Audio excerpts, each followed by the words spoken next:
Welcome to Top 100 Best-Selling Audiobooks, bringing the greatest books of all time to life, in full.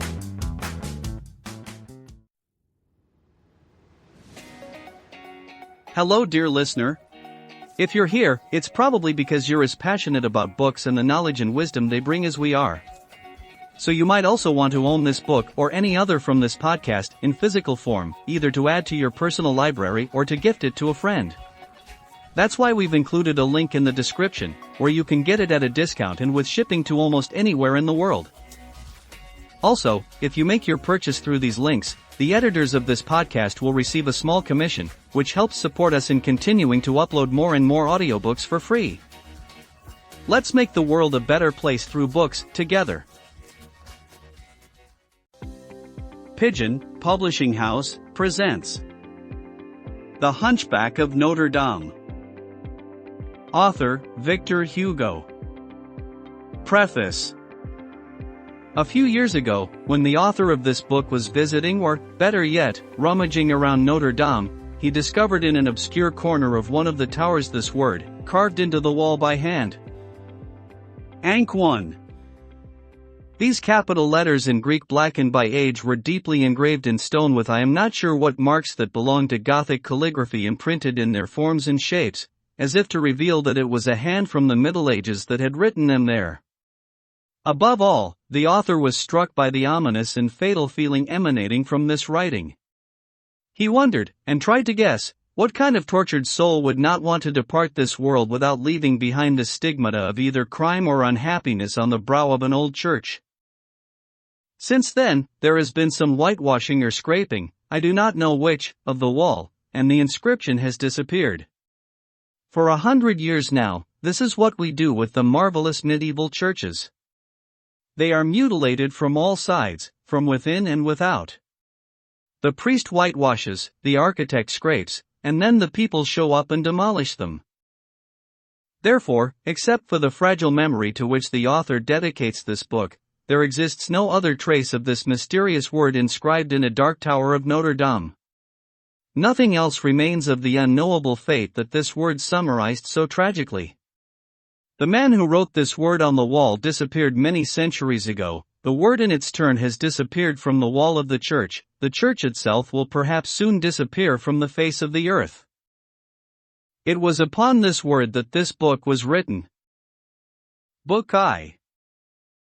Chapter 1. The Great Hall of the Palace of Justice.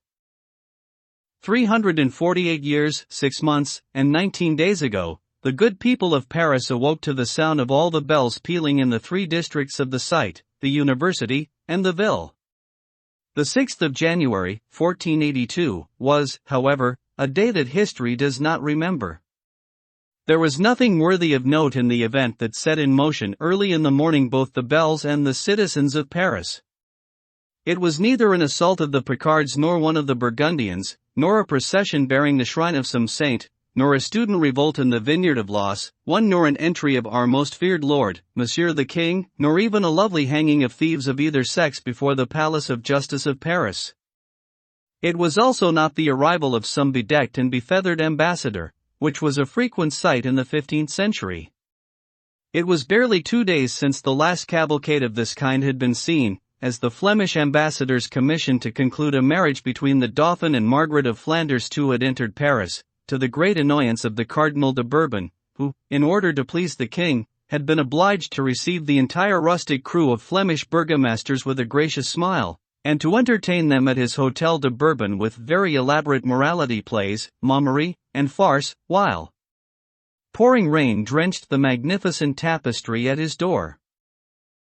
On the 6th of January, what moved the entire population of Paris was the double solemnity, as Jehan de Troyes describes it, 3 united from time immemorial, of the Epiphany and the Festival of Fools. 4 On that day there were to be fireworks on the Place de Grève, a May tree planted at the Chapel of Braque, and a play performed at the Palace of Justice.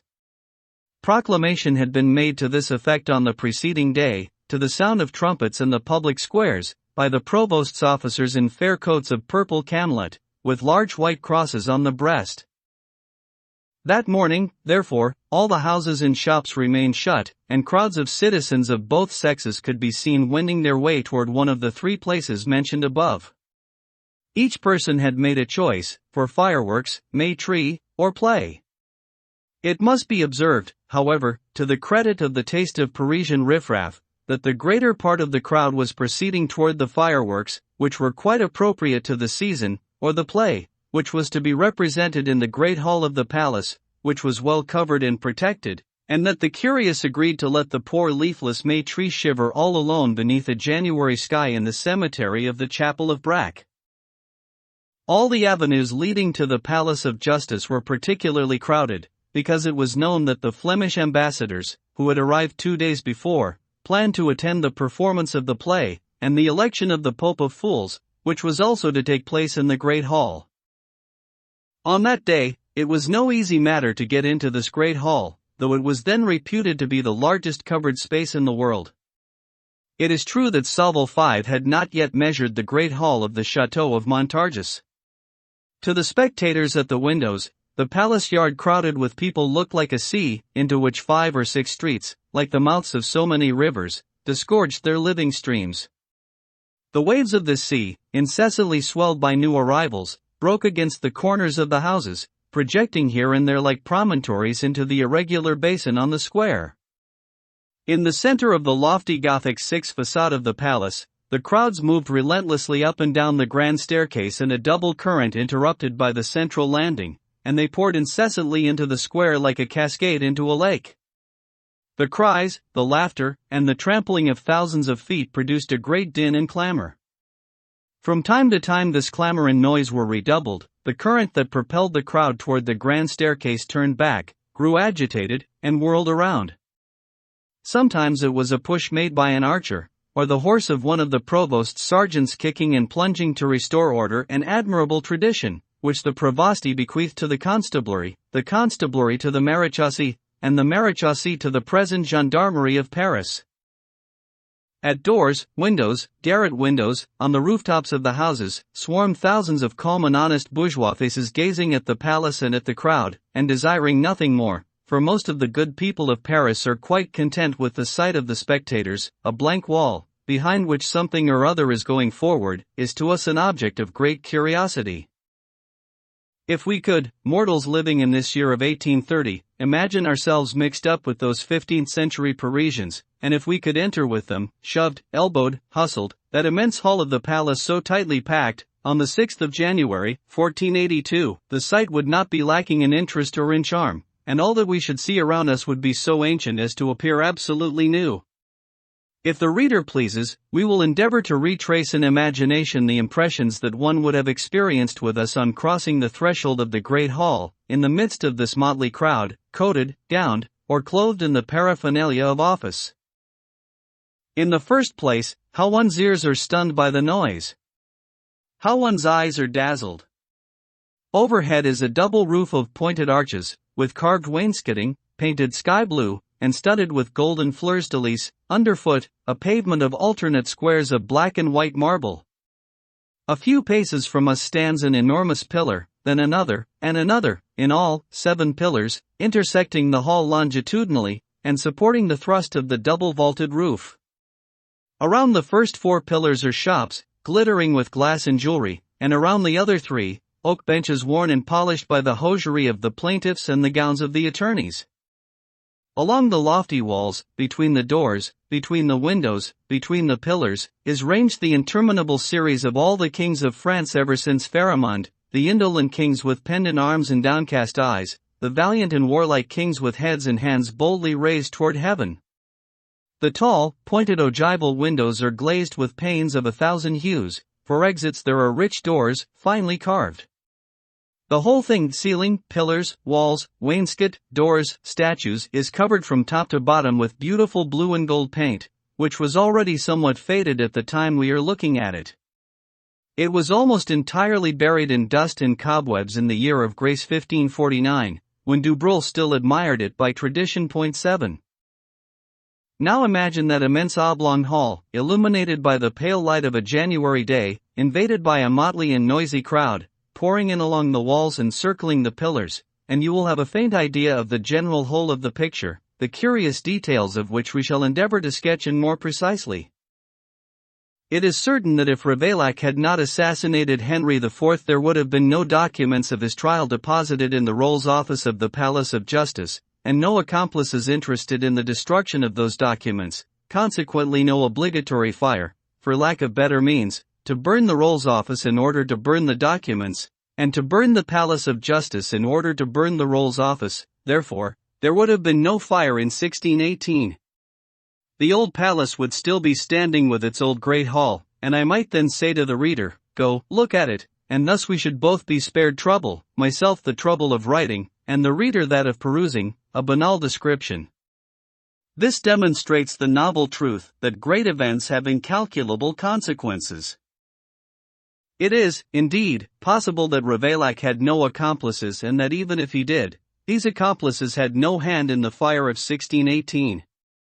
There are two other plausible explanations. First, the great star of fire, a foot broad, and a foot and a half high, which fell, as everybody knows, from the sky onto the palace on the 7th of March, after midnight. Second, the stanza of Théophile. Certes, ce fut un triste jeu, quand à Paris Dame Justice, pour avoir mangé trop d'épices, se mit tout le palais en feu. 9. Whatever one may think of this threefold explanation, political, physical, and lyrical, of the burning of the Palace of Justice in 1618, the fact of which we may unfortunately be certain is that there was a fire. Owing to this catastrophe, and, above all, to the successive restorations that have swept away what it spared, very little is now left of this elder palace of the Louvre, already so ancient in the time of Philip the Fair that one had to search there for the traces of the magnificent buildings erected by King Robert and described by Higaldus. Almost everything has vanished. What has become of the Chancery Chamber, where St. Louis consummated his marriage? The garden where, reclining on carpets with Joinville, he administered justice, dressed in a camlet coat, an overcoat of sleeveless woolsey and, over all of this, a mantle of black serge? Where is the chamber of the Emperor Sigismund? That of Charles IV? Or that of Jean Sans Terre? Where is the flight of steps from which Charles VI announced his edict of amnesty? The slab upon which Marcel murdered, in the presence of the Dauphin, Robert de Clermont and the Maréchal de Champagne? And the wicket where the anti-Pope Benedict's bulls were torn into pieces, and from which those who had brought them were seized, coped, and mitred in derision, and carried in procession through all Paris?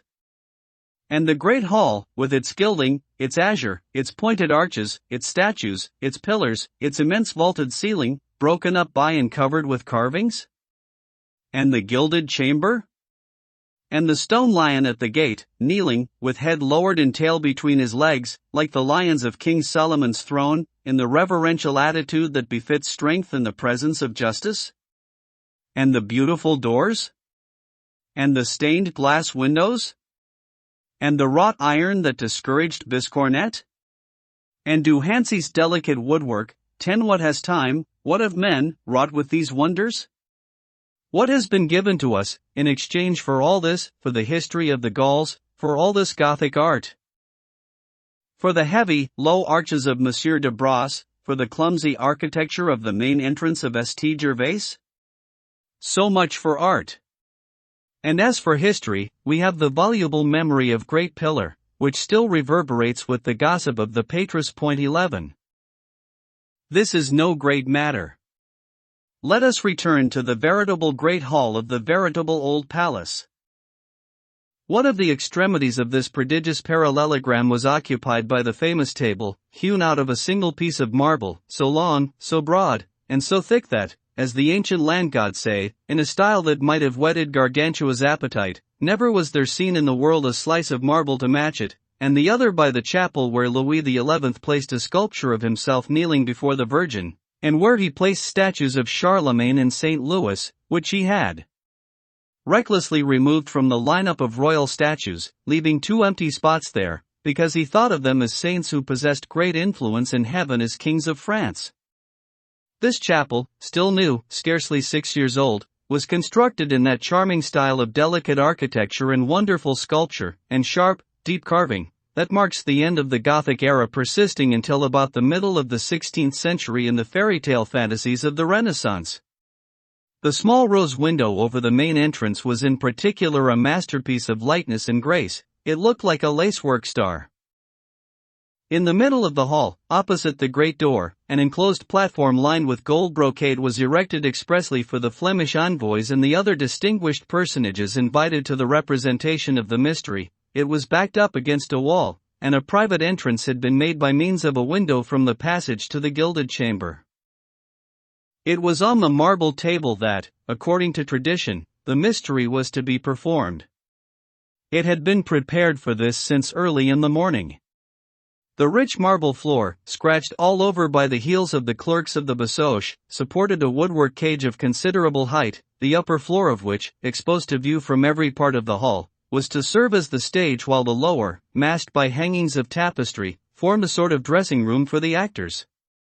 A ladder, naively exposed, served to connect the stage and dressing room, and its rude steps were to furnish the only medium for entrances as for exits. There was no unexpected arrival, no plot twist or special effect that could avoid the use of the ladder. It was the innocent and venerable infancy of the art of theatrical illusion. 4 sergeants of the bailiff of Paris were stationed, one at each corner of the marble table. They were guardians of all the amusements of the people, at festivals as well as executions.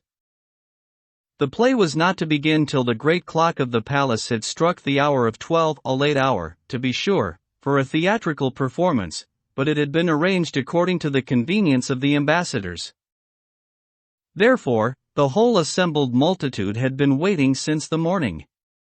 Many of these good, curious people had, indeed, been shivering from daybreak before the steps of the palace. Some declared that they had spent the night under the great gate of the main entrance to make sure of getting in first. The crowd increased every moment and, like the water that overflows, began to ascend along the walls, to swell around the pillars, to overflow on the friezes, the cornices, the windowsills, and every architectural protuberance, and on every sculptural relief. Thus, there was an irritation, an impatience, boredom, and a sense of freedom because it was a holiday, and the quarrels that broke out every moment because of a sharp elbow or a hobnailed shoe, and the tediousness of a wait, gave, long before the hour at which the ambassadors were to arrive, a sharp, surly note to the clamor of the populace, kicked, cuffed, jostled, squeezed, and wedged together almost to suffocation. Nothing was to be heard but complaints and insults against the Flemish, the provost of the merchants, the Cardinal de Bourbon, the bailiff of the palace, Madame Margaret of Austria, the constables, the cold, the heat, the bad weather, the Bishop of Paris, the Pope of Fools, the pillars, the statues, this closed door, that open window, all to the great amusement of the groups of students and lackeys scattered through the crowd, who injected into all this discontent their sarcasms and malicious sallies, which, like pins thrust into a wound, produced no small aggravation of the general ill humor. There was among others a knot of these high-spirited rascals who, after knocking the glass out of one of the windows, had boldly seated themselves on the sill, and from there cast their eyes and their jokes alternately within and without, toward the crowd in the hall and the crowd in the square.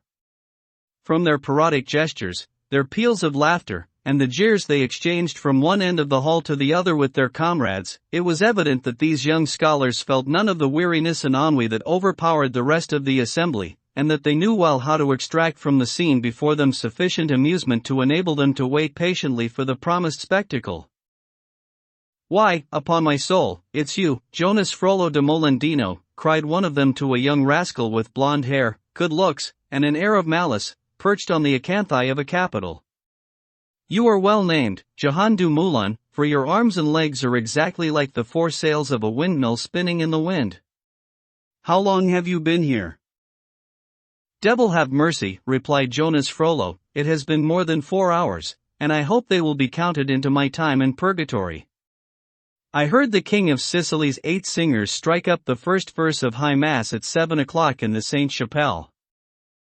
"Rare singers," rejoined the other, with voices sharper than their pointed caps. "The king, before he dedicated a mass to Monsieur St. John, should have made sure that Monsieur St. John is fond of Latin chanted with a Provençal twang." And it was to hire those cursed singers of the King of Sicily that he did it, cried an old woman among the crowds at the foot of the window. Only think! £1,000 parisis for one mass, taken out of the tax on the fish sold in the market of Paris. Silence, old woman, cried a portly and serious character who was holding his nose next to the fishwife. A mass was needed. Do you want the king to fall ill again? Admirably spoken, Sire Gilles Lecornu, master furrier of the king's robes, shouted the little scholar clinging to the capital. A general peal of laughter from his comrades greeted the unlucky name of the poor master furrier of the king's robes. Lecornu! Gilles Lecornu, 12 cried some of them. Cornutus et hirsutus, 13 said another. Yes, no doubt, replied the little demon of the capital. What is there to laugh at? An honorable man, Gilles Lecornu, brother of Master Jehan Lecornu, provost of the king's household, son of Master Mahiat Lecornu, first porter of the wood of Vincennes, all good citizens of Paris, all married from father to son. A fresh explosion of mirth followed. All eyes were fixed on the fat master furrier, who, without uttering a word in reply, strove to withdraw himself from the public gaze. But in vain he puffed and struggled till he was covered with perspiration. The efforts he made served only to wedge in his bloated, apoplectic face, purple with rage and irritation, the more firmly between the shoulders of his neighbors. Eventually one of these, short, fat, and venerable as himself, had the courage to come to his defense. What an abomination! That students should dare to talk that way to a citizen. In my time they would have been beaten with bundles of kindling and then burned on them afterward. The whole band burst out, ho ho! Who sings that tune? What screech owl of ill omen is that? Stay, I know him, said one, it is Master André Musnier. One of the forsworn booksellers to the university, said another. Everything goes by fours at that shop, cried a third, the 4 nations, 14 the 4 faculties, the 4 festivals, the 4 proctors, the 4 electors, the 4 booksellers. Musnier, we will burn your books. Musnier, we will beat your valets. Musnier, we will tear your wife's rags off her back. The good, fat Mademoiselle Adard, who is as fresh and as buxom as though she were a widow.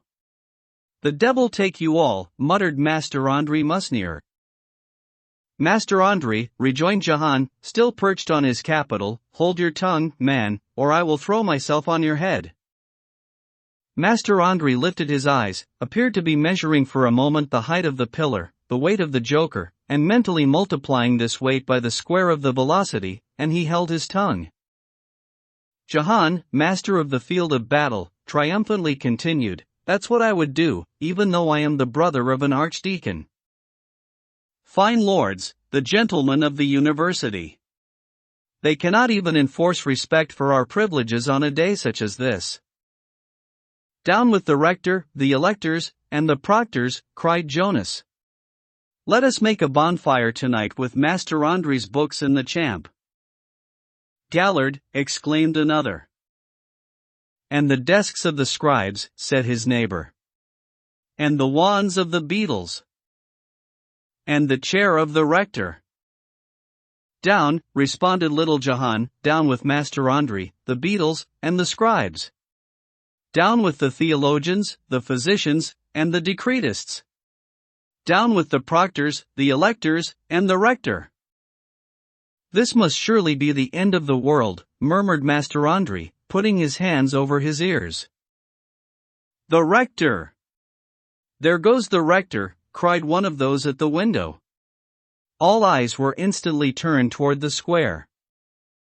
Is it really our venerable rector, Master Thibault? Inquired Jehan Frollo du Moulin, who, from his position on the pillar within, could not see what was passing outside. Yes, yes, replied the others. It's Master Thibault, the rector. Old imbecile. Old gambler.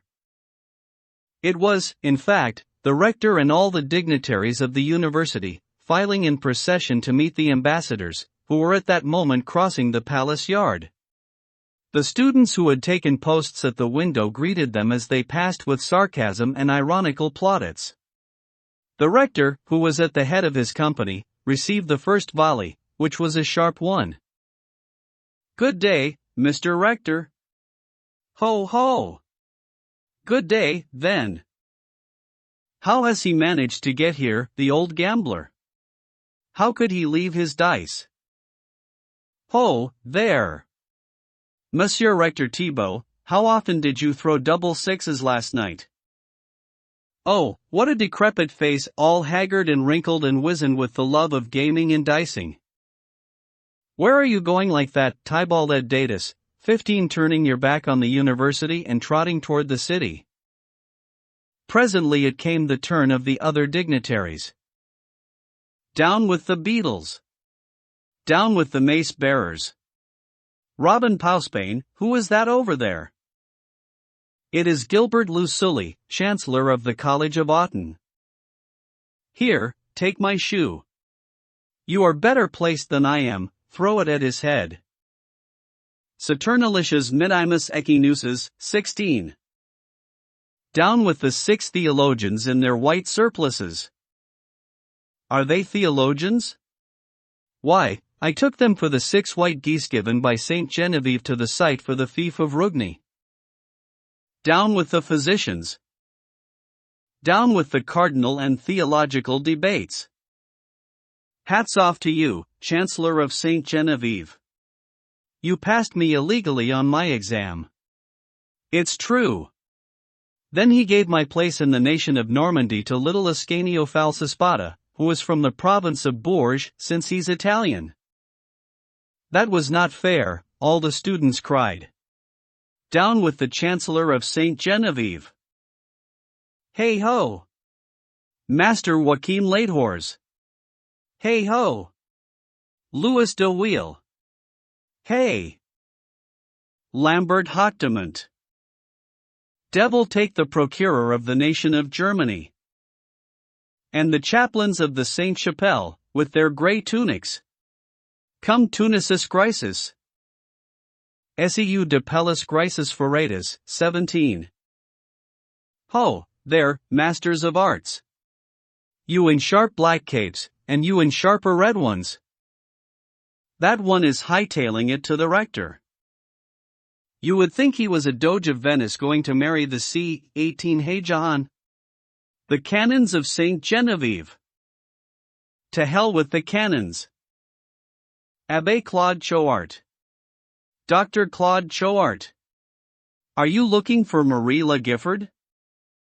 She is on the Rue de Gladigny. She makes the king of the crook's bed. She pays 4 deniers. Aut unum bombum. Or a bomb. Do you want her to pay you on the nose? Comrades. Master Simon Sanguine, the Elector of Picardy, who has his wife on the saddle. Post equitum sedet cura. Behind the ride, dark worry is seated, as Horace says in his odes. Brave Master Simon. Hello, Monsieur the Elector. Good night, Madam the Elect Rice. They are so happy to be seeing all this, sighed Jonas de Molendino, still perched in the foliage of his capital. Meanwhile, Master André Musnier, sworn bookseller to the university, bending toward the ear of Master Gilles Lecornu, Master Furrier of the King's Robes, whispered, I tell you, sir, it is the end of the world. Never were such excesses known among students. It is the cursed inventions of the age that ruin everything: artillery, serpentines, mortars and, above all, printing, that other pestilence from Germany. No more manuscripts. No more books. Printing is ruining the bookselling trade. The end of the world is certainly at hand. I agree, said the Master Furrier, because I have noticed that velvets have become common. At this moment, the clock struck 12. Aha, said the whole assembled multitude with one voice. The students were silent, and there ensued a prodigious bustle, a general movement of feet and heads, a great explosion of coughing and nose-blowing. Each individual took his post and established his rights. Profound silence fell over the crowd, every neck was outstretched, every mouth open, every eye fixed on the marble table, but nothing was to be seen, except the 4 sergeants of the bailiff, who stood there, stiff and motionless as 4 pointed statues. Every face then turned toward the platform reserved for the Flemish ambassadors. The door remained shut and the platform empty. The crowd had been waiting ever since morning for 3 things: noon, the Flemish ambassadors, and the play. Noon alone had arrived on time. This was too much. They waited 1, 2, 3, 5 minutes, a quarter of an hour, nothing came. Not a creature appeared either on the platform or on the stage. Meanwhile impatience grew into anger. Angry words circulated at first, it is true, in a low tone. The play. The play, was faintly muttered. A storm, which as yet only rumbled at a distance, began to gather over the crowd. It was Jahan du Moulin who drew down the first spark. The play, and let the Flemish go to the devil, he shouted with all his might, twisting like a snake around his capital. The crowd clapped their hands. The play, they repeated, and send Flanders to all the devils. We want the play right away, resumed the student, or we will hang the bailiff of the palace in the name of comedy and morality. Well said, cried the people. And let us begin with hanging the constables. Thunderous acclaim ensued. The 4 poor devils turned pale and began to look at each other. The crowd moved toward them, and they saw the frail wooden balustrade that separated them from the people already bending and giving way to the pressure of the multitude. The moment was critical. Down, down with them, was the cry, which resounded from all sides.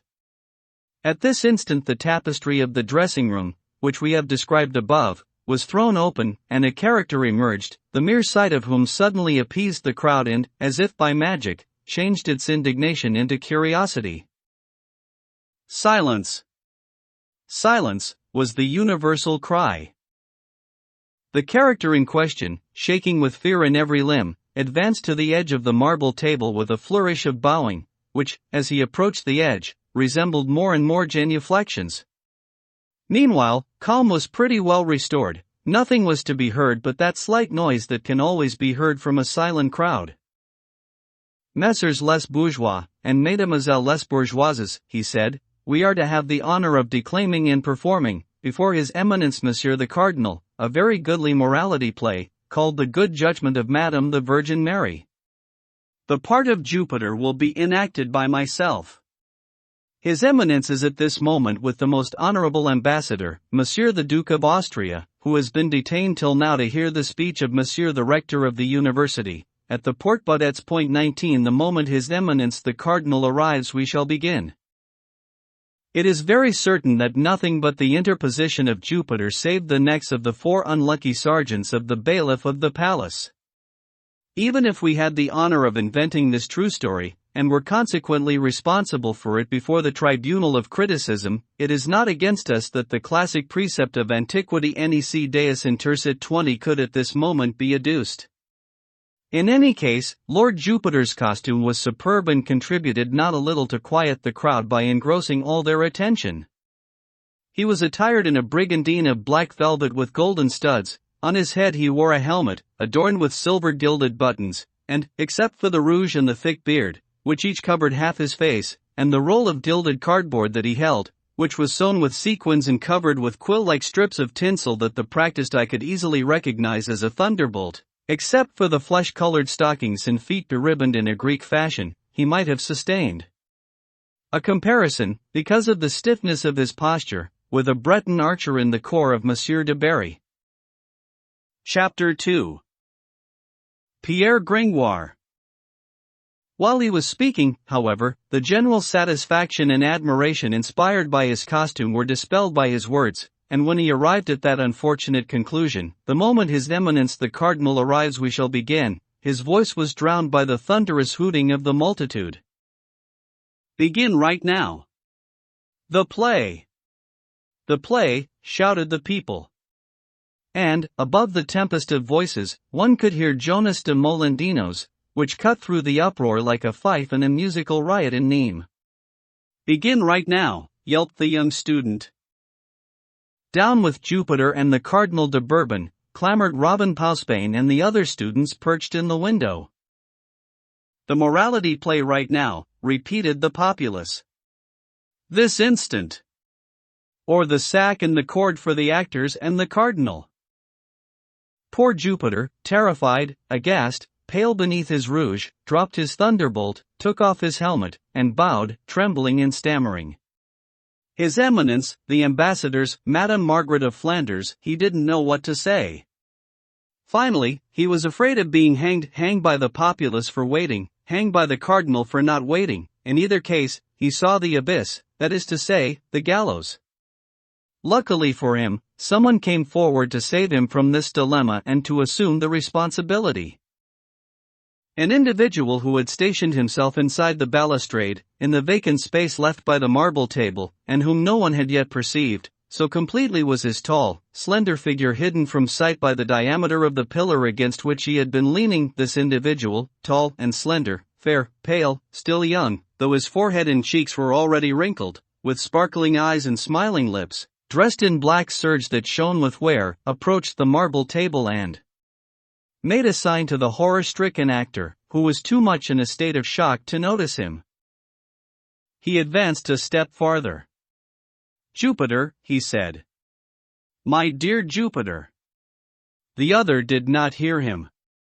Finally, the tall, blond man lost his patience and called out almost under his very nose, Michel Giborne. Who calls me? Said Jupiter, starting like one suddenly awakened. Me, replied the personage in black. Aha, said Jupiter. Begin right now, rejoined the other. Comply with the wish of the audience. I will take care of pacifying Monsieur the bailiff, who will pacify Monsieur the Cardinal. Jupiter breathed again. Gentlemen citizens, he cried with all the force of his lungs to the crowd who continued to hoot him, we shall begin forthwith. Evo, Jupiter. Plaudite civs, 21 shouted the scholars. Hurrah! Hurrah! Cried the populace. The applause that followed was absolutely deafening, and, after Jupiter had retired behind his tapestry, the hall still shook with cheers. Meanwhile the unknown character, who had so magically quieted the tempest and made calm the sea, in the words of our dear old Corneille, had modestly withdrawn into his pillar's shadow, where he would have remained invisible, motionless, and mute as before if it were not for two young women, who, being in the front row of the spectators, had noticed his conversation with Michel Giborne. Jupiter. Master, said one of them, beckoning him to come to her. Be quiet, my dear Léonard, said her neighbor, pretty, fresh-faced, and all dressed up in her Sunday best. He is not a clergyman, but a layman, you must call him not master but Messire. Messire, said Léonard. The stranger approached the balustrade. What do you want with me, mademoiselle? He inquired eagerly. Oh, nothing, said Léonard, quite flustered. It is my neighbor, Gisquette la Gentienne, who wants to speak to you. Not so, replied Gisquette, blushing. It was Léonard who called you master, and I told her she must say Messire. The two young women cast down their eyes. The young man, who desired nothing better than to engage them in conversation, looked at them with a smile. Then you have nothing to say to me? Oh, nothing at all, answered Gisquette. Nothing, said Léonard. The tall, blond young man took a step back, but the two inquisitive women were not going to let him go so easily. Messire, said Gisquette, with the impetuosity of a floodgate suddenly opened, or of a woman who has made up her mind, you must know that soldier who is to play the part of the Virgin Mary in the play? You mean the part of Jupiter, replied the unnamed man. Ah, yes, said Léonard. She is so stupid. You know Jupiter, then? Michel Giborne, answered the blond man. Yes, madam. Quite a beard he has, said Leonard. Will it be beautiful what they are going to perform up there? Inquired Gisquette timidly. Mighty beautiful, I assure you, replied the stranger without the least hesitation. What will it be? Said Leonard. The Good Judgment of Madame the Virgin, a morality play. 22. May it please you, mademoiselle. Ah! That's different, rejoined Leonard. A short silence ensued. It was broken by the stranger. This morality play is quite a new piece, it has never been performed. Then, said Gisquette, it is not the same one that was performed 2 years ago, at the entry of Monsieur the Legate, in which 3 handsome young girls enacted the parts of 23 of sirens, continued Leonard. In the butt, added the young man. Leonard modestly cast down her eyes. Gisquette looked at her and did the same. He then proceeded, with a smile. That was a pleasant sight. This morality play today was composed expressly for the Princess of Flanders. Will there be any love songs? Asked Gisquette. What? In a morality play. Do not confuse the genres. If it were a farce, you would have love songs soon enough. What a pity, exclaimed Gisquette. On that day there were wild men and women at the fountain of Ponceau, who fought together and made a great many faces while singing motets and love songs.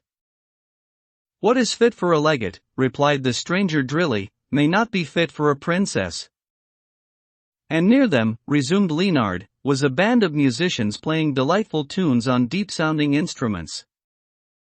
And, for the refreshment of passers-by, continued Gisquette, from the fountain gushed wine, milk, and mulled wine, through 3 different mouths, and whoever liked could drink from it. And a little below the Ponceau, proceeded Leonard, at the Trinity, the Passion play was played as a pantomime. If I remember correctly, cried Gisquette, it was Christ on the cross, and the 2 thieves on the right and left. Here the young gossips, warming at the recollection of the entry of Monsieur the Legate, began to speak to each other. And farther on, at the Porte aux Pentres, there were other characters magnificently dressed. And at the fountain of St. Innocent a hunter chased a doe with a great noise of dogs and horns. And then, at the butcher of Paris, there were scaffolds representing the prison at Dieppe. And when the legate passed, you know, Gisquette, our people attacked it, and all the English had their throats cut. And then the superb characters at the Porte du Châtelet. And the Ponto Change was completely covered by an awning. And as the legate passed on the bridge, more than 200 dozen birds of all sorts were released. What a fine sight that was, Leonard! It will be more beautiful today, remarked their interlocutor, who seemed to listen to them with impatience. You promise us, then, that this play will be a very fine one, said Gisquette. Certainly, he replied, adding, with a degree of emphasis, Mademoiselle, I am the author of this piece. Really, exclaimed the girls in amazement. Really, responded the poet, bridling a little. That is to say, there are 2 of us, Jehan Marchand, who sawed the planks and put together the woodwork of the theatre, and I, who wrote the piece. My name is Pierre Gringoire. The author of the Cid could not have said with greater pride, Pierre Corneille. Our readers probably have noticed that some time must have elapsed between the moment when Jupiter disappeared behind the tapestry and that in which the author of the new morality play revealed himself so abruptly to the simple admiration of Gisquette and Leonard. It was an extraordinary thing that the crowd, a few minutes before so tumultuous, now waited most meekly on the faith of the actor, which proves that everlasting truth, confirmed by daily experience in our theaters, that the best way to make the public wait patiently is to affirm that you are just about to begin. At any rate, the young student Jonas did not fall asleep at his post. Hey there, he shouted suddenly, amid the quiet expectation that had succeeded the disturbance. Jupiter, Madame the Virgin, puppets of the devil, are you making fun of us? The play! The play! Start at once, or we will start up again." This was quite enough to produce the desired effect. A group of instruments, both high and low, in the interior of the theater began to play, the tapestry was raised, and 4 persons emerged, made up and dressed in various colors. They climbed the rude stage ladder and, on reaching the upper platform, stood in a row before the audience, to whom they paid the usual tribute of a deep bow. The orchestra grew quiet, and the mystery began. The performers, having been liberally repaid for their bows with applause, began, in religious silence on the part of the audience, a prologue that we will gladly spare the reader. On this occasion, as often happens even today, the public bestowed much more attention on the costumes of the performers than on the speeches they had to deliver, and, to confess the truth, the audience was right. All 4 were dressed in robes half white and half yellow, which differed only in material. The first was of gold and silver brocade, the second of silk, the third of wool, and the fourth of linen. The first of these characters carried a sword in the right hand, the second, 2 gilded keys, the third, a pair of scales, and the fourth, a spade. And, to assist those lazy minds that might not have seen clearly through the transparency of their attributes, there was embroidered in large black letters at the bottom of the robe of brocade, "My name is nobility," at the bottom of the robe of silk, "My name is clergy," at the bottom of the robe of wool, "My name is trade," and at the bottom of the linen robe, "My name is labor." The sex of the 2 male characters, clergy and labor, was sufficiently indicated to every intelligent spectator by the shortness of their robes and the shape of their caps, while the 2 allegorical females had longer garments and hoods on their heads.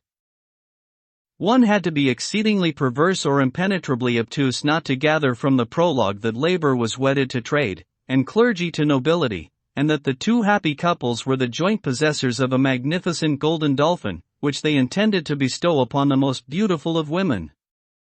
Accordingly, they were traveling through the world in quest of this beauty, and, after successively rejecting the Queen of Golconda, the Princess of Trebizond, the daughter of the great Khan of Tartary, and many others, labor and clergy, nobility and trade had come to rest themselves on the marble table of the Palace of Justice, at the same time bestowing on the honest audience as many maxims and aphorisms as could in those days have been picked up at the Faculty of Arts, in the examinations. There were sophisms, arguments, figures of speech, and other wordplay by which masters acquired their caps and their degrees. All this was really very beautiful. Nevertheless, in the entire crowd on whom the 4 allegorical characters were unleashing with great enthusiasm torrents of metaphors, no ear was more attentive, no heart throbbed more deeply, no eye was more wild, no neck more tense, than the eye, the ear, the neck, and the heart of the author, of the poet, of the worthy Pierre Gringoire, who a few moments before could not deny himself the pleasure of telling his name to 2 pretty girls. He had retreated a few paces from them, behind his pillar, and there he listened, he watched, he exulted. The hearty applause that had greeted the opening of his prologue still rang in his ears, and he was completely absorbed in that kind of ecstatic contemplation with which an author sees his ideas drop one by one from the lips of the actor, amid the silence of a vast assembly. The worthy Pierre Gringoire. It pains us to record it, but this first ecstasy was soon disturbed. Scarcely had Gringoire raised to his lips the intoxicating cup of joy and triumph than it was dashed with a drop of bitterness. A ragged beggar, who was not having a good day, lost as he was among the crowd, and who had, probably, not found enough to make up for it in the pockets of his neighbors, got the idea to perch himself on some conspicuous point for the purpose of attracting notice and alms. During the delivery of the prologue he had managed to scramble, by the aid of the pillars of the reserved platform, up to the cornice that ran around it below the balustrade, and there he seated himself silently, soliciting the notice and pity of the crowd with his rags and a hideous sore that covered his right arm. He said not a word. Because of this the prologue was undisturbed, but, as luck would have it, Jonas Frollo, from the top of his pillar, spotted the beggar and his grimaces. An outrageous fit of laughter seized the young joker, who, caring little about interrupting the performance and disturbing the profound attention of the audience, merrily cried, "Look at that sad sack begging up there." Reader, if you have ever thrown a stone into a pond swarming with frogs, or fired a gun at a flock of birds, you may have some idea of the effect produced by this incongruous exclamation amid the general silence and attention.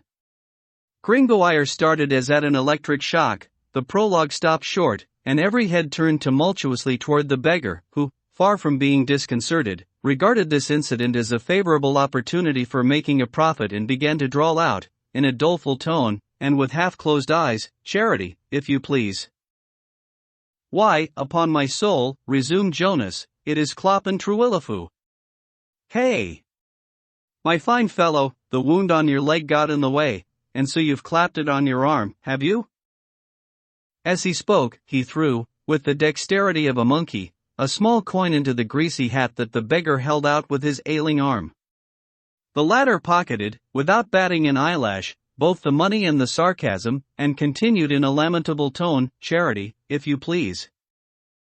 This episode considerably distracted the attention of the audience, and a number of the spectators, with Robin Pausbane and all the students at their head, loudly applauded this improvised duet, performed in the middle of the prologue by the student with his squeaking voice and the beggar with his monotonous incantation.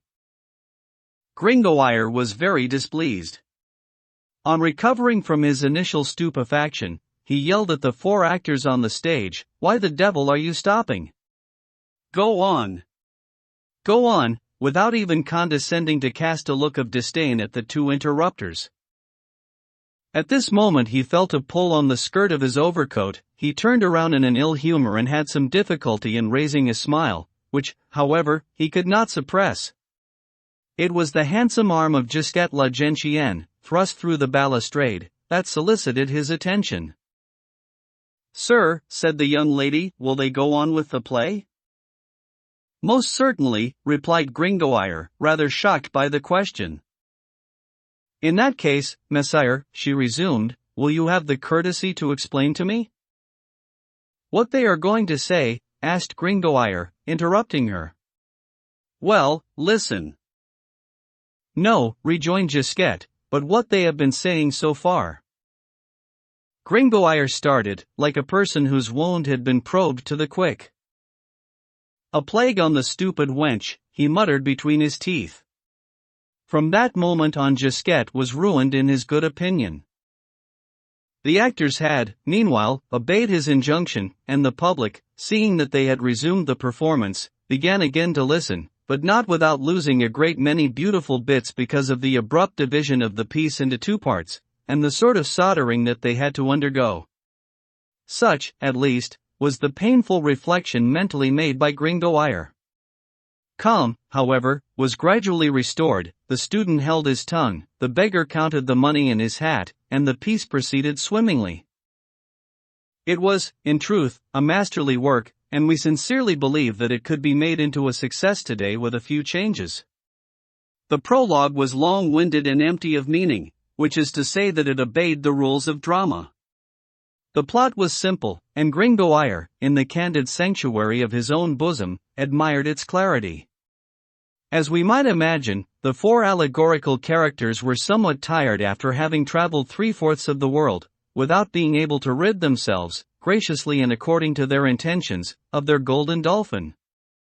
There followed a panegyric of the marvelous fish, with 1,000 delicate allusions to the young bridegroom of Margaret of Flanders, at that moment sadly shut up in Amboise 24 and never dreaming that labor and clergy, nobility and trade had been making a tour of the world on his account. The said dolphin, then, was young, handsome, bold and, above all, magnificent origin of every royal virtue, the son of the Lion of France. I declare that this bold metaphor is truly admirable, and that the natural history of the theatre is not at all startled, on a day of allegory and in celebration of a royal wedding, that a dolphin should be the offspring of a lion. It is precisely these rare and Pindaric mélanges that give proof to enthusiasm. Critical justice, nevertheless, requires the admission that the poet ought to have developed this original idea within 200 lines of verse. It is true that the mystery was to last from the hour of 12 until that of 4, according to the ordinance of Monsieur the Provost, and that it was absolutely necessary to say something or the other. Besides, the audience listened very patiently. All at once, in the midst of a quarrel between Mademoiselle Trade and Lady Nobility, at the moment when Sir Labour was delivering this emphatic line, the door of the reserved platform, which had until then remained so inappropriately shut, was still more inappropriately thrown open, and the sonorous voice of the usher abruptly announced, His Eminence Monseigneur the Cardinal de Bourbon. More stately beast was ne'er in forest seen. Chapter 3. The Cardinal. Poor Gringo Eyre. The noise of all the giant double firecrackers at St. John's, the discharge of 100 muskets, the detonation of that famous cannon of the Tour de Billy, which, at the siege of Paris, 25 on the 29th of September, 1465, killed 7 Burgundians by one shot, no, the explosion of all the gunpowder stockpiled at the Porte du Temple would have given his ears less of a shock than the solemn and dramatic moment when these few words were uttered by the lips of an usher, His Eminence Monseigneur the Cardinal de Bourbon. Not that Pierre Gringoire either feared or disdained Monsieur the Cardinal, he had neither that weakness nor that arrogance. A genuine eclectic, as we would say nowadays, Gringoire possessed one of those firm and elevated, common moderate minds that always know how to steer a middle course and are full of reason and liberal philosophy, at the same time that they make much of cardinals, an admirable race, very different from the philosophers, to whom wisdom, like another Ariadne, seems to have given a ball of thread that they keep winding up from the beginning of the world, through the labyrinth of human affairs. We find them in every age and everywhere the same, that is to say, ever accommodating themselves to the times. And, without counting our Pierre Gringoire, who might be their representative in the 15th century, if we were to bestow on him the description that he deserves, it was certainly their spirit that animated Father Dubreuil when he wrote, in the 16th, these simply sublime words, worthy of all ages, I am a Parisian by nation, and a Parisian by speech, for Parisia, in Greek, signifies liberty of speech, which I have used even to Messeigneurs the Cardinals, uncle and brother of Monseigneur the Prince of Conti, at the same time with respect for their high dignity, and without giving offense to any one of their retinue, which, I believe, is no small feat. There was, then, neither hatred of the Cardinal nor disdain of his presence in the disagreeable reaction experienced by Pierre Gringoire. On the contrary, our poet had too much good sense, and too threadbare a frock, not to feel particularly anxious that the many allusions in his prologue, and particularly the eulogy to the Dauphin, the son of the Lion of France, should find its way to the most eminent ear. But it is not interest that dominates the noble nature of poets. Let us say that the being of the poet is to be represented by the number 10, it is certain that a chemist, on analyzing or pharmacopolyzing it, in the words of Rabelais, would find it composed of 1 part interest and 9 parts vanity. Therefore, when the door opened for the Cardinal, the 9 parts of Gringoire's vanity, swollen and inflated by the breath of popular admiration, were in a state of such prodigious enlargement that they completely smothered that imperceptible particle of interest that we just now discovered in the constitution of poets, a most valuable ingredient, and the ballast of reality and of humanity, without which they would never descend to this lower world. Gringoire was delighted to see, to feel, in some measure, a whole assembly of scoundrels, it is true, but what does that signify, stupefied, petrified, and stricken dumb as it were by the immeasurable speeches that succeeded each other throughout his epithalamium. I affirm that he participated in the general happiness, and that, unlike La Fontaine, who, at the first performance of his comedy The Florentine, inquired, what idiotic scribbler wrote this rhapsody? 26 Gringoire would gladly have asked his neighbor, who is the author of this masterpiece? Now, imagine what must have been the effect produced on him by the abrupt and untimely arrival of the Cardinal. What he had reason to fear was only too soon realized. The entry of His Eminence upset the audience. All heads turned mechanically toward the platform. Not another word was to be heard. The Cardinal! The Cardinal was on every tongue. The unfortunate prologue was cut short a second time. The Cardinal paused for a moment on the threshold of the platform, and with an indifferent gaze surveyed the public. Meanwhile the tumult increased. Everyone wanted a better view, so everyone tried to climb up on his neighbor's shoulders. He was, in fact, a very distinguished personage, the sight of whom was well worth any other play. Charles, Cardinal de Bourbon, Archbishop and Count of Lyons, Primate of the Gauls, was at once allied to Louis XI through his brother Pierre, Lord of Beaujeu, who was married to the king's eldest daughter, and to Charles the Bold by his mother, Agnes of Burgundy. Now the predominant, the distinctive trait in the character of the Primate of the Gauls was the spirit of the courtier and a devotion to power. The reader may form some conception of the numberless embarrassments in which he had been involved by this twofold relationship, and of the temporal rocks among which his spiritual bark had been obliged to navigate lest it be wrecked either against Louis or against Charles, that Charybdis and Scylla that had devoured the Duke of Nemours and the Constable of Aesopole. Thank heaven, he had contrived pretty well to escape the dangers of the voyage and had arrived in Rome without obstruction. But, though he was in port, and precisely because he was in port, he could never call to mind without agitation the various risks to his political life, for so long dominated by drudgery and danger. Accordingly, he was accustomed to say that the year 1467 had been to him both black and white, thereby meaning that he had lost in that year his mother, the Duchess of Bourbonnais, and his cousin the Duke of Burgundy, and that one morning had consoled him for the other. In other respects he was a good sort of man. He led a jovial life as cardinal, loved to make merry with the harvest of the royal vineyard of Chaillot, did not hate the jocund Richard la Garmoise and Nomas la Sailard, bestowed alms on pretty girls rather than on wrinkled hags, and for all these reasons was a great favorite with the populace of Paris. Wherever he went he was surrounded by a little court of bishops and abbots of high families, womanizers and boon companions, who had no objection to joining a party, and more than once the pious souls of Saint-Germain-d'Auxerre, as they passed in the evening under the bright windows of the cardinal's residence, had been scandalized on hearing the same voices that had chanted vespers to them a few hours before lustily singing, to the clatter of glasses, the bacchanalian song of Benedict XII, that Pope who added a third crown to the tiara, by Bemus Papa Liter. 27. It was no doubt this popularity, to which he was so justly entitled, that preserved him at his entrance from any unfavorable reception by the crowd, which a moment before had been so dissatisfied and was by no means disposed to pay respect to a cardinal on the very day that they were going to elect a pope. But the Parisians are not apt to bear a grudge, and besides, by forcing the performance to begin, the honest citizens had gained a victory over the cardinal, and this triumph was enough for them. Moreover, Monsieur the Cardinal de Bourbon was a handsome man. He had a superb scarlet robe, which he wore very gracefully. Of course he had in his favor all the women, that is to say, the better half of the audience.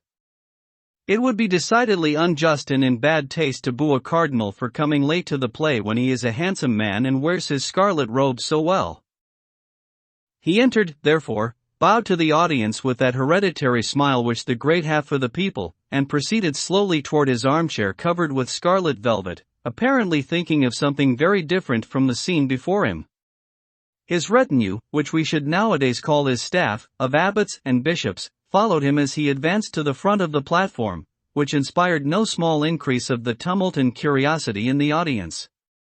Each was eager to point them out, and to recognize at least one of them by name. Some called out the name of Monsieur the Bishop of Marseilles, allotted, if I recollect rightly, or the Dean of Saint-Denis, or the Abbot of Saint-Germain-des-Prés, that libertine brother of one of the mistresses of Louis XI. All of this was done in a cacophony of mockery and jeering. As for the students, they swore heartily.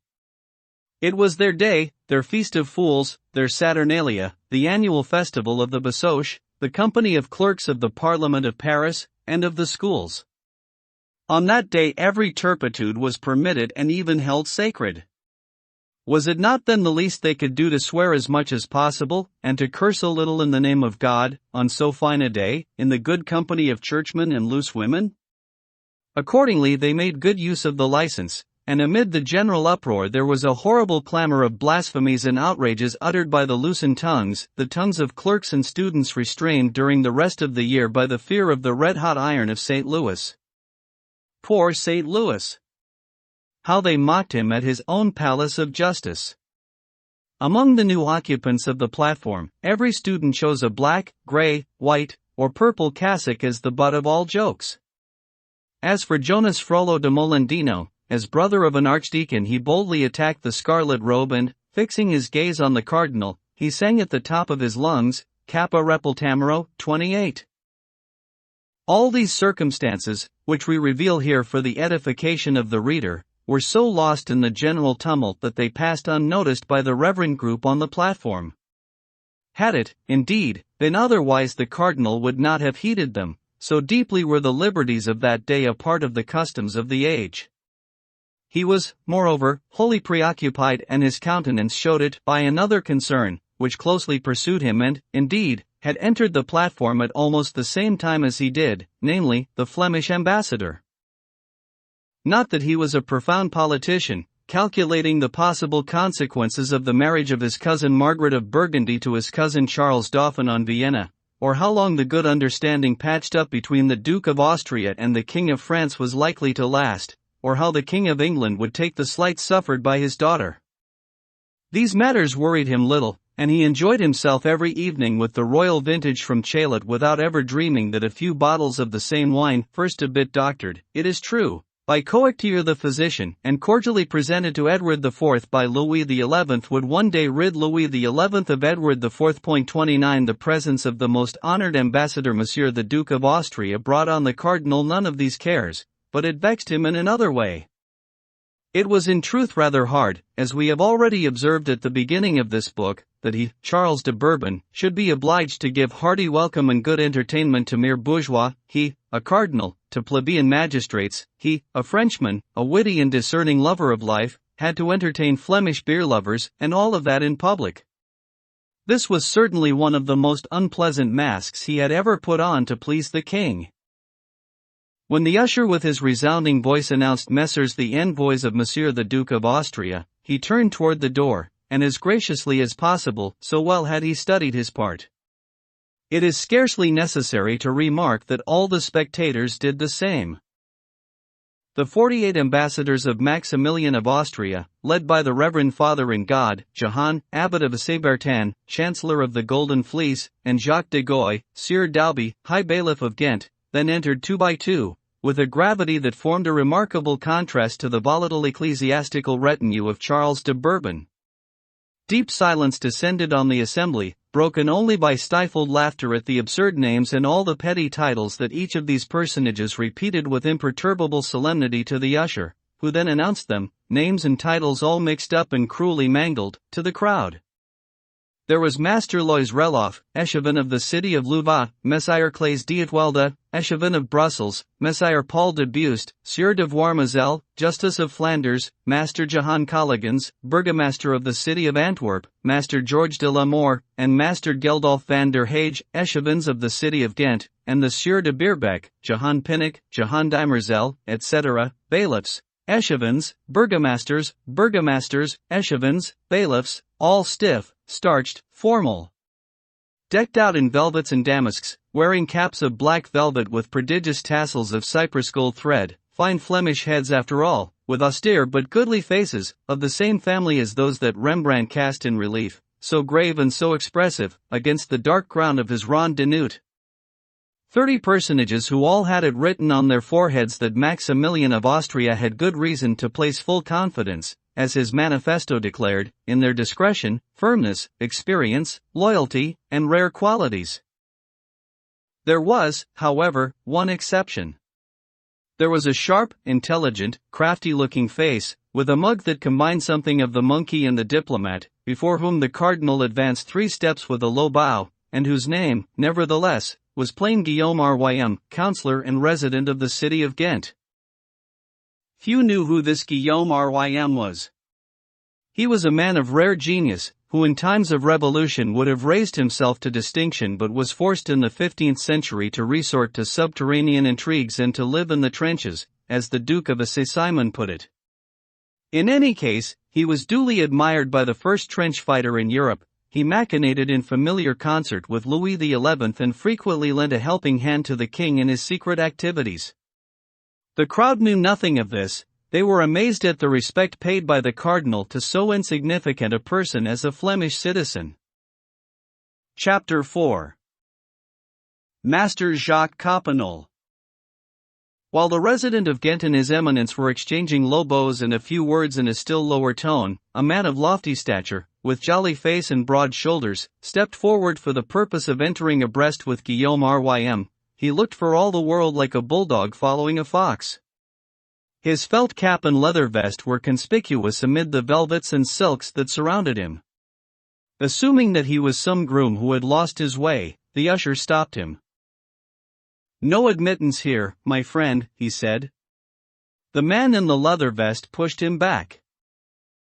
"What does the fellow want with me?" he cried in a voice that drew the attention of the whole hall to this strange encounter. "You don't see that I belong to them?" "Your name?" asked the usher. "Jacques Coppenole." "Your titles?" "Hosier, at the sign of the Three Chains in Ghent." The usher was staggered. To have to announce bailiffs and burgomasters and echevins was bad enough, but a hosier, no, he could not make up his mind to that. The cardinal was on thorns.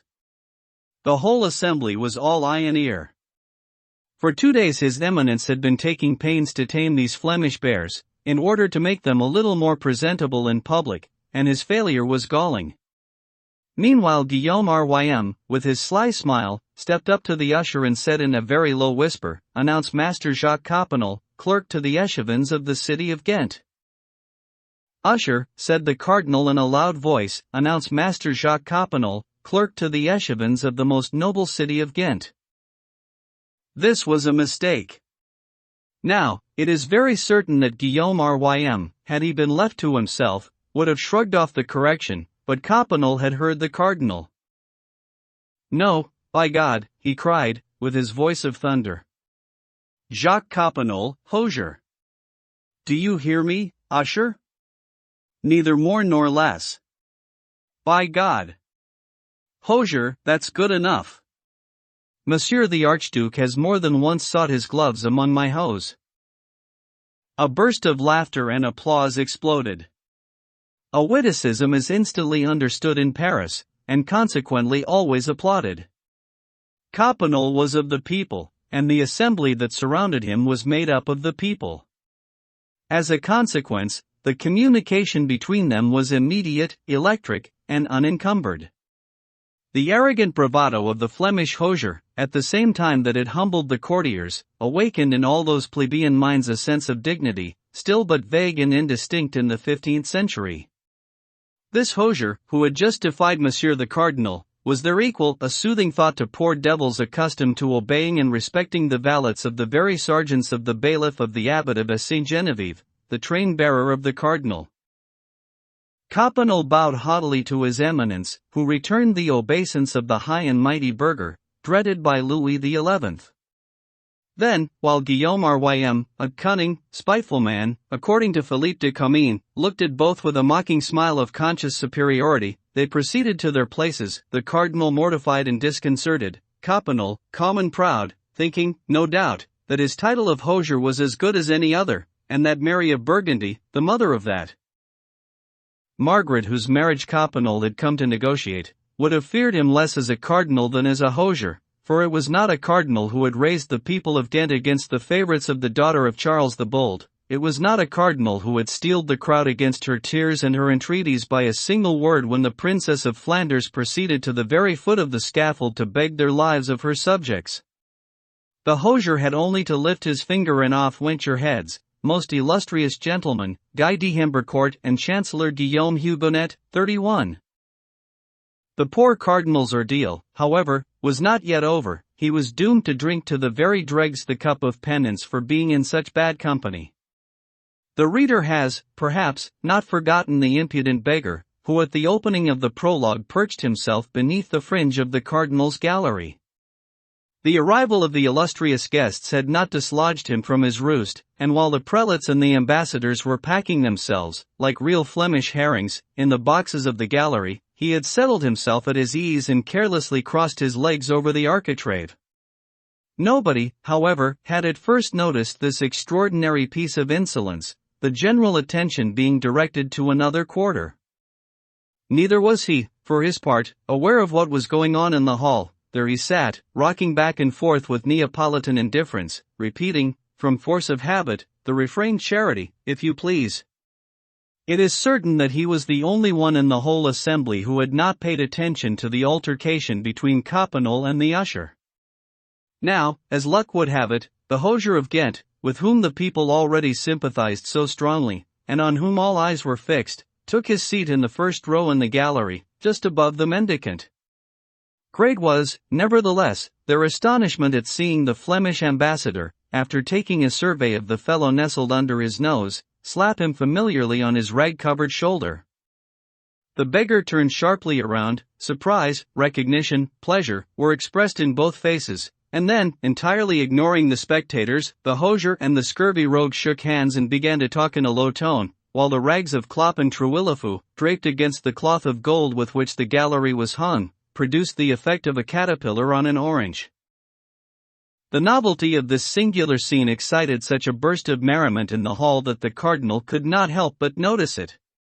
He leaned forward, and as, from the place where he sat, he had only a very imperfect view of the squalid figure of Trewillifu, he naturally supposed that the beggar was soliciting alms.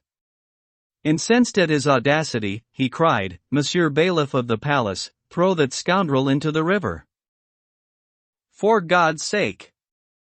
"Monseigneur the Cardinal," exclaimed Coppenole. "That scoundrel is a friend of mine."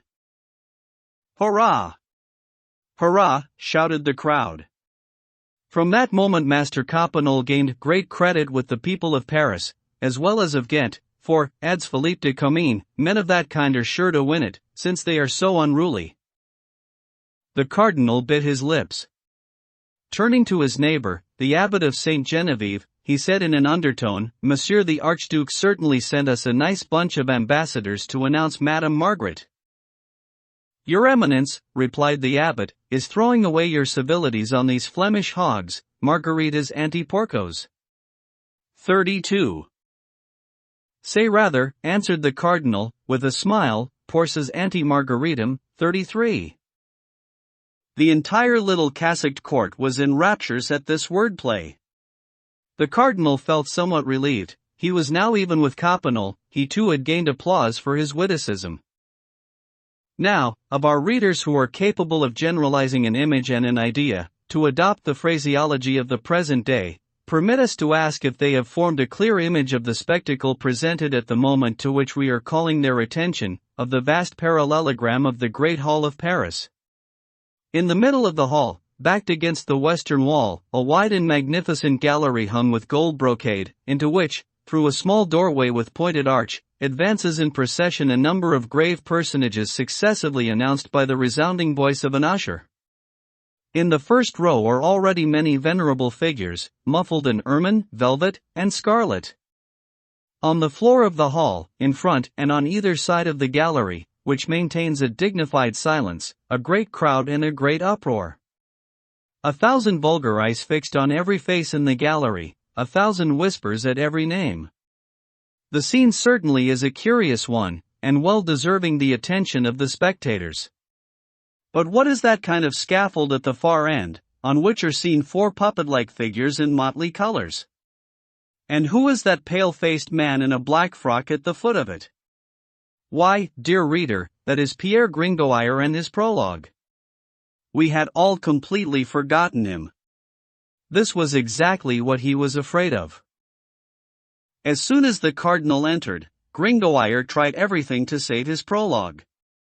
At first he begged the actors, who were in a state of suspense, to proceed and to raise their voices. Then, perceiving that nobody listened to them, he ordered them to stop, and for the quarter of an hour that the interruption lasted he struggled, calling on Gisquet and Léonard to encourage their neighbors to call for the continuation of the prologue, but all in vain. Not a creature would turn away from the cardinal, the ambassadors, and the balcony, the sole center of that vast circle of gazes. There is also reason to believe, and we record it with regret, that the audience was beginning to be somewhat tired of the prologue at the very moment when His Eminence arrived and created a terrible diversion. After all, the balcony exhibited precisely the same spectacle as the marble table, the conflict between labor and clergy, nobility and trade. And many people preferred to see them without disguise, living, breathing, moving, elbowing one another in flesh and blood in the Flemish ambassadors, the episcopal court, in the cardinal's robe, in Coppenole's jacket, then talking in verse, painted, dressed up, resembling effigies of straw stuffed into the yellow and white tunics in which Gringoire had encased them. When, however, our poet perceived that some degree of tranquility was restored, he devised a stratagem for regaining the public attention. "Sir," he said, turning to a jolly citizen, whose face was the image of patience, "don't you think they had better go on?" "With what?" asked the other. "Why, with the play," replied Gringoire. "Whatever you say," rejoined his neighbor. This demi-approbation was quite enough for Gringoire. Mingling as much as possible with the crowd, he began to shout with all his might, "The play! The play! Go on with the play!" "The devil," said Jonas de Molendino. "What is it they are singing down there?" Gringoire was, in fact, making as much noise as half a dozen persons. "I say, comrades, the play is over, isn't it? They want to begin it again. We won't put up with that." "No, no," cried all the students. "Down with the play! Down with it!" This only served to increase Gringoire's struggles, and he yelled louder than ever, "Go on! Go on!" This clamor drew the attention of the cardinal. "Bailiff of the palace," he said to a stout man in black, stationed a few paces from him, "what is going on down there? It sounds like the infernal racket the devil's minions would make if they were trapped in a font of holy water." The bailiff of the palace was a sort of amphibious magistrate, a kind of bat of the judicial order, something between a rat and a bird, a judge and a soldier. He approached His Eminence and, greatly fearing his anger, explained to him with faltering tongue the impropriety of the people, how noon had arrived before His Eminence, and the actors had been forced to begin without waiting for him. The cardinal laughed outright. "By my faith," he exclaimed, "the rector of the university should have done the same. What do you say, Master Guillaume Rym?" "Monseigneur," answered Master Guillaume Rym, "we ought to be glad that we have escaped half the play. The loss is so much gained." "May those fellows continue their farce?" asked the bailiff. Go on," said the cardinal, "it's the same to me. I'll read my breviary." The bailiff advanced to the front of the balcony and gestured for silence by a motion of his hand. "Citizens and peasants," he cried, "to satisfy those who wish the piece to proceed, and those who desire that it should end, His Eminence orders it to be continued." Both sides had to resign themselves, but the author and the audience resented the cardinal long afterward. The characters on the stage resumed their cue, and Gringoire hoped that at any rate the rest of the piece would be heard out. This hope, however, was destined, like his other illusions, very soon to be dashed. Silence was, indeed, to some degree restored among the audience, but Gringoire had not observed that, just when the cardinal ordered the play to be continued, the balcony was far from full, and that after the Flemish envoys had taken their seats other persons, forming part of the retinue, kept coming in, and the names and titles of these, proclaimed every now and then by the bawling voice of the usher, broke in on the dialogue and made great havoc with it. Try to imagine in the middle of a theatrical performance, between two rhymes and sometimes between two halves of a line, the shrill voice of the usher adding parenthetically, "Master Jacques Charmelot, the king's procurer for church courtyards. Jehanda Harley, squire, guard in the office of the night watch for the city of Paris. My lord Galiot de Genoac, chevalier, lord of Brussy, master of the king's artillery. My lord Truracier, overseer of waterworks and forests of our lord the king, in the following regions of France, Champagne and Brie. My lord Louis de Greville, chevalier, councillor, and chamberlain of the king, admiral of France, warden of the forest of Vincennes. Master Denis Le Mercier, guard at the home for the blind, etc., etc., etc. It became unbearable.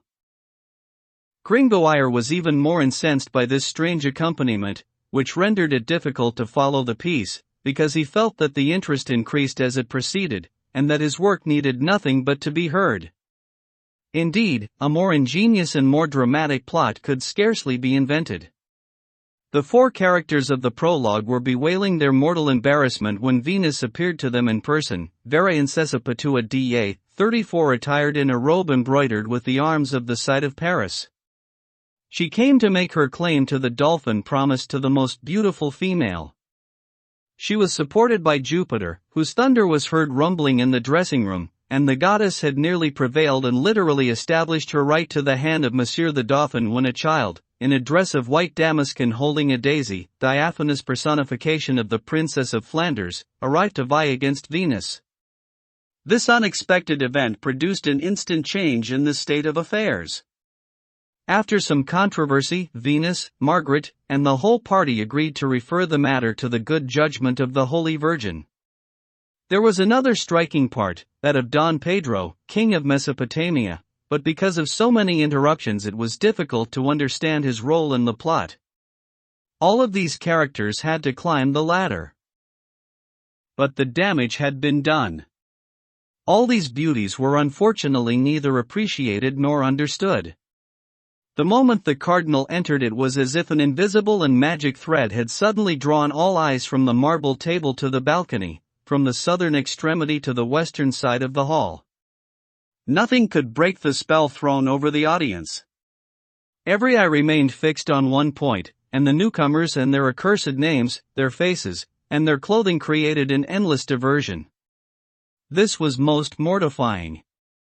Except for Gisquette and Léonard, who turned around from time to time when Gringoire pulled on their sleeves, and their fat, patient neighbor, no one listened, or even looked at the poor forsaken play.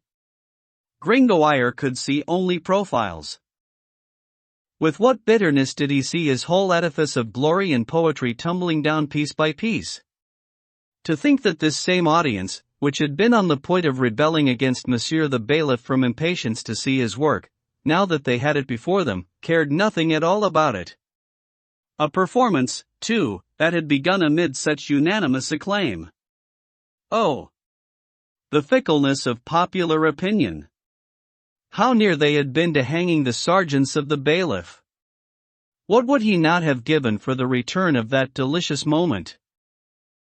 The brutal monologue of the ushers ceased at last. Everyone had arrived. Gringoire breathed once more. The actors continued bravely. Suddenly, what should Master Coppenole the hosier do but rise from his seat? And Gringoire stood aghast to hear him, to the breathless attention of the spectators, begin this abominable speech. Gentlemen citizens and squires of Paris, I know not, by God, what we are doing here.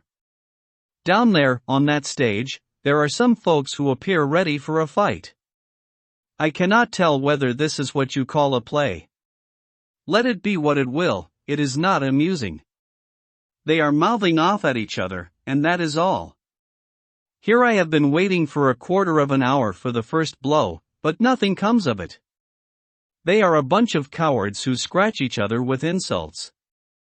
You should have sent to London or Rotterdam for real fighters, and, I swear, you would have had punches that could be heard throughout the hall, but this bunch is pathetic. At least they should have given us a dance or some pantomime. No one told me about this. They promised me a festival of fools and the election of a pope. We have our Pope of Fools in Ghent too, and, by God, in this respect we are behind your famous city. But here is what we do, we gather a crowd, such as this. Then everyone who wants to puts his head through a hole and makes a face at the others. He who makes the ugliest face is chosen pope by popular vote, that's it. It is very amusing, I assure you. Shall we choose your pope after the custom of my country? It will be less boring at any rate than listening to those loudmouths. If they would like to come and grin through the hole, why, let them. What do you say, gentlemen citizens? We have here sufficiently grotesque samples of both sexes so that we can have a hearty laugh in the Flemish fashion, and we have ugly faces enough among us to expect an excellent grimace. Gringoire wanted to respond, but stupefaction, outrage, and indignation rendered him speechless. Besides, the gesture of the popular hosier was hailed with such enthusiasm by the citizens, flattered to be called yeoman, that resistance was useless. All that he could now do was swim with the current. Gringoire hid his face in his hands because he was not fortunate enough to have a cape with which he might cover his head like Agamemnon of Timanthe. Chapter 5. Quasimodo. In the blink of an eye everything was ready for carrying out Coppenol's idea. Townsmen, students, and lawyers' clerks had fallen to work. The little chapel opposite the marble table was chosen for the theater of the grimaces. Having broken the glass in the pretty little rose window over the door, they agreed that the competitors should put their heads through the circle of stone that was left. To enable them to reach it, 2 barrels were brought out and set one on top of the other. It was decided that all candidates, whether men or women, for women were eligible, should hide their faces and keep them covered in the chapel till the moment of exhibiting them so that the first impression of the grimace might be the stronger. In a few minutes the chapel was full of competitors, and the door was shut on them. From his place Coppenol ordered, directed, and oversaw all the arrangements. During the uproar the cardinal, not less dismayed than Gringoire, having excused himself on the plea of business and vespers, retired with his retinue while the crowd that had been so excited by his arrival was entirely indifferent to his departure. Guillaume Rym was the only person that noticed the embarrassment of his eminence. Popular favor, like the sun, continued to move on, having set out from one end of the hall, after pausing some time in the middle, it was now at the other end. The marble table, the brocade balcony, each had had its moment. It was now the turn of Louis Chi's chapel. The field was open to every sort of madness, the Flemish and the rabble alone remained. The grimaces began. The first face presented itself at the window with its red eyes and gaping mouth, and forehead wrinkled like hussar boots in the time of the emperor. It caused such convulsions of inextinguishable laughter that Homer 35 would have taken these wretches for immortal gods. Gringoire's Jupiter knew this fate only too well. A second and a third grimace followed, then another and another, inspiring redoubled shouts of laughter and stampings and clatterings of glee. The crowd was seized with a sort of frantic intoxication, a supernatural kind of fascination, of which it would be difficult to convey any idea to the reader of our day. Imagine a series of faces successively presenting every geometric shape, from the triangle to the trapezium, from the cone to the polyhedron, every human expression, from rage to lechery, every age, from the wrinkles of the newborn infant to those of the hag at death's door, all the religious phantasmagoria from Faunus to Beelzebub, every animal profile, from the distended jaw to the beak, from the snout of the hog to the muzzle of the bull. Imagine all the grotesque heads of the Pont Neuf, those nightmares petrified under the hand of Germain Pilon, suddenly starting into life, and coming one after another to stare you in the face with flaming eyes.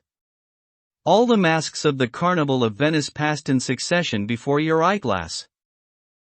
In a word, it was a human kaleidoscope. The frantic revel became more and more wild. 10 years could have given but an imperfect idea of the scene. Imagine Salvator Rosa's battle turned into a bacchanalian play. 36 There were no more students, ambassadors, men, or women, all were lost in the general license. The great hall was one vast furnace of effrontery and merriment. Every mouth was a cry, every eye a flash, every face a contortion, every individual a poser. Everyone howled and roared. The extraordinary faces that in turn presented themselves at the window acted like kindling thrown on a blazing fire, and from this volatile crowd issued, like steam from a furnace, a dull roar, a low hiss or whistling like the noise made by the wings of a monstrous gnat. Curses! Look at that face. That one is worthless. Next. Guillemette Maugarepuis, look at that bull's muzzle. Only the horns are missing. Isn't that your husband? Next. What the hell is that face? Whoa there. That's cheating. You can only show your face. Damn that parrot calabote. She can do that? Hurrah! Hurrah! I can't breathe. His ears don't fit. Etc., etc. We have to give credit to our friend Jahan. In the middle of all this, we could still see him on top of his pillar, like a ship boy on the topsail. He was going wild. His mouth was wide open, and from it escaped an inaudible sound, inaudible not because it was lost in the general clamor but because it was so intense that he must have surpassed Silver's frequency of 12,000 vibrations or the 8,000 of Biot.37.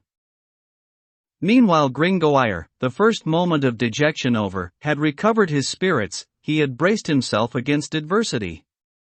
"Go on," he said for the third time to his actors, his speaking machines. Then he paced back and forth, with long strides, before the marble table. He almost felt tempted to take his turn to exhibit himself at the round window of the chapel, just for the pleasure of making a face at the ungrateful populace. But no, he said to himself, no revenge. That would be unworthy of us. Let us struggle manfully to the last. The power of poetry is mighty over the people. I will win them back. We shall see which will conquer, grimaces or belles lettres. Alas, poor Gringoire. He was left to be the only spectator of his play. Every back was turned on him. I am wrong. The fat, patient man whom he had previously consulted in a critical moment was still turned toward the theater. As for Gisquette and Léonard, they had long deserted. Gringoire was touched to the bottom of his heart by the constancy of his only spectator. He went up and spoke to him while gently shaking his arm because the good man was leaning on the balustrade and napping a little. "Sir," said Gringoire, "I am exceedingly obliged to you." "Sir," replied the fat man, with a yawn, "for what?" "I see," rejoined the poet, "that you are quite annoyed by all this noise, which prevents your listening with ease. But never mind, your name will be handed down to posterity. May I ask what it is?" "Renaud Chateau, keeper of the seal of the Châtelet of Paris, at your service." "Sir, you are the only representative of the muses in this assembly," said Gringoire. "You are too polite, sir," replied the keeper of the seal of the Châtelet. "You are the only one," resumed Gringoire, "who has paid any attention to the play. What do you think of it?" "Why, to tell the truth," answered the fat magistrate, only half awake, "it is lively enough." Gringoire was forced to be content with this praise, for thunders of applause, mingled with prodigious shouts, cut short their conversation. The Pope of Fools was elected. "Hurrah! Hurrah! Hurrah!" cried the people on all sides. It was, in truth, a countenance of miraculous ugliness that at this moment shone forth from the rose window. After the succession of faces, pentagonal, hexagonal, and heteroclite at this opening, none of which had realized the idea of the grotesque that the crowd had set up in its feverish imagination, it required nothing short of the sublimely monstrous grimace that had just dazzled the multitude to win their votes. Master Coppenole himself applauded, and Clopin Trouillefou, who had been a candidate and God knows what intensity of ugliness his features could attain, confessed himself beaten.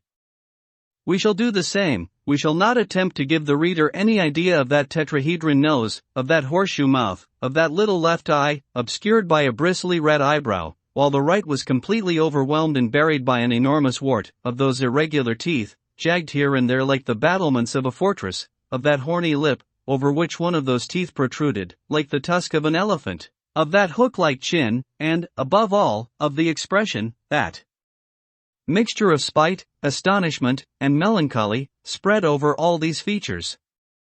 Imagine such an object, if you can.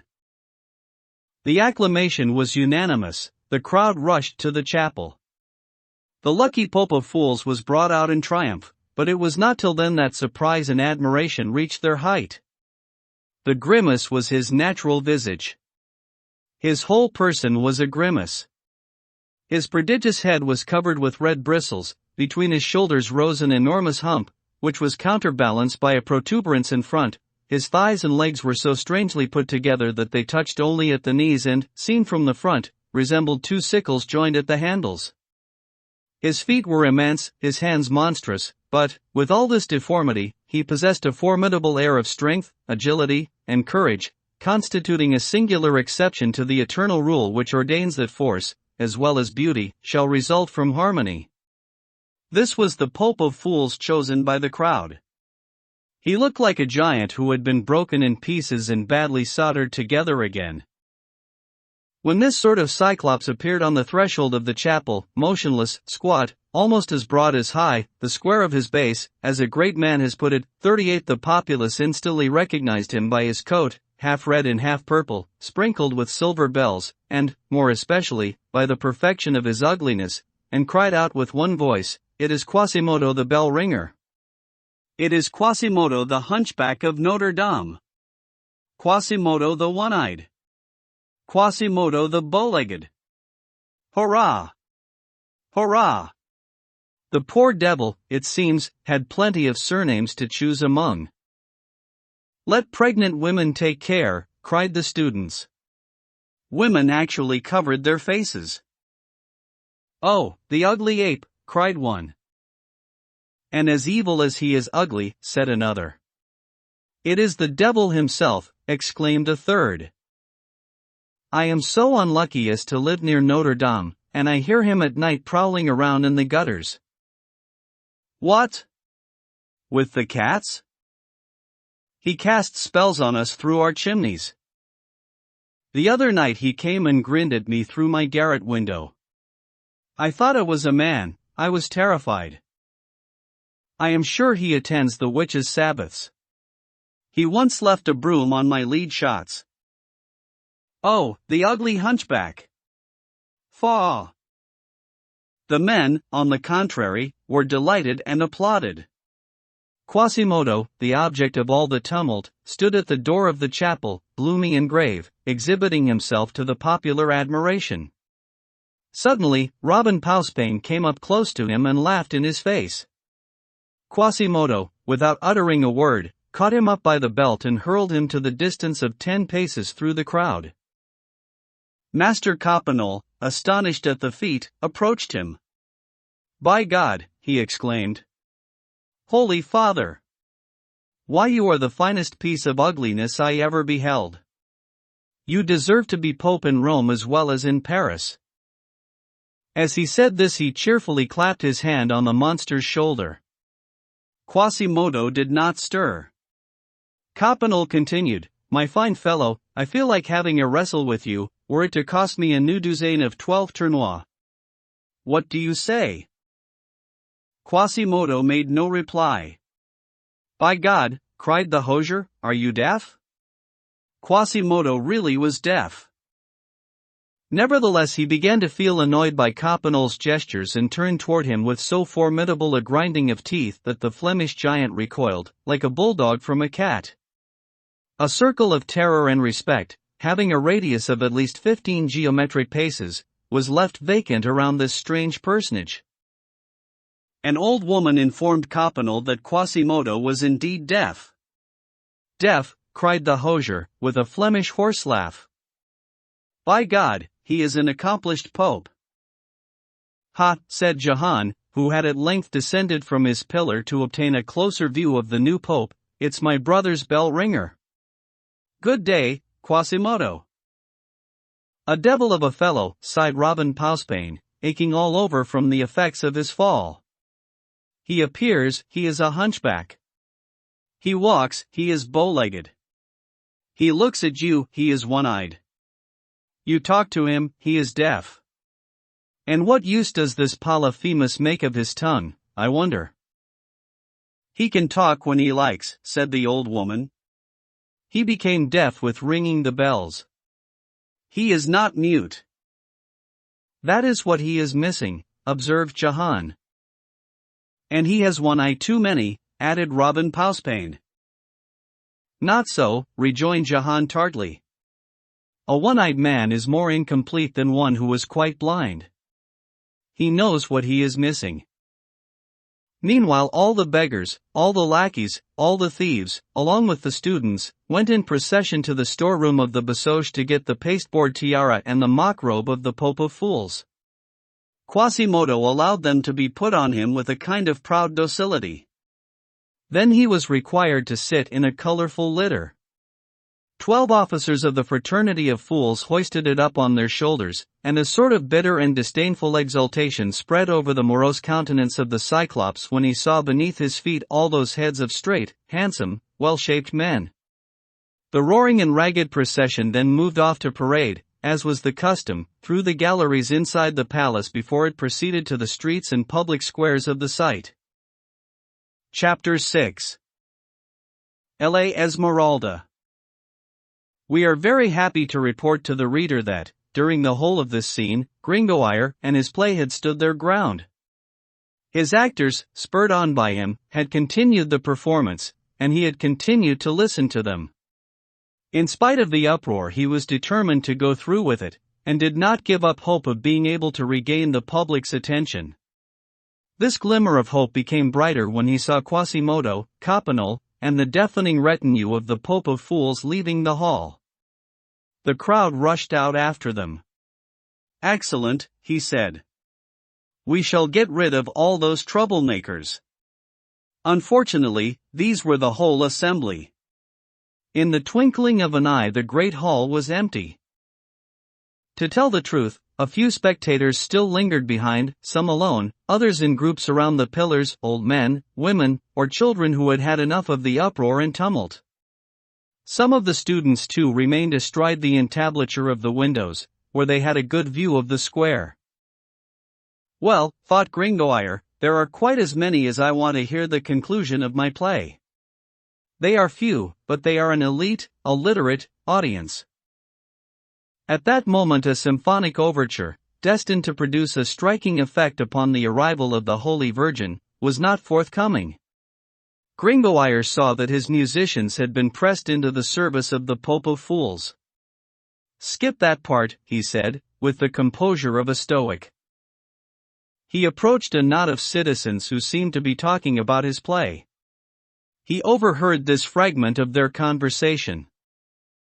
"Master Cheneteau, you know the Hôtel de Navarre, which belonged to Monsieur de Nemours?" "Yes, facing the chapel of Braque." "Well, the Exchequer has just leased it to Guillaume Alexander, the historian, for £6 8 parisis a year. How rents are rising!" "Bah," cried Gringoire, with a sigh. "The others are listening, at any rate." "Comrades," one of the young rascals at the windows suddenly shouted, "La Esmeralda! La Esmeralda in the square!" This announcement produced a magical effect. All who were left in the hall ran to the windows, clambering up the walls to obtain a view and repeating, "La Esmeralda! La Esmeralda!" Thunderous applause arose at the same moment from the square. "What can they mean by La Esmeralda?" said Gringoire, clasping his hands in despair. "Gracious heaven! It seems to have become the window's turn now." Turning toward the marble table, he perceived that the performance was at a standstill. It was precisely the moment when Jupiter should have appeared with his thunderbolt, but Jupiter was standing stock still at the foot of the stage. "Michel Giborne," cried the incensed poet. "What are you doing? What is your part? Get up there!" "Alas," replied Jupiter, "one of the students has run away with the ladder." Gringoire looked. It was so. There was no way to reach the stage.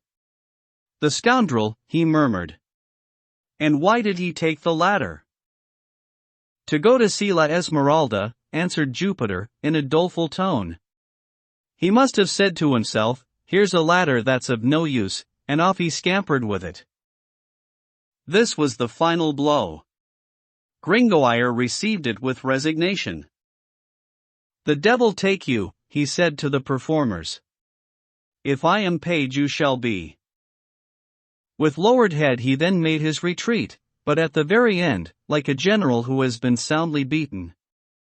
A nice pack of asses and boobies, these Parisians, he muttered between his teeth as he descended the winding staircase of the palace. They come to hear a play and will not listen to it. They will pay attention to everything and everybody, to Clopin Trouillefou, to the Cardinal, to Coppenole, to Quasimodo, to the devil. But on the Holy Virgin they have none to bestow. Had I known, I would have given you Virgin Mary's, gaping oafs. I came to see faces and I saw only backs.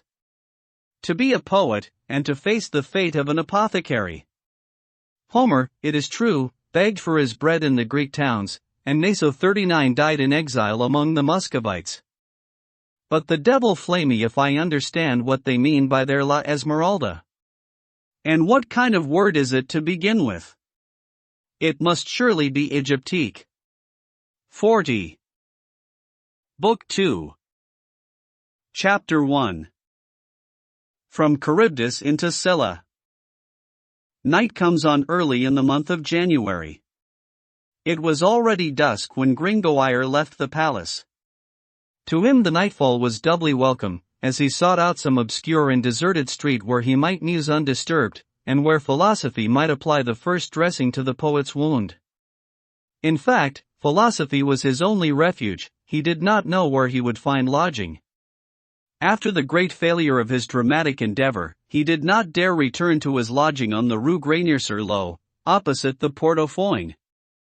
He had counted on being paid by Monsieur the Provost so that he could, in turn, pay Master Guillaume d'Olksire, licensed farmer of livestock with cloven hoofs, for the 6 months' rent that he owed him, that is to say, 12 sols parisis, 12 times the value of all that he possessed in the world, including his hose, shirt, and doublet. Having all the sidewalks of Paris to choose from, he considered for a moment, seeking temporary shelter under the little gateway of the prison of the treasurer of the Sainte-Chapelle.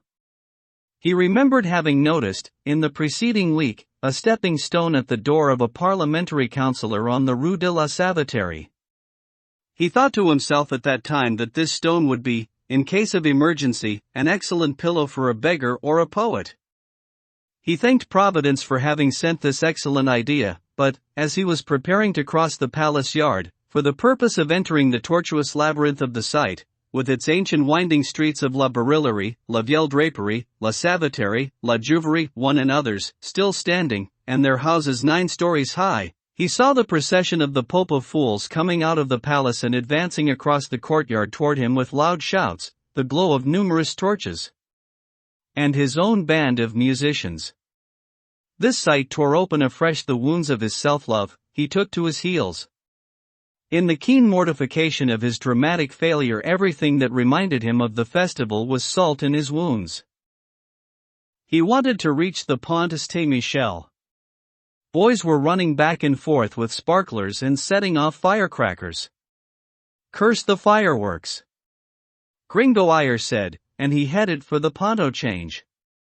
To the houses at the end of the bridge were attached 3 large pieces of canvas, with likenesses of the king, the Dauphin, and Margaret of Flanders, and 6 smaller, on which were portrayed the Duke of Austria, the Cardinal de Bourbon, Monsieur de Beaujeu, Madame Jeanne of France, Monsieur the Bastard of Bourbon, and I know not whom besides. It was all illuminated by torches. A crowd of spectators was admiring these performances. Happy painter, Johann Forbalt, too, said Gringoire with a deep sigh as he turned his back on the canvases. There was a street just before him. It appeared so dark and so deserted that he hoped there to be out of hearing as well as out of sight of all the festivities. He entered it. Suddenly his foot struck some obstacle, he stumbled and fell. It was the trunk of the May tree, which the clerks of the Basoche had placed that morning in honor of the day at the door of a member of the Parliament. Gringoire bore with fortitude this new misfortune. He picked himself up and reached the river. Leaving behind him the civil and criminal court of the Parliament, he followed the high wall of the King's Gardens, on the unpaved riverbank where he was ankle-deep in mud. He arrived at the western point of the site and surveyed for some time the islet of Passer aux Vaches, 3 which has since disappeared beneath the Pont Neuf with its bronze horse. Beyond the white, narrow stripe of water that separated him from it, the islet appeared to him in the dark like a black mass. By the glimmer of a faint light he could make out a kind of hut in the shape of a beehive that afforded shelter to the ferryman during the night. Happy ferryman, thought Gringoire. You do not dream of glory, you write no epithalamiums. What are the marriages of kings and duchesses of Burgundy to you? You know no other jewels than the daisies of the meadows, which offer themselves to your grazing cattle. While I, a poet, am hooted, and shiver with cold, and owe 12 sous, and the sole of my shoe is so thin that it might serve as your lampshade. Thank you, ferryman. Your hut consoles the eye and makes me forget Paris. He was awakened from his almost lyric ecstasy by the explosion of a double firecracker, suddenly fired from the happy cabin. It was the ferryman taking his share in the rejoicings of the day. The explosion made Gringoire shudder. Accursed festival, he cried. Will you pursue me wherever I go, even to the cabin of the cattle ferryman? Then he looked at the Seine flowing at his feet, and a horrible temptation came over him. Ah, he said, how gladly would I drown myself, only the water is so cold. Then he formed a desperate resolution. Since he found it impossible to escape the Pope of Fools, the paintings of Johann Forbalt, the May trees, the sparklers, and the firecrackers, he determined to head for the Place de Grève and to penetrate boldly into the very heart of the rejoicings. At any rate, he thought, I shall be able to get warm at the bonfire, and perhaps dine on some of the crumbs of the meal provided at the public larder of the city. Chapter 2. The Place de Grève. Today only a pitiful vestige of the Place de Grève, as it then existed, remains. This is the charming turret that occupies the north corner of the square, and that, already buried beneath the ignoble plaster that encases the fine outlines of its sculptures, will probably soon disappear, engulfed by the wave of new buildings that is so rapidly swallowing up all the ancient facades of Paris. Those who, like ourselves, cannot pass through the Place de Grève without bestowing a look of pity and sympathy on that poor turret, cooped up between two paltry erections of the time of Louis XV, may easily imagine the general aspect of the edifice to which it belonged and reconstruct in imagination the entire old Gothic square of the 15th century. It was then, as at present, an irregular trapezoid, bordered on one side by the quay and on the three others by a series of lofty, narrow, and gloomy houses. By day, the viewer might admire the variety of buildings, covered with sculptures or carving and displaying a complete array of the various styles of domestic architecture of the Middle Ages, the period between the 15th and the 11th century, from the casement window, which had already begun to supersede the ogive, from the Romanesque arch, which had been supplanted by the ogive, and which still existed on the ground floor of that ancient building of the Tour Roland, on the corner of the square next to the Seine, by the Rue de la Tannerie. By night, all that could be distinguished of that mass of buildings was the dark, jagged outline of the roofs stretching their chain of sharp corners around the square. For one of the radical differences between the cities of that time and the cities of the present day is that now the fronts face the streets and squares, whereas then it was the gables. During the last 2 centuries houses have turned around. In the center of the east side of the square rose a heavy and hybrid structure in 3 distinct sections. It was called by 3 names, which explain its history, its intention, and its architecture: the Maison au Dauphin, because Charles V as Dauphin had resided there; La Marchandise, because it served as the Hôtel de Ville; and the Maison aux Piliers, Domus ad Piloria, from the row of massive pillars that supported its 3 stories. One could have found there all that is requisite for a good city like Paris: a chapel for praying to God in, a hall for holding audiences and occasionally snubbing the servants of the king, and, in the attic, there was an arsenal well stocked with artillery. For the citizens of Paris know that it is not sufficient on every occasion to beg and to pray for the freedom of the sight, and therefore they always keep in reserve a good rusty musket or 2 in an attic in the Hôtel de Ville. The Grève wore at that time the same sinister aspect that it still retains, because of the unpleasant ideas it inspires and because of the gloomy Hôtel de Ville of Dominique Bocador, for which occupies the site of the Maison aux Piliers. A permanent gallows and a pillory, or, as they were called in those days, a justice and a ladder, placed side by side in the middle of the pavement, conferred no particular attractions on this fatal spot, where so many human beings full of health and life had suffered. 50 years later the fever of Saint Valere was born here. 5 This disease produced by fear of the scaffold was the most monstrous of all illnesses because it came not from God but from man.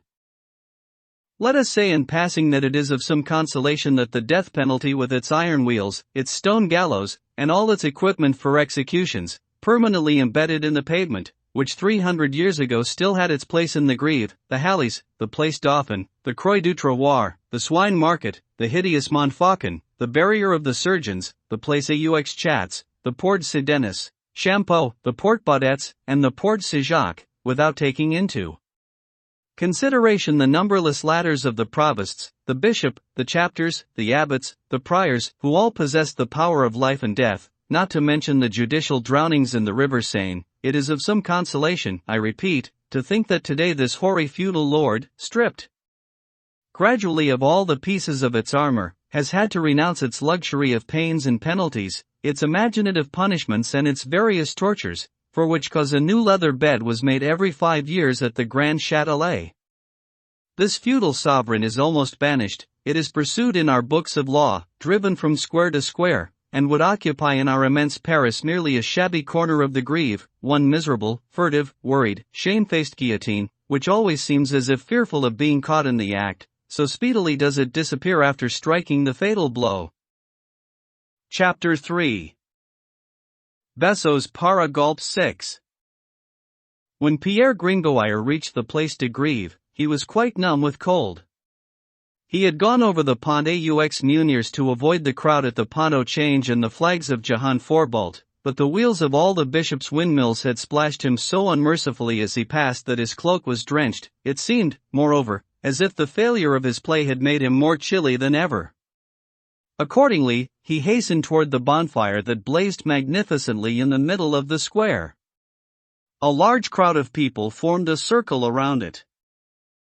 Damned Parisians, he said to himself, for Gringoire, like a genuine dramatic poet, was addicted to soliloquies. There they are, keeping me out from the fire. And yet I am in great need of a comfortable chimney corner.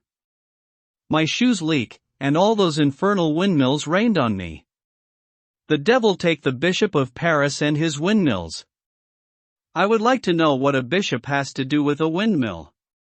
Does he expect to become a miller bishop some day or other? If he needs nothing but my malediction, I will give it to him readily, and to his cathedral, and to his windmills. Let's see if these boobies will take notice. But what are they doing there, I want to know? Warming themselves, fine amusement. Gaping at the bonfire burning, what a pretty sight. On looking more closely, he perceived that the circle was much larger than it needed to have been had the persons composing it been desirous only of warming themselves at the king's fire, and that the assemblage of spectators had not gathered only to admire the beauty of the 100 blazing bundles of wood. In the vast space left open between the crowd and the fire there was a young girl dancing. Gringoire, skeptical philosopher and satirical poet that he was, could not immediately decide whether this young girl was a human being, a fairy, or an angel, so completely was he fascinated by the dazzling vision. She was not tall, though she appeared to be so from the slenderness and elegance of her figure. Her complexion was dark, but it was easy to divine that by daylight her skin must have had the beautiful golden tint of the Roman and Andalusian women. Her small foot was Andalusian as well. She danced, whirled, turned around, on an old Persian carpet, carelessly thrown under her feet. Every time her radiant face passed before you as she turned, her large, black eyes flashed lightning. Every eye was fixed on her, every mouth open, and, in truth, while she was dancing this way, to the sound of the tambourine, which her 2 round and exquisitely shaped arms held above her head, she was thin, frail, and volatile like a wasp. With her smooth bodice of gold, her colorful dress that swelled with the rapidity of her motions, with her bare shoulders, her finely turned legs that her skirt now and then revealed, her black hair, her flaming eyes, she was a supernatural creature. In truth, thought Gringoire, she is a magical creature, a nymph, a goddess, a Bacchante of Mount Menelaus. 7. At that moment one of the magical creature's tresses came loose, and a piece of yellow brass that had been fastened to it fell to the ground. But no, he said, she is a gypsy. The illusion was shattered. She began dancing again. She picked up from the ground 2 swords, which she balanced on their points on her forehead and made them turn around one way while she turned the other. She was in fact a gypsy, neither more nor less. Though the spell was broken, the whole scene was not without fascination and charm for Gringoire. The bonfire threw a crude red, trembling light on the wide circle of faces and on the tawny brow of the girl. At the far end of the square, it cast a faint glow, mingled with the wavering shadows, on the ancient, black, and furrowed worn-out facade of the Maison aux Piliers on the one hand and on the stone arms of the gallows on the other. Among the 1,000 faces on which this light cast a scarlet hue, there was one that seemed to be more deeply absorbed in the contemplation of the dancer than any of the others. It was the face of an austere, calm, and somber man. This man, whose outfit was hidden by the crowd who surrounded him, appeared to be no more than 35 years of age. He was, nevertheless, bald and had at his temples a few tufts of thin and already gray hair. His ample and lofty brow was creased with wrinkles, but in his deep-sunk eyes there was an expression of extraordinary youth, ardent life, and deep passion. He kept his eyes intently fixed on the Bohemian, and while the lively girl of 16 danced and whirled to everyone else's delight, his reverie seemed to become more and more gloomy. At times a smile and a sigh would cross his lips, but the smile was by far the more pained of the two. The girl eventually paused, out of breath, and the people applauded with love. "Jolly," said the Bohemian. Gringoire saw a pretty little white goat emerge, a nimble, lively, glossy creature with gold horns, gold hoofs, and a gold collar, which he had not noticed before and which had, till then, been lying at the corner of the carpet watching her mistress dance. "Jolly," said the girl, "it is your turn now," and, seating herself, she gracefully held the tambourine before the animal. "Jolly," she continued, "what month are we in?" The goat raised her foreleg and struck one stroke on the tambourine. It was in fact the first month. The crowd applauded. "Jolly," said the girl, turning the tambourine a different way, "what day of the month is this?" Jolly again raised her little gold hoof and struck 6 blows on the instrument. "Jolly," continued the gypsy, again changing the position of the tambourine, "what time is it?" Jolly gave 7 blows. At that very moment the clock of the Maison aux Piliers struck 7. The people were astounded. "There is sorcery at the bottom of this," said a sinister voice in the crowd. It was that of the bald man, who never took his eyes off the Bohemian. She shuddered and turned away, and thunderous applause burst forth and drowned the sinister exclamation. The applause had the effect of effacing it so completely from her mind that she continued to question her goat. "Jolly, show me what Master Guichard Grand Remy, captain of the city Pistoliers, does in the Candlemas procession."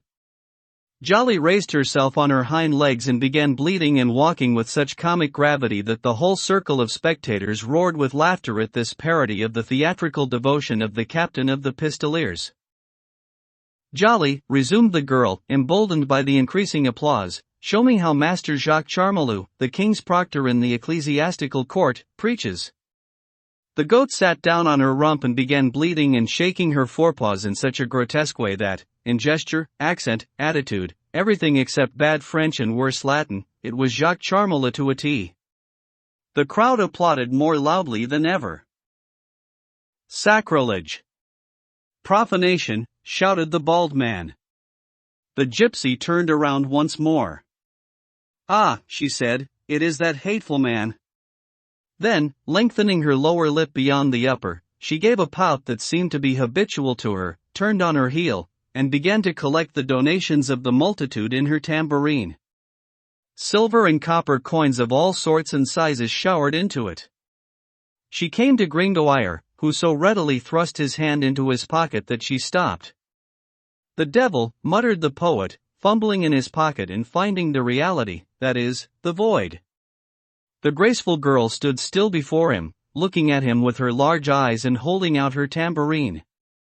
Perspiration fell from Gringoire's brow.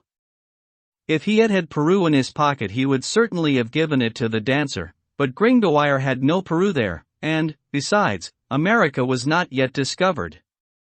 An unexpected incident luckily came to his rescue. "Get out of here, locust of Egypt," cried a sharp voice from the darkest corner of the square. The young girl turned around terrified. It was not the voice of the bald man, it was the voice of a woman, it was a devout and spiritual voice. This exclamation, which frightened the gypsy, excited the merriment of a troop of boys who were strolling near the spot. "It is the crazy woman in the Tour Roland," they cried, with shouts of laughter. "It's sad sack who is complaining. Perhaps she has had no supper. Let us run to the buffet and see if we can get something for her." And away they scampered to the Maison aux Piliers. Meanwhile, Gringoire had taken advantage of the girl's agitation to sneak off. The shouts of the boys reminded him that he had not eaten either. He thought that he too might as well try his luck at the buffet. But the young rogues ran too fast for him. When he arrived everything was cleared away, there was not a scrap of any kind left. There wasn't even a miserable 5-sou sandwich. All that was left were some lovely fleurs de lis on the wall, with garlands of roses.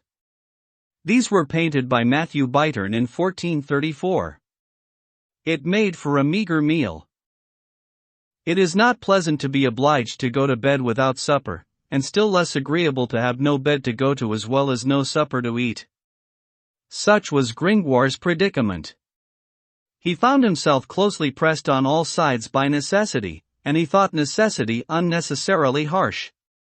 He had long since discovered this truth, that Jupiter created man in a fit of misanthropy, and that, throughout the whole life of the philosopher, his destiny keeps his philosophy in a state of siege. For his own part, he had never seen the blockade so complete. He heard his stomach make a battle cry, and he declared it very inappropriate of malicious destiny to conquer his philosophy with famine.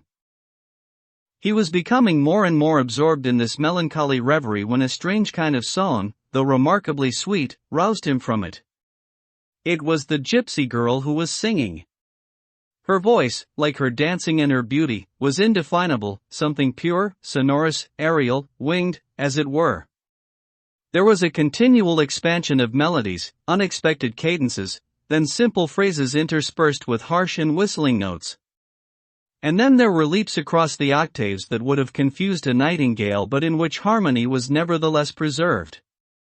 Soon, soft undulations of octaves rose and fell like the bosom of the young singer. Her fine face followed with extraordinary versatility all the variations of her song and moved from the wildest inspiration to the most chaste dignity. You could have taken her at one moment for a madwoman, at another for a queen. Gringoire did not recognize the language of the song she sang, and it seemed unknown to her as well since her expression had little to do with the words. Therefore these 4 lines from her mouth were sung with mad joy. Un cofre de gran riqueza hallaron dentro, un pilar dentro de, nuevas banderas con figuras de espantar. And then a moment afterward. Alarabes de caballos sin poderse manear, con espadas, y los cuellos ballestas de buen char. 8. Gringoire felt tears sting his eyes. Her song, however, was a joyful one, and she seemed to sing like a bird, from happiness and insouciance. The song of the gypsy had disturbed Gringoire's reverie, but like the swan disturbs the water, he listened with a kind of rapture and a forgetfulness of everything. It was the first respite from suffering that he had enjoyed for several hours. It did not last long. The same female voice that had interrupted the dancing of the gypsy was now raised to interrupt her singing. "Stop chirping, cricket of hell," it cried, still from the darkest corner of the square. The poor cricket stopped short. "Damned screeching of a saw! You have broken the lyre," exclaimed Gringoire, pressing his hands to his ears. The other spectators also began to murmur. "Devil take the old hag!" And the invisible spoilsport might have regretted her aggression against the Bohemian had not the crowd's attention at that moment been diverted by the procession of the Pope of Fools, which, after parading through the main thoroughfares, was now entering the Place de Grève with all its torches and its clamor. This procession, which set out, as the reader saw, from the palace, was joined in its progress by all the ragamuffins, thieves, and tramps in Paris. Accordingly it exhibited a most respectable appearance when it reached the Grève. Egypt marched in first, headed by the Duke of Egypt on horseback, with his counts on foot, holding his bridle and stirrups. They were followed by gypsies of both sexes, pell-mell, with their babies crying on their shoulders. All of them, duke, counts, and commoners, were in rags and tatters. Next came the kingdom of slang, that is to say, all the rogues and thieves in France, drawn up according to their respective titles, the lowest walking first. They moved past, 4x4, with the different insignia of their degrees in this strange group, most of them cripples, the legless, the lame, the one-armed, the chronically unemployed, an assortment of fake pilgrims, fake epileptics, and drunkards, who exhibited their counterfeit ailments when begging, fake lepers, orphans, pickpockets, etc. Enough in any case to exhaust even Homer's powers of imagination. 9 Amid the conclave of grand dignitaries, it was difficult to distinguish the king of these ruffians, crouched in a little cart drawn by two huge dogs. After the kingdom of slang came the Empire of Galilee. The emperor, Guillaume Rousseau, marched majestically in his purple robe stained with wine, preceded by dancers performing military dances and scuffling with one another, and surrounded by his mace-bearers and underlings. Last came the Basoche, the company of lawyers' clerks, with their maîtresses garlanded with flowers, in their black gowns, with music worthy of the Sabbath, and large candles of yellow wax. In the center of the crowd the officers of the Fraternity of Fools bore on their shoulders a litter, more overburdened with tapers than St. Genevieve's shrine during the Page. On this throne glittered, with crozier, cope, and mitre, the new Pope of Fools, the bell-ringer of Notre-Dame, Quasimodo the Hunchback. Each of the divisions of this grotesque procession had its particular band of music. The gypsies played on their African balafos and tambourines. The men of slang, a race by no means musical, had advanced no farther than the viol, or the goat's horn, and the Gothic rebec, or bull's horn of the 12th century. The Empire of Galilee was only a bit more advanced. One could barely make out some pathetic and primitive tune, something on the order of do, re, mi. It was around the Pope of Fools that the highest musical achievement of the age was commingled in one magnificent cacophony. It consisted only of horns, treble, alto, and tenor, besides flutes and instruments of brass. Our readers may recall that this was poor Gringoire's orchestra. It is difficult to convey an idea of the beatific look of pride and self-complacency that had settled on Quasimodo's sad and hideous countenance during this triumphal procession from the palace to the Grève. It was the first gratification of self-love that he had ever experienced. Until then he had encountered nothing but humiliation, contempt for his condition, and disgust for his person. Thus, deaf as he was, like a real pope, he enjoyed the acclamations of that crowd that he hated because he knew he was hated by it. It did not matter to him that his subjects were a mob of cripples, beggars, thieves, and ruffians. They were still his subjects and he was a sovereign. He took seriously all the ironic applause, all that mock reverence and respect, with which, we must however observe, there was mingled a certain degree of real fear. The hunchback was strong, the bow-legged one was agile, the deaf bell ringer was spiteful. These three qualities tend to temper ridicule. It is far from certain that the new Pope of Fools was aware of his own feelings or of those that he inspired. The mind that was lodged in that defective body was necessarily imperfect and a bit deaf to the world. He had therefore only a vague, indistinct, and confused idea of what he felt at that moment. Joy penetrated the fog, and pride prevailed. Around that gloomy and unhappy visage showed a halo of delight. At the moment when Quasimodo, in this state of half-intoxication, was carried triumphantly past the Maison aux Piliers, it was, therefore, not without surprise and fear that his attendants saw a man suddenly dart from the crowd and with an angry gesture snatch from his hands his crosier of gilded wood, the mark of his newly conferred dignity. This rash man was the bald character who, mingled in the group of spectators, had terrified the poor gypsy girl by his threatening and hateful words. He was dressed in an ecclesiastical habit. When he darted out of the crowd, Gringoire, who had not noticed him before, recognized in him an old acquaintance. "Hold on there," he said, with a cry of astonishment. "It is my master in Hermes, Dame Claude Frollo the Archdeacon. What the hell does he want from that one-eyed monster? He will be devoured." Shrieks of terror burst from the crowd as the formidable Quasimodo leaped from the litter to the ground, and the women turned away their faces so that they would not see the archdeacon torn to pieces. With one bound he was before the priest, he looked at him and dropped on his knees. The priest pulled off his crown, broke his crosier, and tore his cape of tinsel. Quasimodo remained kneeling, bowed his head, and clasped his hands. Then they began a strange dialogue of signs and gestures, for neither of them spoke, the priest erect, irritated, threatening, imperious, Quasimodo at his feet, humble, submissive, a suppliant. And yet it is certain that Quasimodo could have crushed the priest with his thumb. Eventually the archdeacon, shaking the brawny shoulder of Quasimodo, motioned him to rise and follow him. Quasimodo rose. The fraternity of fools, overcoming their initial stupor, wanted to defend their pope, who had been so unceremoniously dethroned. The gypsies, the beggars, and the lawyers' clerks crowded yelping around the priest. Quasimodo, stepping before the priest, clenched his muscular fists. As he eyed the assailants, he gnashed his teeth like an angry tiger. The priest resumed his somber gravity, made a sign to Quasimodo, and withdrew in silence. Quasimodo went before him, opening a passage for him through the crowd. When they were clear of the populace and had crossed the square, a number of curious and idle persons began to follow them. Quasimodo then fell into the rear, and, facing the enemy, walked backward after the archdeacon, square, massive, bristly, picking up his limbs, licking his tusk, growling like a wild beast. He produced immense waves of movement in the crowd with a gesture or a look. They entered a dark and narrow street into which no one dared venture to follow them. The image of Quasimodo baring his teeth was enough to put everyone off. "That was amazing," exclaimed Gringoire. "But where the devil shall I find supper?" Chapter 4. The unfortunate consequences of following a pretty girl in the street at night. Gringoire took it into his head to follow the gypsy girl at all costs.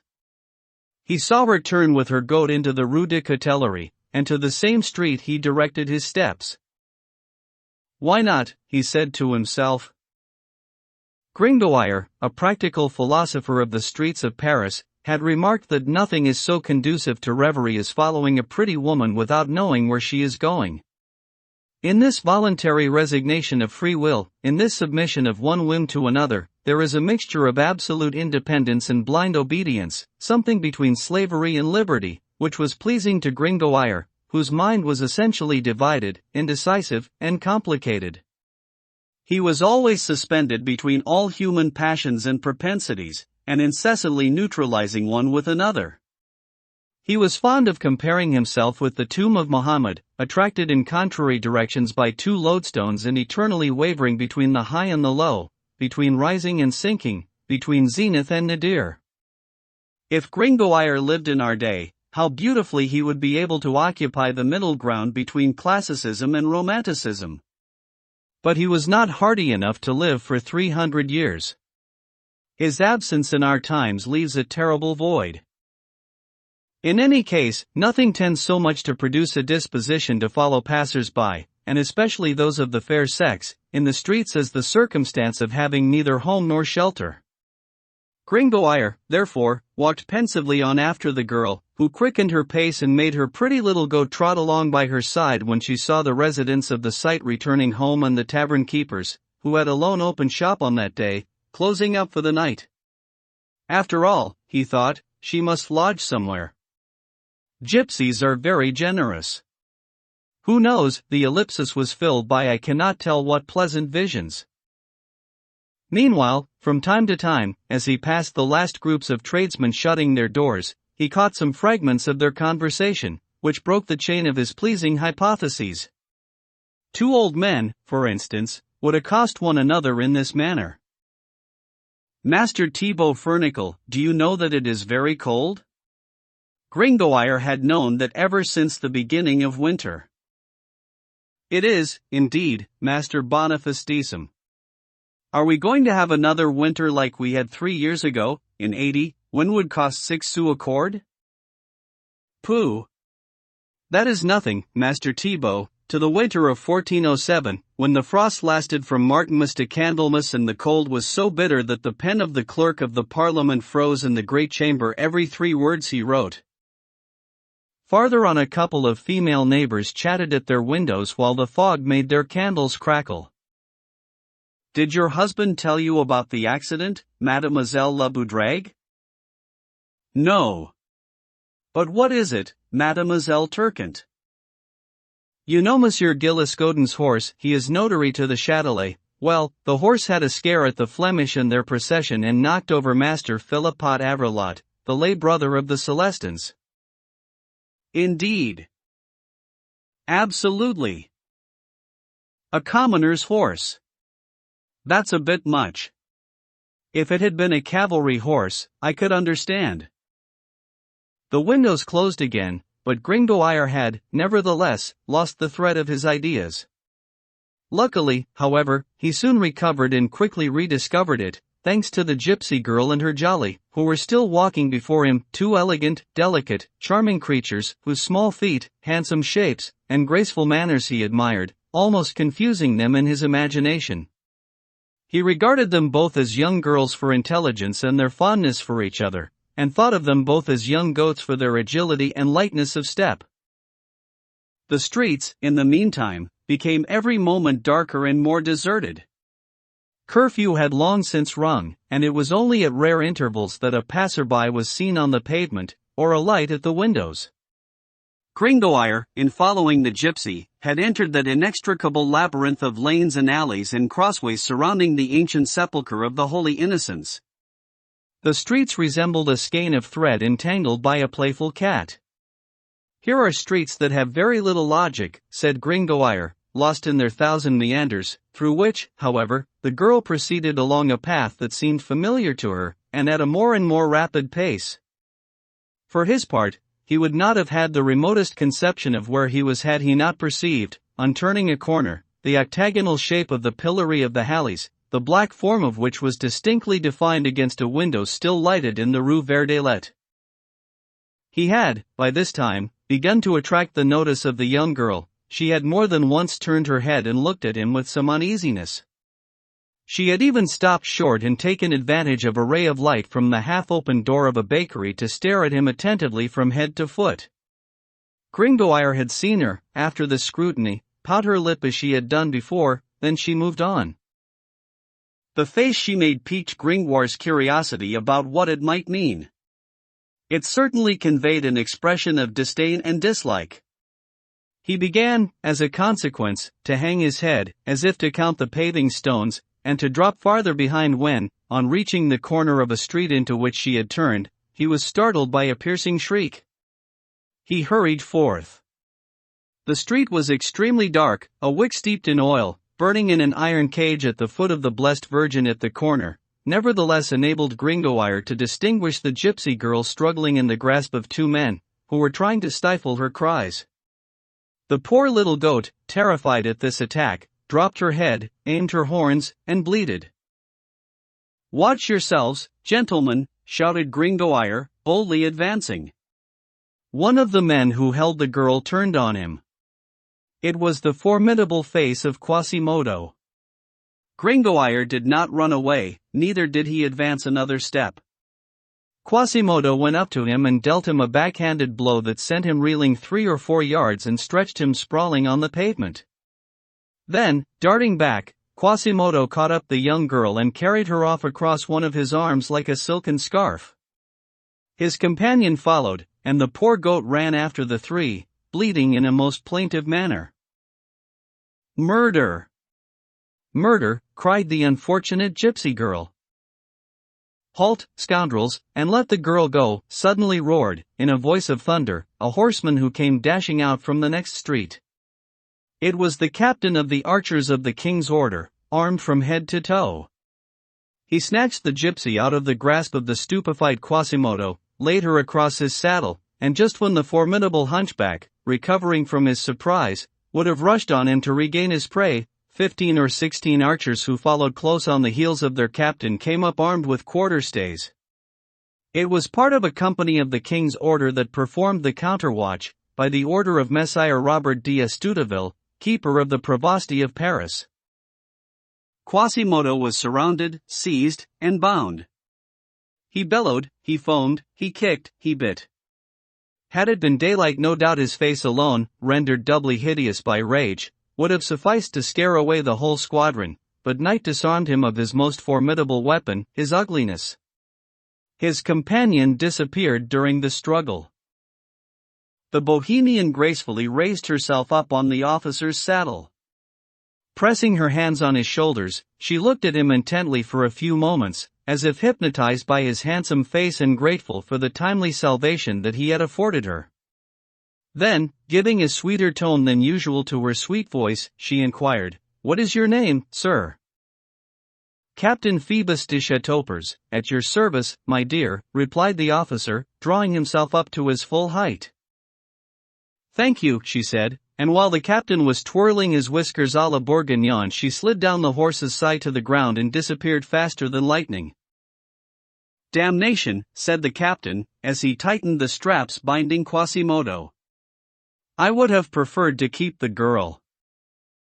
"What do you want, Captain?" said a soldier. "The songbird has escaped. The bat remains." Chapter 5. A chapter of accidents. Gringoire, stunned by his fall, was lying on the pavement before the Good Virgin at the corner of the street.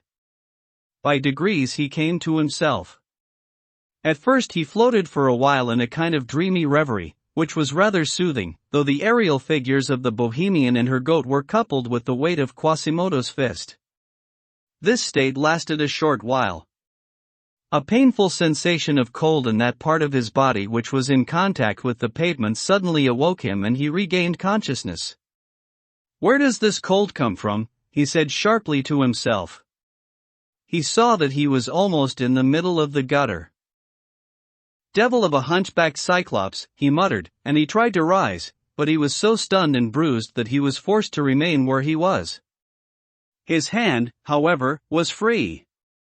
He held his nose and resigned himself to his fate. The mud of Paris, he thought, for he had decidedly made up his mind that the gutter would be his bed. The mud of Paris has a particular stink. It must contain a great deal of volatile and nitrous salt. Besides, it is the opinion of Nicolas Flamel and of the alchemists. The word alchemist suddenly reminded him of the Archdeacon Claude Frollo.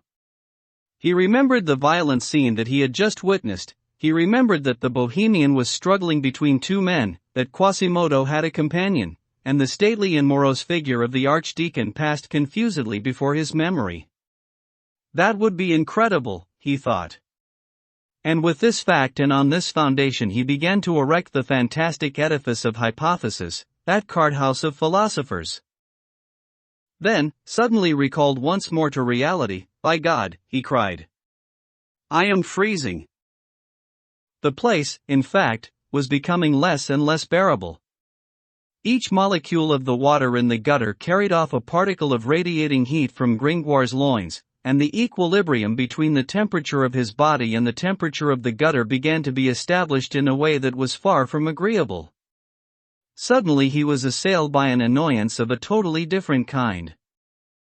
A party of children, of those little bare-legged savages called gamins, who have in every age beaten the pavement of Paris and who when we too were boys threw stones at us in the evening as we left school because our trousers were not in tatters like their own, a band of these ragged urchins ran toward the spot where Gringoire lay, laughing and whooping it up, and caring very little whether they disturbed the neighborhood or not.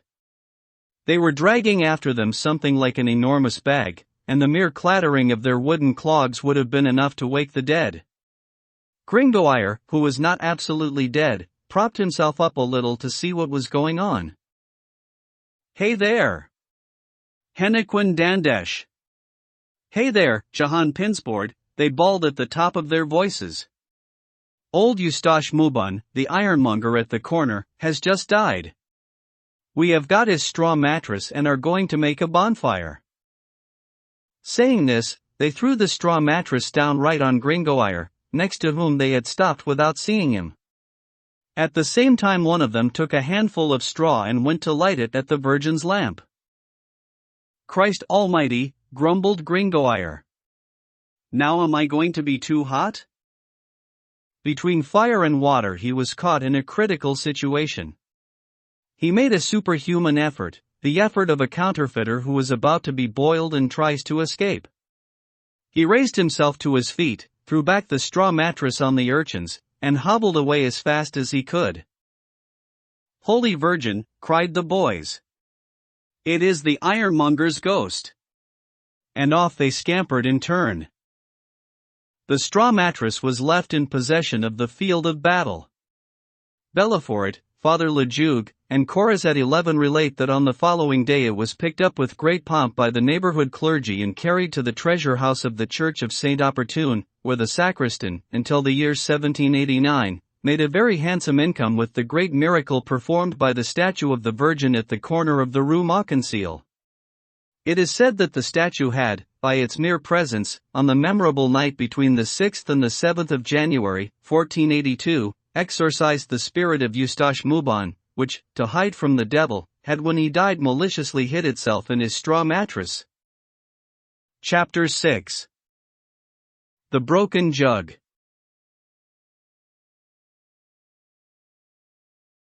After running for some time as fast as his legs would carry him, without knowing where he was going and knocking his head against many a corner of a street, plunging into many a gutter, dashing through many a lane, turning into many a blind alley, seeking a passage through all the meanders of the old pavement of the Halles, exploring, in his panic, what is termed in the exquisite Latin of the charters tota via, caminum, iti viaria, 12 our poet stopped short, in the first place for want of breath, and in the second seized, as it were, by a dilemma, which had just occurred to him.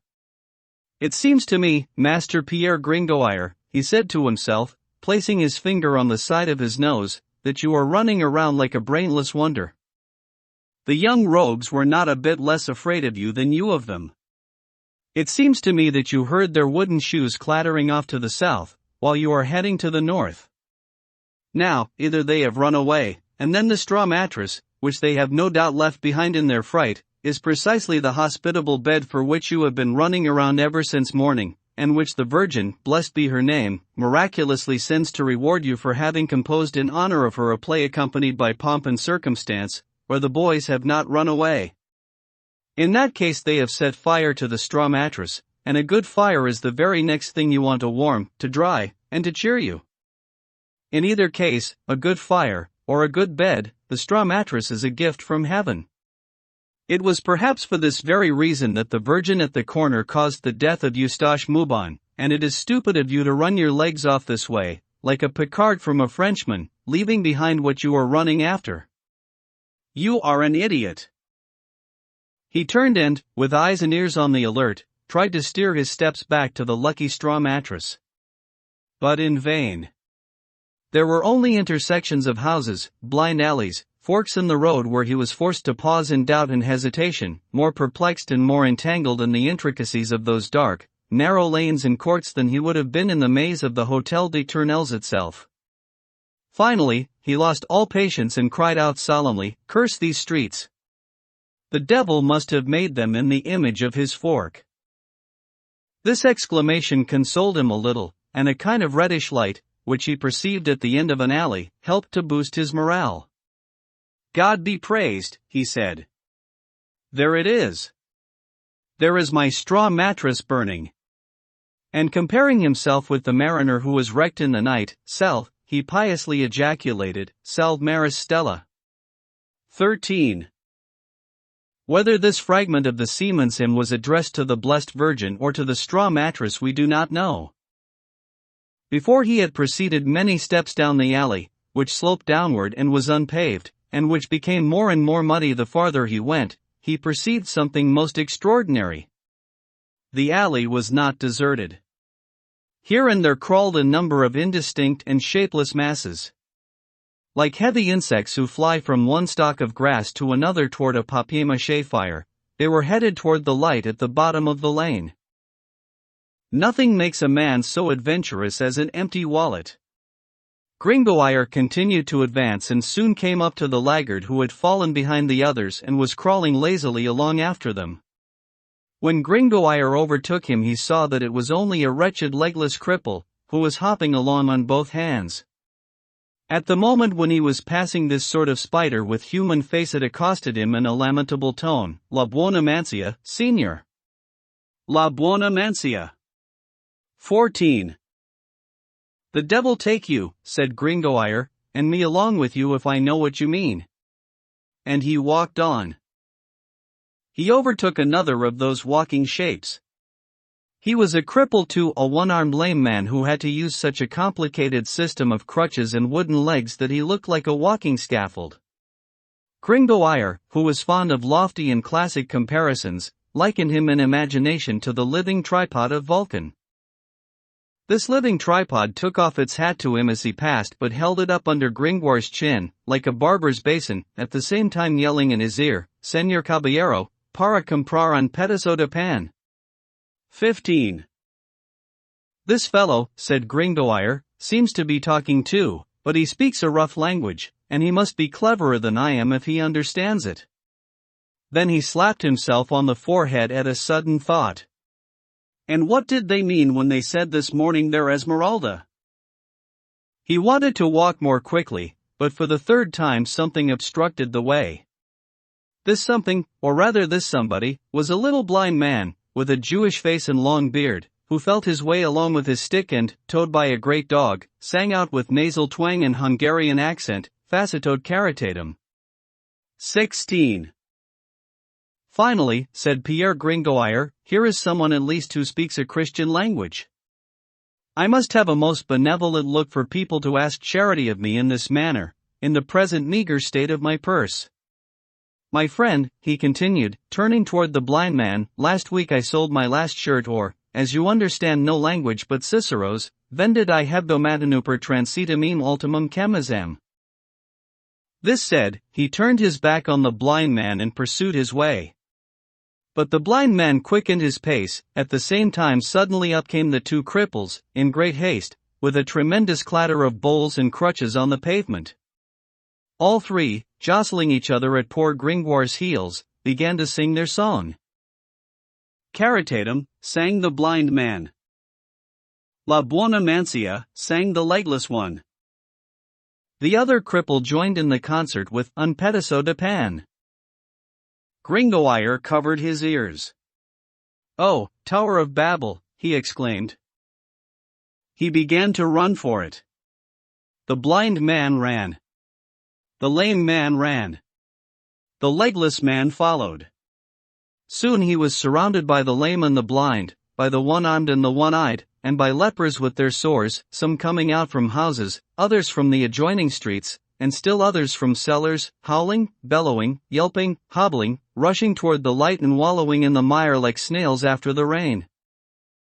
Gringoire, still followed by his three persecutors, and not knowing what to think of the matter, continued with some fear amid the others, turning and, passing the cripples on crutches, stepping over the heads of the legless, he was entangled in this crowd of limping, shuffling wretches like the English captain who found himself suddenly surrounded by a prodigious host of land crabs. The idea occurred to him to try to turn back. But it was too late. The entire legion had closed behind him, and his three beggars stuck to him. He proceeded, therefore, propelled at once by this irresistible tide, by fear, and by a dizziness, which made the whole scene appear to him like a horrible dream. Eventually he reached the end of the alley. It opened into a spacious square where 1,000 scattered lights flickered in the muddled fog of night. Gringoire pushed his way into it, hoping by the lightness of his heels to escape from the 3 infirm specters who stuck so closely to him. "Onde vas, hombre?" 17 cried the cripple on crutches, throwing them down and running after him on 2 legs as goodly as ever stepped on the pavement of Paris. At the same moment the legless cripple, standing bolt upright on his feet, clapped his heavy iron bowl on Gringoire's head, and the blind man stared him in the face with a pair of flaming eyes. "Where am I?" cried the terrified poet.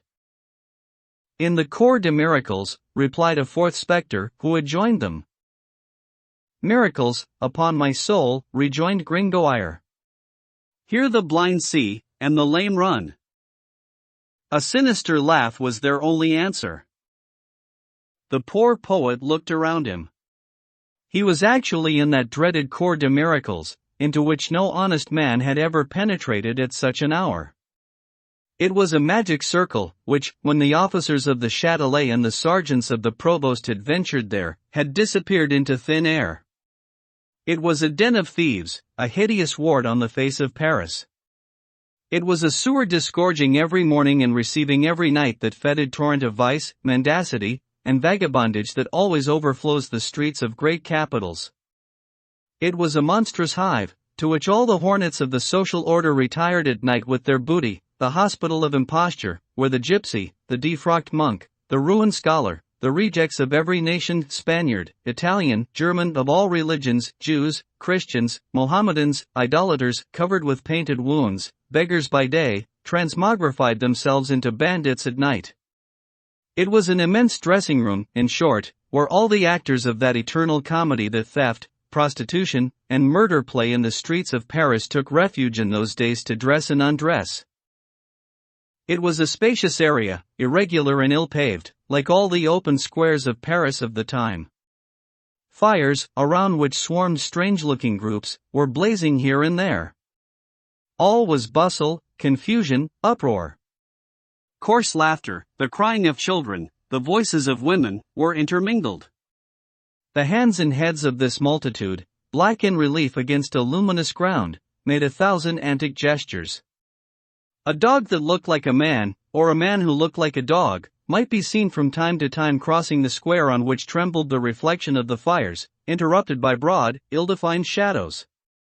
The limits between races and species seemed to be done away with in this city, as in a pandemonium. Men, women, brutes, age, sex, health, disease, all seemed to be in common among these people.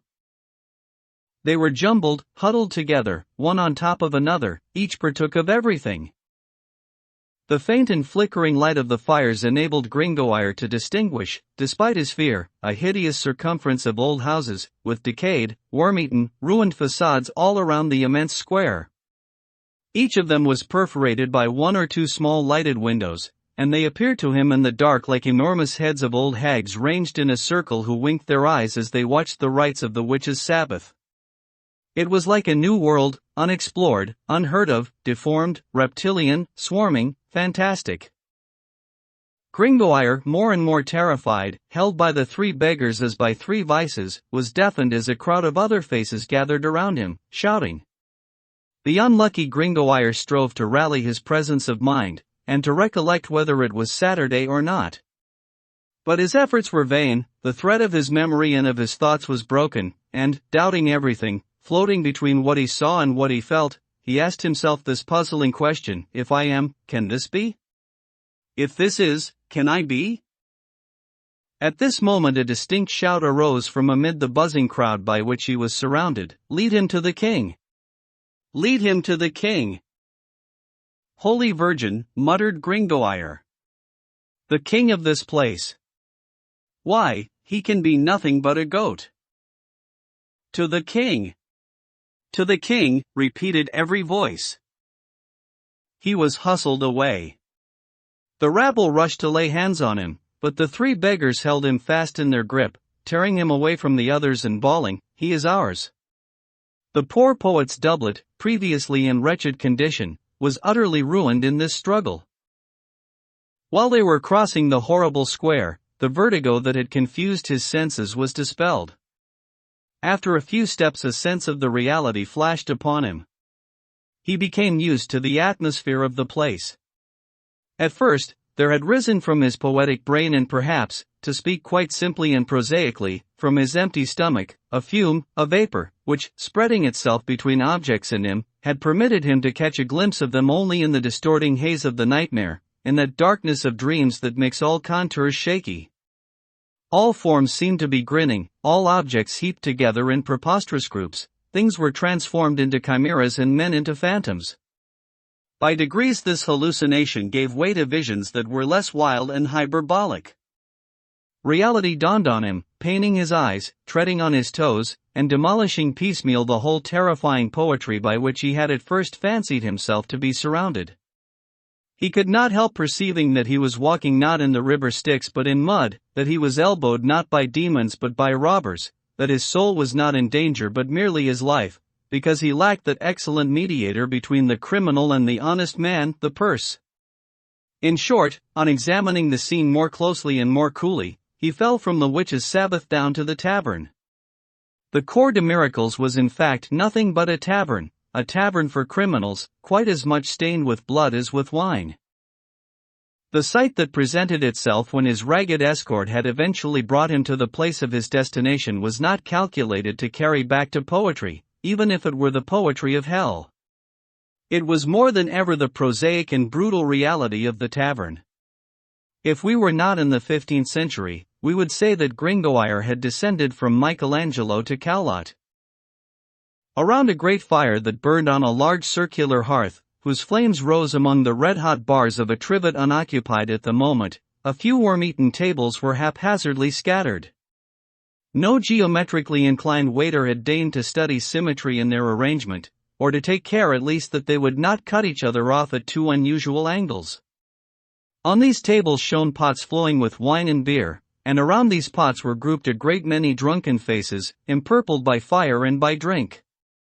There was a man with a huge paunch and jovial face noisily kissing a thick and fleshy strumpet while he took off the bandages from a false wound and removed the wrappers from a sound and vigorous knee, which had been swathed since morning in a dozen ligatures. He was a fake soldier with fake war wounds. Behind him was a shriveled wretch, preparing with suet and bullock's blood his jam de Dieu 18 for the next day. 2 tables off, a con artist, in the full dress of a pilgrim, was singing a religious hymn without missing a word or beat. Elsewhere, another impostor was taking a lesson in how to fake epilepsy from an old cadger, who showed him how to foam at the mouth by chewing a bit of soap. Beside them a dropsical man was draining his protuberance, while 4 or 5 thieves quarreled over a child they had stolen in the course of the evening. All these details would, 2 centuries later, appear so amusing to the court, as Sauval tells us, that they furnished pastime for the king and were introduced into a royal ballet, called Night, divided into 4 parts and performed on the stage of the Petit Bourbon. 19 Never, adds a spectator of this performance, were the sudden metamorphoses of the Cour des Miracles more successfully represented. Buserade paved the way for them with a few gallant stanzas. Coarse laughter and obscene song could be heard everywhere. Each did just as he pleased, swearing and carping, without listening to his neighbor. The pots clanked against each other, and quarrels arose. The cracked pots led to the tearing of rags. A large dog was sitting on his tail looking at the fire. Young children were mixed up in the chaos. The stolen child was crying bitterly. Another, a stout fellow about 4 years old, was sitting on a high bench, dangling his legs at the table, which reached up to his chin, and not saying a word. A third was gravely spreading with his finger the melted tallow that ran from a candle on the table. The last, a little urchin crouching in the dirt, was almost lost in a kettle, which he was scraping with a tile and from which he was extracting sounds that would have made Stradivarius swoon. Near the fire stood a cask, and on this cask was seated a beggar. This was the king upon his throne. The 3 tramps who held Gringoire led him before the cask, and for a moment the whole motley assemblage was silent, except the kettle inhabited by the boy. Gringoire did not dare breathe or raise his eyes. "Hombre, quita tu sombrero," 20 said one of the three fellows who had him in his clutches, and before he understood what he meant one of the others took off his hat, a shabby cap, it is true, but still useful against either sun or rain. Gringoire sighed. "What scoundrel do we have here?" asked the king. Gringoire shuddered. This voice, though it now had a threatening tone, reminded him of another that had that very morning struck the first blow to his play by whining to the audience, "Charity, if you please." He raised his eyes. It was Clopin Trouillefou himself. Clopin Trouillefou, invested with the insignia of royalty, had not a rag more or a rag less than usual. The sore on his arm had disappeared. He held in his hand one of the whips composed of thongs of white leather that were used by the sergeants in those days to keep back the crowd. On his head he wore a cap of such a peculiar form that it was difficult to tell whether it was a child's padded cap or a king's crown, so much are the two things alike. Gringoire, however, had regained some hope, though without knowing why, on recognizing in the king of the Cour des Miracles the accursed beggar of the great hall. "Master," he stammered forth, "my lord sire, what should I call you?" he eventually asked, having arrived at the culminating point of his crescendo and not knowing how to get higher or to descend again. "Call me your majesty, or comrade, or whatever you like. But make it quick. What do you have to say in your defense?" "In your defense," thought Gringoire. "I don't like that one bit." "It was I, he resumed, with the same hesitation as before, who, this morning—" "By the devil's hoofs," cried Clopin, interrupting him. "Your name, knave, and nothing more. Listen to me.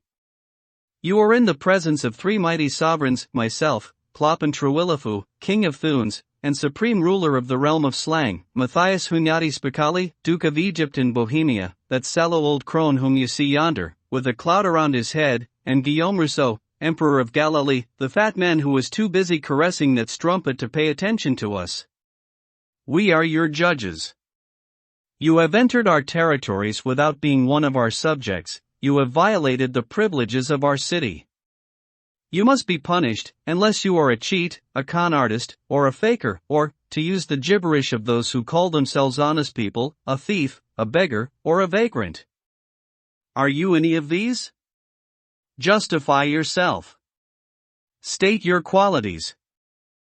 "Alas," sighed Gringoire, "I have not that honor." "I am the author enough," exclaimed Trouillefou, without letting him proceed. "You shall be hanged. And quite right, too, messrs bourgeois citizens. As you deal by our people among you, so we will deal by yours among us. The law that you make for the tramps will enforce with you. It is your fault if it is a harsh one. It is only proper that an honest man should now and then be seen grinning through a hemp necklace that makes the thing honorable. Come, my friend, divide your rags with good grace among these girls. I will have you hanged to amuse the tramps, and you shall give them your purse to drink. If you want to play around and make your last confession, go down into the cellar, there is a crucifix in stone, which we picked up at Sapraux Buffs. You have 4 minutes to settle the affairs of your soul." This was an alarming announcement. Well said, upon my life. Clopin Trouillefou preaches like His Holiness the Pope, cried the Emperor of Galilee, breaking his pot to prop up his table. "Most powerful emperors and kings," said Gringoire quite coolly, "I never could make out how he recovered sufficient firmness to talk so resolutely. You cannot mean what you say." "My name is Pierre Gringoire, I am the poet whose play was performed this morning in the great hall of the palace." "Oh ho! Master," said Clopin. "I was there too. But, comrade, because we were bored by you in the morning, is that any reason you should not be hung tonight?" "I don't know how I am going to get myself out of this," thought Gringoire. Nevertheless he made another effort. "I do not see," he said, "why poets should not be classed among the tramps. Aesop was a tramp, Homer a beggar, Mercury a thief." Clopin interrupted him. I truly believe you are trying to bamfloozle us with your nonsense. By God! Let yourself be hanged and make no more fuss. Pardon me, most illustrious King of Thunes, replied Gringoire, disputing the ground inch by inch. Is it worthwhile? Only one moment, you will not condemn me unheard. His voice was absolutely drowned by the uproar that prevailed around him. The little urchin continued to scrape his kettle with greater energy than ever, and, to mend the matter, an old woman had just placed on the red-hot trivet a frying pan full of fat, which yelped and cackled over the fire like a troop of mischievous boys. Clopin Trouillefou appeared to be conferring for a moment with the Duke of Egypt and the Emperor of Galilee, who was quite drunk. He then cried out sharply, "Silence!" And, as the kettle and the frying pan paid no attention to him but continued their duet, he leaped from his cask, gave one kick to the kettle, which rolled away 10 paces with the boy still in it, and another to the frying pan, which upset all the fat into the fire. Then he gravely reascended his throne, caring no more for the smothered crying of the child than for the grumbling of the hag, whose supper had gone up in a blaze. Trouillefou made a sign, and the Duke, the Emperor, and their court of high dignitaries ranged themselves around him in a semicircle, the center of which was occupied by Gringoire, who was still held fast by his captors. It was a semicircle of rags and tatters and tinsel, of forks and hatchets, of bare, brawny arms and legs, of sordid, bloated, stupid-looking faces. In the middle of this round table of ragamuffins, Clopin Trouillefou, like the Doge of this Senate, like the King of this peerage, like the Pope of this conclave, towered over it by the whole height of his cask, and by a certain haughty, ferocious, and formidable look, which made his eye sparkle, and held in check the bestial tendencies of his criminal race and his savage profile. You would have taken him for a wild boar among domestic swine. "Listen," he said to Gringoire, stroking his deformed chin with his calloused hand. "I see no reason why you should not be hanged. You seem, indeed, to have a dislike for it, but that is natural enough, you bourgeois are not used to it. You have too frightful an idea of the thing. After all, we mean you no harm. There is one way to get out of the scrape for the moment. Will you be one of us?" The reader may conceive what effect this proposition must have produced on Gringoire, who had thought that his life was over, and had begun to make up his mind to the worst. He grasped eagerly at the proposed alternative. "Certainly, most assuredly I will," he said. "You consent," rejoined Clopin, "to enroll yourself among the men of Little Blades?" "The men of the Little Blades, 21 decidedly so," answered Gringoire. "You acknowledge yourself one of the crew," proceeded the King of Thunes. "One of the crew. A subject of the kingdom of slang?" "Of the kingdom of slang." "A tramp?" "A tramp." "With all your soul?" "With all my soul." "Take notice," said the king, "you shall nevertheless be hanged." "The devil!" cried the poet. "Only," continued Clopin, with imperturbable gravity, "you will be hanged a little later, and with more ceremony, at the cost of the good city of Paris, on a fair stone gallows, and by the hands of honest men. That is some consolation." "As you say," replied Gringoire. "There are some other advantages that you will enjoy. As one of the crew you will not have to pay taxes, for light, waste collection, or the poor, to which the honest citizens of Paris are liable." "Be it so," said the poet.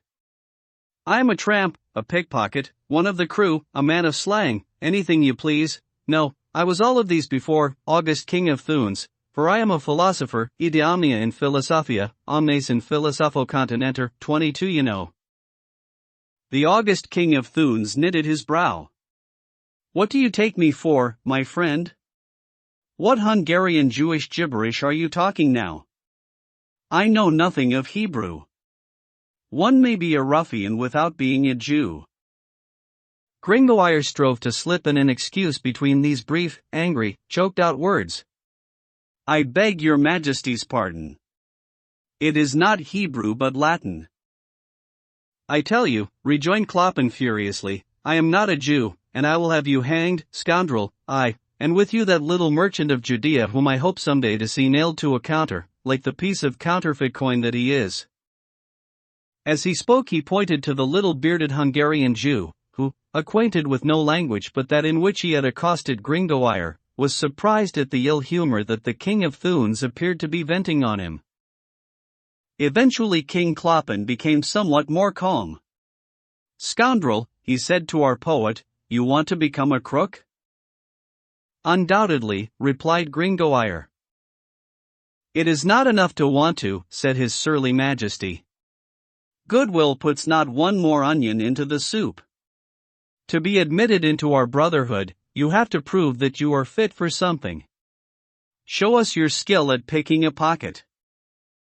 "Anything you please," said the poet. Clopin made a sign. Several of the tramps left the circle and presently returned. They brought 2 poles, each having a flat, horizontal piece of wood fastened at the base, on which it stood upright on the ground. Into the upper ends of these 2 poles the bearers fitted a crossbar, and the whole then formed a very handy portable gallows, which Gringoire had the satisfaction to see set up before his face in the blink of an eye. Nothing was lacking, not even the cord, which dangled gracefully from the crossbar. "What are they doing now?" said Gringoire to himself, while his heart sank within him. A tinkling of small bells put an end to his anxiety. It was the figure of a man, a kind of scarecrow, in a red suit so profusely bestudded with little bells that they would have sufficed for harnessing 30 Castilian mules. The tramps were suspending it by the neck from the rope.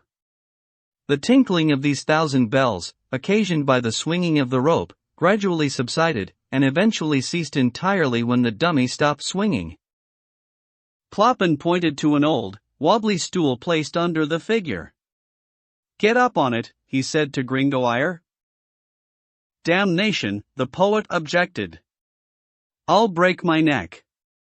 "Your stool wobbles like a distich of Marshall's, it has 1 hexameter and 1 pentameter foot." "Get on it," repeated Clopin. Gringoire mounted the stool and, after some oscillation of head and arms, recovered his center of gravity. "Now," continued the King of Thunes, "cross your right leg over the left and stand on tiptoe." "My lord," cried Gringoire, "you absolutely insist on my breaking one of my limbs?" Clopin shook his head. "Listen, friend, you talk too much for me. In 2 words this is what you have to do. You must stand on tiptoe as I tell you, so as to reach the pocket of the dummy. You must remove the purse that is in it, and if you can do this without making any of the bells speak, it is good, you shall be a tramp. We shall then have nothing to do but to beat you soundly for a week or so." "My God," exclaimed Gringoire. "And if the bells should ring in spite of me?" "Why, then you shall be hanged. Do you understand?" "Not at all," answered Gringoire. "Well then I tell you one more time.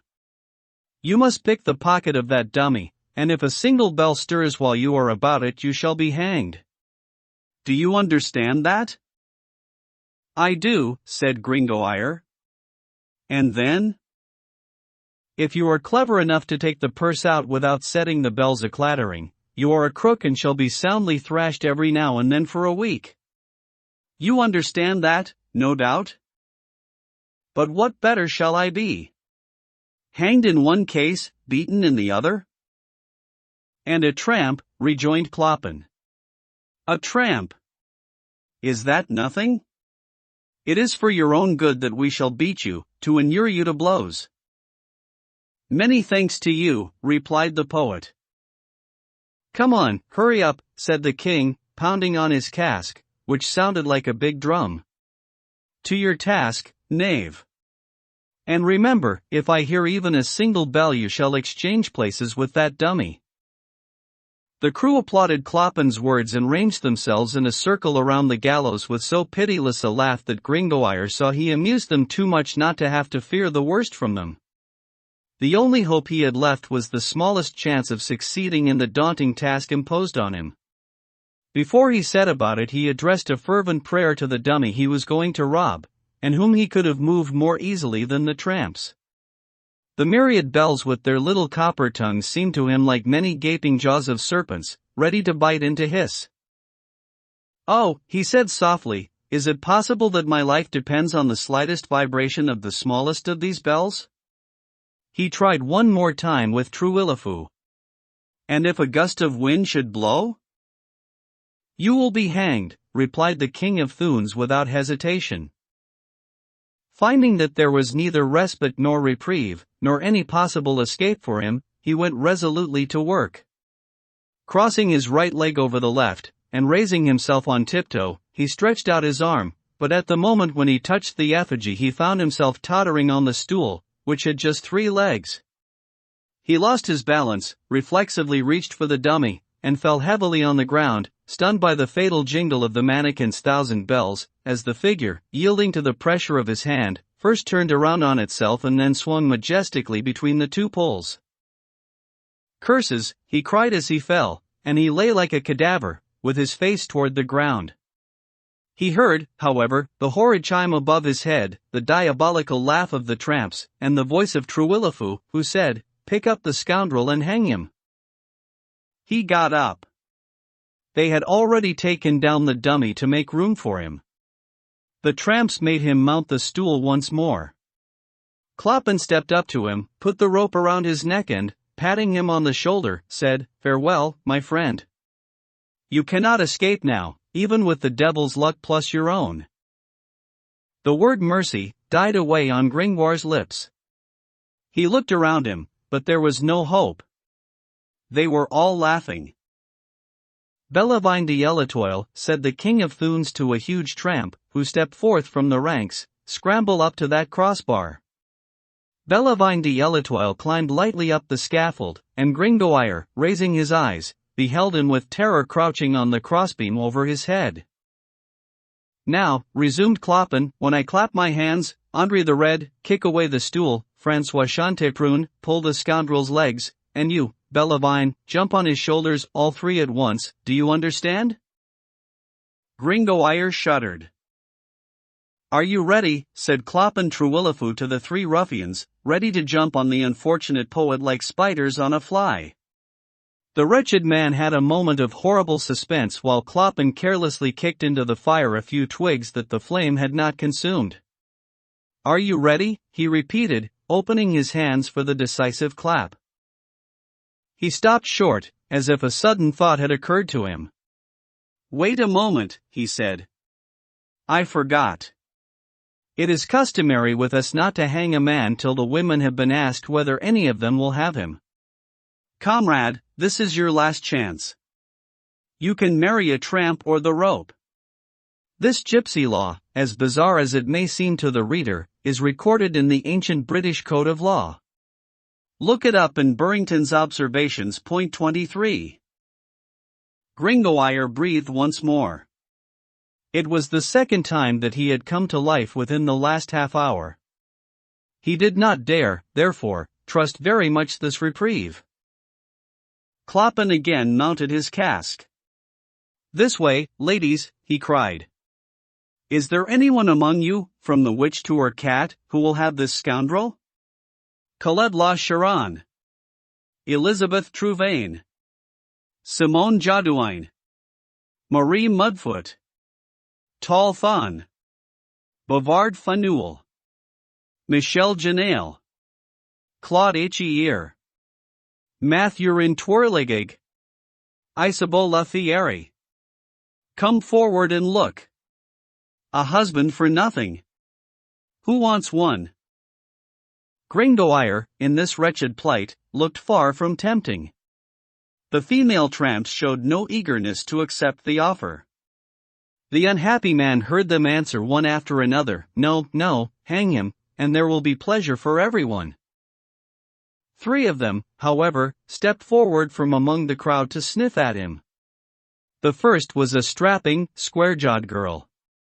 She closely examined the philosopher's deplorable doublet and threadbare frock. She shrugged her shoulders. "Strange threads," she grumbled. Then, turning to Gringoire, "Where is your cloak?" "I lost it," he answered. "Your hat?" "They have taken it from me." "Your shoes?" "They are nearly worn out." "Your purse?"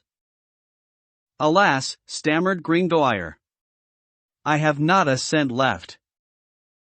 "Hang then, and be thankful," replied the girl, turning on her heel and striding away. The second, an old, wrinkled hag, dark and hideously ugly, walked around Gringoire. He almost trembled for fear she would take a fancy to him. At length she muttered to herself, "He is too thin," and away she went.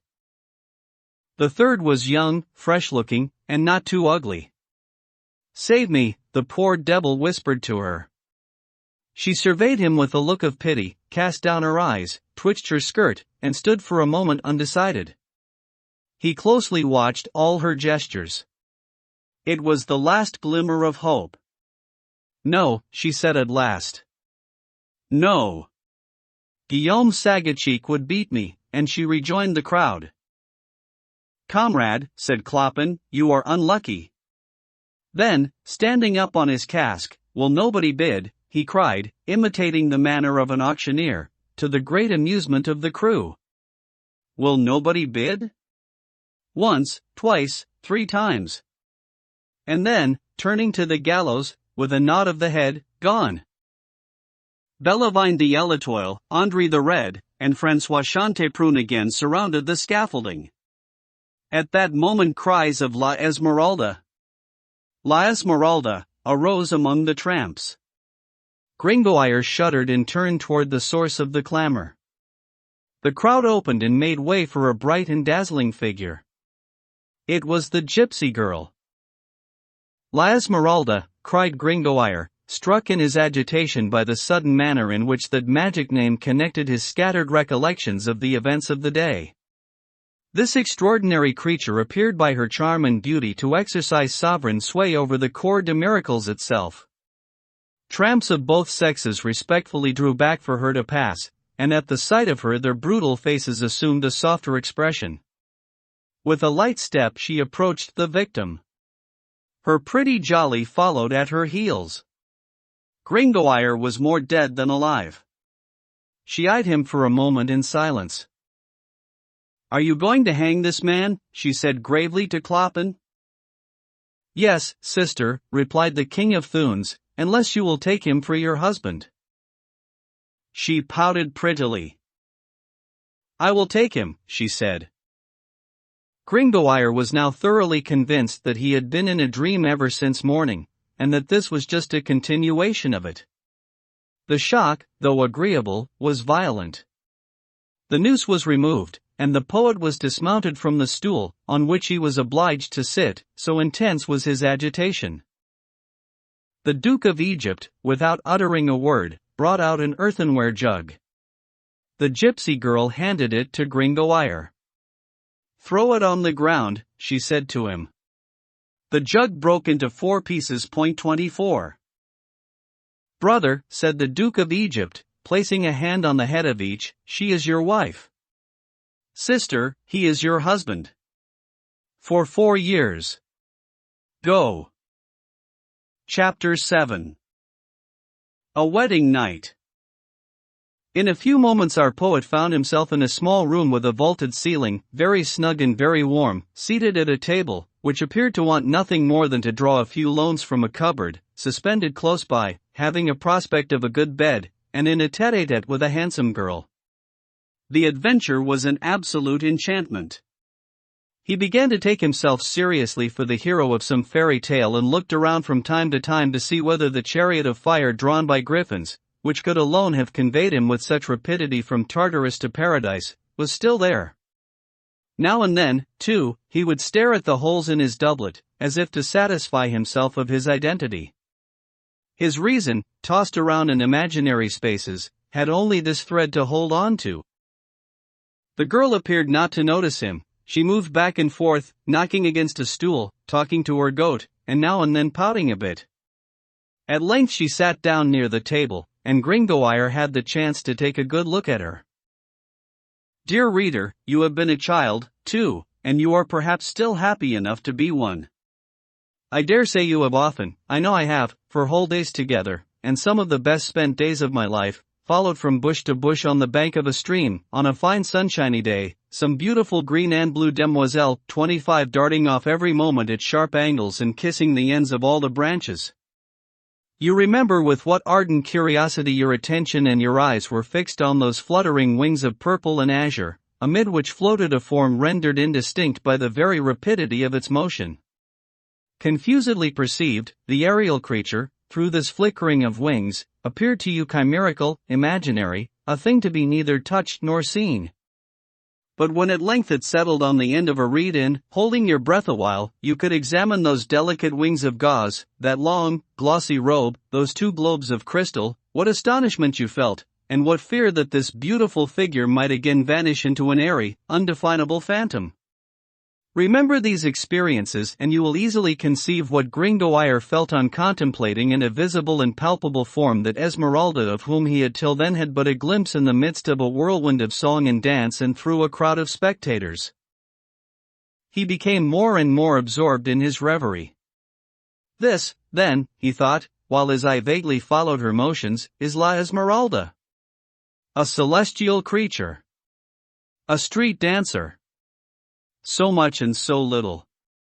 It was she who struck the last blow to my play this afternoon, and it is she who saves my life tonight.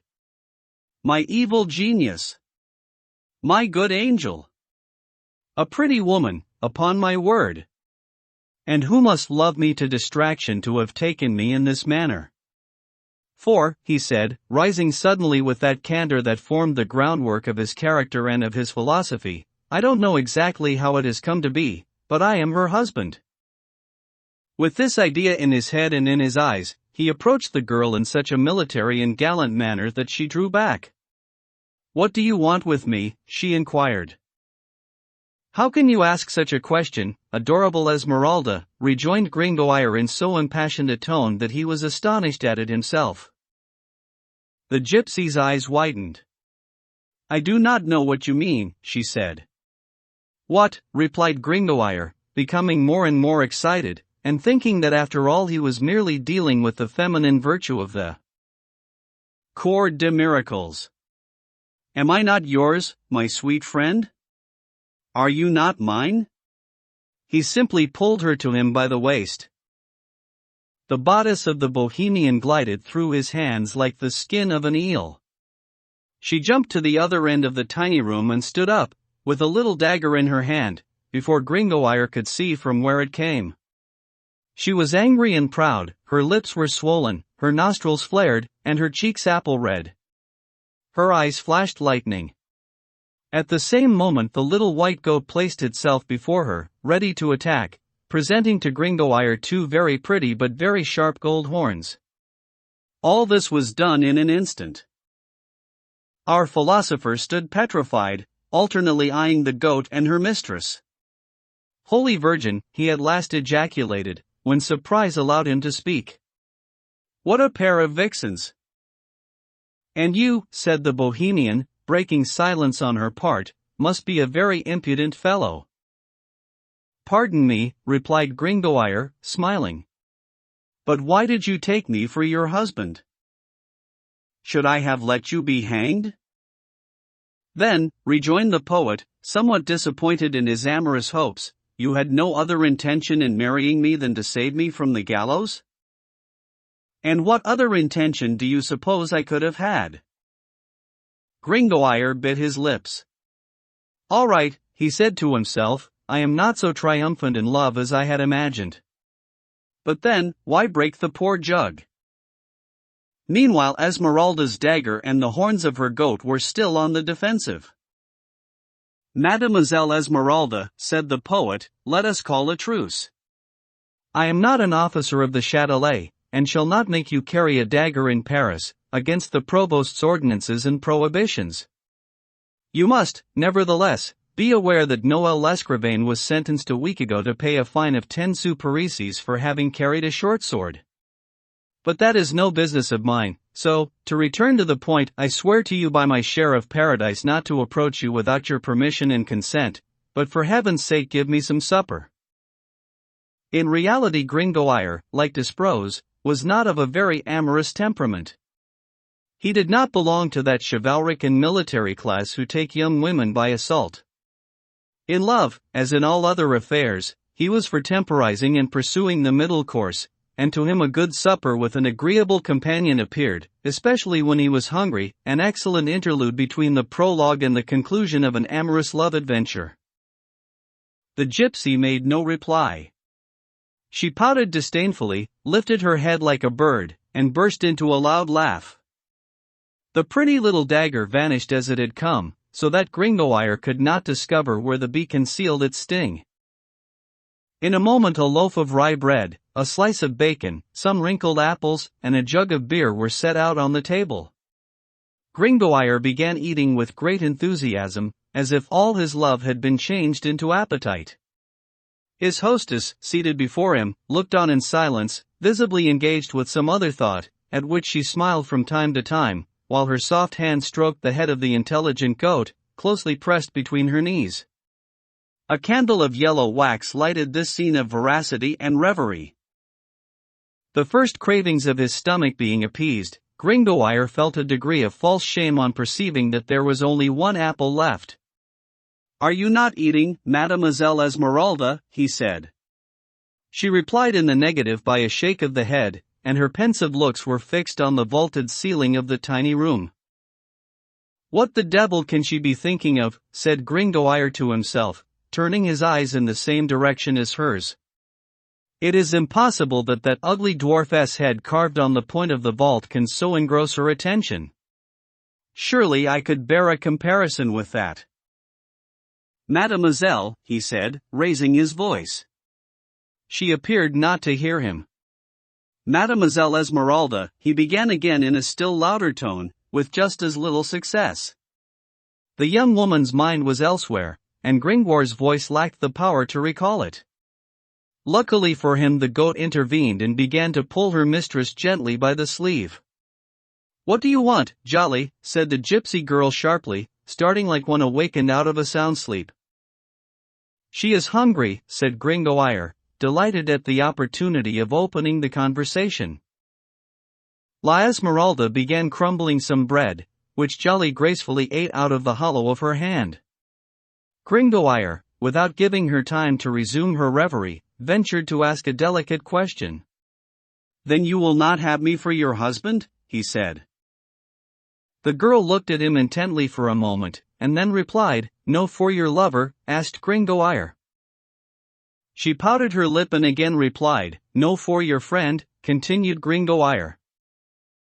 She again fixed her eyes steadfastly on him. "Perhaps," she said, after a moment's reflection. This perhaps, so dear to philosophers, emboldened Gringoire. "Do you know what friendship is?" he inquired. "Yes," replied the gypsy. "It is to be as brother and sister, two souls that touch each other without uniting, like two fingers of the same hand." "And love," proceeded Gringoire. "Oh! Love," she said, and her voice trembled, and her eyes sparkled. "It is to be two and yet but one. It is a man and a woman melting into an angel. It is heaven itself."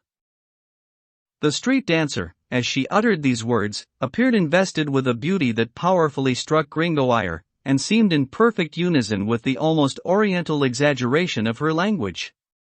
A faint smile played on her pure and rosy lips, her bright and serene brow was now and then clouded for a moment, according to the turn of her thoughts, as a mirror is by the breath, and from her long, dark, downcast eyelashes emanated a sort of ineffable light, which imparted to her profile that ideal sweetness that Raphael subsequently found at the mystical conjunction of virginity, maternity, and divinity. Gringoire nevertheless proceeded. "And what should one be," he said, "to please you?" "A man." "What am I, then?" "A man has a helmet on his head, a sword in his fist, and gold spurs at his heels." "So then," rejoined Gringoire, "without a horse one cannot be a man." Do you love anyone? She remained pensive for a moment, and then said with a peculiar kind of expression, I shall soon know that. Why not tonight? Replied the poet tenderly. Why not me? She eyed him with a serious look. Never can I love any man but one who is able to protect me. Gringoire blushed and received the blow. It was evident that the girl was alluding to the little help he had afforded her in the critical situation in which she had found herself 2 hours before. At the memory of this circumstance, which his own subsequent adventures had banished from his mind, he struck his forehead. Indeed, he said, I ought to have begun with that subject. Forgive the confusion of my ideas. How did you manage to escape from Quasimodo's clutches? This question made the gypsy girl shudder. Oh, the horrid hunchback, she exclaimed, covering her face with her hands, and she shivered as from the effect of intense cold. Horrid, indeed, said Gringoire, without relinquishing his idea. But how did you get away from him? La Esmeralda smiled, sighed, and made no reply. Do you know why he followed you? Resumed Gringoire, seeking to return to his question by a roundabout way. I do not, said the girl. But, she added sharply, you followed me too. Why did you follow me? In truth, replied Gringoire, I do not know either. Both were then silent. Gringoire took up his knife and began to carve the table. The girl smiled and seemed to be looking at something through the wall. Suddenly she began singing in a voice scarcely articulate. Cuando las pintadas aves mudas están, y la tierra. 26. Then she abruptly broke off and began to caress her jolly. That is a pretty creature of yours, observed Gringoire. She is my sister, she replied. Why are you called La Esmeralda? Inquired the poet. I can't tell. No, sure. She drew from her bosom a small, oblong sachet on a string of adrezerac, or small red beads. It gave off a very strong scent of camphor. It was made of green silk, and in the middle of it there was a large bead of green glass in imitation of an emerald. Perhaps it is on account of this, she said. Gringoire wanted to take hold of the sachet, but she started back. Don't touch it, she said. It is an amulet. You might do an injury to the spell, or the spell to you. The poet became more and more curious. Who gave you that? He asked. She laid her finger on her lips and replaced the amulet in her bosom. He asked further questions but could scarcely obtain answers to them. What is the meaning of La Esmeralda? I do not know, she said. To what language does the word belong? It is Egyptian, I believe. I thought so, said Gringoire. You are not a native of France? I don't know. Are your parents living? She began singing to the tune of an old song. Mon père est oiseau, ma mère est oiselle, je passe l'eau sans nacelle, je passe l'eau sans bateau, ma mère est oiselle, mon père est oiseau. 27. That's good. How old were you when you came to France? I was quite a child. And to Paris? Last year. At the moment we were entering the Papal Gate I saw the warblers flying in a line over our heads. It was the end of August, and I said, we shall have a harsh winter. And so we have, said Gringoire, delighted with this conversational opening. I have done nothing but blow on my fingers since it set in. Why, then, you possess the gift of prophecy? No, she replied, relapsing into her laconic manner. The man you call the Duke of Egypt is the chief of your tribe, I presume?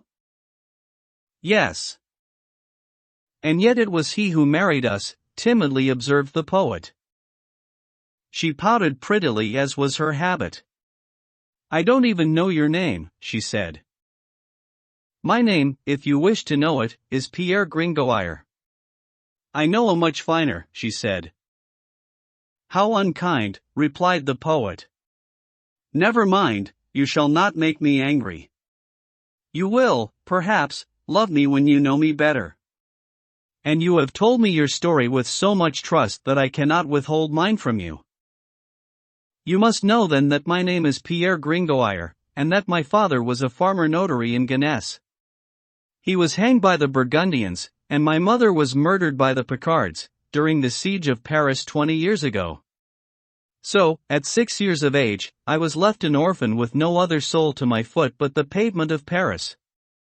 I do not know how I survived the interval between 6 and 16. Sometimes a fruit woman gave me an apple or a plum, other times, a baker tossed me a crust of bread. At night I threw myself in the way of the watchman, who picked me up and put me in prison, where I found at least a bundle of straw. In spite of this kind of life, I grew tall and slim, as you see. In winter I warmed myself in the sunshine, in the doorway of the Hotel de Sens, and I thought it very absurd that the bonfires of St. John 28 should take place in the dog days of summer. At 16 I began to think of adopting a profession and tried my hand at everything. I turned soldier but was not brave enough, I became a monk but was not devout enough, and, besides, I could not drink hard enough. In despair I apprenticed myself to a carpenter but was not strong enough. I had a much greater fancy to be a schoolmaster. True, I had not learned to read, but so what?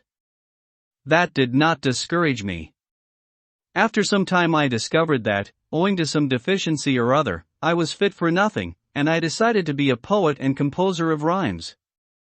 This is a profession to which a man who was a tramp may make a claim, and it is better than to thieve, as some young rogues of my acquaintance advised me to do. One day, as good luck would have it, I met Dom Claude Frollo, the Reverend Archdeacon of Notre-Dame, who took a liking to me, and to him I owe it that I am this day a learned man. I know my Latin from Cicero's De Officiis 29 to the Mortualig of the Heavenly Fathers. I am not unpracticed in scholastics, poetics, or rhythmics, nor even in hermetics, that sophism of all sophisms. I am the author of the play that was performed today before a prodigious audience, with immense applause, in the great hall of the Palace of Justice. I have also written a book of 600 pages on the prodigious comet of 1465, which drove a man mad. And I have distinguished myself in other ways. Being somewhat of an artillery carpenter, I assisted in making the great mortar that, exploded at the bridge of Charenton on the day it was tested, and killed 24 of the curious. So you see I am not a bad match. I know a great many very curious tricks, which I will teach your goat, for instance, to mimic the Bishop of Paris, that cursed Pharisee whose mill splashed the passengers all along the Pont aux Meuniers. And then my play will bring me in a good deal of hard cash, if I can get paid for it. In short, I am wholly at your service, my lady, my body and soul, my science and my learning, ready to live with you in any way you please, chastely or joyfully, as husband and wife, if you think proper, as brother and sister, if you like it better. Gringoire paused, waiting for the effect of his speech on the young woman. Her eyes were fixed on the ground. Phoebus, she said in an undertone, and then turning to the poet, Phoebus, what does that mean? Gringoire, though unable to discover what connection there could be between the subject of his speech and this question, was not displeased to have an opportunity to display his erudition. It is a Latin word, he said, and means the sun. The sun, she exclaimed. It is the name of a certain handsome archer, who was a god, added Gringoire. A god, repeated the gypsy, and there was in her tone something pensive and impassioned. At this moment one of her bracelets, having accidentally become loose, fell to the ground. Gringoire instantly stooped to pick it up. When he stood up the girl and the goat were gone. He heard the sound of a bolt, on a door leading no doubt to an adjoining room, which fastened on the inside. No matter, at least she left me a bed, said our philosopher. He explored the room. The only piece of furniture it contained that was fit to lie down on was a long chest. Its lid was carved in such a manner as to communicate to Gringoire, when he stretched himself on it, a sensation similar to that experienced by Micromegas 30 when he lay at his full length on the Alps. "Well," he said, settling in as well as he could, "I must resign myself. But at any rate this is a strange wedding night. It's too bad." There was something naive and antediluvian about this broken jug wedding that I liked. Book 3. Chapter 1. Notre-Dame 1. The Church of Notre-Dame in Paris is doubtless still a sublime and majestic edifice today. But notwithstanding the beauty that it has retained even in its old age, one cannot help feeling grief and indignation at the numberless injuries and mutilations that time and man have inflicted on the venerable structure, without any respect for Charlemagne, who laid the first stone of it, and for Philip Augustus, who laid the last. On the face of this aged queen of our cathedrals we always find a scar beside a wrinkle.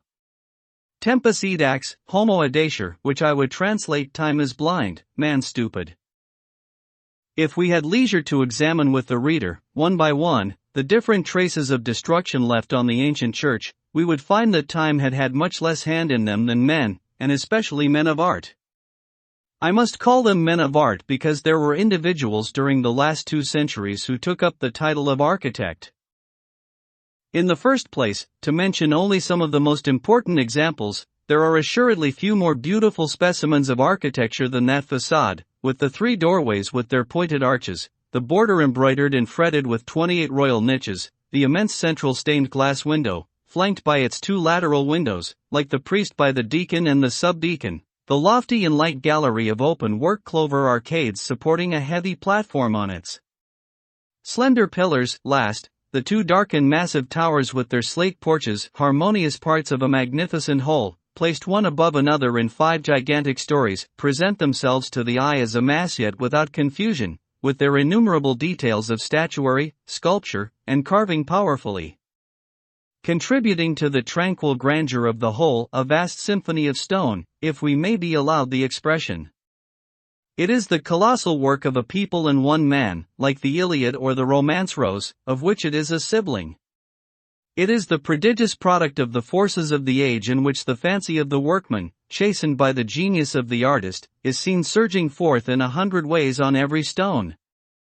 In short, it is a sort of human creation, powerful and fertile as the divine creation, from which it seems to have borrowed its twofold character of variety and eternity.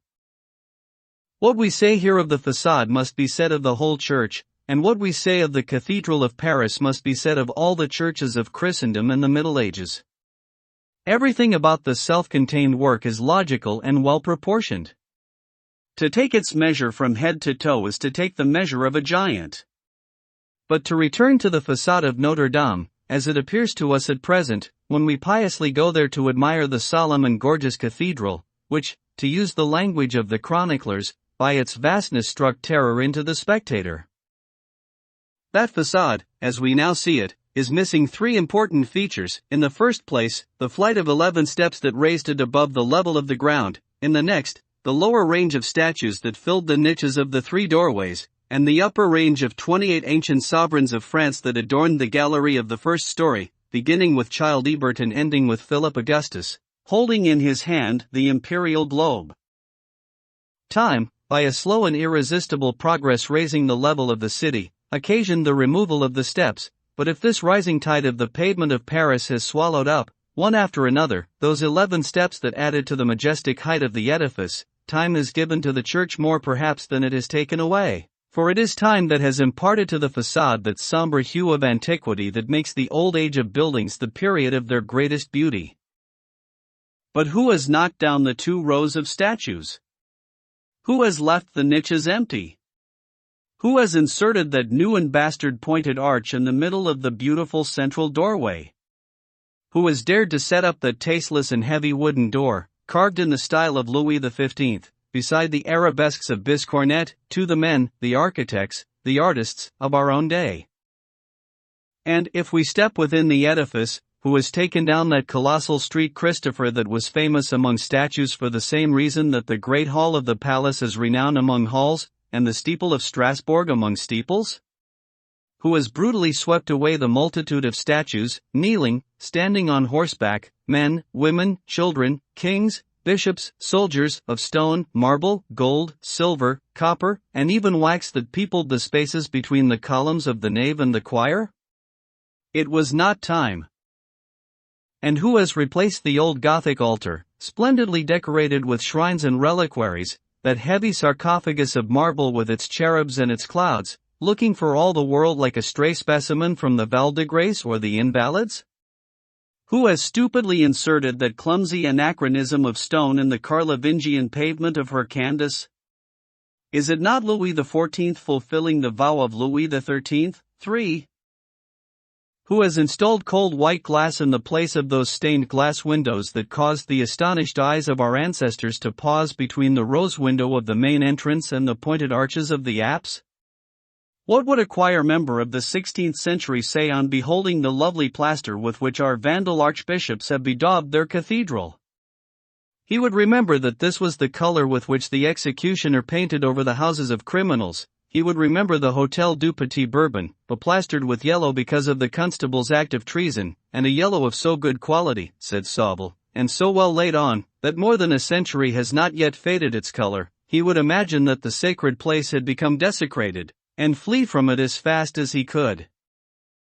And if we go up into the cathedral, without pausing over the 1,000 different barbarisms, what has been done with that charming little belfry that stood over the point of intersection of the transept, and that, neither less light nor less bold than its neighbor, the steeple of the Sainte-Chapelle, likewise destroyed, rose, light, elegant, and sonorous, into the air, topping the towers? It was amputated, 1787, by an architect of taste, who deemed it sufficient to cover the wound with that large plaster of lead that looks for all the world like the lid of a saucepan. 4. It is thus that the wonderful art of the Middle Ages has been treated in almost every country, especially in France. In its ruins we may distinguish 3 kinds of injuries, which have affected it in different degrees. In the first place, time, which has here and there damaged and worn away its surface; second, revolutions, political and religious, which, blind and furious by nature, attacked it tumultuously, stripped it of its rich garb of sculptures and carvings, broke its rose windows, and tore apart its chains of arabesques and fanciful figures, pulled down its statues, sometimes on account of their mitres, sometimes on account of their crowns; last, fashions, more and more silly and grotesque, which since the splendid deviations of the Renaissance have succeeded each other in the inevitable decline of architecture. The fashions have in fact done more mischief than revolutions. They have cut to the quick, they have attacked the very bones of architecture, they have hacked, hewn, mangled, murdered the building, in form as well as in symbol, in logic not less than in beauty. And then they have done the work of restoration. At least time and revolutions never had such pretensions. In the name of good taste, fashion has impudently dressed the wounds of Gothic architecture with the miserable baubles of a day, in ribbons of marble, pompons of metal, a true leprosy of egg molding, scrolls, spirals, draperies, garlands, fringes, flames of stone, clouds of bronze, a plethora of cupids, chubby cherubs, which begin to eat into the face of art in the chapel of Catherine de' Medici and put it to death 2 centuries later, writhing and grinning in the boudoir of the Dewberry. Thus, to sum up the points to which we have directed attention, 3 kinds of ravages nowadays disfigure Gothic architecture: wrinkles and warts on the skin, these are the work of time; wounds, contusions, fractures, from brutal violence, these are the work of revolutions from Luther to Mirabeau; mutilations, amputations, dislocations of limbs, restorations, this is the barbarous Greek and Roman work of professors, according to Vitruvius and Vignol. 5 That magnificent art that the Vandals produced the academies have murdered. Time and revolutions, whose ravages are, at any rate, marked by impartiality and grandeur, have been joined by a host of architects, licensed, certified, and sworn, destroying with the discernment of bad taste, replacing Gothic lacework with the chicories of Louis XV for the greater glory of the Parthenon. This is truly the ass's kick to the dying lion. The old oak grows its magnificent foliage so that it can be bitten, gnawed, and torn apart by caterpillars. How far we are from the time when Robert Senalus, 6 comparing Notre-Dame of Paris with the famous Temple of Diana in Ephesus, so highly extolled by the ancient heathen, pronounced the Gallic cathedral more excellent in length, breadth, height, and structure. Notre Dame, however, is not what may be called a complete, defined, and classifiable monument. It is not a Romanesque church, neither it is a Gothic church. This building cannot be categorized. Notre Dame has not, like the Abbey of Tournus, the heavy, massive squareness, the round, wide domes, the cold nakedness, the majestic simplicity of edifices that are based on the circular arch for their generative principle. It is not, like the Cathedral of Bourges, the magnificent, light, multiform, efflorescent, highly decorated production of the pointed arch. It cannot be classed among that ancient family of churches, gloomy, mysterious, low, and crushed as it were by the circular arch, quite hieroglyphic, sacerdotal, symbolic, exhibiting in their decor more diamonds and zigzags than flowers, more flowers than animals, more animals than human figures. This is more the work of the architect than of the bishop. It demonstrates the first transformation of the art, still marked by theocratic and military discipline, that began in the Lower Empire and ended with William the Conqueror. Neither can our cathedral be placed in that other family of churches, light, lofty, rich in stained glass and sculptures, sharp in form, bold in attitude, free, capricious, unruly, as works of art. These churches demonstrate the second transformation of architecture, no longer hieroglyphic, unchangeable, and sacerdotal, but artistic, progressive, and popular, beginning with the return from the Crusades and ending with Louis XI. Notre Dame is not purely Roman, like the former, nor is it purely Arab, like the latter. 7. It is a transitional edifice. The Saxon architect raised the first pillars of the nave, when the pointed style, brought back from the Crusades, seated itself like a conqueror on those broad Roman capitals designed to support only domes. The ogive, or pointed style, dominant from then on, shaped the construction of the rest of the church. But inexperienced and timid at its outset, it expanded, enlarged, and then contained its sphere of influence and did not yet dare launch itself into steeples and pinnacles as it would do later in so many wonderful cathedrals. You might say that it was affected by the vicinity of the heavy Romanesque pillars. In any case, these transitional edifices between the Romanesque and the Gothic style are not less valuable as studies than the pure types of either. They express a shade of the art that would be lost except for them, the grafting of the pointed arch onto the dome style. Notre Dame of Paris is a particularly curious specimen of this variety. Every face, every stone of the venerable structure is a page not only of the history of the country but also of the history of art and science. Thus, to point out only the principal details, while the little Porte Rouge almost reaches the height of Gothic delicacy of the 15th century, the pillars of the nave by their bulk and heaviness take us back to the time of the Carlovingian abbey of Saint-Germain-des-Prés. One might believe that there were 6 centuries between that doorway and those pillars. Alchemists themselves find in the symbols of the main entrance a satisfactory compendium of their science, of which the church of Saint-Jacques de la Boucherie was so complete a hieroglyphic. Thus the Romanesque abbey and the philosophical church, Gothic art and Saxon art, the heavy round pillar, which reminds you of Gregory VII, papal unity and schism, Saint-Germain-des-Prés and Saint-Jacques la Boucherie, are all blended, combined, amalgamated, in Notre Dame. This central and fertile church is a sort of chimera among the ancient churches of Paris. It has the head of one, the limbs of another, the trunk of a third, and something of them all. These hybrid structures, as we have observed, are no less interesting to the artist, the antiquarian, and the historian. They show how deeply primitive architecture is, since these hybrids demonstrate what can also be seen in the ruins of Cyclops, the pyramids of Egypt, the gigantic Hindu pagodas, that the grandest productions of architecture are not so much individuals as social works. They are the products of people's labor rather than the inventions of a single genius. They are the deposits left by a people, the accumulations of the ages, the remains of the successive disappearances of human society, in short, of a species in formation. Every wave of time superimposes its alluvium, every generation deposits its stratum on the monument, every individual brings his stone. Beavers work like this, so do bees and human beings. The great symbol of architecture, the Tower of Babel, is a beehive. Great buildings, like great mountains, are the work of ages. Often art changes while they are still works in progress. Pendant opera interrupta. 8. The buildings continue to evolve peacefully according to the changes. The new art takes the structure as it finds it, encrusts itself on it, assimilates itself to it, does with it according to its own fancy, and completes it if it can.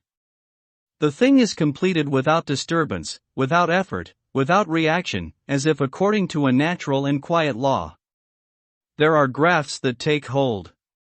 The sap circulates, and another form of vegetation emerges. Certainly there is material for very thick books in those successive weldings together of various styles at various heights on the same monument and containing the universal history of humanity. The man, the artist, and the individual disappear in these vast, ensigned structures, while human intelligence is condensed and concentrated in them. Time is the architect, the people are the mason.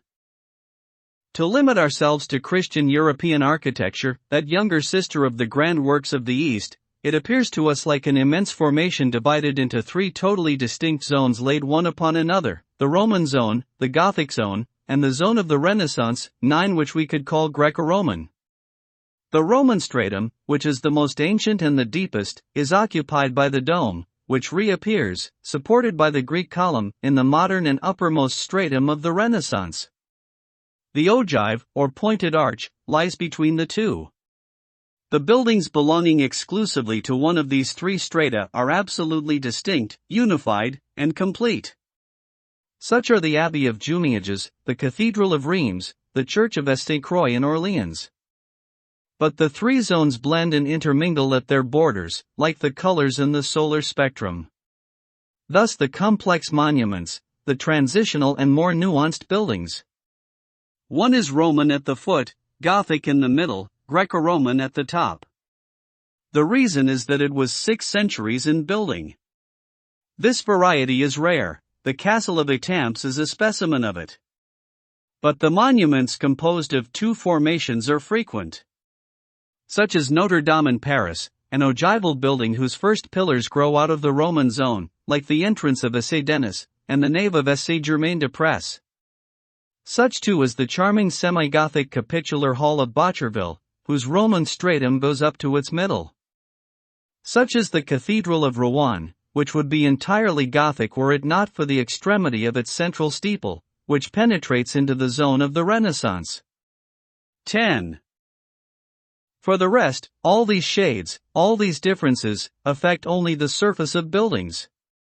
It is art that has shed its skin. The construction of the Christian church itself is not affected by them. There is always the same internal structure, the same logic of disposition of its parts. Whatever the sculptured and embroidered exterior of a cathedral may be, we invariably find underneath it, at least in a germinating or rudimentary state, the origins of the Roman basilica. It occupies space on the ground according to the same laws. There are always 2 naves, intersecting each other in the form of a cross, the upper extremity of which, rounded into an apse, forms the chancel. There are always 2 aisles for processions and for chapels, sorts of lateral walkways, into which the principal nave flows by the intercolumniations. These points being settled, the number of chapels, doorways, towers, pinnacles, is infinitely variable, according to the taste of the times, of the nation, and of art. Accommodation for the rites of religion once provided a certain set of limits, now architecture does just as it pleases. Statues, stained glass windows, rose windows, arabesques, carving, capitals, bas-reliefs, it combines all these devices according to the formula that best suits it. Thus the prodigious external variety in those edifices within which reside such order and unity. The trunk of the tree is unchangeable, the foliage capricious. Chapter 2. A bird's-eye view of Paris.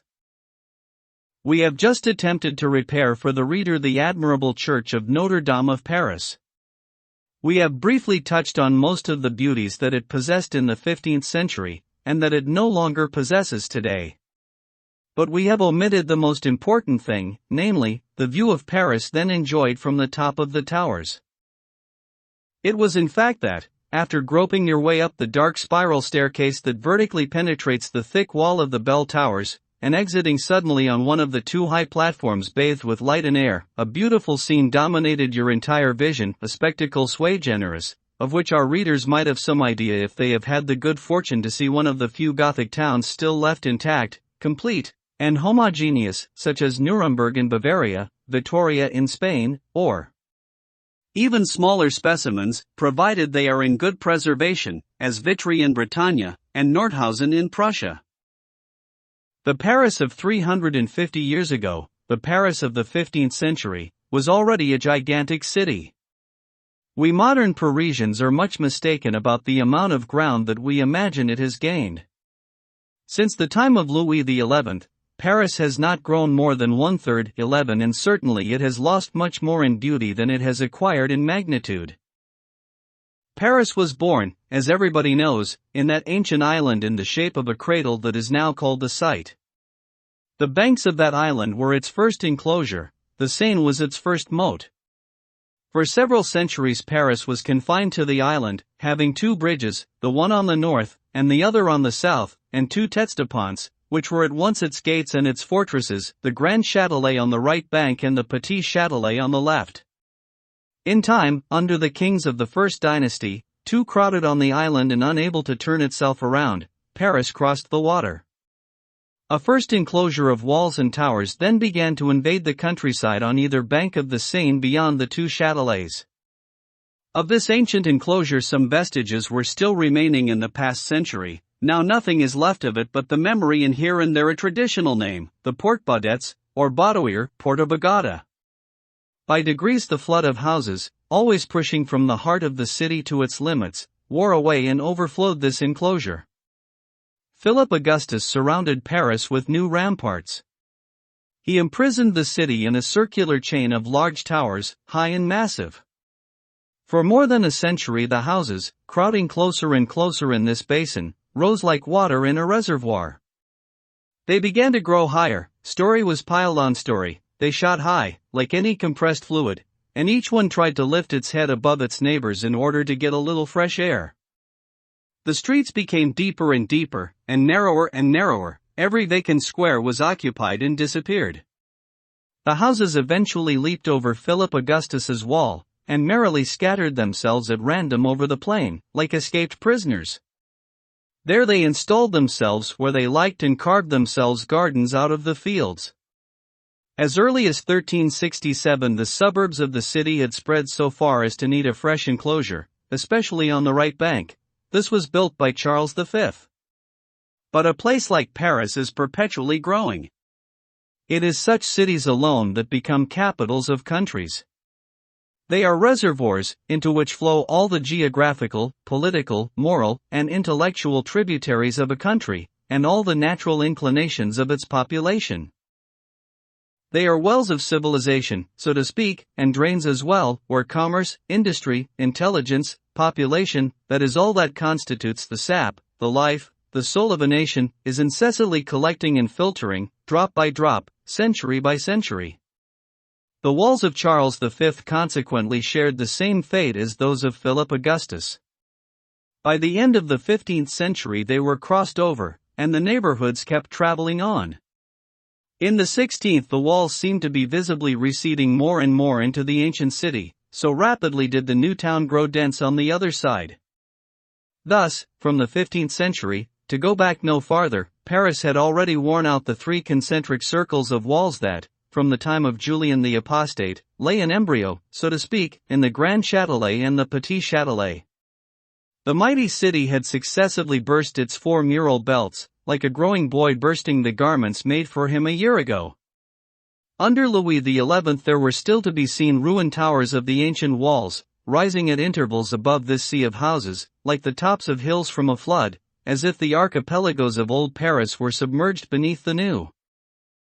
Since that time Paris has, unluckily for us, undergone further transformation, but it has leaped over only one more enclosure, that of Louis XV, a miserable wall of mud and dirt, worthy of the king who built it and the poet by whom it was celebrated. L'humour mourant Paris rend Paris murmurant. Point 12. In the 15th century, Paris was still divided into three totally distinct and separate cities, each having its own physiognomy, specialty, manners, customs, privileges, and history: the site, the university, and the ville. The site, which occupied the island, was the mother of the two others, and cooped up between them, like reader, forgive the comparison, like a little old woman between two handsome, strapping daughters. The university occupied the left bank of the Seine from the Tournelle to the Tour de Nesle, points corresponding with the Halles aux Vins and the Mint of modern Paris. Its enclosure encroached considerably on the plain where Julian had built his baths. It included the hill of Saint Genevieve. The highest point of this curve of walls was the Papal Gate, which stood nearly on the site of the present Pantheon. The ville, the most extensive of the three divisions, stretched along the right bank. Its quay ran, with several interruptions, along the Seine, from the spot where the Grenier d'Abondance now stands to that occupied by the Tuileries. These 4 points at which the Seine intersected the enclosure of the capital, the Tournelle and the Tour de Nesle on the left, and the Tour de Billy and the Tour du Bois on the right, were called the Four Towers of Paris. The ville penetrated still farther into the fields than the university. The culminating point of the enclosure of the ville was at the gates of Saint-Denis and Saint-Martin, the sites of which remain unchanged to this day. Each of these great divisions of Paris was, as we have observed, a city, but a city too specialized to be complete, a city that could not do without the two others. They had three totally different looks. The site, properly so called, abounded in churches, the ville contained the palaces, and the university, the colleges. Setting aside secondary jurisdictions, we may assume generally that the island was under the bishop, the right bank under the provost of the merchants, the left under the rector of the university, and the whole under the provost of Paris, a royal and not a municipal officer. The site had the Cathedral of Notre-Dame, the Ville, the Louvre and the Hôtel de Ville, and the university, the Sorbonne. The Ville contained the Halles, the site, the Hôtel Dieu, and the university, the Preux clerks. For offenses committed on the left bank in the Preux clerks, the students were tried at the Palace of Justice on the island and punished on the right bank in Montfaucon, unless the rector, finding the university strong and the king weak, chose to interfere. For it was the privilege of the scholars to be hung in their own neighborhood. Most of these privileges, one should note, and some of them were more valuable than that just mentioned, had been extorted from different kings by revolts and insurrections. This is the way things go. The king never grants any favor that is not wrung from him by the people. Le roi n'y lâche que quand le peuple arrache. There is an old saying on the topic of loyalty that puts it more naively: civibus fidelitas in regis, quae tamen aliquities seditionibus interrupta multa peprit privilegia. 13. In the 15th century, that part of the Seine flowed between 5 islands within the enclosure of Paris, the Isle Louviers 14, then covered with trees, and now with timber, the Isle aux Vaches and the Isle de Notre-Dame, both uninhabited and belonging to the bishop. In the 17th century these 2 islands were converted into one, which has been built on and is now called the Isle à Saint-Louis, last, the site, and at its extremity the islet of the Passeur aux Vaches, since buried under the platform of the Pont Neuf. The city had at that time 5 bridges, 3 on the right, the Pont Notre-Dame and the Pont au Change of Stone, and the Pont aux Meuniers of wood, 2 on the left, the Petit Pont of Stone, and the Pont Saint-Michel of wood, all of them covered with houses. The university had 6 gates, built by Philip Augustus. These were, starting from the Tournelle, the Porte Street Victor, the Porte Bourdelle, the Papal Gate, and the Porte Saint-Jacques, Porte Saint-Michel, and Porte Saint-Germain. The ville had 6 gates, built by Charles V. They were, beginning from the Tour de Billy, the Port of Saint-Antoine, the Temple, Saint-Martin, Saint-Denis, Montmartre, and Saint-Honoré. All these gates were strong and beautiful too, a fact that did not detract from their strength. A wide, deep moat, into which flowed water from the Seine, which was swollen by the floods of winter, encircled the foot of the walls all around Paris. At night the gates were closed, the river was dammed up at the two extremities of the city by great iron chains, and Paris slept in peace. A bird's-eye view of these three neighborhoods, the site, the university, and the ville, presented to the eye a complex weave of streets strangely knit together. It was apparent, however, at first sight that these three fragments of a city formed a single body. One could see right away two long, parallel streets without break or interruption crossing the three cities, nearly in a straight line, from one end to the other, from south to north, perpendicular to the Seine, incessantly pouring the people of the one into the other. They connected, blended, crossed, infused together, and made the three parts into one. The first of these streets ran from the gate of Street Jacques to the gate of Street Martin. It was called in the University Rue Street Jacques, in the site Rue de la Juiverie, and in the ville Rue Street Martin. It crossed the river twice by the name of Petit Pont and Pont Notre-Dame. The second, named Rue de la Harpe on the left bank, Rue de la Barillerie on the island, Rue Street Denis on the right bank, Pont Street Michel over one arm of the Seine, and Pont au Change over the other, ran from the gate of Street Michel in the University to the gate of Stade Denis in the ville. Still, though they bore so many different names, they formed in reality only two streets, but the two mother streets, the two great arteries of Paris. All the other veins of the triple city were fed by or flowed into them. Besides these two principal diametrical streets crossing Paris breadthwise and common to the entire capital, the ville and the university each had its main street running parallel with the Seine, and intersecting the two arterial streets at right angles. Thus in the ville you might go in a direct line from the Porte Saint-Antoine to the Porte Saint-Honoré, and in the university from the Porte Saint-Victor to the Porte Saint-Germain. These two great thoroughfares, crossed by the two former, constituted the frame on which rested the labyrinthine web of the streets of Paris, knotted and jumbled together in every possible way. In the unintelligible plan of this labyrinth might also be distinguished, on closer examination, two clusters of wide streets, which ran, expanding like sheaves of grain, from the bridges to the gates. Something of this geometrical plan survives to this day. Now what did this all look like, when seen from the top of the towers of Notre Dame in 1482? That is what we shall now attempt to describe.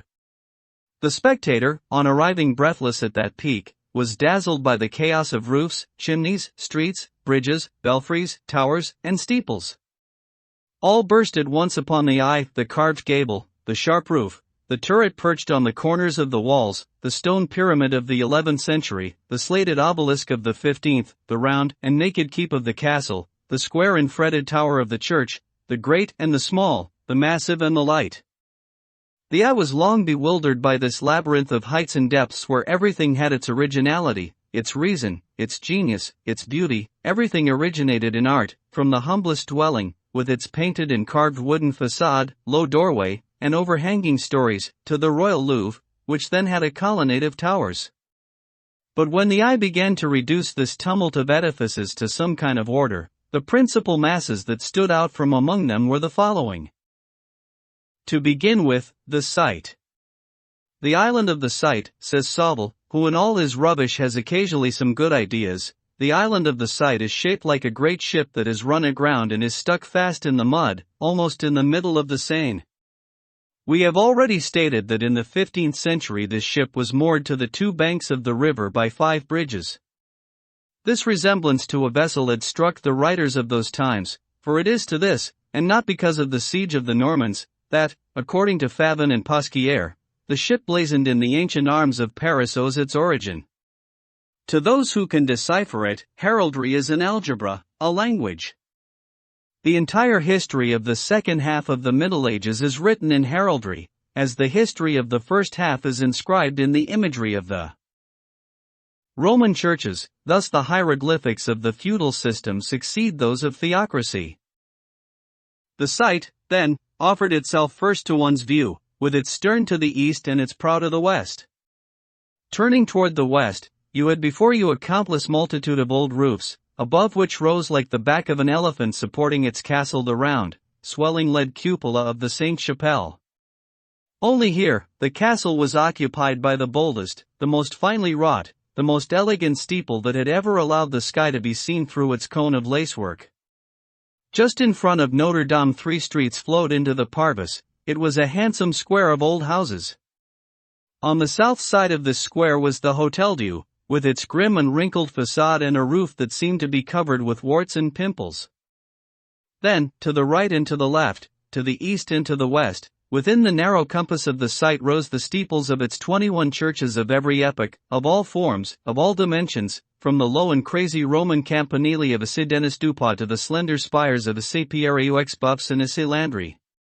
Behind Notre Dame, to the north, the cloisters unfolded themselves with their Gothic galleries, to the south the semi-Roman palace of the bishop, to the east the open area called the Terrain. Amid this jumble of buildings the eye might still distinguish the lofty mitres of carved stone that crowned even the topmost windows of the palaces, the mansion that the city in the time of Charles VI gave to Juvenal de Ursins.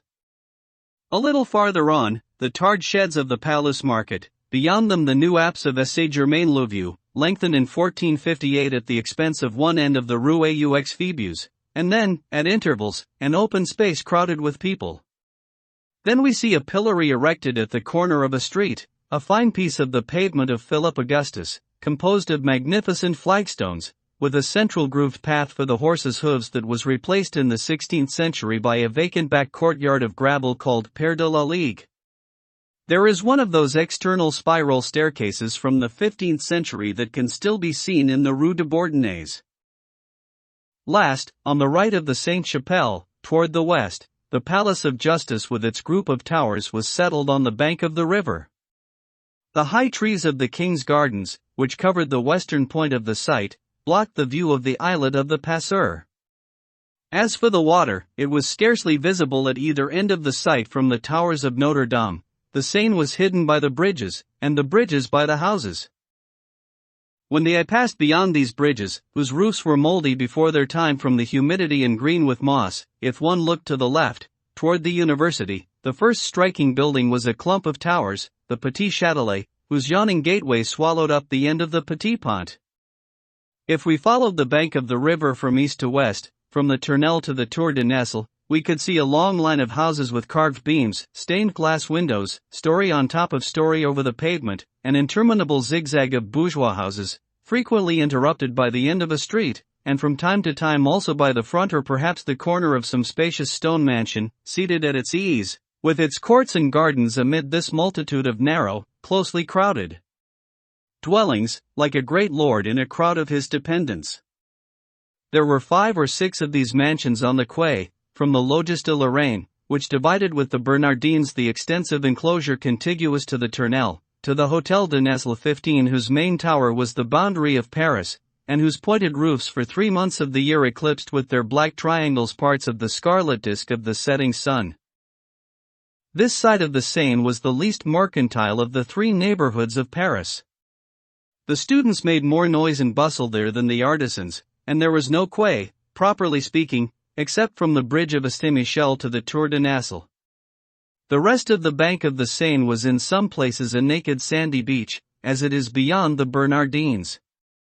In some places a jumble of houses stood on the brink of the water, as if between the 2 bridges. The washerwomen made a great din. They gabbed, shouted, sang from morning till night along the bank, and soundly beat their sheets, much the same way they do today. Among the sights of Paris this is by no means the dullest. The university brought the eye to a full stop. From one end to the other it is a homogeneous, compact whole. Those 1,000 roofs, close, angular, adhering together, almost all composed of the same geometrical element, seen from above, presented the appearance of a crystallization of one and the same substance. The capricious ravines of the streets did not cut this mass of houses into pieces that were too disproportionate. The 42 colleges were distributed among them in a rather even manner. The curious and varied rooftops of these beautiful buildings were the production of the same art as the simple roofs over which they towered. In fact, they were simply the square or the cube of the same geometrical figure. Therefore they complicated the whole without overburdening it, they completed without overloading it. Geometry is harmony. Some superb mansions, too, made here and there magnificent inroads among the picturesque garrets of the left bank, the Logis de Nevers, the Logis de Rome, the Logis de Reims 16, which have all disappeared. There was the Hotel de Cluny, which still survives for the consolation of the artist, although its tower was so stupidly uncrowned some years ago. That Roman palace with beautiful circular arches near Cluny was the Baths of Julian. There were also many abbeys, of a more severe beauty than the great houses, but neither less handsome nor less spacious. Those that first struck the eye were the Bernardines with their 3 steeples and St. Genevieve, the square tower 17 of which exists still and inspires great regret for the loss of the rest. The Sorbonne was there, half college, half monastery, whose admirable nave still survives. There was the beautiful rectangular cloister of the Matharins, and its neighbor, the cloister of Assébinois, in whose walls was thrown up a theatre between the 7th and 8th printings of this book. The Cordeliers was there, with its 3 enormous gables side by side, and the Augustines, 18, the graceful steeple of which made the 2nd denticulation, the Tour de Nesle being the 1st, on the western side of Paris. The colleges, which are in fact the intermediate link between the cloister and the world, occupied the middle ground in the series of buildings between the mansions and the abbeys, with an austerity full of elegance, a sculpture less gaudy than that of the palaces, and an architecture less serious than that of the convents. Unfortunately, scarcely any vestiges are left of these edifices, in which Gothic art steered with such precision a middle course between luxury and economy. The churches, and they were both numerous and splendid in the university, and of every period of architecture, from the domes of St. Julien to the ogives of St. Severin, the churches dominated everything. And, like an additional melody in this mass of harmonies, they shot up everywhere above the slashed gables, the open-work pinnacles and belfries. They had slender spires whose line was but a magnificent exaggeration of the acute angles of the roofs. The site of the university was hilly. To the southeast the hill of St. Genevieve formed an enormous mound, and it was a curious sight to see from the top of Notre-Dame that multitude of narrow, winding streets, now called Lupes Latin, those clusters of houses, which, scattered in all directions from the summit of that hill, confusedly covered its sides down to the water's edge, seeming some of them to be falling, others to be climbing up again, and all to be holding tightly to one another. An incessant stream of thousands of black points crossing each other on the pavement made everything appear to be in motion. These were the people seen from high above. Last, in the intervals between those roofs, those spires, and those numberless peculiarities of buildings, which folded, notched, twisted the outline of the university in so whimsical a manner, one could see, here and there, the mossy fragment of a massive wall, a solid round tower, a crenellated doorway, reminiscent of a fortress that was part of a gateway of Philip Augustus's wall. Beyond these were green fields, beyond which led the roads. Along these roads were a few straggling houses, which became more infrequent the farther out one traveled. Some of these suburban hamlets were already places of consequence. Setting out from the Tournelle, there was first the Bourg St. Victor, with its bridge of 1 arch over the Bièvre, its abbey, where one could read the epitaph of Louis the Fat. His church had an octagon steeple flanked by 4 belfries of the 11th century, then the Bourg Street Marceau, which already possessed 3 churches and a convent. Then, leaving the Gobelins windmill and its 4 white walls on the left, there was the Faubourg Street Jacques, with its beautiful sculptured cross, the church of Saint-Jacques du Haut-Pas, a charming pointed Gothic structure, a Saint-Magloire, a beautiful nave of the 14th century converted by Napoleon into a hayloft, and Notre-Dame des Champs, containing Byzantine mosaics. Last, after leaving in the open country the Chartreux convent, a rich structure from the same period as the Palace of Justice with its formal gardens, and the haunted ruins of Vauvert, the Eiffel, to the west, on the 3 Roman steeples of Saint-Germain-des-Prés. The village of Street Germain, already a large parish, was composed of 15 or 20 streets in the back. The sharp spire of Saint-Sulpice marked one of the corners of the neighborhood. Close to it, one could make out the rectangular enclosure of the Fair of Saint-Germain, the site of today's market. Farther on, there was the pillory of the abbey, a pretty little circular tower well covered with a cone of lead. The tile kiln was farther off, so were the Rue du Four, which led to the everyday oven, the mill, and the isolated, almost hidden hospital for lepers. But what particularly attracted attention was the abbey itself. It is certain that this monastery, which had an air of importance both as a church and as a lordly residence, this abbatial palace, where the bishops of Paris deemed themselves fortunate to be entertained for a night, that refectory to which the architect had given the air, the beauty, and the splendid window of a cathedral, that elegant chapel of the Virgin, that noble dormitory, those spacious gardens, that portcullis, that drawbridge, that girdle of battlements cut out to the eye on the greenery of the surrounding fields, those courts where men-at-arms glistened with their capes of gold, the whole collected and grouped around three lofty spires with circular arches, firmly seated on a Gothic apse, formed a magnificent object against the horizon. When, after attentively surveying the university, you turned to the right bank, to the Ville, the character of the scene suddenly changed. The Ville, in fact, much more extensive than the university, was also less compact. At first sight you perceived that it was composed of several remarkably distinct parts. In the first place, to the east, in that part of the town that is still named after the marsh into which Caesar was enticed by Camulogenes, there was a series of palaces.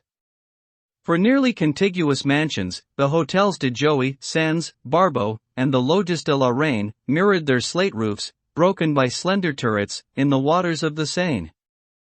Those four buildings filled the space between the Rue de Nana-Indiers and the Abbey of the Celestins, the spire of which gracefully relieved their line of gables and battlements. Some greenish walls on the water's edge, in front of these buildings, did not prevent the eye from catching the beautiful angles of their facades. Their large rectangular windows with stone frames and transoms, the pointed arches of their entranceways, covered with statues, and all those charming freaks of architecture make Gothic art seem as if it invents fresh combinations in every building.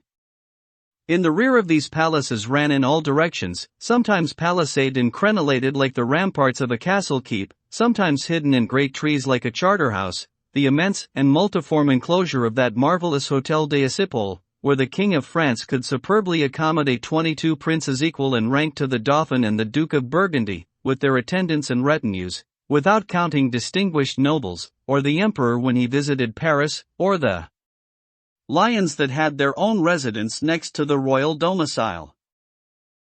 We should point out that the apartments of a prince in those days consisted of not fewer than 11 rooms, from the great reception hall to the oratory, without counting galleries and baths and saunas, and other superfluous places attached to each set of apartments. We do not count the private gardens of each of the king's guests, or the kitchens, the cellars, the servants' rooms, the general refectories of the household, the lower courtyards, where there were 22 general workrooms, from the bakery to the wine cellar, places appropriated to games of every sort, the mall, the tennis court, the riding ring, aviaries, fish ponds, menageries, stables, libraries, arsenals, and foundries. Such was then the palace of a king, a Louvre, a Hôtel des Épaules. It was a city within a city. From the tower where we have stationed ourselves, the Hôtel des Épaules, though almost half concealed by the four great buildings mentioned above, was still a marvelous sight. The three mansions that Charles V had incorporated into his palace, though skillfully united to the principal building by long galleries with windows and small pillars, could be perfectly distinguished. These were the Hôtel du Petit-Meuse, with the light balustrade that gracefully bordered its roof, and the residence of the Abbot of Streetmore, which looked like a castle, with a strong tower, portcullises, slits, bastions, and over the large Saxon doorway the escutcheon of the abbots. There was the mansion of the Count d'Étampes, the dungeon of which, in ruins at the top, appeared jagged to the eye like a coxcomb. Clumps of old oaks here and there formed tufts like enormous cauliflowers. Swans played in the clear water of the fish ponds, streaked with light and shade. The dwelling of the lions had low pointed arches supported by short Saxon pillars. One could hear its iron grating perpetually roaring. Beyond all these stood the scaled spire of the Ave Maria.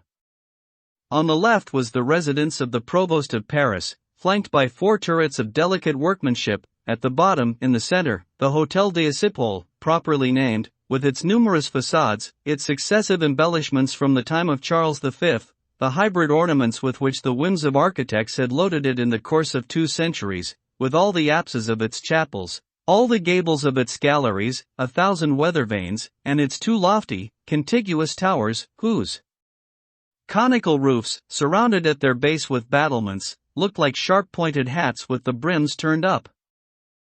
Continuing to ascend that amphitheater of palaces spread out far over the land, after crossing a deep ravine dividing the roofs of the ville, the eye arrived at the Logis d'Angulum, a vast mass of buildings erected at various periods, parts of which were quite new and white and blended in no better with the whole than a red patch on a blue doublet.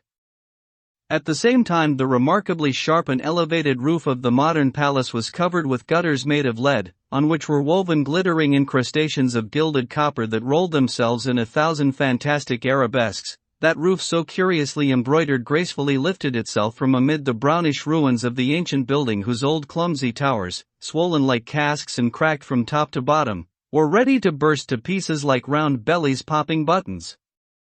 In the rear rose the forest of spires of the Palais des Tournelles.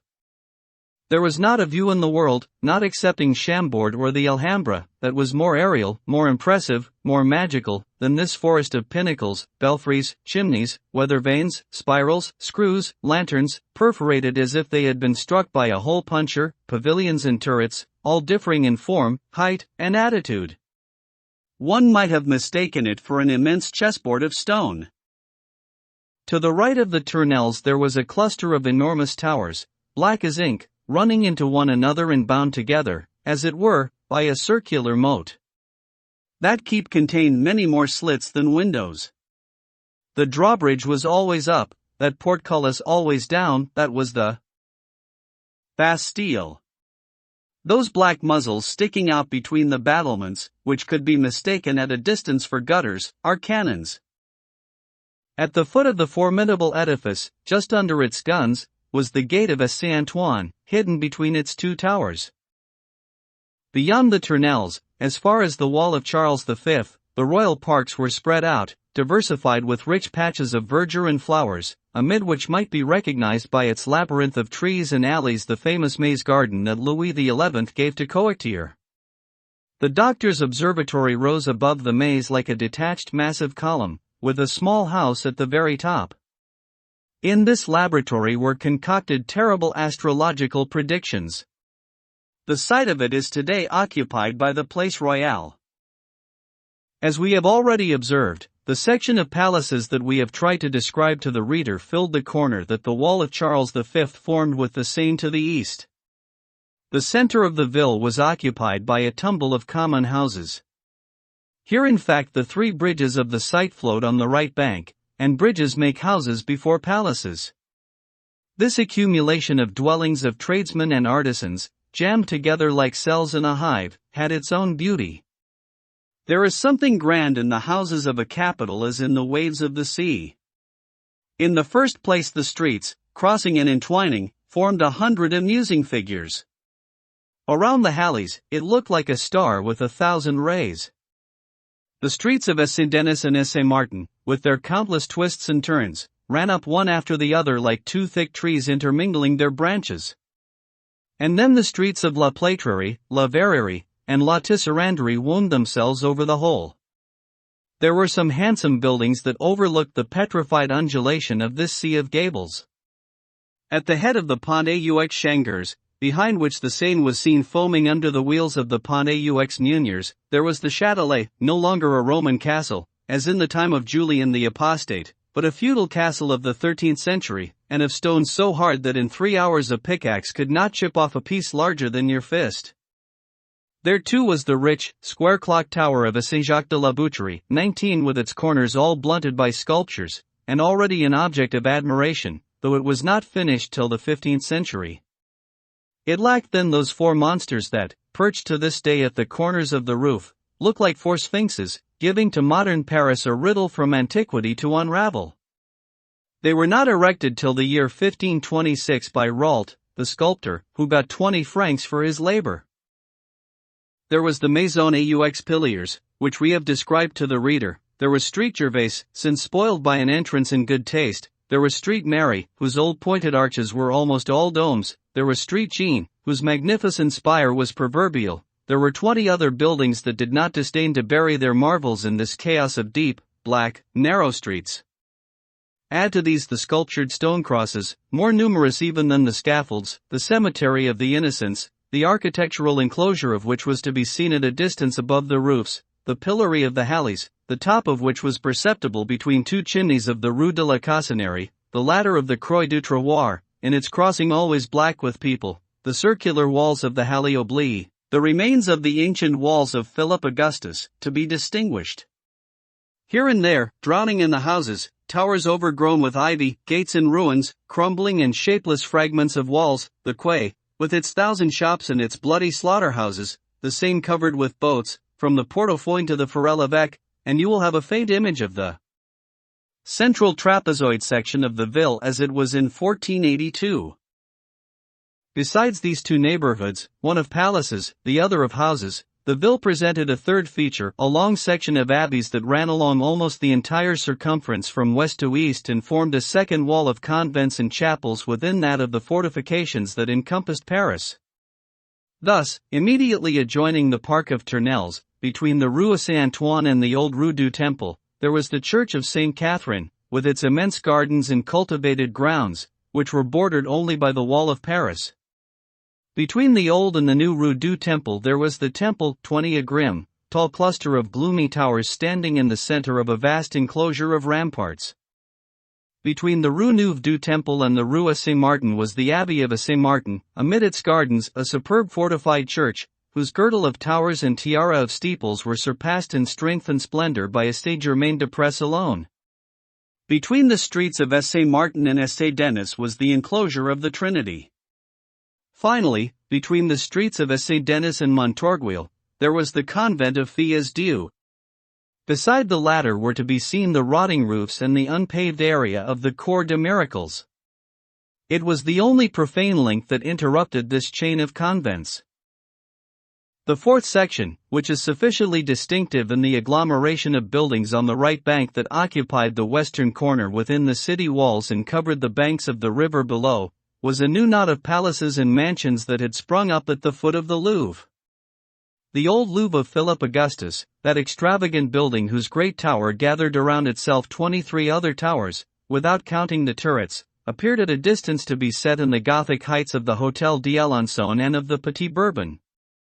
That hydra of towers, the giant guardian of Paris, with its 24 heads ever erect, with its monstrous cupola, cased in lead or scaled with slate, and glistening all over with a metallic shine, marked the western edge of the ville in a striking manner.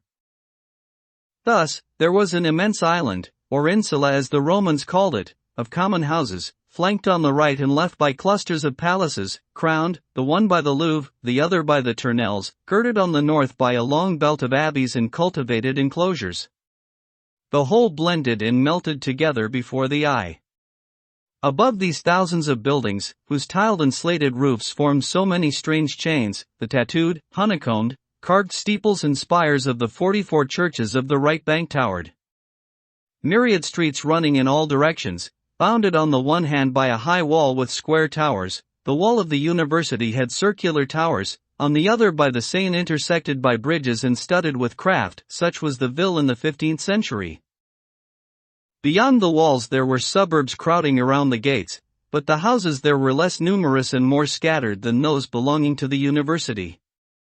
Behind the Bastille 20 hovels were clustered around the curious sculptures of the Croix Faubin. There was the Abbey of St. Antoine de Champs, with its flying buttresses, then Popincourt, lost in the cornfields, and then La Courtille, a jovial hamlet of taverns.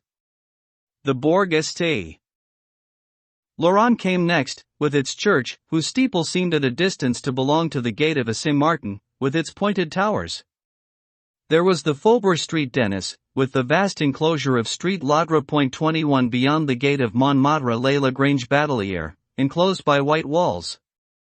Behind that, Montmartre, with its chalky slopes, which had then almost as many churches as windmills but has retained the mills only. Today society demands only the bread for the body.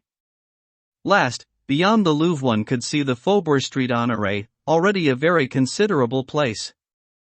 And beyond that there was the greenery of La Petite Bretagne, and the Marqués aux Pourceaux, in the center of which stood the horrible cauldron for boiling counterfeiters.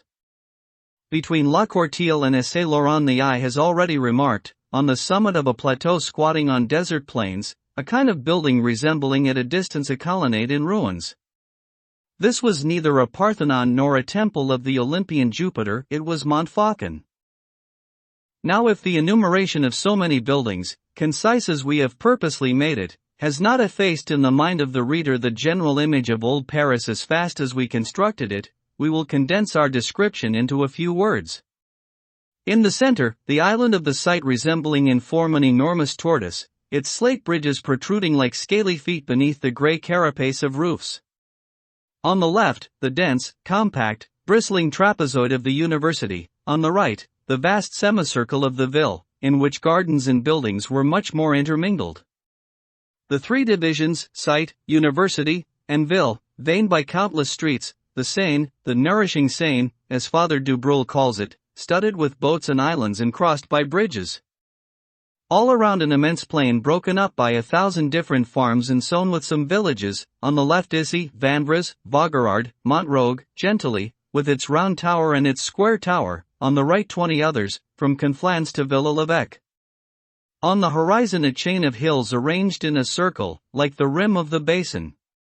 Last, in the distance, to the east, Vincennes and its 7 rectangular towers, to the south, Bicêtre and its pointed turrets, to the north, Essay-Denis and its spire, to the west, Essay-Cloud and its keep. Such was Paris seen from the top of the towers of Notre-Dame by the ravens living in the year 1482. However, Voltaire said of this city that before Louis XIV it possessed only 4 beautiful monuments, the Dome of the Sorbonne, the Val de Grace, the modern Louvre, and I am not sure of the fourth, perhaps it was the Luxembourg Palace. Luckily, Voltaire wrote Candide, and he is still one in a series of human beings through the ages who was capable of devilish laughter. His judgment demonstrates that one can be a genius and understand nothing of an art that is not one's own. Did not Molière believe that he was paying a high compliment to Raphael and Michelangelo by calling them the Mignards of their times? 22. Let us return to Paris of the 15th century. The Paris of that time was not merely a beautiful city, it was a homogeneous city, an architectural and historical product of the Middle Ages, a chronicle of stone. It was a city formed of 2 strata only, the bastard Roman and the Gothic, for the pure Roman had long before disappeared, except at the baths of Julian, where it pierced the thick crust of the Middle Ages. As for the Celtic stratum, no specimens of that were to be found even when digging wells.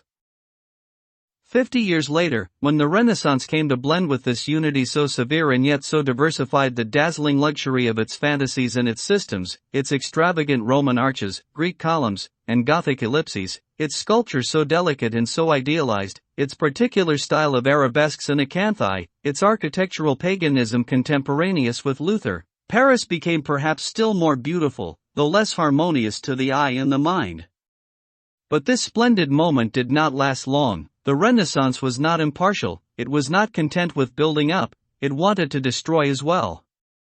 It is true enough that it needed room. Thus Gothic Paris was complete for but a minute. As Saint-Jacques de la Boucherie was scarcely finished when the demolition of the old Louvre was begun. Since that time the great city has been deformed day by day. The Gothic Paris, which swept away the bastard Roman, has been in its turn swept away. But can anyone tell what Paris has replaced it? There is the Paris of Catherine de' Medici at the Tuileries, 23 the Paris of Henry II at the Hôtel de Ville, 2 edifices still in a grand style. The Paris of Henry IV can be found at the Place Royale, facades with stone corners and slated roofs, tricolored houses. The Paris of Louis XIII is at Val de Grace, a squat, clumsy style with vaulted ceilings that look like basket handles with something pot-bellied about the columns and hunchbacked in the dome. There is the Paris of Louis XIV at the Invalides, grand, rich, gilded, and cold. There is the Paris of Louis XV at Essay-Sulpice volutes, knots of ribbons, clouds, vermicellis, chicories, and Lord knows what else, all in stone. There is the Paris of Louis XVI at the Pantheon, a bad copy of St. Peter's in Rome. The Paris of the Republic is found at the School of Medicine, a poor Greek and Roman style. It looks as much like the Colosseum or the Parthenon as the Constitution of the year 3 resembles the laws of Minos. It is called in architecture the Messidor style. Point 20 For the Paris of Napoleon is to be found at the Place Vendôme. This is sublime, a column of bronze made of cannons. The Paris of the Restoration is at the Stock Exchange, a very white colonnade supporting a very smooth frieze. The whole thing is square and cost 20 million. Each of these characteristic monuments is connected to a certain number of houses scattered over the different neighborhoods by a taste, fashion, and attitude. These are easily distinguished and dated by the eye of the connoisseur. Possessing this skill, you discover the spirit of an age and the physiognomy of a king even in the knocker of a door. The Paris of the present day has no general physiognomy. It is a collection of specimens of various periods, the finest of which have disappeared. The capital increases only in houses, and what houses? At the rate Paris is now going on, it will be rebuilt every 50 years. Thus the historical signification of its architecture is daily becoming obliterated. The monuments of the past are becoming more and more rare, and sometimes it seems as if one can see them engulfed one after another in the deluge of houses. Our fathers had a Paris of stone, our children will have a Paris of plaster. As for the modern monuments of New Paris, we would rather abstain from any mention of them. Not that we admire them quite as much as is fitting. Monsieur Soufflot's Saint Genevieve is certainly the most beautiful Savoy cake that ever was made in stone. The Palais de la Légion d'Honneur is also a most remarkable piece of pastry. The dome of the Halle Oblie is an English jockey cap on a grand scale. The towers of Sulpice are two giant clarinets, and that is as good a shape as any other. The telegraph, writhing and grinning, forms a charming accessory on its roof. 25 Serac has an entrance comparable for magnificence to that of St. Thomas d'Aquin alone. It also has an embossed scene of the Calvary in the cellar, and a sun of gilded wood. These are absolute marvels. The lantern in the labyrinth of the Jardin des Plantes is also a most ingenious work. As for the Stock Exchange, which is Greek in its colonnade, Roman in the circular arches of its doors and windows, and Renaissance in its great flattened, vaulted ceiling, it is indubitably a most pure and classic monument. The proof of this lies in the fact that it is crowned by an attic, such as was never seen in Athens, a beautiful straight line, gracefully broken here and there by stovepipes. In addition, if it is a rule that the architecture of a building should be adapted to its purpose in such a manner that this purpose may be obvious in the appearance of the building, we cannot too highly admire a structure that is equally suitable for a king's palace, a House of Commons, a town hall, a college, a riding stable, an academy, a warehouse, a court of justice, a museum, a barrack, a sepulchre, a temple, and a theater. After all, it is the Stock Exchange. A building ought in addition to be adapted to the climate. This one is evidently designed expressly for our cold and rainy skies. It is almost as flat as eastern ones, so that in winter, after a snow, it is necessary to sweep the roof, and it is most certain that a roof is made to be swept. As for that purpose we mentioned earlier, it fulfills it marvelously well. In France it is a stock exchange, in Greece it would have been a temple. The architect clearly had difficulty disguising the dial of the clock, which certainly would have destroyed the purity of the beautiful lines of the facade, but, luckily, we have the colonnade that circles the monument, behind which, with the religious solemnity of holy days, agents of exchange and courtiers of commerce majestically work out their theories. These are no doubt the most splendid structures. Add to them a great many handsome streets, amusing and diversified as the Rue de Rivoli, and I do not despair that Paris, viewed from a balloon, may someday present to the eye that richness of line, that luxury of detail, that diversity of aspect, a certain combination of the grand with the simple, of the beautiful with the unexpected, which characterizes a drawing board.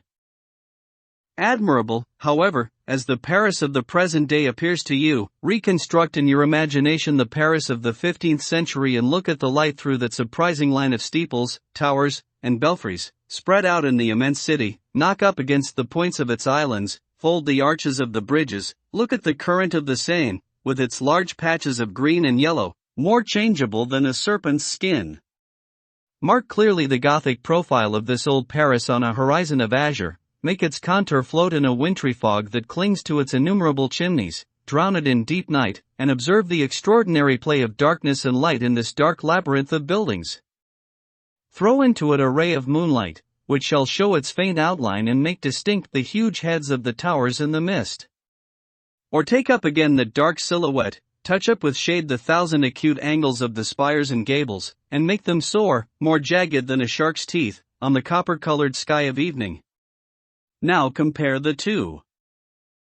And if you would receive from the ancient city an impression that the modern cannot provide, go up, on the morning of some high holiday, at sunrise on Easter or Pentecost, to some elevated point from which you may overlook the whole capital, and listen to the awakening of the bells.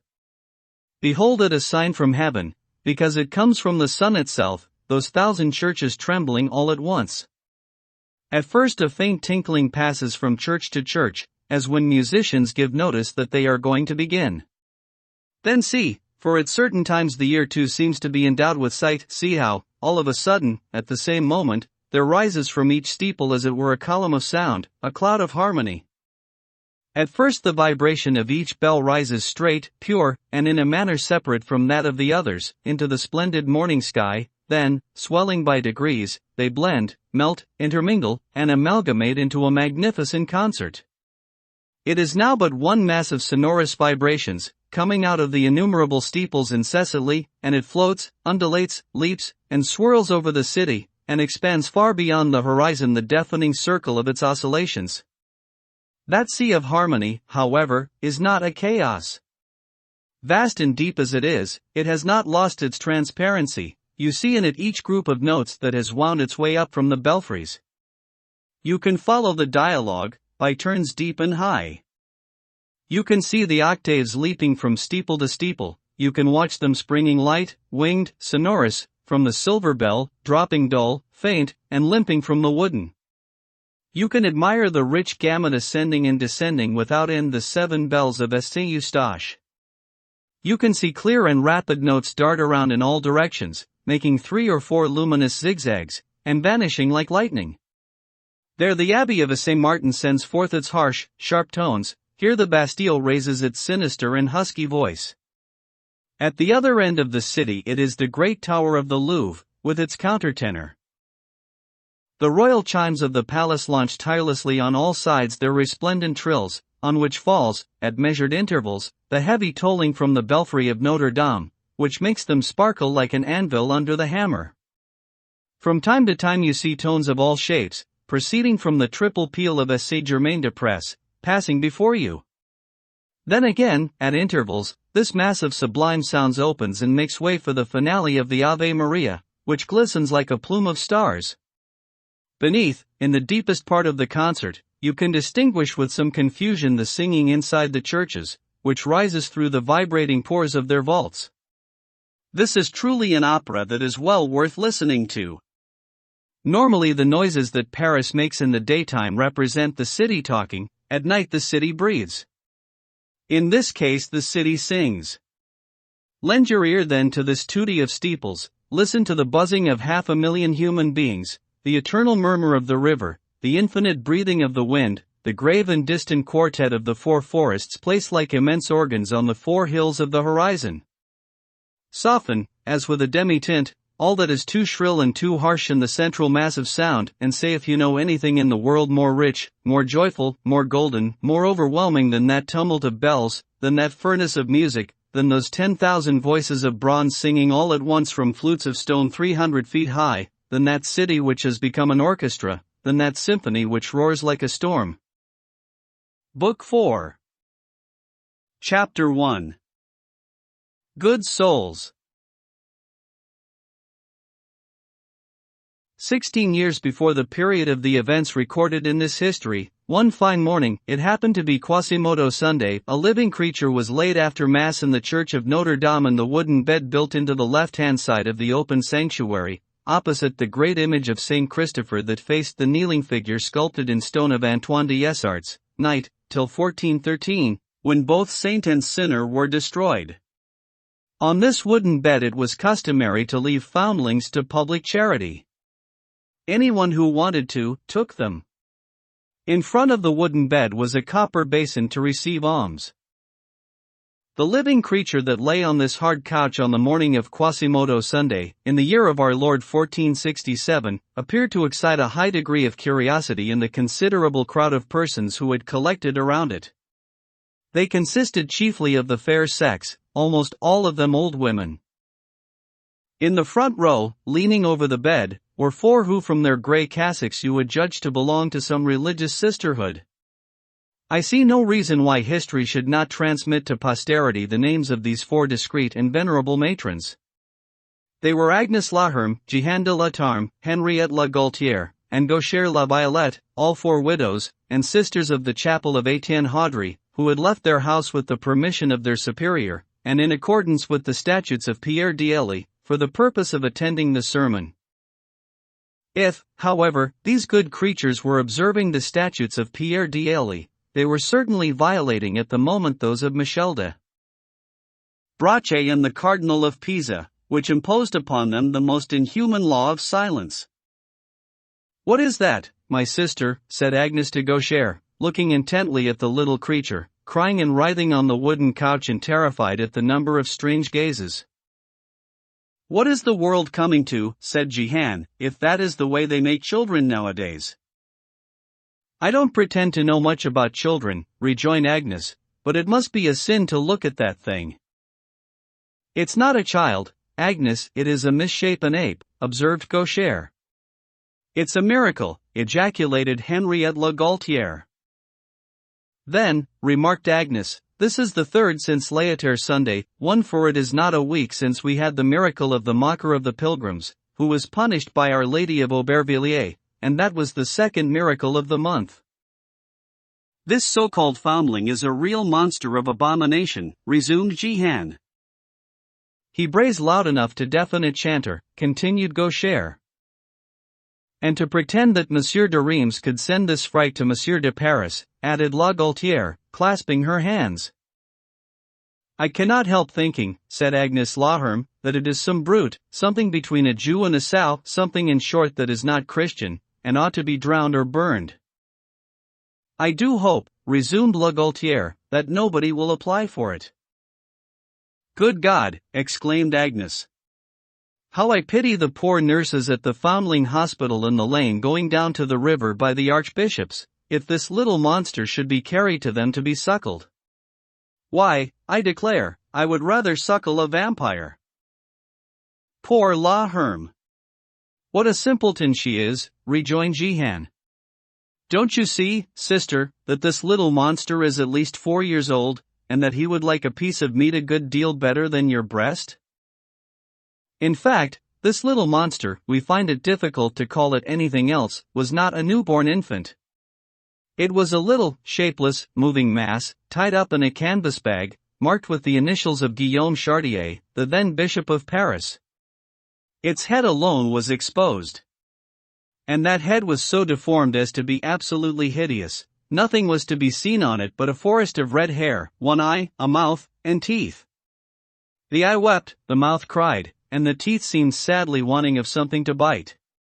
He was struggling in the sack with his entire body, to the great amazement of the crowd that gathered and grew around him.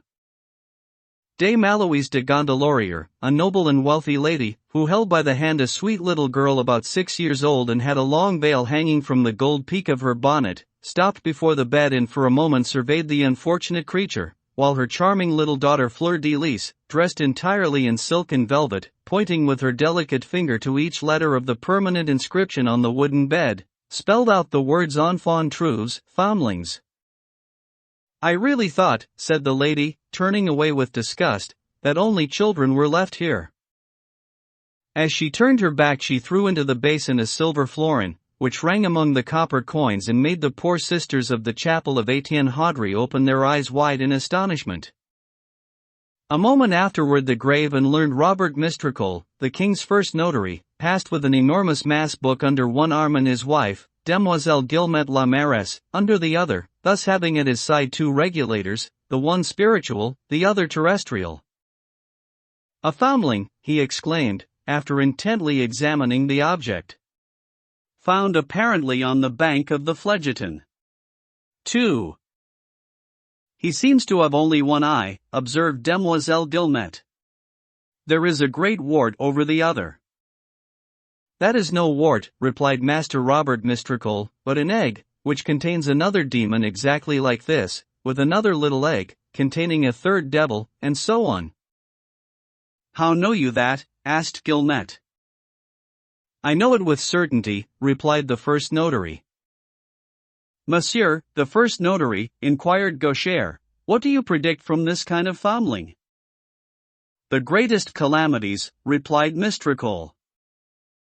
Good heaven, exclaimed an old woman who stood by, no wonder that we had such a pestilence last year, and that the English, it is said, are going to land in force at Harfleur. 3.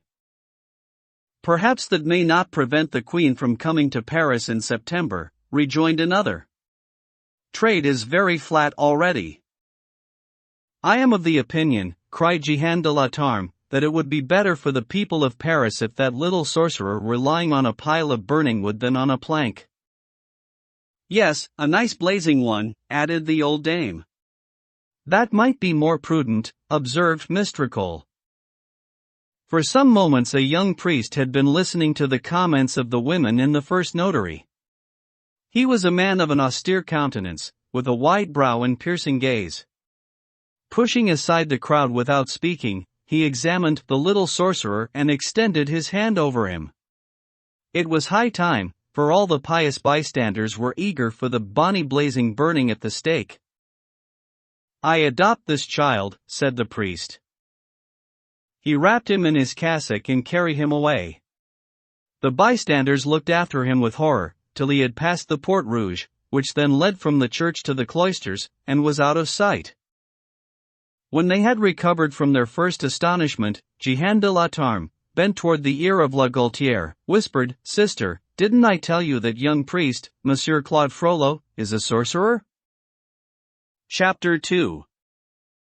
Claude Frollo. Claude Frollo was, in fact, no ordinary character. He belonged to one of those families who, in the impertinent language of the last century, were called indiscriminately haute bourgeoisie or petite noblesse. This family had inherited from the Paclets the fief of Tirechap, which was held under the Bishop of Paris, whose 21 houses had been in the 13th century the subject of so many suits before the official.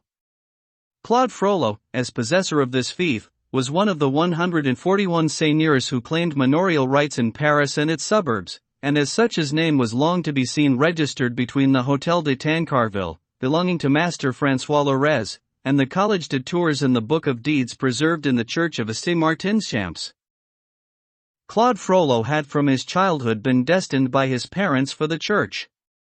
He was taught to read Latin, to cast down his eyes, and to speak softly.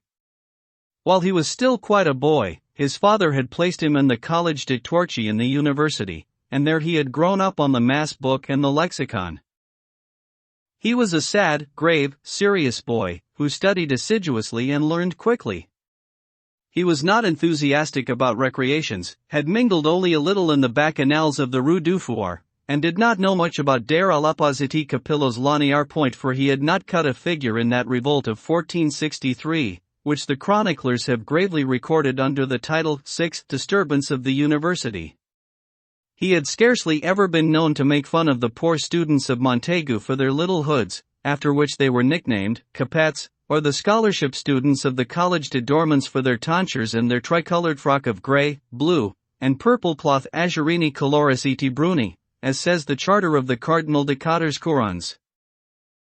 On the other hand, he was assiduous in his attendance at the upper and lower schools of the Rue St. Jean de Beauvais. He was the first student the Abbé of St. Pierre de Val saw when he began his lecture on the canon law. Claude Frollo was invariably stationed opposite the Abbé's chair, next to a pillar of the school of St. Vendregisile. He was armed with his inkstand made of horn, chewing his pen, scribbling on his knee, and in winter blowing on his fingers. Claude Frollo was the first auditor Messire Miles d'Iliers, Doctor of Divinity, saw entering every Monday morning, quite out of breath, on the opening of the door of the school of Chef St. Denis. Accordingly, at the age of 16 the young clerk could hold his own with a father of the church on the subjects of mystic theology, with a father of the council on canonical theology, with a doctor of the Sorbonne on scholastic theology. Having mastered theology, he had fallen on the capitularies of Charlemagne, and, with his keen appetite for knowledge, had devoured decrees after decrees, those of Theodore Bishop of Hispala, of Bouchard Bishop of Worms, of Yves Bishop of Chartres, then the decree of Gratian, which succeeded the capitularies of Charlemagne. He read the collection of Gregory IX, then Honorius III's Epistle Super Specula or On the Mirror, till he made himself perfectly familiar with that long and tumultuous period, in which the canon law and the civil law struggled and labored in the chaos of the Middle Ages, a period opening with Theodore in 618 and closing with Pope Gregory in 1227.5. Having digested the decrees, he proceeded to medicine and the liberal arts. He studied the science of herbs and the science of unguents. He became skillful in the cure of fevers and of contusions, of wounds and of boils. He was qualified alike to practice in medicine and in surgery. He passed through all the degrees of licentiate, master, and doctor of arts. He studied the learned languages, Latin, Greek, Hebrew, the triple sanctuary at that time but little frequented. He had a real fever for acquiring and hoarding up knowledge, and it seemed to the young man as if life had but one object, namely, to know. It was about this time that the intense heat of the summer of 1466 generated that destructive plague that swept away more than 40,000 human beings in the county of Paris, among others, writes Jean de Troyes, Master Arnoul, the king's astrologer, an honest, wise, and agreeable man. A rumor reached the university that the Rue Tirechap in particular was devastated by this malady. There, in the midst of their fiefdom, dwelled the parents of Claude. The young scholar hastened in great alarm to the paternal residence. On reaching it, he learned that his father and mother had died the preceding night.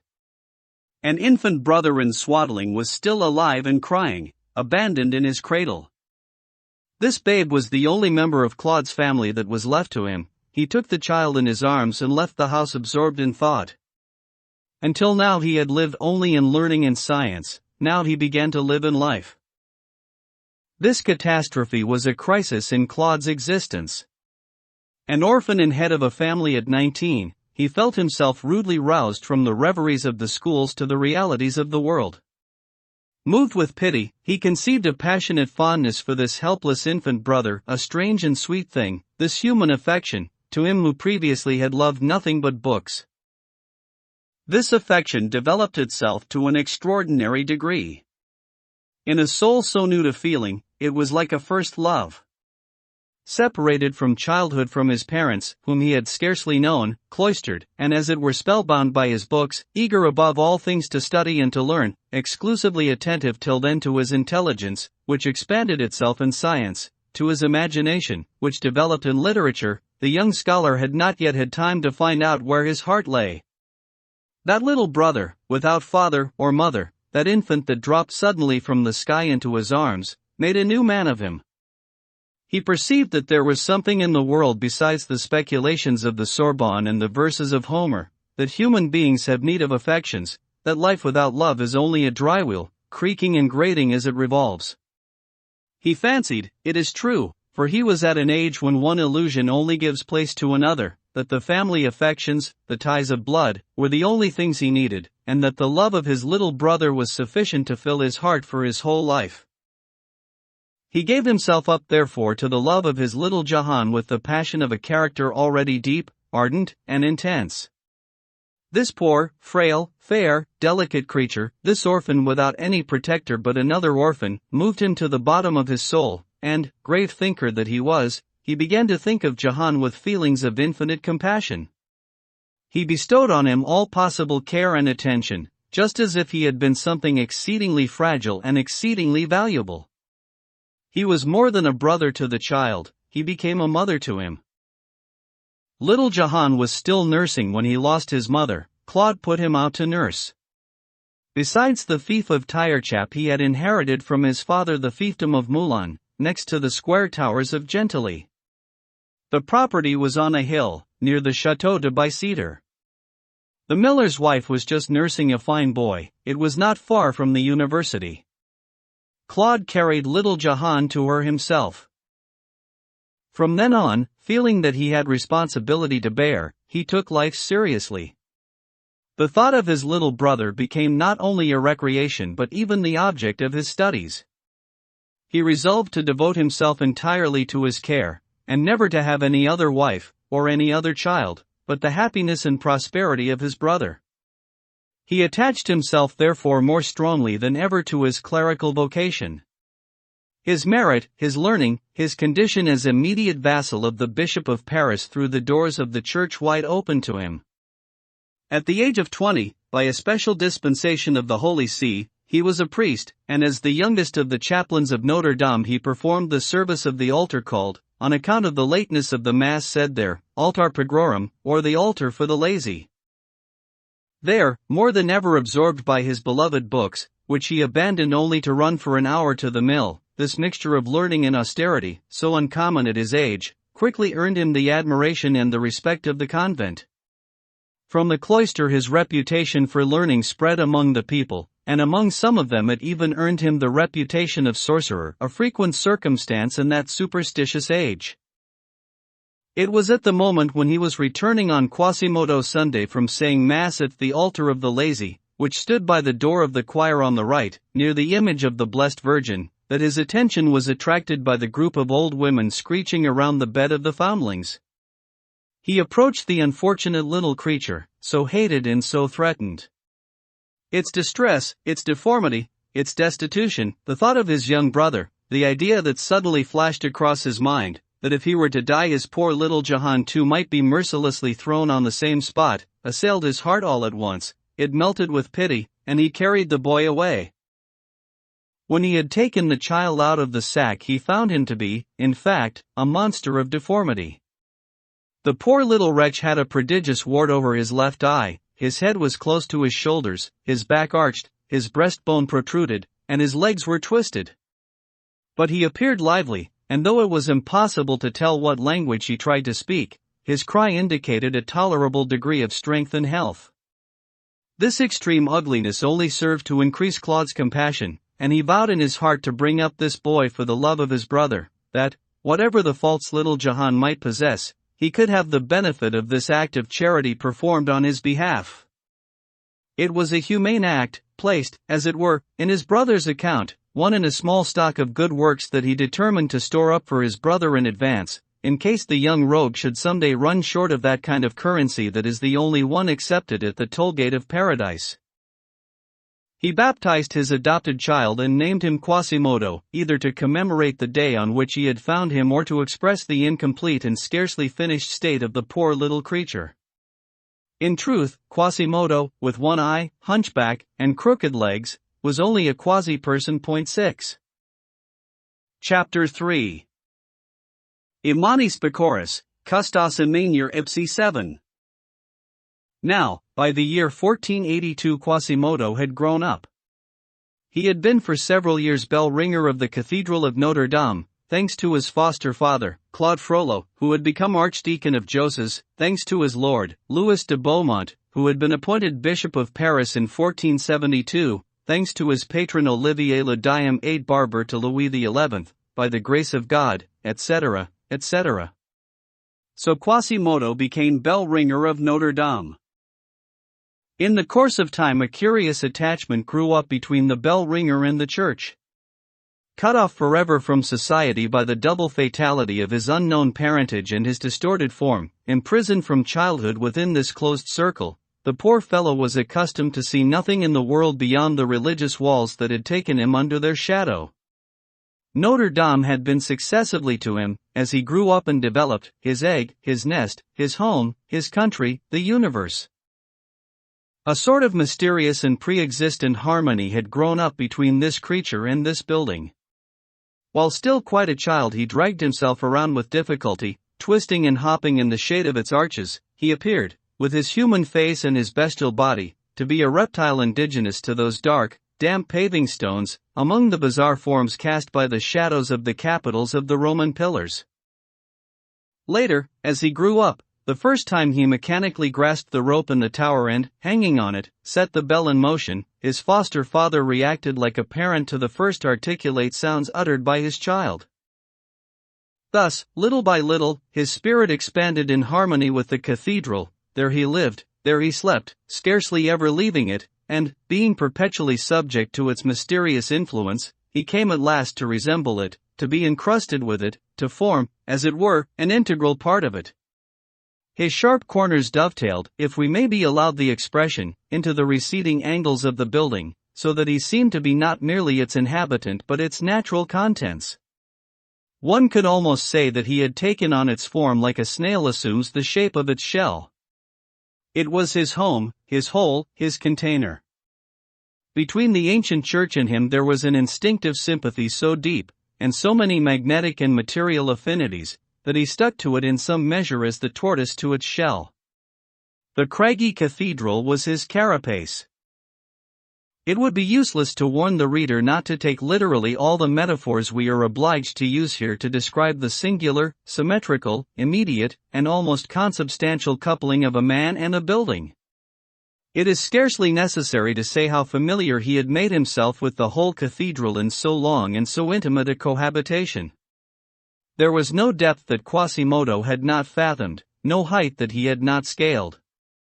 Many times had he climbed up the facade with only the help of the projections of the sculptures.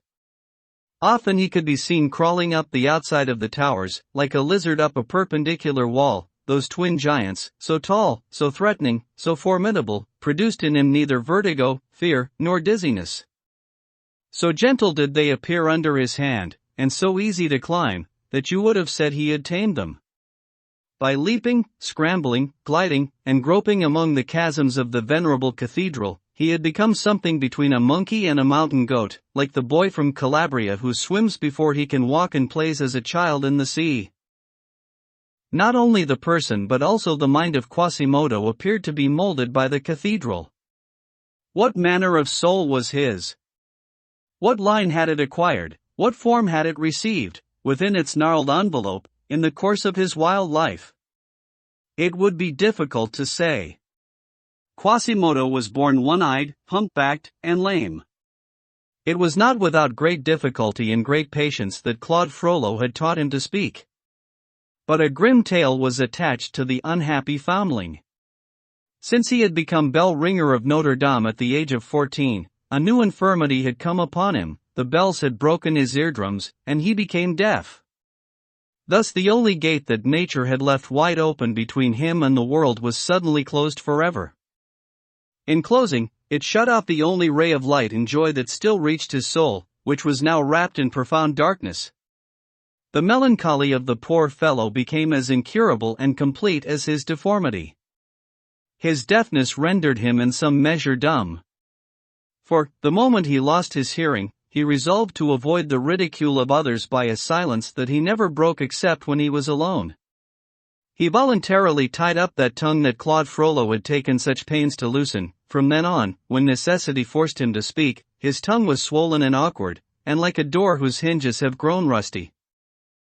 If then we were to attempt to penetrate this thick and hardened bark to find Quasimodo's soul, if we could sound the depths of this badly put together organism, if we were enabled to hold a torch behind these opaque organs to explore the glooming interior of this dense being, to illuminate its obscure corners and its absurd cul-de-sacs, and to throw all at once a brilliant light on the spirit imprisoned at the bottom of all this, we should doubtless find the wretch in some miserable pose, stunted and blighted, like prisoners under the leads of Venice, who grow old, doubled up in a box of stone, too low to stand up in and too short to lie down in. It is certain that the spirit atrophies in a misshapen body. Quasimodo scarcely felt within him the blind movements of a soul made in his own image.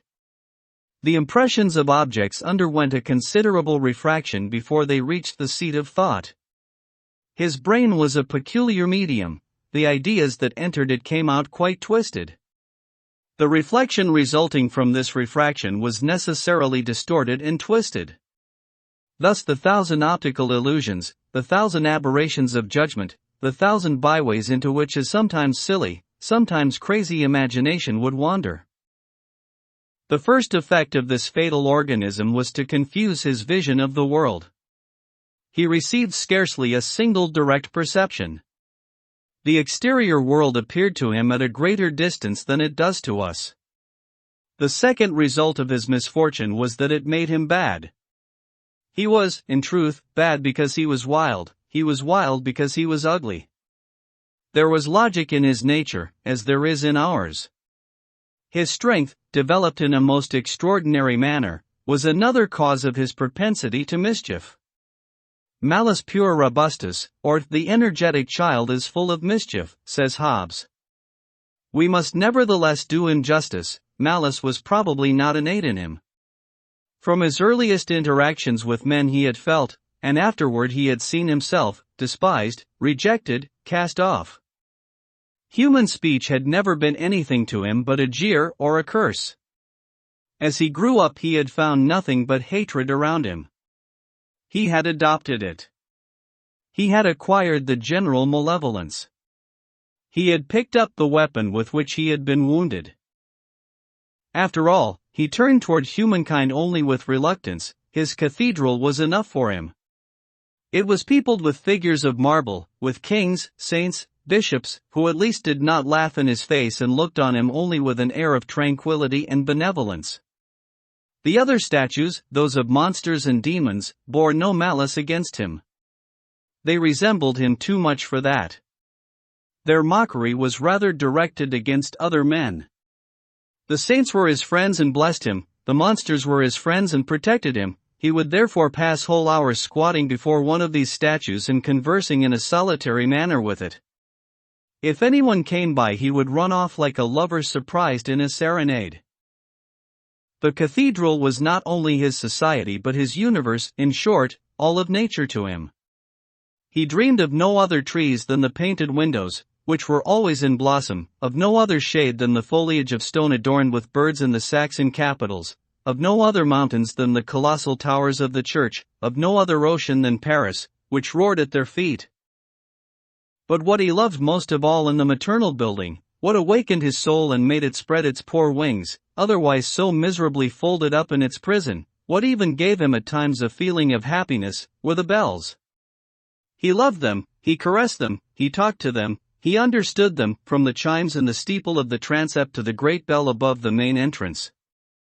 The belfry of the transept and the two towers were like three immense cages, in which the birds that he had reared sang for him alone.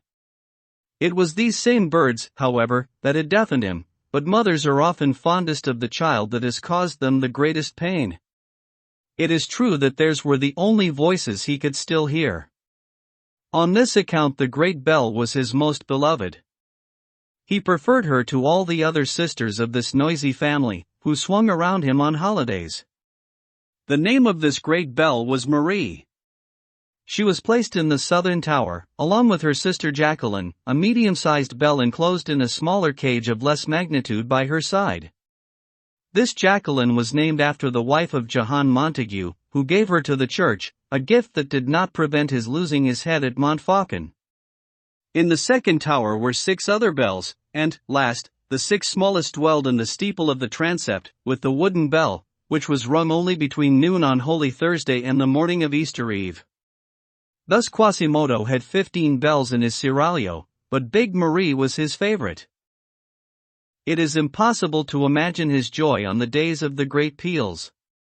The instant the archdeacon released him and said go, he ran up the winding staircase of the belfry quicker than another could have gone down. He hurried, out of breath, into the airy chamber of the great bell, looked at her attentively and lovingly for a moment, then began to talk kindly to her, and patted her with his hand, as you would a good horse on which you were going to take a long ride.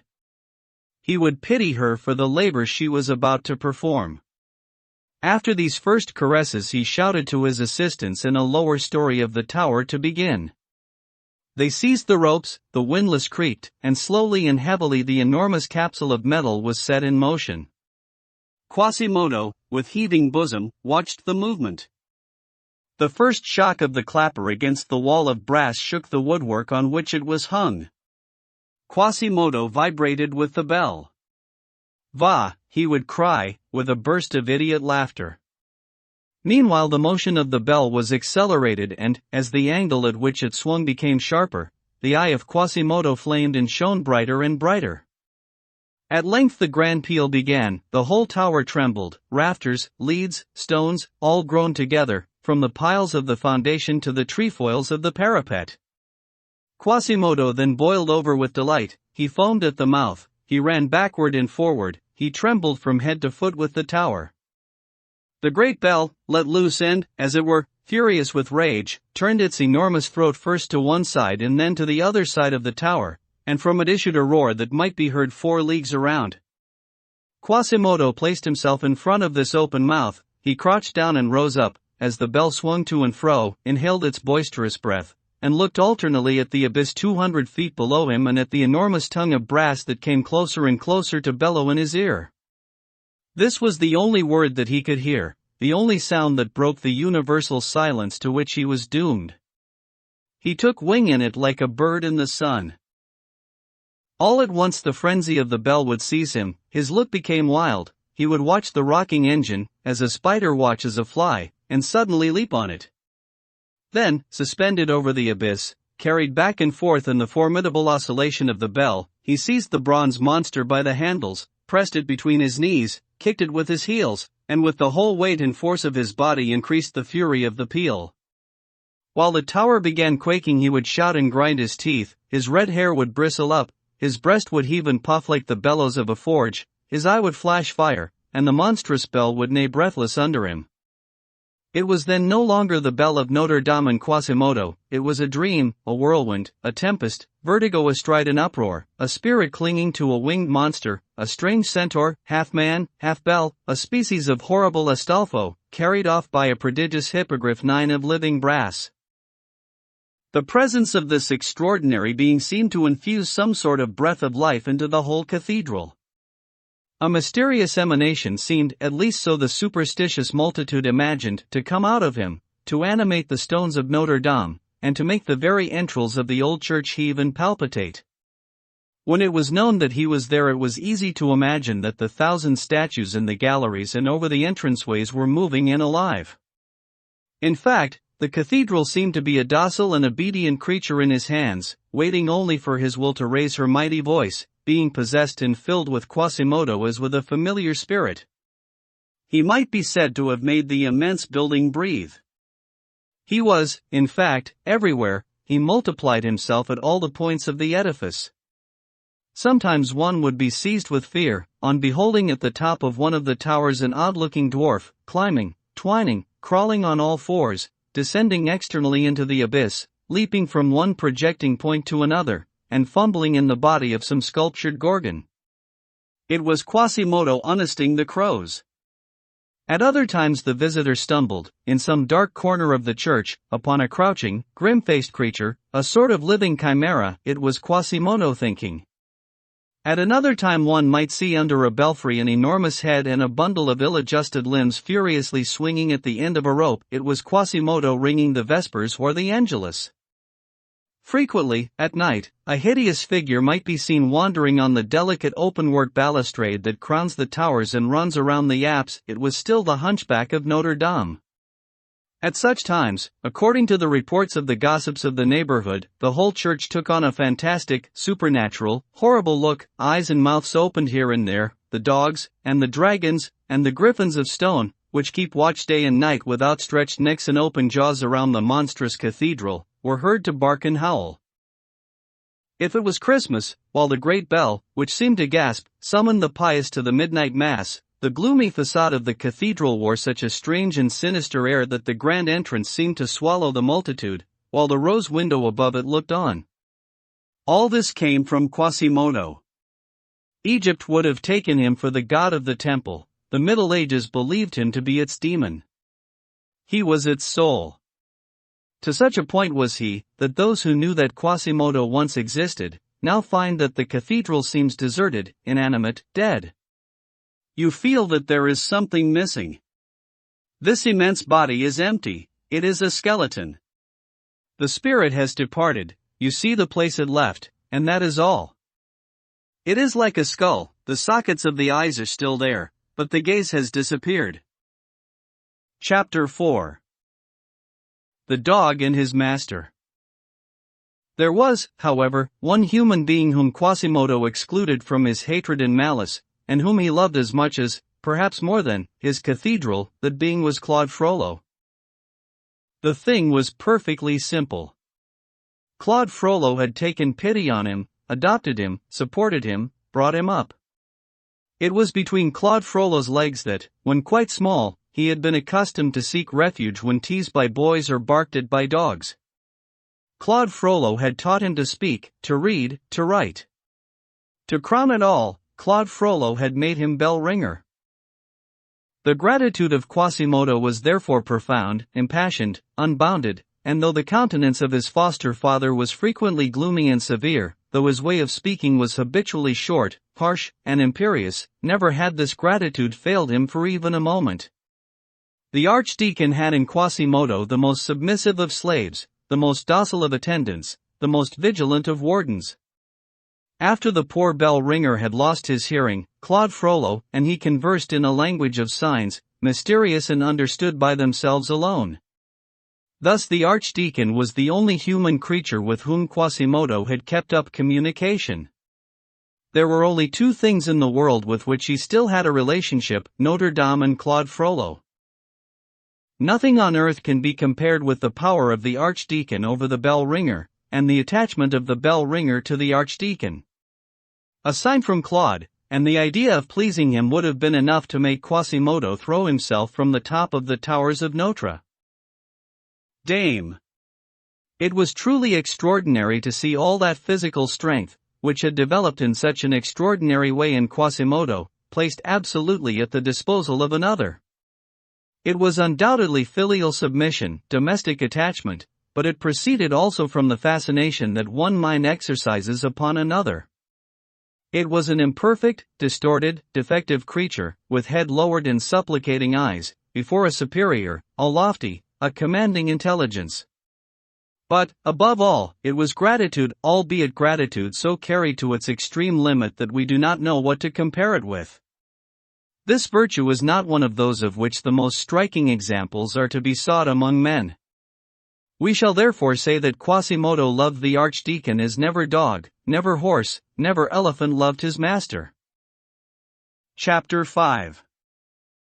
Claude Frollo continued. In 1482 Quasimodo was about 20, Claude Frollo about 36. The one had grown up, the other began to grow old. Claude Frollo was no longer the simple student of the College de Torchi, the tender protector of an orphan child, the young and thoughtful philosopher, so learned and yet so ignorant. He was an austere, grave, morose churchman, responsible for souls, second chaplain to the bishop, archdeacon of Joses, having under him the 2 deaneries of Montelheri and Châteaufort, and 174 parish priests. He was a somber and awe-inspiring character, before whom the choir boys in albs and long coats, the altar boys, the brothers of St. Augustine, the clerk who officiated at the morning services at Notre-Dame, all trembled as he stalked slowly along beneath the lofty arches of the choir, majestic, pensive, with arms folded and head so bowed on his bosom that one could see only his great bald forehead.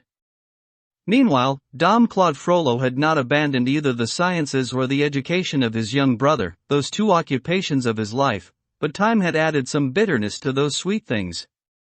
With time, as Paul Diacre 10 puts it, even the best land goes bad. Little Jehan de Frollo, surnamed du Moulin because of the place where he had been nursed, did not develop in the direction that Claude would have liked. His brother had counted on a pious, docile, studious, and honorable pupil.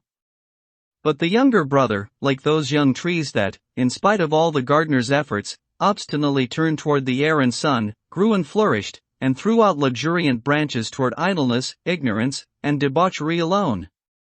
Reckless of all restraint, he was a downright devil, who often made Dom Claude frown, but he was also full of mischief and drollery, which has often made him laugh. Claude had placed him in the same College de Torchi where he had passed his early years in study and retreat, and it was mortifying to him that this sanctuary, formerly honored by the name of Frollo, should now be scandalized by it. On this subject he frequently gave Jehan very severe and very long lectures, to which the latter listened with exemplary composure. After all, the young rascal had a good heart, as is always the case in comedies. But when the lecture was over, he returned quietly to his profligacy and extravagances. Once he harassed a new student into paying him admission fees, a precious tradition that has been carefully handed down to the present day. Another time he instigated a party of students to make a classic attack on some tavern, where, after beating the keeper with bludgeons, they merrily looted the place and even broke the wine casks in the cellar. Then again there would be a long report in Latin, which the sub-monitor of Torchi carried pitifully to Dom Claude with this painful marginal annotation: Rixa, prima causa vinum optimum potatum, fight caused by good wine imbibed. Last, it was asserted, oh, horror of horrors in a lad of 16, that his excesses often carried him into the Rue de Gladigny itself.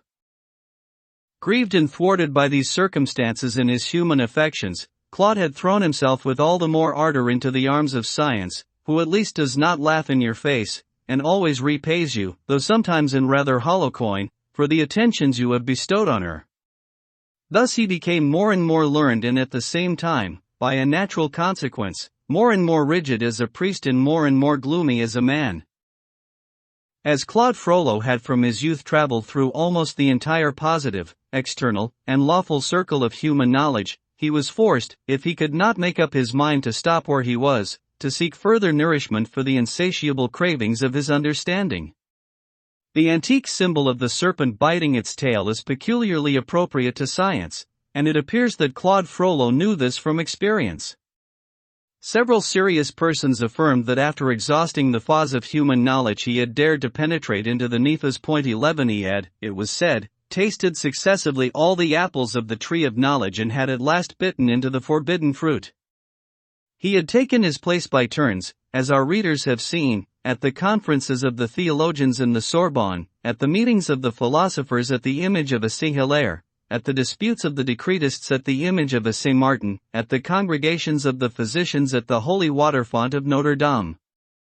All the allowable and approved dishes that those four great kitchens, called the four faculties, could concoct and set before the understanding he had feasted on, and satiety had supervened before his hunger was appeased. He had then dug further and deeper, beneath all that finite, material, limited science. He had perhaps risked his soul, and had seated himself in the cave at that mysterious table of alchemists and astrologers, one end of which is occupied in the Middle Ages by Averroës, Guillaume de Paris, and Nicolas Flamel, while the other, lighted by the chandelier with 7 branches, extends to Solomon, Pythagoras, and Zoroaster. 12. So one conjectured, either rightly or wrongly. It is certain that the archdeacon frequently visited the churchyard of the Innocents, where, to be sure, his parents lay buried with the other victims of the plague of 1466. But then he appeared to take much less notice of the cross at the head of their grave than of the tomb erected close by it for Nicolas Flamel and his wife, Claude Purnell. It is certain that he had often been seen walking along the Rue des Lombards and stealthily entering a small house at the corner of the Rue des Écrivains and the Rue Marivolx. It was the house built by Nicolas Flamel in which he died about the year 1411 and which, being since uninhabited, was beginning to fall to ruin, so worn were the walls by the alchemists and the professors of the occult sciences from all countries who came there and scratched their names on them. Some of the neighbors even affirmed that they had once seen through a hole the archdeacon digging and turning over the earth in the 2 cellars, the planks of which had been covered with verses and hieroglyphics by Flamel himself. It was thought that Master Nicholas had buried the philosopher's stone in one of these cellars, and for 2 centuries the alchemists, from Magistri to Father Pacifique, 13, never ceased cruelly digging and rummaging, until the house, weakened and undermined by their excavations, at last collapsed around their ears. It is certain, moreover, that the archdeacon was smitten with a strange passion for the symbolic great entrance of Notre-Dame, that book of spells written in stone by Bishop Guillaume of Paris, who has no doubt been damned for having attached so infernal a frontispiece to the sacred poem forever chanted by the rest of the building. It was also believed that the archdeacon had discovered the hidden meaning of the colossal Saint Christopher, and of the other tall, mysterious statue that then stood at the entrance of the public sanctuary, or parvis, and that the people called in derision Monsieur Legris. but everybody could see Claude Frollo sitting for hours without number on the parapet of the Parvis, contemplating the sculptures of the entrance, sometimes examining the foolish virgins with their upside-down lamps, sometimes the wise virgins with their lamps right side up, at others calculating the angle of the raven's gaze on the left-hand side of the entrance, that raven looking at some mysterious spot in the church, where the philosopher's stone is certainly hidden, if it is not in Nicholas Flamel's cellar. It was, by the way, a singular destiny for the Church of Notre-Dame at that period to be so loved in different degrees and with such ardor by two beings as dissimilar as Claude and Quasimodo, loved by the one, scarcely more than half man, for its beauty, its majesty, the harmonies resulting from its grand whole, loved by the other, with a learned and passionate imagination, for its mystical signification, for the meaning it conceals, for the symbols hidden beneath the sculptures of its facade. Like the original text under the second in a palimpsest, in short, for the riddle that it eternally offers to human understanding. Last, it is certain that the archdeacon had made for himself in the tower nearest the Greve, close to the belfry, a small and secret room, which none, it was said, but the bishop dared enter without his permission. In the past this room, almost at the top of the tower, among the ravens' nests, had been used by Bishop Hugo of Besançon, who had there practiced the black art in his time. None knew what that room contained, but from the terrain there had often been seen at night, through a small window at the back of the tower, a strange, red, blinking light, appearing, disappearing, and reappearing at short and equal intervals, apparently governed by the blast of a bellows, and coming from the flame of a fire rather than that of a lamp or candle. In the dark this had a singular effect at that height, and the women would say, "There's the archdeacon puffing away again, hell is crackling up there." These, after all, were not very strong proofs of sorcery, still there was sufficient smoke to authorize the conclusion that there must be some fire. At any rate the archdeacon had that forbidding reputation. We must mention that the science of Egypt, necromancy, magic, even the whitest and the most innocent, had not a more inveterate enemy, a more pitiless accuser, before the officials of Notre Dame.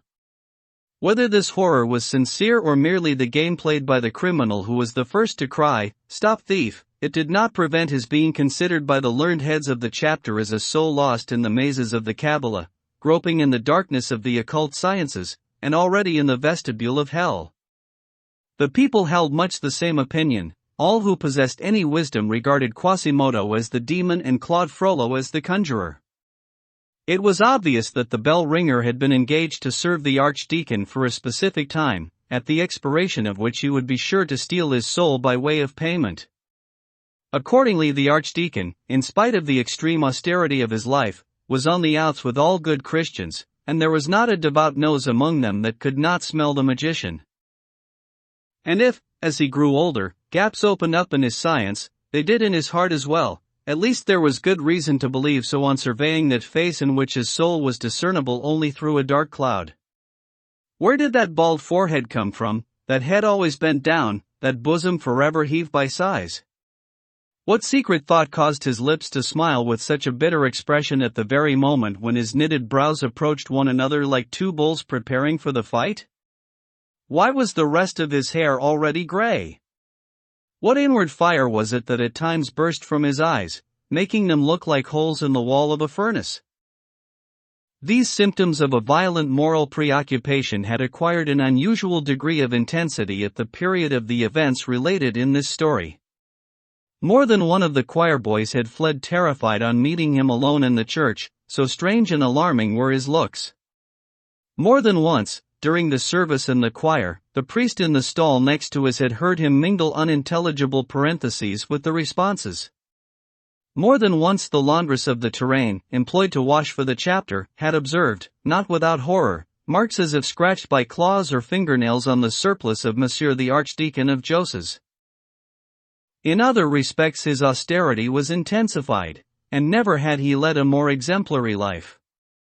From disposition as well as profession he had always kept aloof from women. He seemed now to hate them more than ever. At the mere rustling of a silk petticoat his hood was over his eyes. On this point he was so strict that when the king's daughter, the Lady of Beaujeu, came in the month of December 1481 to see the cloisters of Notre Dame, he seriously opposed her admission, reminding the bishop of the statute of the Black Book, dated on the vigil of St. Bartholomew, 1334, which forbids access to the cloister to every woman whatsoever, whether old or young, mistress or servant. So the bishop was forced to appeal to the ordinance of Odo the legate, which accepts certain great ladies, who cannot be refused without scandal, aliquo magnates muliers quo sine scandalo evitare non passant. Still the archdeacon protested, alleging that the ordinance of the legate, from 1207, antedated by 127 years the Black Book, and was consequently abrogated by the latter. He actually refused to appear before the princess. It was moreover remarked that his horror of the gypsy girls in Zingaree seemed to have become more vehement for some time past. He had solicited from the bishop an edict expressly prohibiting the Bohemians to come and dance and play in the area of the Parvis, and he had recently taken the pains to search through the musty archives of the official law books for cases of wizards and witches sentenced to the flames or the gallows for practicing the black art in association with cats, swine, or goats. Chapter 6. Unpopular. The archdeacon and the bell ringer, as we have already mentioned, were not very well loved by the great and small people of the neighborhood surrounding the cathedral. When Claude and Quasimodo went out together, which happened quite often, and the people saw them, the valet following the master going through the cool, narrow, dark streets around Notre-Dame, more than one bad word, ironic comment, or insult could be heard in their wake, unless Claude Frollo walked with his head straight and erect so that his severe and almost noble brow were visible to the speechless deriders. But this was rare. In their neighborhood, both of them were like the poets of whom Renier writes. Toutes sortes de gens vont après les poètes comme après les hiboux vont criant les fauvettes. 14. Sometimes it was a sneaky mischief maker who risked his skin and bones for the ineffable pleasure of sticking a pin in Quasimodo's hunchback. Sometimes it was a beautiful young girl, bolder and more flirtatious than she should have been, who brushed up against the priest's black robes, singing right under his nose, niche, le diable est pris. 15 Sometimes, a squalid group of old women, squatting in a row in the shadows of a doorway, would murmur and buzz loudly at the passing of the archdeacon and the bell ringer. They would utter as a curse this encouraging welcome, Here comes one whose soul looks like the other's body. Or at times it was a group of schoolboys and street urchins playing hopscotch who would get up en masse to greet the pair in unison with a Latin jeer Elia. Elia. Claudius cum Claudo. 16. But more often than not, the insult passed unnoticed by both priest and bell ringer. Quasimodo was too deaf to hear these gracious words, and Claude too lost in thought. Book V. Chapter 1. Abbas Bidi Martini 1. Dom Claude's renown was widespread. It earned him, around the time that he refused to see Madame de Beaujeu, a visit that he long remembered. It was evening. He was retiring after his duties to his canonical cell of the cloister of Notre-Dame. This cell, except for a few phials of an equivocal powder, which looked like an alchemical formula, revealed nothing strange or mysterious. There were here and there several inscriptions on the wall, but they were purely sentences of science or piety extracted from good authors. The archdeacon had sat down in the light of a three-wicked brass lamp before a large trunk full of manuscripts. He had leaned his elbow on the open book of Honorius of Autun, De Predestinatione Libero Arbitrio, 2, and was turning over with deep reflection a printed folio, the only product of the press his cell contained. In the middle of his reverie, a knock sounded at his door. "Who's there?" challenged the priest in the gracious tones of a starving dog disturbed at its bone. A voice answered from without, "Your friend, Jacques Coictier." He went and opened the door. It was indeed the royal physician, a man of some 60 years, whose harsh features were not softened by his cunning look. Another man accompanied him. Both wore long slate-colored robes, with gray fur, belted and buttoned tight, with caps of the same stuff and color. Their hands were out of sight in their sleeves, their feet under their robes, their eyes beneath their hats. "Heaven help me, sir," said the archdeacon, letting them in. "I did not expect so honorable a visit at such an hour." And while thus courteously speaking, he swept from the physician to his companion a look uneasy and scrutinizing. "It is never too late to visit so learned a man as Dom Claude Frollo de Tirechap," rejoined Dr. Coictier, whose franc comtois accent made him drag his sentences with the majesty of the train of a court dress. Then the physician and the archdeacon began one of those congratulatory prologues that preceded in that age, according to custom, all conversations between learned men, which did not prevent them heartily hating one another. However, it is the same today. Every mouth of a distinguished man complimenting another of his rank is a vessel of honeyed gall. Claude Frollo's felicitations to Jacques Coictier dealt mainly with the temporal advantages the worthy doctor had managed to extract in the course of his envied career from each ailment of the king, an alchemical operation better and more certain than the search for the philosopher's stone. "Truly, Dr. Coictier, I have great joy in learning the accession to that bishopric of your nephew, my reverend Lord Pierre Verse." "Is he not Bishop of Amiens?" "Yes, Monsieur the Archdeacon, it is a blessing of heaven." "You must know that you looked fine on Christmas Day, at the head of your company of the Chamber of Accounts, Monsieur President?" "Vice President, Dom Claude." "Alas, nothing more." "And there's your superb mansion in the Rue Saint-André-Arcs." "It is a Louvre." "I very much like the apricot tree sculpted over the door with the pleasant play on words, a Labricotier 3. "Alas, Master Claude, all this masonry is expensive. As the house is built, so I am proportionally ruined." "What, don't you have your revenues from the jail and bailiwick of Paris and the rent of all the houses and buildings of every kind in the cloture?" "My Castellani of Poissy brings me nothing this year." "But your tall houses of Triel, St. James, and St. Germain-en-Laye, they are good." £26, not even Parisis. "You have your office of King's Counsellor, that's settled." "Yes, brother Claude, but the cursed estate of Poligny that they talk so much about is worth only 60 gold crowns, taking the good with the bad." There was in the compliments that Dom Claude paid Jacques Coictier that sardonic tone, delicately sneering, that sad, cruel smile of a superior but unfortunate man who makes fun of the heavy prosperity of a common man. The other did not notice it. "On my soul," said Claude finally, shaking his hand, "I am delighted to see you in good health." "Thank you, Master Claude." "By the way," cried Claude, "how is your royal patient?" "He does not pay his physician well enough," replied the doctor, glancing aside at his companion. "Do you think so, Compere Coictier?" said the latter. This speech, pronounced in a tone of surprise and reproach, brought the archdeacon's attention back to the stranger. In reality it had not been diverted from him for a single moment after he had crossed the threshold of the cell. To receive the stranger, he needed to remind himself of every reason he had to be polite to Dr. Jacques Coictier, Louis Chi's all-powerful physician.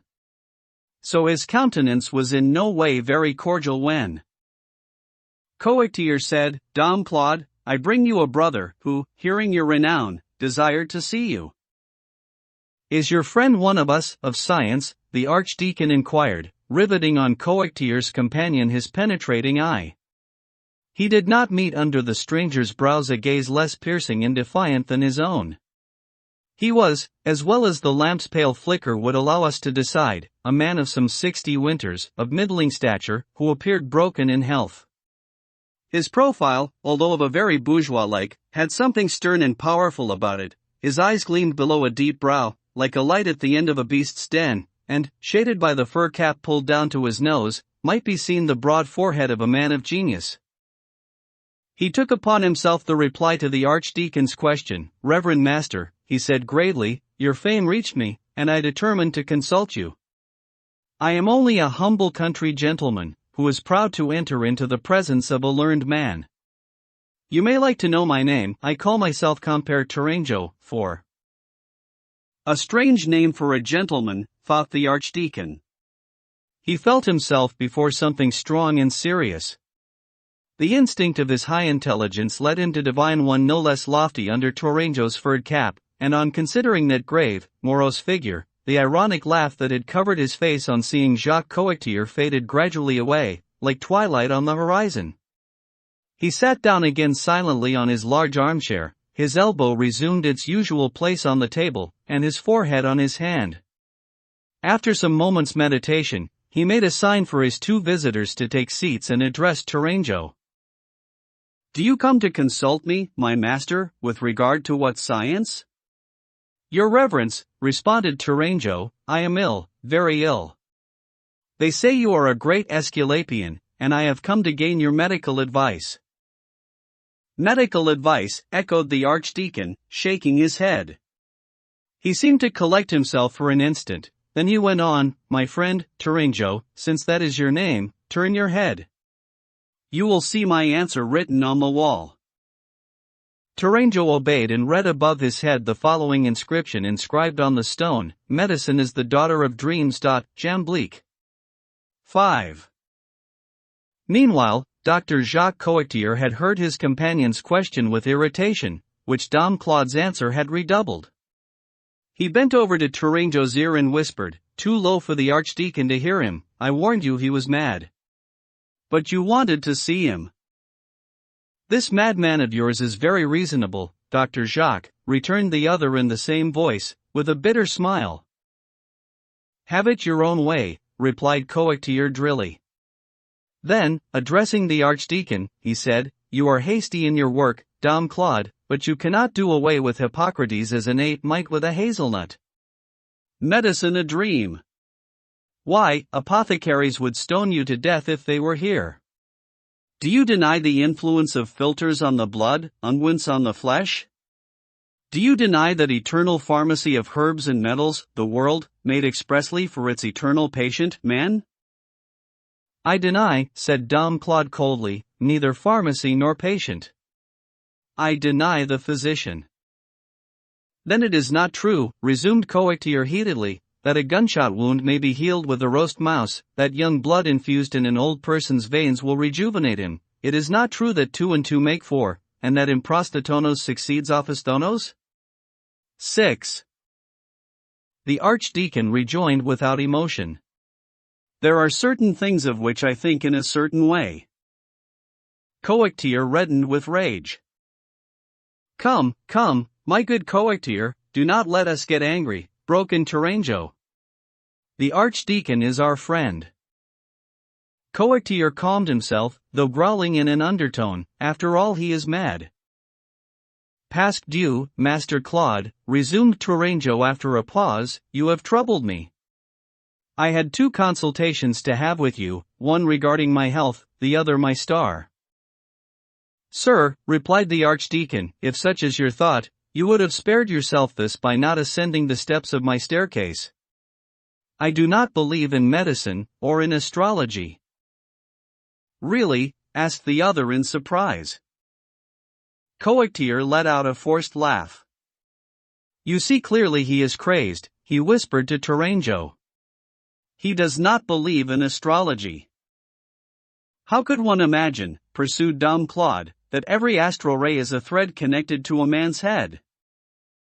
"In what do you believe?" asked Tourangeau. The archdeacon was for a moment indecisive, then let a gloomy smile escape him that belied his reply, which was, "Credo in Deum, I believe in God."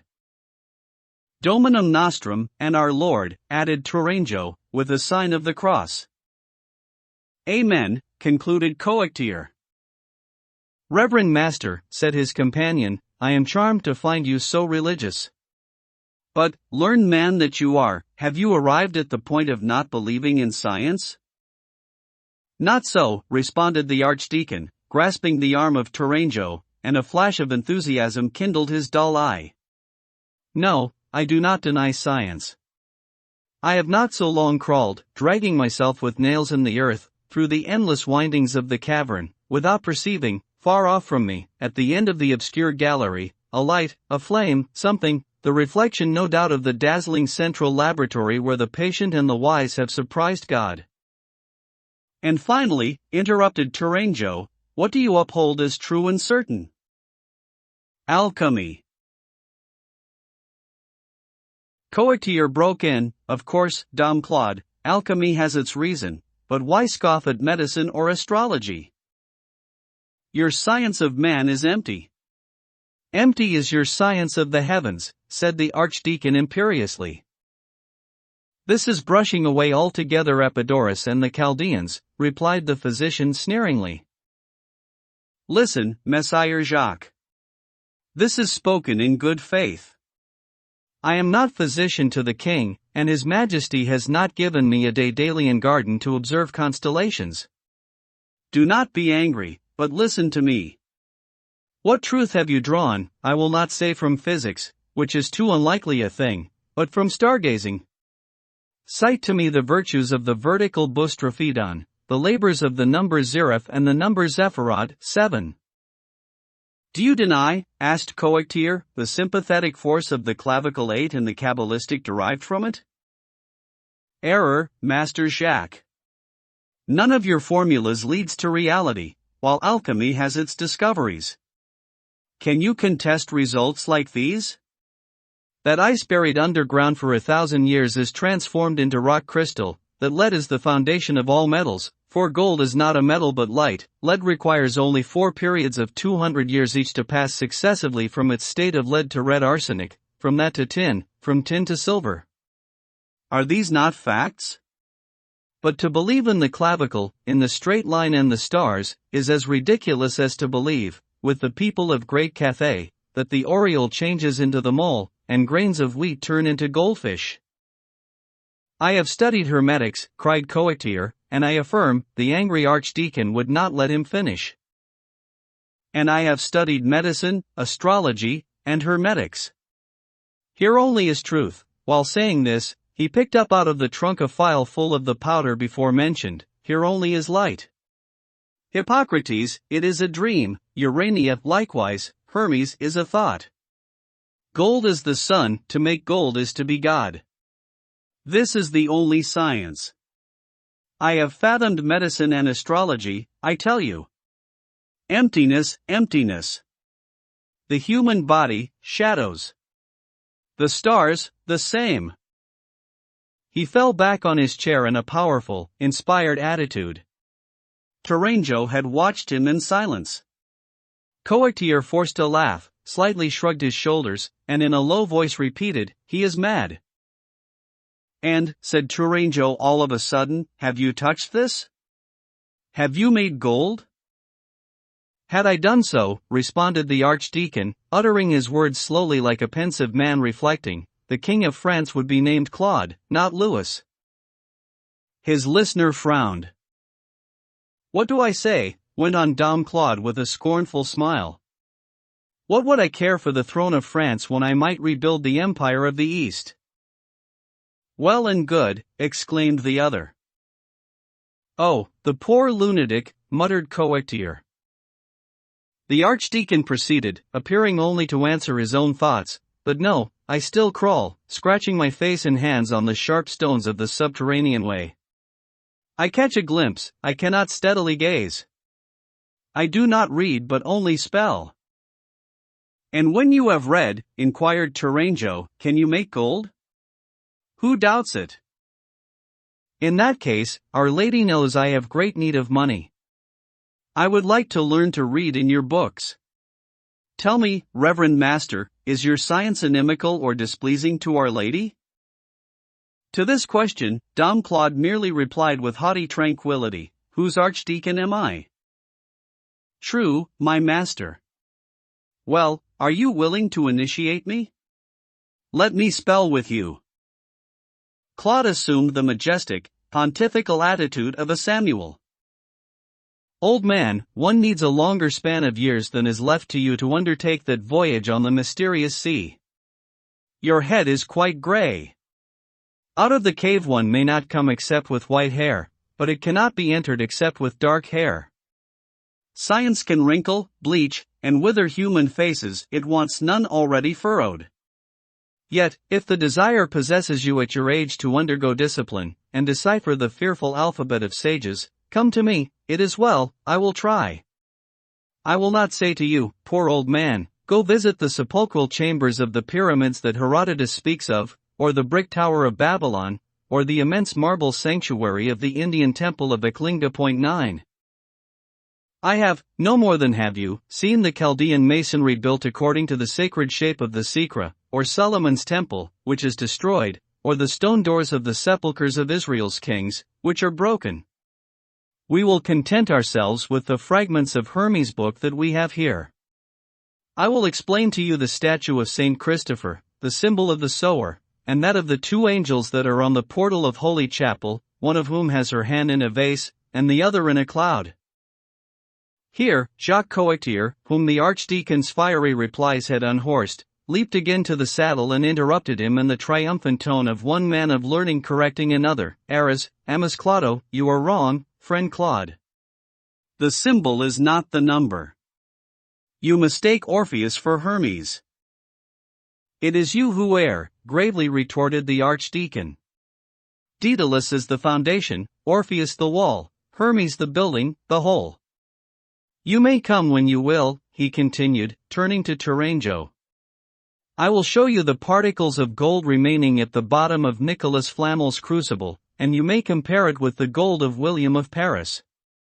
I will teach you the secret virtues of the Greek word peristra.10, but, before all, I would have you read the letters of the marble alphabet, the leaves of the granite book.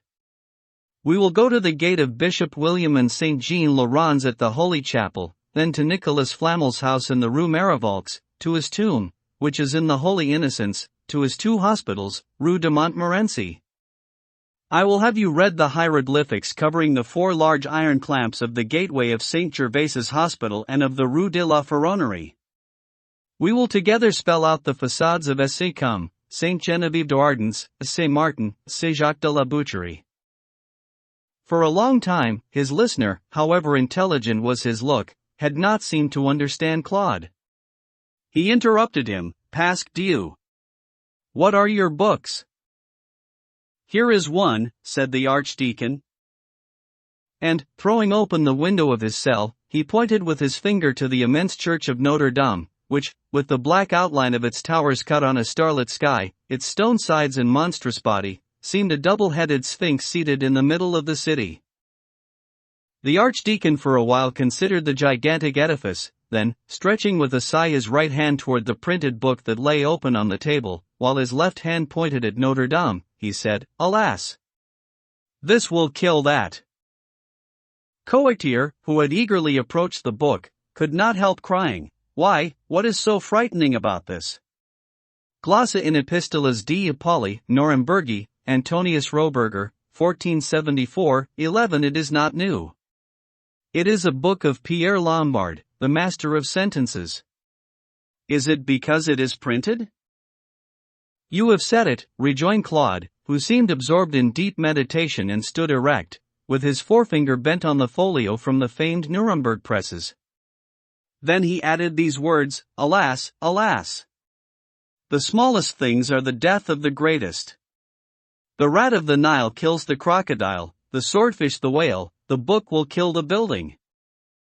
The cloister curfew tolled at the moment Dr. Jacques repeated to his companion his eternal refrain, He is mad. To which the latter this time replied, I think so. This was an hour when no stranger might remain in the cloister. Master, said Tourangeau on taking leave of the archdeacon, I delight in learned men and great geniuses. Come tomorrow to the Place des Tournelles and ask for the abbot of Saint Martin of Tours. The archdeacon returned to his room stupefied, at last comprehending who Tourangeau was, by recollecting this passage from the cartulary of Saint Martin of Tours, Abbas Bedi Martini, Silis et Rex Franci, est canonicus de consuetudinity habet parvum prebendum quam habet sanctus venantius et debet sedere in si Thesaurarii. 12. It was affirmed that since that event, the archdeacon had frequent conferences with Louis XI, whenever His Majesty came to Paris, and that Claude's credit eclipsed that of Olivier Le Diam and Jacques Coictier, who, in his own way, made the king pay for it. Chapter 2. This will kill that. Our readers will pardon us for stopping a moment to seek what may have been the thought hidden by the Archdeacon's enigmatic words. This will kill that. The book will kill the building. For us, the thought has two faces. First, the priestly side. The fear of the priesthood before a new agent, printing. It is the dread of the man of the sanctuary before Gutenberg's press. The flesh and the manuscript, the spoken and the written word, being terrified at the printed word, something like the stupor of a sparrow that might see the legion of angels unfolding its 6,000 wings. It was the cry of the prophet who already hears emancipated humanity buzzing and humming, who sees in the future intelligence undermine faith, opinion dethrone belief, the world shake Rome. It is the prognostic of the philosopher who sees the human mind, made volatile by the press, evaporate from the theocratic confinement. It is the terror of the soldier who examines the bronze-headed ram and exclaims, "The tower must crumble." It signified one power was to succeed to another. It meant, the printing press will kill the church. But behind this thought, the first and simplest no doubt, in our opinion lay another, a corollary of the first less easy to perceive, and easier to contest, a perspective as philosophical, not of the priest only but of the man and the scholar. The foreshadowing that the human mind in changing its form would change its mode of expression, that the foremost idea of every generation would no longer be written on the same material, with the same manner, that the stone book, so solid and lasting, would give way to the paper book, still more solid and lasting. Under this heading, the Archdeacon's vague speech had a second sense. It signified that one art was to overturn another. That printing would kill architecture. In truth, from the creation of things to the 15th century of the Christian era, architecture was the great book of humanity, the principal expression of the human being in his various states of development, whether as force or as intelligence. When the memory of the first races grew overburdened, when the baggage of the recollections of the human species became so weighty and unwieldy that the speech, naked and fleeting, ran the risk of losing it on the way, it was transcribed on the ground in the most visible, durable, and natural fashion. Each tradition was sealed with a monument. The first were simple rock quarries that, in the words of Moses, iron has not touched. Architecture began like writing. It was at first an alphabet. A stone was stood upright and it was a letter, and each letter was a hieroglyphic, and on each of them rested a group of ideas as the capital on a pillar. The first races, everywhere, at the same moment, the whole surface of the earth over did the same thing. The raised stone of the Celts is in Asiatic Siberia as on the American pampas. Later, they made words. They laid stone on stone, linked syllables of granite, the word attempted some combinations. The Celtic cairns and cromlechs, Etruscan tumuli, Hebrew galgal, are words. Some, especially the tumuli, are proper names. Sometimes, when much stone and a broad space was convenient, a phrase would be built up. The immense heap of Karnak is a whole formula. Finally, they made books. Traditions had brought forth symbols, under which they disappeared, as under leaves the trunks of trees. All these symbols, in which men had faith, crossed and multiplied, and became more and more complicated. The first monuments no longer sufficed to contain them, they spread on all sides. Those works could barely express the primeval traditions, like themselves, simple, naked, and groveling on the ground. The symbol needed a building. Thereupon, architecture revealed itself to the human mind. It became a many-headed giant with innumerable arms, and fixed in an eternal, visible, palpable shape the floating symbols. Daedalus, which is limited force, Orpheus, which is intelligence singing, the pillar, which is a letter, the arcade, which is a syllable, the pyramid, which is a word set in motion at once by a law of geometry and poetry, grouped, combined, amalgamated, descended, ascended, fell into juxtaposition on the ground, rose in stages to the sky, until were penned, under the dictation of the general idea of an epoch, those marvelous books that are marvelous buildings as well, namely, the Tower of Eklinga, the works of Ramses in Egypt, the Temple of Solomon. The original idea, the word, not only is in all these edifices but shows itself in the form. Solomon's temple, for instance, was not merely a part of a holy book but the book itself. On each of its concentric circles the priests might read the manifest translation to the eyes, and thus follow its transformations from sanctuary to sanctuary until they found it in the last tabernacle under its most concrete form, architectures, also, the arch. So the word was enclosed in the building, but its image showed through its envelope, as the human form is visible through the wrapper of a mummy. Not only the form of structures but the site selected reveals the thought they stand for. Greece crowned its mountaintops with temples harmonious to the view. India split up its symbol to chisel out its deformed pagodas carried by gigantic rows of granite elephants. So, during the world's first 6,000 years, from the first immemorial pagoda of Hindustan to the Cathedral of Cologne, architecture has been the great writing of the human species. And so true is this that not only every religious symbol but every human thought has its page in the immense book and its monument. Civilization always begins with theocracy and ends in democracy. This law of liberty succeeding unity is engraved in architecture. For let us insist on this point, it must not be believed that masonry had power only to construct the building, to express the myth and sacred symbol, to transcribe on those stone pages the mystic tables of the law. Were it so, as in every human society there comes a moment when the sacred symptom is worn away and blotted out beneath the free thought, when man tears the gown off the priest, when the development of philosophy and its systems eats into the face of religion, architecture could not reproduce this new state of the human mind, its pages, written on their front page, would be empty on the reverse, its work would fail, its book would be incomplete. But, no.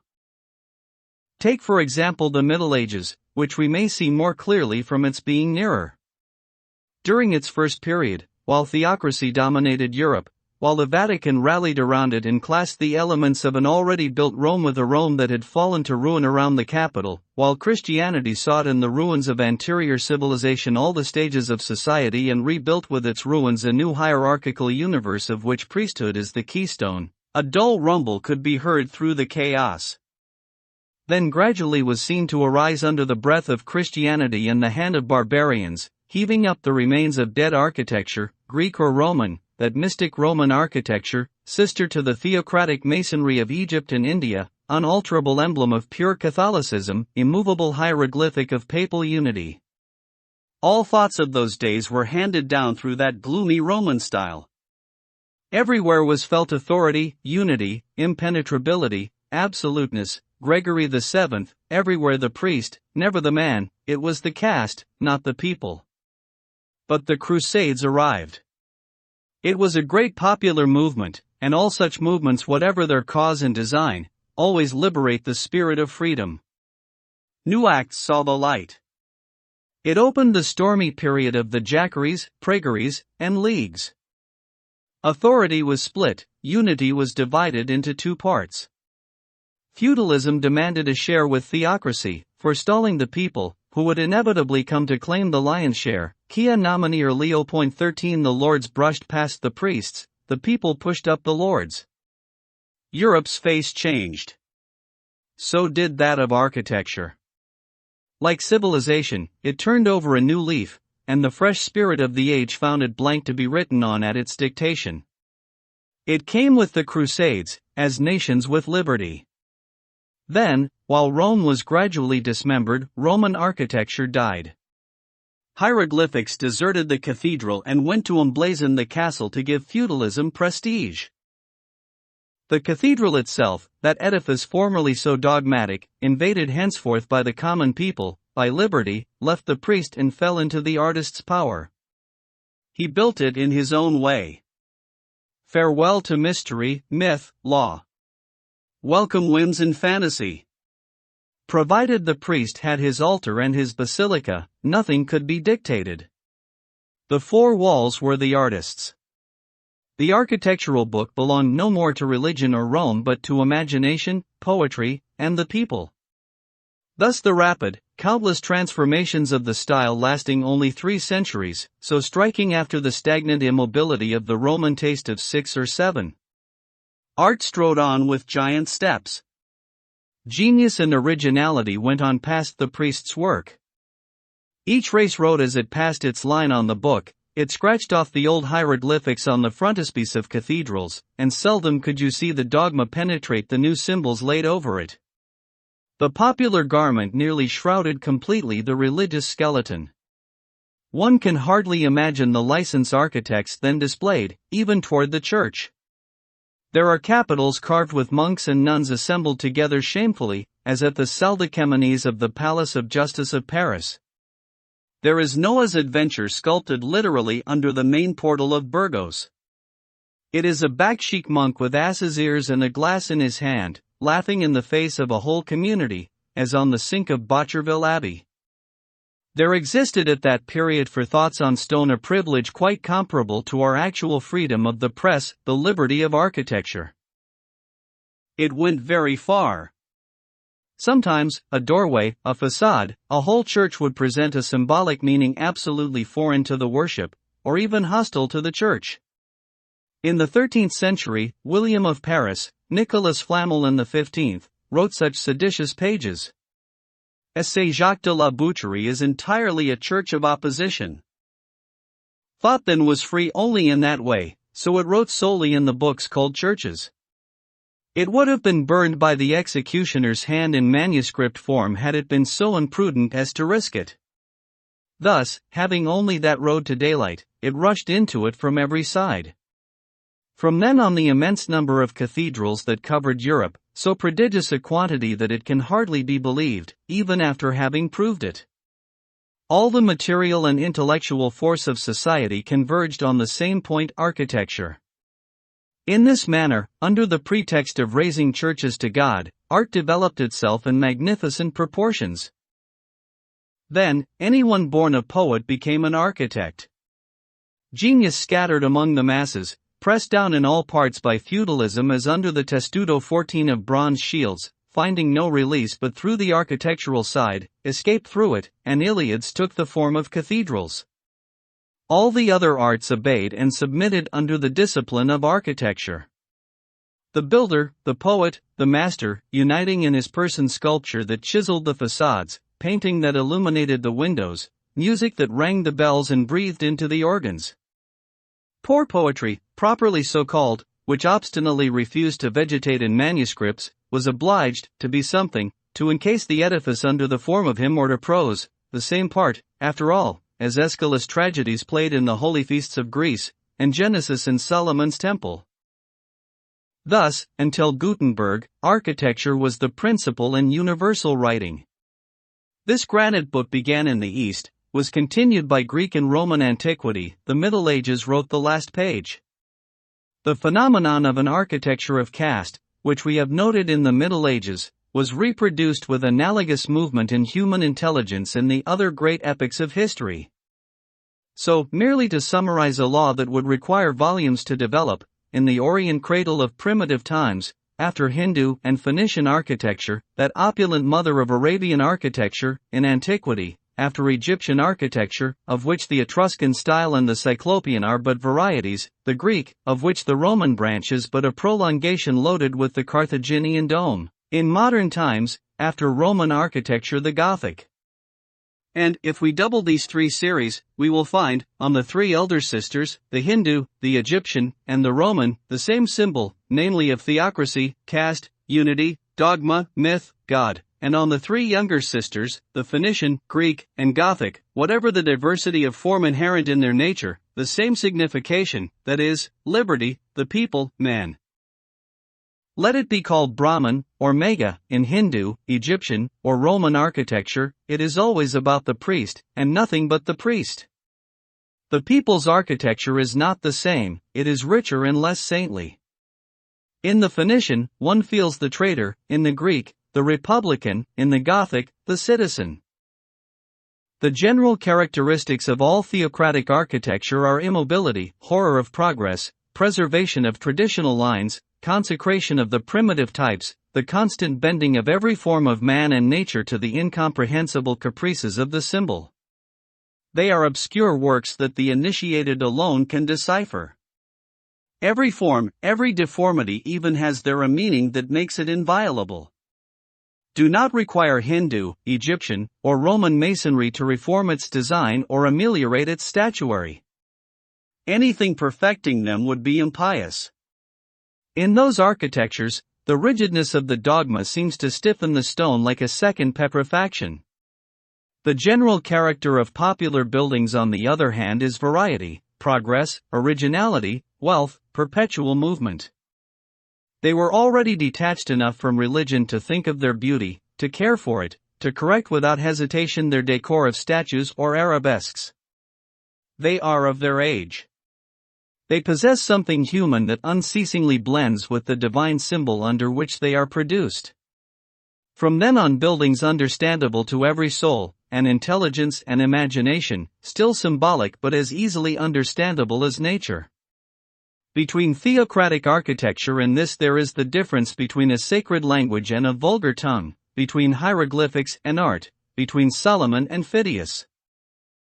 If what we have before mentioned is summed up, it will bring us to this, neglecting 1,000 proofs and as many objections in the details, that architecture has been until the 15th century the principal register of humanity, that in that interval there appeared no complicated thought that did not make itself a building, that every popular idea has, like all religion's laws, its monuments, that, in short, human beings thought of nothing of importance that they did not write on stone.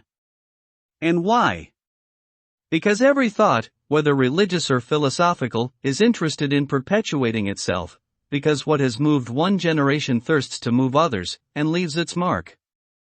Now, how precarious is the immortality of the manuscript? A building is an extraordinarily solid, durable, and resistant book. To destroy the written word a torch and a Turk suffice. To demolish the constructed word, one needs a social revolution, or an earthquake.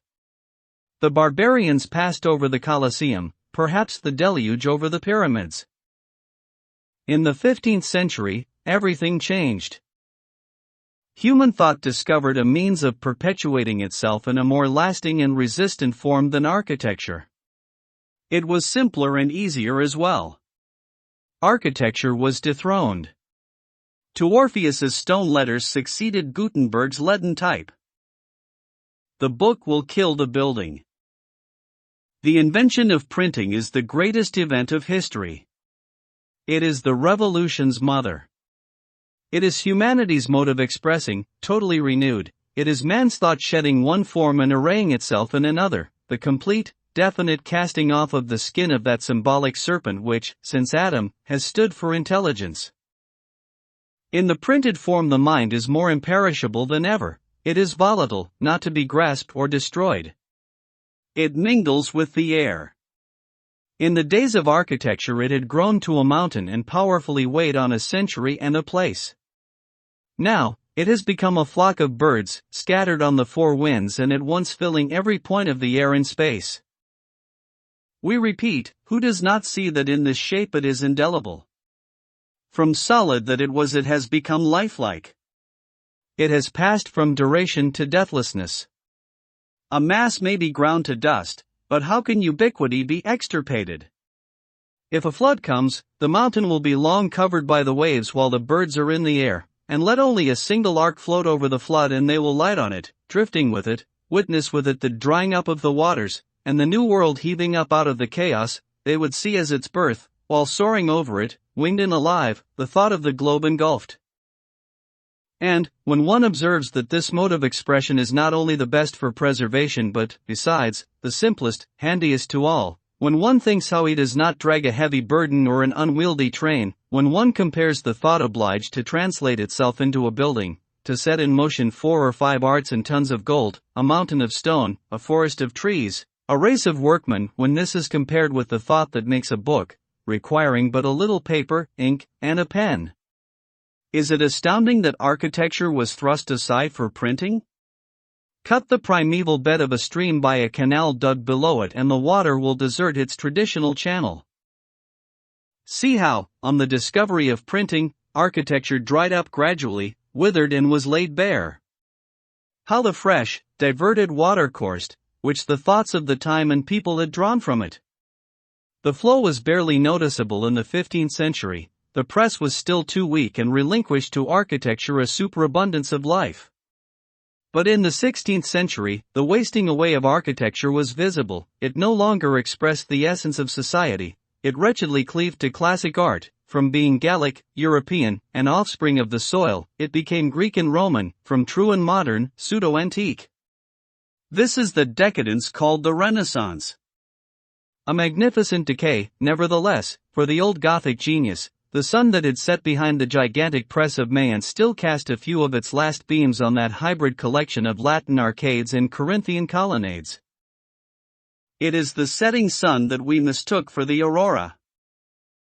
From the moment when architecture was no more than any other art, no longer the total, sovereign, tyrannical one, it had lost the strength to reign in the others. They were emancipated, they burst the yoke, and each flew its way, gaining every one by their divorce. Isolation increased everything. Sculpture became statuary, imagery painting, the canon became music. One would have said, it is an empire, dismembered by its Alexander's death. The provinces make themselves into kingdoms. From this, Raphael, Michelangelo, Jean Goujon, Palestrina, the splendors of the dazzling 16th century. At the same time as arts, thought liberated itself on every side. The heretics of the Middle Ages had already wrought broad gaps in Catholicism. The 16th century broke religious unity. Before printing, reform would have been merely a schism. Printing made it a revolution. Without the press, heresy was enervated. Be it fatal or providential, Gutenberg was the forerunner of Luther. When the sun of the Middle Ages entirely set, when Gothic genius was forever extinguished in the horizon of art, architecture was tarnished, discolored, and more effaced. The printed book was the consuming worm of the edifice, the devourer. The building grew thin visibly, was impoverished, came to naught. It no longer expressed anything, not even the remembrance of art and another time. Reduced to itself, cast off by the other arts because human thoughts abandoned it, it summoned workmen in place of artists. The glazier succeeded the decorator and stainer, the stonecutter followed the sculptor. Farewell to all flow of originality, life, intelligence. It dragged itself along like a beggar, from studio to studio, from copy to copy.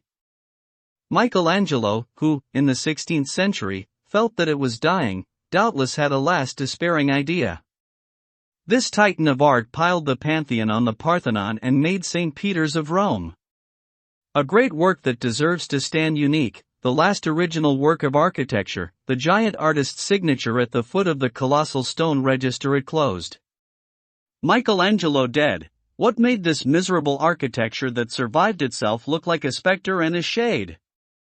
It took St. Peter's of Rome, copied and parodied it. It was a mania, and a pity. Every century has its St. Peter's, the 17th, the Val de Grace, the 18th, St. Genevieve. Every country its St. Peter's, London and St. Petersburg have theirs, Paris has 2 or 3. An insignificant testament, last dotage of grand decrepit art falling to childhood before dying. If, instead of the characteristic monuments like those we have mentioned, we examine the general aspect of art in the 17th and 18th centuries, we will remark the same phenomena of waning and decline. Starting with Francis II, the architectural form of the edifice was rubbed off and allowed the geometrical forms to become visible, like the bony frame of a sick person wasted away. The sweeping lines of art were replaced by geometry's cold, inexorable ones. A building became a polyhedron. Nevertheless, architecture writhed to conceal this nakedness. Look at the Greek facade inscribed over the Roman, and vice versa. It is ever the Pantheon and the Parthenon, St. Peter's of Rome. Look at the brick houses of Henry IV, with stone cornices, the Place Royale, the Place Dauphine. Look at the churches of Louis XIII, heavy, thick-set, massed together, loaded with a dome like a hump. Look at the Mazarin architecture, the wretched Italian pasticcio, or pasti, of the Four Nations. Consider the palaces of Louis XIV, they are long barracks for courtiers, stiff, glacial, and boring. Finally, Louis XV, with its chicories, vermicelli, and all the worms and fungi that disfigure this decrepit, toothless, precious architecture. From Francis II to Louis XV, the evil increased by geometrical progression. Art was left only skin on its bones, its agony was wretched. Meanwhile, what of printing? All the life-leaving architecture came to it. Proportionally to architecture's demise, it breathed and grew. The capital of strength that the human mind expended in buildings it now spent in books. Thus, the press in the 16th century, rising to the level of declining architecture, grappled with it and killed it. In the 17th, it was already so sovereign and triumphant, and settled in its victory, as to give to the world the festival of a great literary age. In the 18th, while rested in the court of Louis XIV, it grasped Luther's old sword, armed Voltaire, and ran tumultuously to the attack on that ancient Europe whose architectural expression it had slain. By the end of the 18th century, it had destroyed everything. In the 19th, it set to the work of rebuilding. Now, we ask, which of the two arts really represented, during 3 centuries, human thought? Which translated it? Which not only gave expression to manias both literary and scholarly, but also to its vast, profound universal movement? Which consistently laid the ground, without interruption or break, for the thousand-legged monster called humanity? Printing. Let no one be deceived, architecture is dead, with no ghost to return, killed by the printed book because it did not last as long and cost more. Every cathedral is 1,000 million. Calculate how much money it would require to rewrite the architectural book, to erect anew on the sites of the various buildings, to return to those periods when the throng of buildings swarmed on the earth so that an eyewitness says, one would have said, the world has shaken off its old clothes to wrap itself in a white vestment of churches.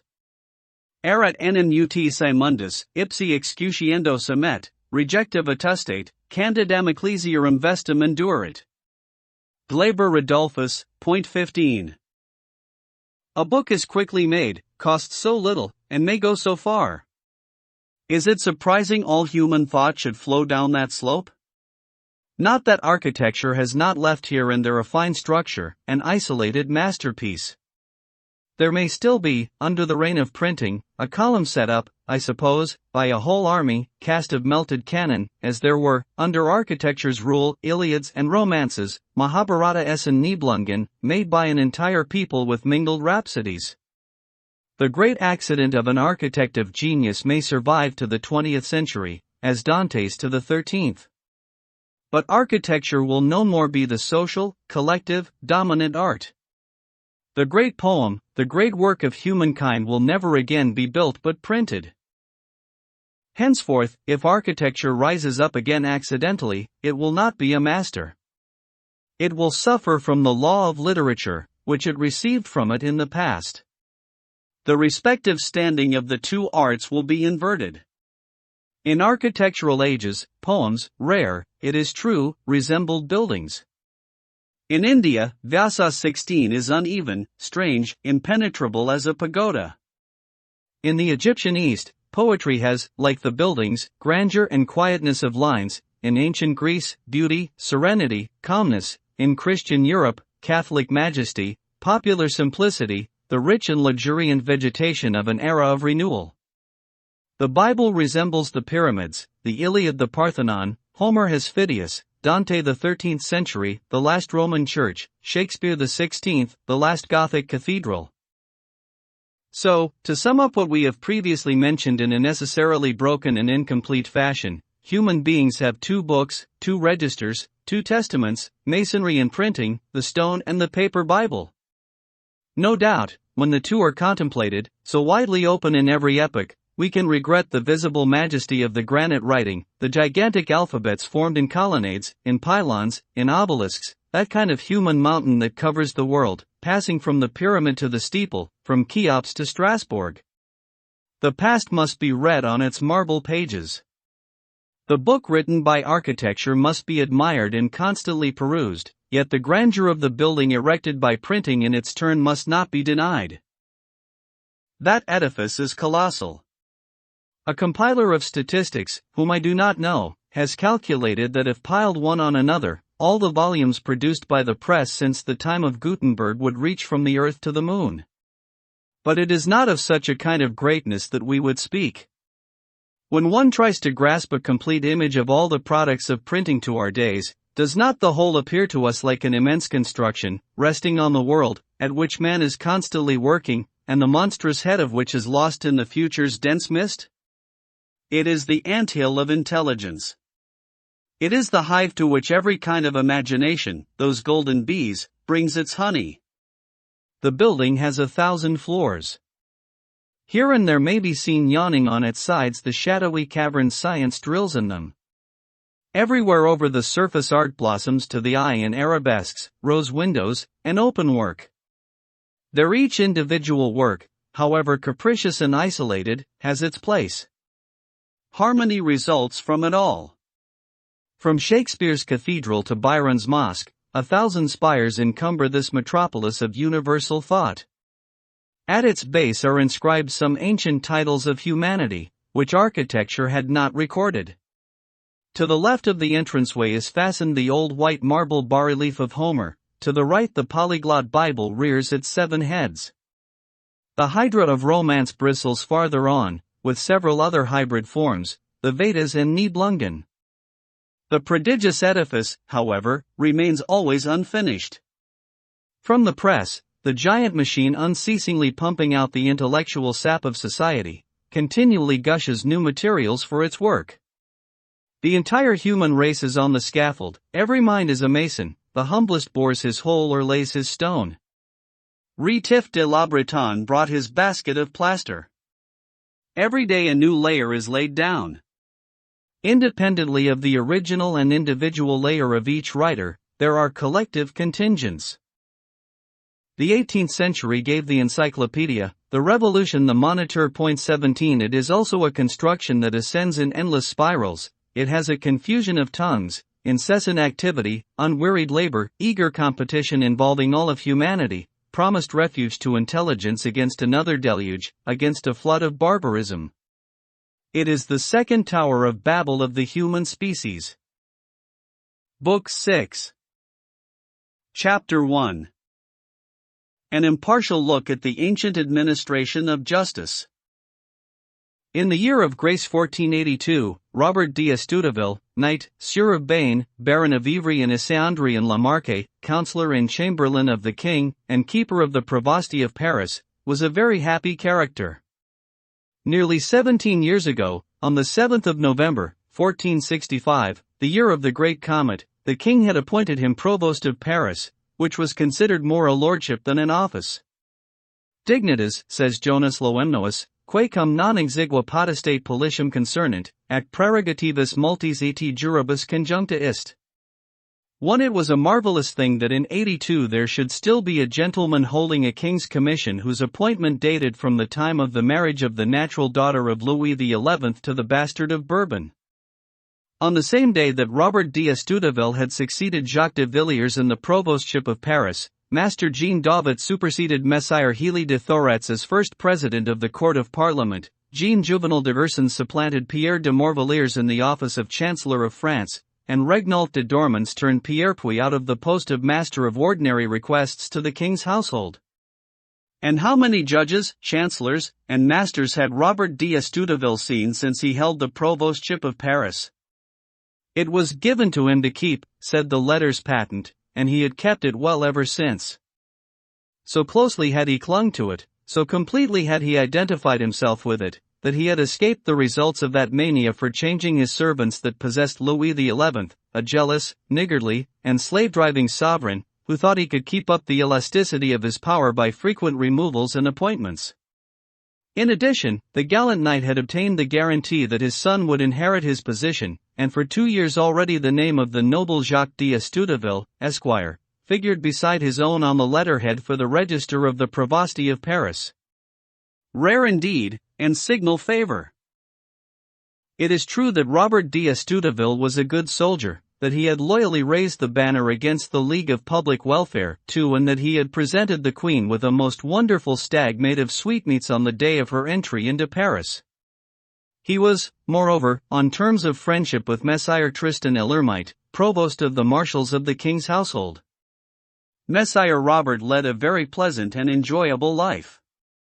In the first place, he earned a handsome salary, on which hung, like extra grapes on his vine, the revenues of the civil and criminal registries of the provostships, and also the civil and criminal revenues of the court of the Châtelet, to say nothing of the tolls collected at the bridge of Mantes-en-Corbeil, and other taxes in Paris, such as those on the millers of logs and the weighers of salt. Add to this the pleasure of riding in the city cavalcades and processions, and showing off in the half-scarlet, half-tan robes of the city officers his fine military armor, which you may still admire sculptured on his tomb in the Abbey of Valmont in Normandy, and his morion, which was dented at Montlhéry. And then, was it nothing to have absolute authority over the sergeants, the warden, the jailer, and the 2 auditors of the Châtelet, the 16 commissaries of the 16 quarters, the 120 horse patrols, the 120 archers, and the whole of the watch of the city? Was it nothing to administer justice, civil and criminal, to have a right to burn, to hang, to draw, besides the inferior jurisdiction in the first instance, as the charters express it, in that Viscounty of Paris with its 7 noble bailiffs? Can you conceive anything more gratifying than to issue orders and pass sentence, as Messire Robert d'Estouteville daily did in the Grand Châtelet beneath the wide, low arches of Philip Augustus? Or to go, as he was accustomed, every evening to that charming house on the Rue Galilee, within the Palais Royal, which he owned because of his wife, Madame Ambrose Delors, to rest from the fatigue of having sent some poor devil to pass the night in that little lodge in the Rue de l'Escorcherie, which the provosts and echevins were in the habit of making their prison, being 11 feet long, 7 feet 4 inches in width, and 11 feet high. Not only did Messire Robert d'Estouteville have his particular court as Provost and Viscount of Paris, but he also had a finger in the infliction of the sentences decreed by the king himself. There was not a head of any distinction but passed through his hands before it was delivered up to the executioner. It was he who fetched the Duc de Nemours from the Bastille Street Antoine to convey him to the Halles, and Monsieur de Streetpole, who, on his way to the Grève, exclaimed loudly and bitterly against his fate, to the great delight of the provost, who was no friend to the constable. Here was more than enough then to make up both a happy and an illustrious life, and to earn a page in the fascinating book of the Provosts of Paris, where one could learn that Utard de Villeneuve had a house on the Rue de Boucheries, that Guillaume de Hangest had both the Grande and the Petite Savoy, that Guillaume Phoebus left to the nuns of Saint Genevieve his houses on the Rue Clope, and that Hugh Aubrey had lived in the Hôtel du Porc-Épic, as well as other domestic details. Here certainly were reasons more than sufficient to make a man take life with both patience and joy, and yet on the morning of January 7, 1482, Messire Robert d'Estouteville awoke in a terrible mood. Where did this bad mood come from? Was it because the sky was gloomy? Did his old belt of Montlhéry constrict with too military a pressure his provostship's plumpness? Had he seen a troop of ragamuffins in doublets without shirts, in hats without crowns, with wallet and flask at their side, passing along the street under his window?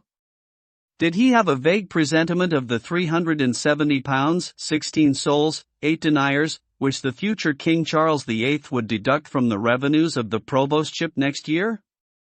The reader can decide. For our own part, we are inclined to believe that he was in a bad mood because he was in a bad mood. Besides, it was the day after a public holiday, a day of annoyance to everybody, and more especially to the magistrate whose duty it was to clear away all the filth, literal and figurative, made by a festival in Paris. And then, too, he had to sit for the trial of offenders at the Grand Châtelet.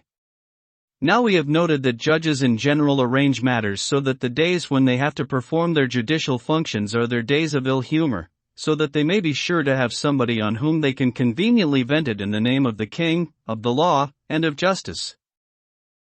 Meanwhile, the proceedings had begun without him.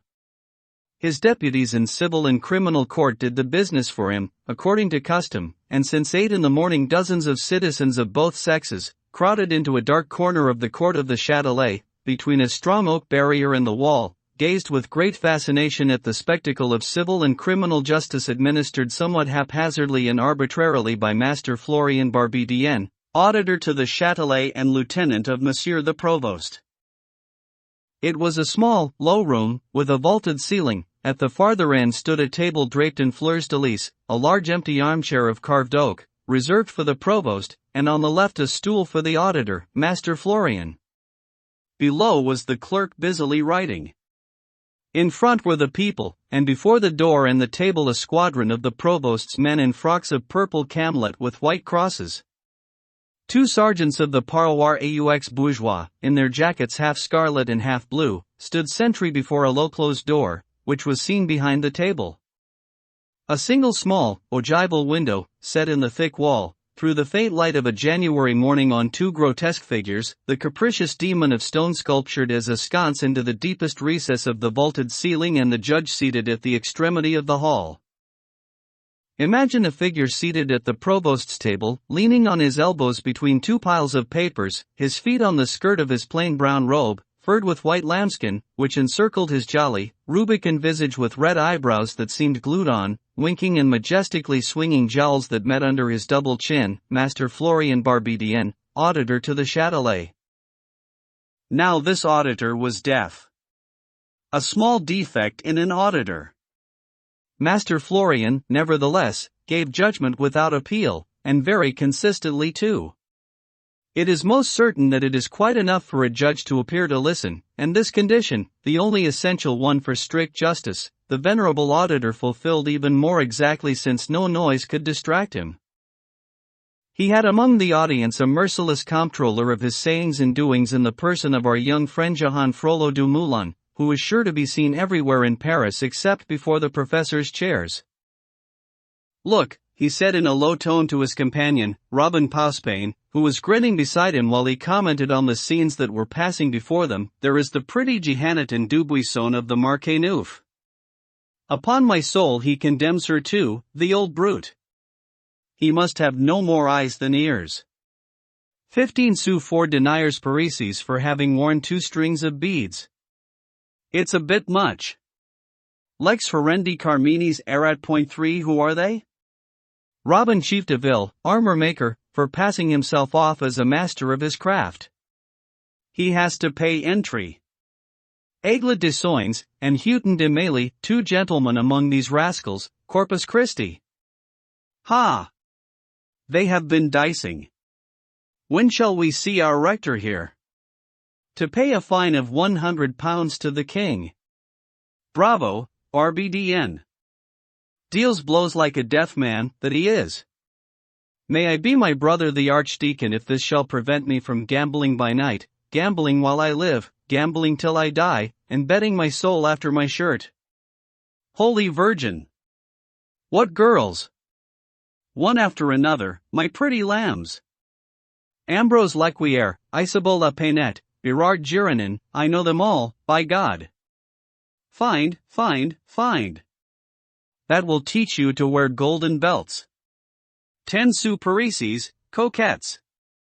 Oh, the old, deaf imbecile of a judge. Oh, Florian the blockhead. Oh, Barbedienne, the booby. There he is at his feast. He eats plaintiffs, he eats trials, he chews, he stuffs himself until he is full. Fines, taxes, charges, damages, interest, stocks, pillory, jail, are Christmas cakes and St. John's marzipan to him. Look at him, the pig. Go on. What, another woman in love? Thibault La Thibaude, no less. For being seen out of the Rue de Gladigny. Who is that son? Geoffroy Mabon, one of the bowmen of the guard, for taking the Lord's name in vain. A fine for you, La Thibaude. A fine for you, Geoffroy. But 10 to 1 the old idiot will confuse the 2 charges and make the woman pay for the oath and the soldier for love. Look, Robin. What are they bringing in now? There are an awful lot of sergeants. By Jupiter, there are all the hounds in the pack. That must be a fine head of game. A wild boar, surely. And so it is. Robin, so it is. And a rare one too, by Hercules.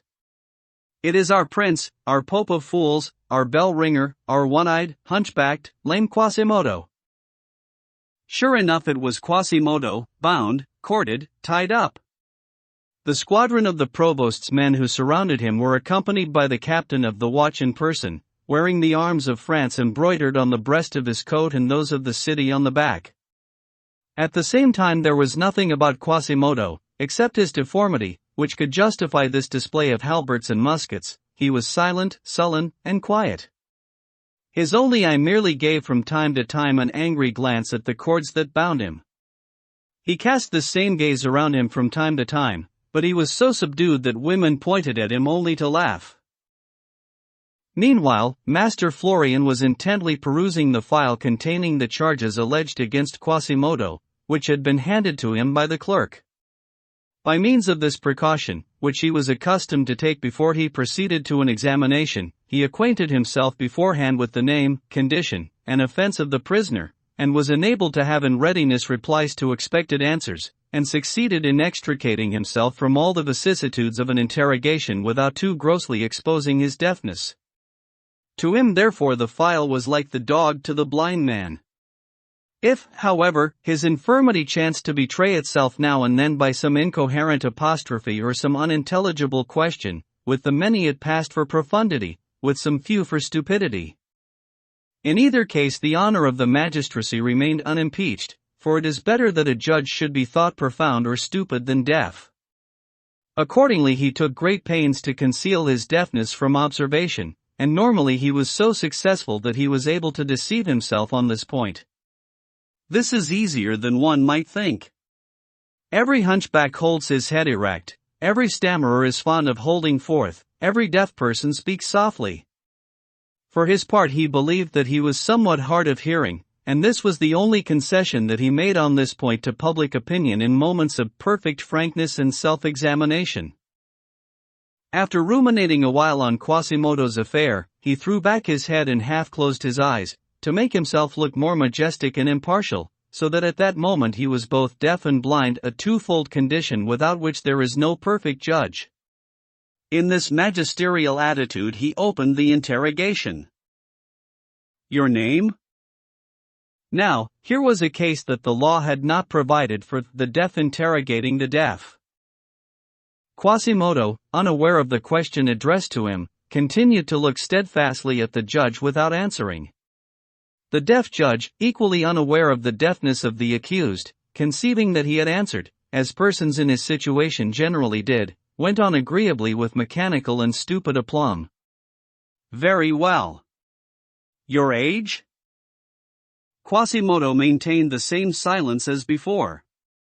The judge, again supposing that he had answered his question, continued, "Now your business?" Still Quasimodo was silent. The people who witnessed this curious scene began to whisper and to look at one another. "That will do," rejoined the imperturbable auditor when he presumed that the accused had finished his third answer. "You are accused before us, in the first place, of making a nighttime disturbance, second, of an assault on the person of a loose woman in prejudicium meretricis, for third, of disloyalty, sedition, and resistance to the archers of the guard of our lord the king. What do you have to say for yourself on these points? Clerk, have you taken down the prisoner's answers thus far?" At this unlucky question a roar of laughter burst from both clerk and audience, so vehement, so loud, so contagious, so universal, that neither of the deaf men could help but notice it. Quasimodo merely turned around and shrugged his hump with disdain, while Master Florian, equally astonished, and supposing that the mirth of the spectators had been provoked by some irreverent reply of the prisoners, made visible to him by the rising of his shoulders, indignantly exclaimed, "For that answer, fellow, you deserve a halter. Do you know to whom you speak?" This sally was not likely to check the explosion of general mirth. So odd and so ridiculous did it appear to all that the fit of laughter spread even to the sergeants of the Paroir aux bourgeois, armed with pikes and spades, proverbial for their stupidity. Quasimodo alone preserved his gravity, for this very good reason, that he had not the least idea what was going on around him.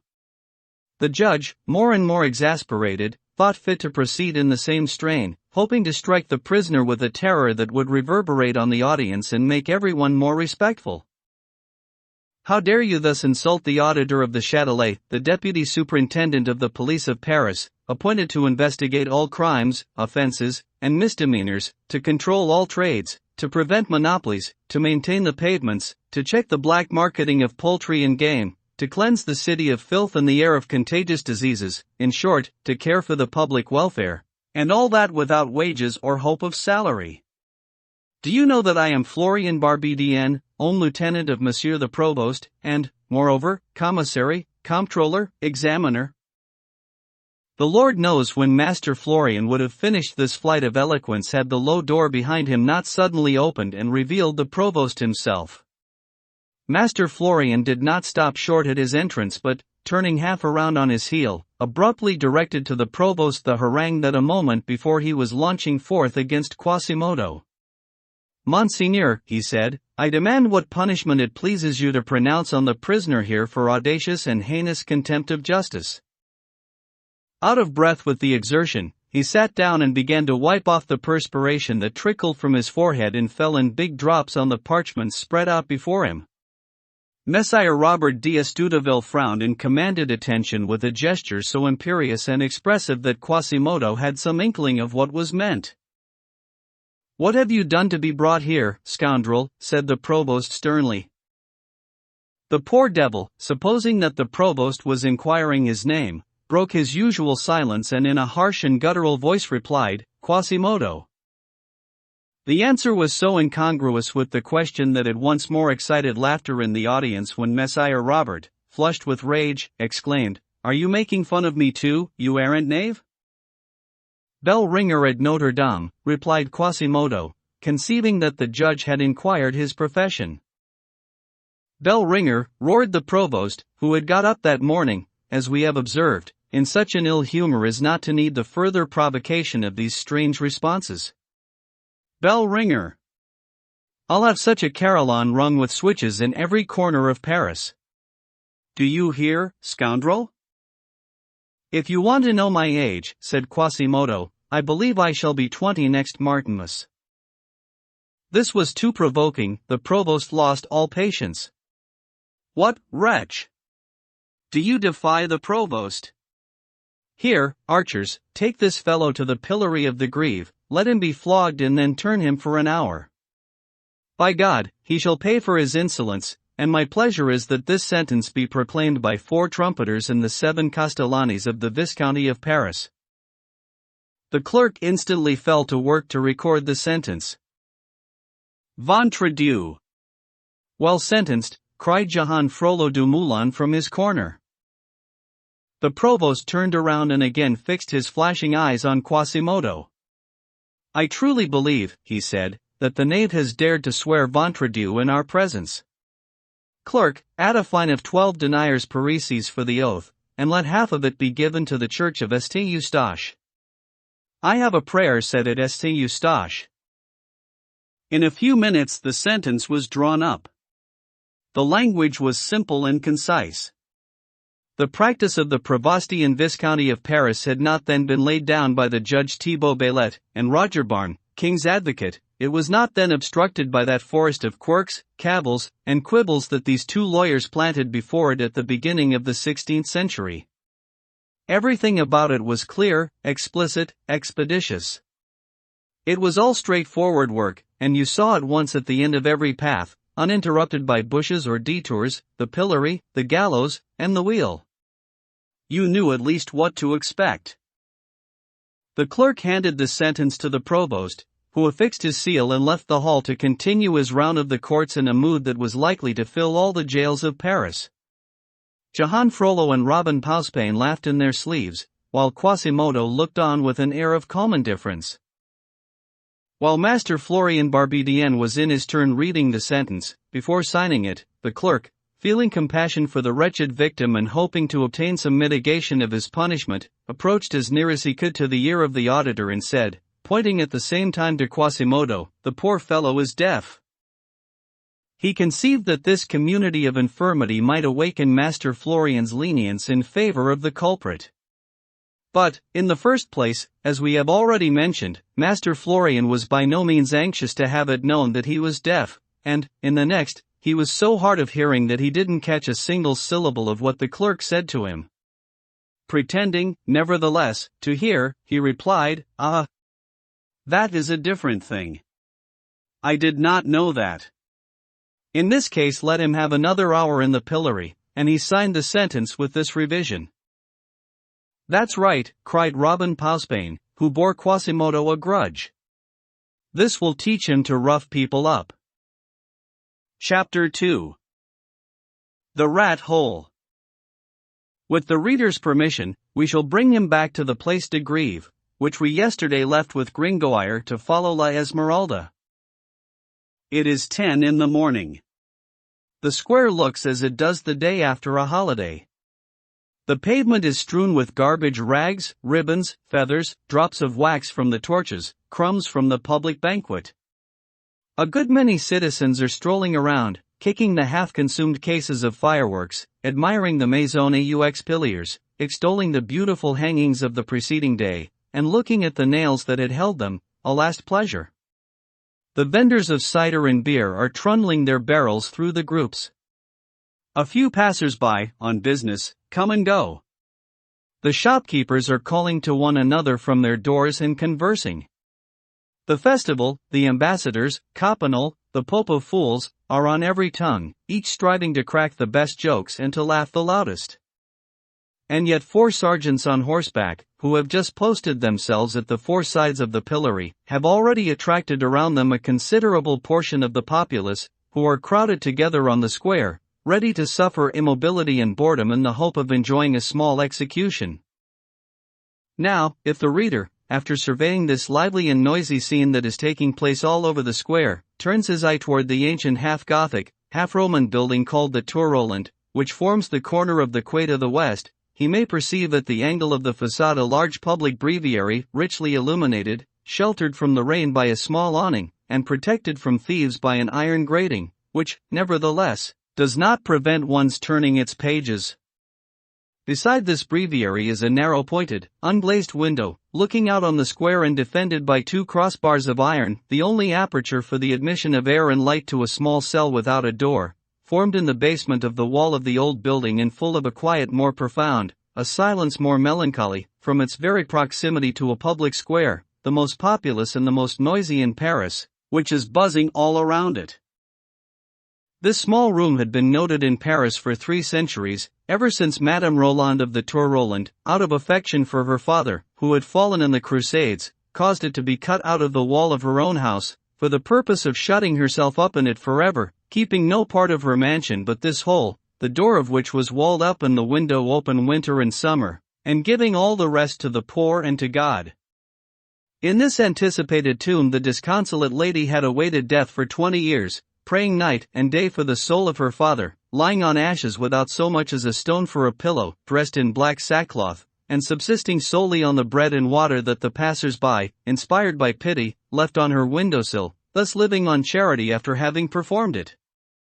At her death, at the moment of leaving this room for her last sepulchre, she bequeathed it forever to afflicted women, maids, wives, or widows, who should have occasion to pray much for themselves or others, and who should wish to bury themselves alive, on account of some great calamity or some extraordinary penance.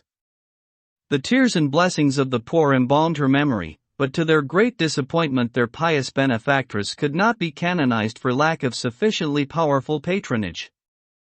Those who were a bit impious had hoped that the thing would be more easily accomplished in Paradise than in Rome, and had therefore at once prayed to God instead of the Pope on behalf of the deceased. Most of them had been content to hold her memory sacred and to make relics of her rags. The city had endowed in honor of this lady a public breviary, which was sealed to the wall near the window of the cell, so that passers-by might stop from time to time, if not to pray so that prayer might induce them to think of giving alms so that the poor recluses, heirs of Madame Roland, would not die of hunger. In the cities of the Middle Ages tombs of this sort were not rare. In the busiest street, in the most crowded and noisy market, in the midst of the highways, almost under the horse's feet and the cartwheels, you frequently met with a cellar, a cave, a well, a walled and grated cabin, in which a human being, devoted to some everlasting sorrow, to some signal expiation, spent night and day in prayer. And none of those reflections that would be awakened in us at the present time by this strange sight, this horrid cell, a sort of intermediate link between a house and a grave, between the cemetery and the city, that being cut off from all community with mankind and henceforth numbered among the dead, that lamp consuming its last drop of oil in obscurity, that spark of life glimmering in a grave, that voice of incessant prayer in a cage of stone, that face forever turned toward the next world. That eye already lit by another sun, that ear pressed against the side of the tomb, that soul a prisoner in this body a prisoner in this dungeon, and the moaning of that afflicted soul within this twofold envelope of flesh and granite, none of these ideas presented themselves to the crowd in those days. The unreasoning and far from subtle piety of that period could not see so many facets in a religious act. It took the thing as a whole and honored, venerated, on occasion sanctified the sacrifice, but without analyzing the suffering, or bestowing on it more than a moderate degree of pity. It carried from time to time a scrap to the wretched penitent, peeping through the hole to see if he were still alive, but it knew not his name, it scarcely knew how many years it was since he had begun to die, and to the stranger's inquiries about the living skeleton who was rotting in such a cave or cellar the neighbors merely replied, "It is the recluse." Thus in that day people saw everything with the naked eye, without a magnifying glass, without exaggeration, without metaphysics. The microscope had not yet been invented, either for material or for spiritual things. As we have just observed, this kind of seclusion in the heart of cities, though it inspired only a little amazement, was common. In Paris there were a considerable number of these cells for praying to God and doing penance, and almost all of them were occupied. The clergy, it is true, disliked to see them empty, because their emptiness implied lukewarmness in their flocks, and lepers were placed in them when no penitents offered themselves. Besides the cell of the grieved there was one at Montfaucon, another at the mortuary of the innocents, a third, I do not remember exactly where, at the Logis Clichin, I believe, and others at various places, where you still find traces of them in customs, though the buildings have been swept away. On the hill of St. Genevieve a kind of medieval job sang for 30 years the 7 penitential psalms on a dunghill at the bottom of a cistern, starting over as soon as he had finished and raising his voice highest at night, and to this day the antiques dealer imagines that he hears his voice as he enters the Rue du Puits-Caparle, or the Street of the Talking Well. But to return to the cell of the Tour Roland. It is right to mention that since the death of Madame Roland it had seldom been unoccupied for any length of time. Many a woman had come there to mourn, some their indiscretions and others the loss of parents or lovers. Parisian gossip pervades everything, even things that least concern it, and it was declared that very few widows had been seen among the number. According to the fashion of the age, a Latin legend inscribed on the wall indicated to the literate passer-by the pious function of this cell. Until the middle of the 16th century it was customary to explain the object of a building by a short motto placed over the door. Thus in France there may still be read over the side entrance of the seigneurial house of Tourville, Salito et Spera, or Be Quiet and Hope, in Ireland, beneath the coat of arms over the grand entrance to Fortescue Castle, Fortescudum Salus Ducum, a good coin, hail to the chief, in England, over the principal door of the hospitable mansion of Earl Cooper, Tuum Est, or this castle is yours. In those days every building was a thought. Because there was no door to the cell of the Tour Roland, there had been engraved in great Roman capital letters underneath the window these 2 words, Tu, ore, pray, you. 5. Thus the people, whose plain common sense never looks for profound meanings in things, and who do not hesitate to translate Ludovico Magno to Louis the Great, by Port Street Dennis, gave to this dark, damp, loathsome place the name of Rat Hole, an interpretation less sublime perhaps than the other but certainly more picturesque. Chapter 3. The Story of a Cake. During the time when our story took place, the cell of the Tour Roland was occupied. If the reader wants to know by whom, he has only to listen to the conversation of 3 honest gossips, who, at the very moment at which we have directed his attention to the rat hole, were going to the very spot, heading up from the Châtelet along the riverside toward the Grève. 2 of them were dressed like wives of respectable citizens of Paris. Their fine white neckerchiefs, their linsey-woolsey petticoats, striped red and blue, their white worsted stockings, with colored clocks, pulled up tight on the leg, their square-toed shoes of tawny leather with black soles, and above all their headdress, a sort of high cap of shiny material covered with ribbons and lace, still worn by the women of Champagne, and also by the grenadiers of the Russian Imperial Guard, indicated that they belonged to that class of wealthy tradesfolk that comes between what lackeys call a woman and what they style a lady. They wore neither gold rings nor gold crosses, evidently not on account of poverty but simply for fear of the sumptuary laws. Their companion was attired nearly in the same fashion, but in her dress and manner there was something that said wife of a country notary. The height of her belt above the hips told that she had not been long in Paris. Add to this a plaited neckerchief, bows on her shoes, the stripes of her petticoat running breadthwise instead of lengthwise, and various other outrages equally abhorrent to good taste. The first 2 walked with the step peculiar to the women of Paris who are showing the city to their provincial friends. The third held a big boy by one hand, while he carried a large cake in the other. We regret to report that because of the season, he used his tongue as a handkerchief. The boy let himself to be dragged along, non passibus aguas, 6 in the words of Virgil, and stumbled every moment, to the great irritation of his mother. It is true that he paid much greater attention to the cake than to the pavement. Some weighty reason no doubt prevented his taking a bite, for he did no more than look wistfully at it. His mother should have carried the cake. It was cruel to make a Tantalus of the chubby-cheeked rascal. Meanwhile the 3 demoiselles, for the term dames was then reserved for noble females, were talking all at once. "Let us hurry, Demoiselle Mahiette," said the youngest, who was also the lustiest of the 3, to her country friend.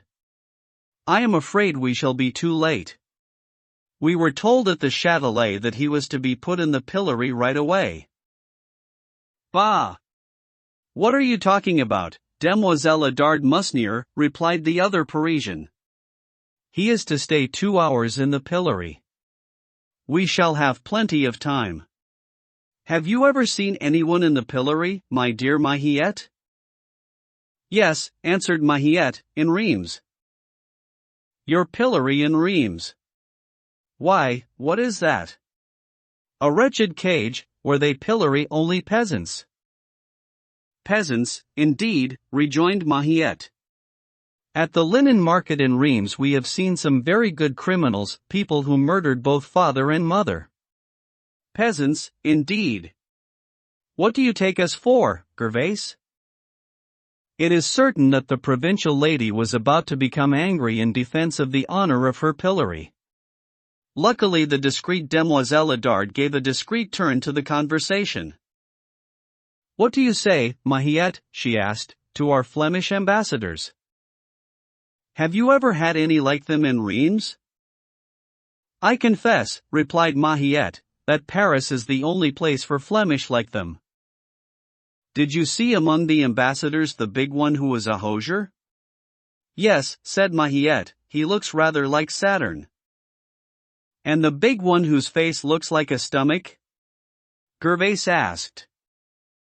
"And the little one whose little eyes are so red-rimmed that they look like 2 pieces of burning charcoal?" "And their horses, what beautiful animals, decked out as they are in the fashion of their country."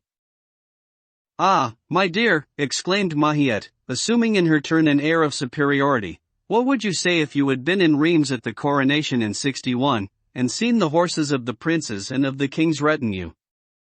There were saddles and trappings of all sorts, some of damask cloth and fine cloth of gold lined with sable, others of velvet furred with ermine, others all covered with jewelry and large gold and silver bells. Think of the money all that must have cost. And then the beautiful pages that were on them." "That doesn't prevent the Flemish from having beautiful horses," replied Demoiselle Adard drily, "and it also doesn't make it any less true that they had a superb supper yesterday at Monsieur the Provost's at the Hôtel de Ville, where they served them candy-covered almonds, mulled wine, spices, and other unusual delicacies." What are you saying, my dear? Cried Gervais. It was at Monsieur the Cardinal's at the Petit Bourbon that the Flemish ate. Not at all. At the Hôtel de Ville. No, at the Petit Bourbon. It was certainly at the Hôtel de Ville, Oudard continued sharply. Dr. Scourable made a speech in Latin, with which they were very pleased.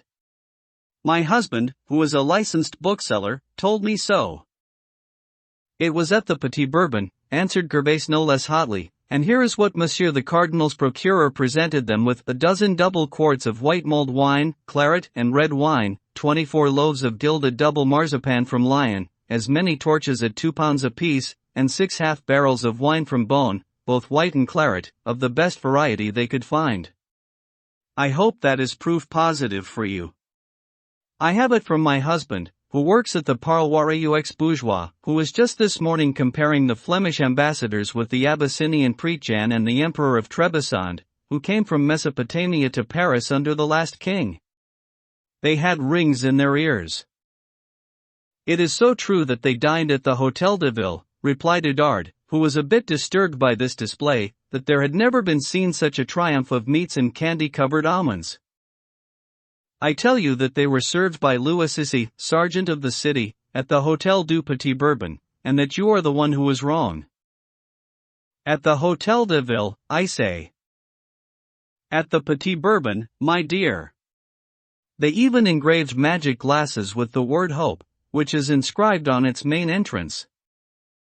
At the Hôtel de Ville. The Hôtel de Ville. Hassan Louvois even played the flute. I say no. I say yes. I say no. The good, plump Oudard was about to reply, and Headgear might have become involved in the quarrel if Mahiette had not suddenly cried, "What is going on there? See what a crowd is collected at the foot of the bridge? There seems to be something in the middle that they are looking at." "Surely I hear the sound of a tambourine," said Gervais. "I dare say it is young Esmeralda performing tricks with her goat. Quick, Mahiette, and pull your boy along. You have come to see the curiosities of Paris. Yesterday you saw the Flemish, today you must see the gypsy." "The gypsy," exclaimed Mahiette, starting back and forcibly grasping the arm of her son. "God forbid! She might steal my boy. Come, Eustache." With these words she began to run along the quay toward the Grève, till she had left the bridge a considerable distance behind her. Soon the boy, whom she dragged after her, tripped and fell on his knees. She stopped breathless, and Oudard and Gervais overtook her. "That gypsy steal your boy," said Gervais, "that is a strange idea." Mahiette shook her head with a pensive look. "And what is still more strange," observed Oudard, "the sackwoman 7 has the same notion of the gypsies." "Who is the sackwoman?" inquired Mahiette. "You must be vastly ignorant in your Reims not to know that," replied Oudard. "Why, the recluse of the rat hole." "What? The poor woman to whom we are carrying the cake?" Oudard nodded affirmatively. "Just so. You will see her soon at her window on the Grève. She has the same idea as you of those gypsy tramps, who go around drumming on tambourines and telling fortunes. Nobody knows why she has such a horror of the Zingari and gypsies. But you, Mahiette, why should you take to your heels that way at the mere sight of them?" "Oh," said Mahiette, clasping her boy's head in both her hands, "I would not for the world have the same thing happen to me as befell Paquette la Chantefleurie." "Ah! You must tell us that story, good Mahiette," said Gervais, taking her by the arm. "I will," answered Mahiette. "But how ignorant you must be in your Paris not to know that. But we don't have to stop while I tell you the story. You must know, then, that Paquette la Chantefleurie was a handsome girl of 18 just when I was so myself, that is, 18 years ago, and it is her own fault that she is not at this day, like me, a hearty, comely mother of 36, with a husband and a boy.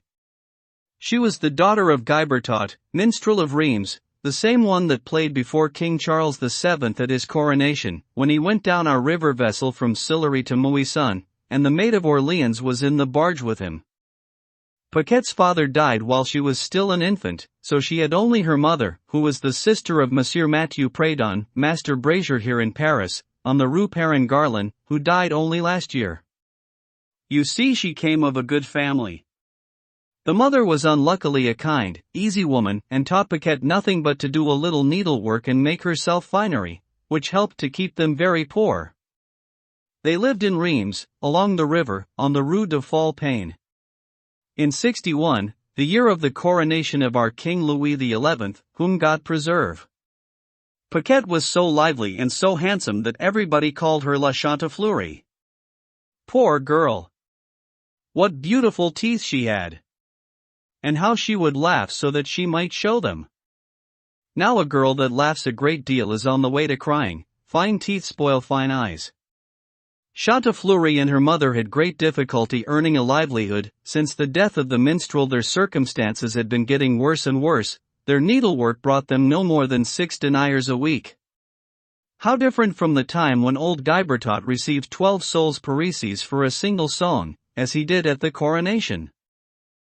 One winter, it was that of the same year 61, when the poor creatures had neither cordwood nor kindling, the weather was very cold, which gave Chantefleurie such a beautiful color that the men called her Paquette, and this led to her ruin. Eustache, don't play with the cake. We all knew that she was lost as soon as we saw her come to church one Sunday with a gold cross on her neck. At 14. Can you believe it? Her first lover was the young Vicomte de Sermontrol, whose castle is about 3/4 of a league from Reims. And then my Lord Henri de Triancourt, cavalryman of the king, and then always descending. Chiart de Bolayen, sergeant at arms, and then falling some more, Dury Aubergin, king's valet, and then Mace de Fripus, barber to Monsieur the Dauphin, and then Thevenin Lemoyne, train-bearer of the king, and then always older and less noble, she fell on Guillaume Racine, minstrel, and Thierry de Mere, lantern-maker. Then, poor Chantefleurie, all men became the same to her. She had come to her last gold coin. What can I say, my ladies? At the coronation of 61, she shared a bed with the king of the petty criminals. In the same year.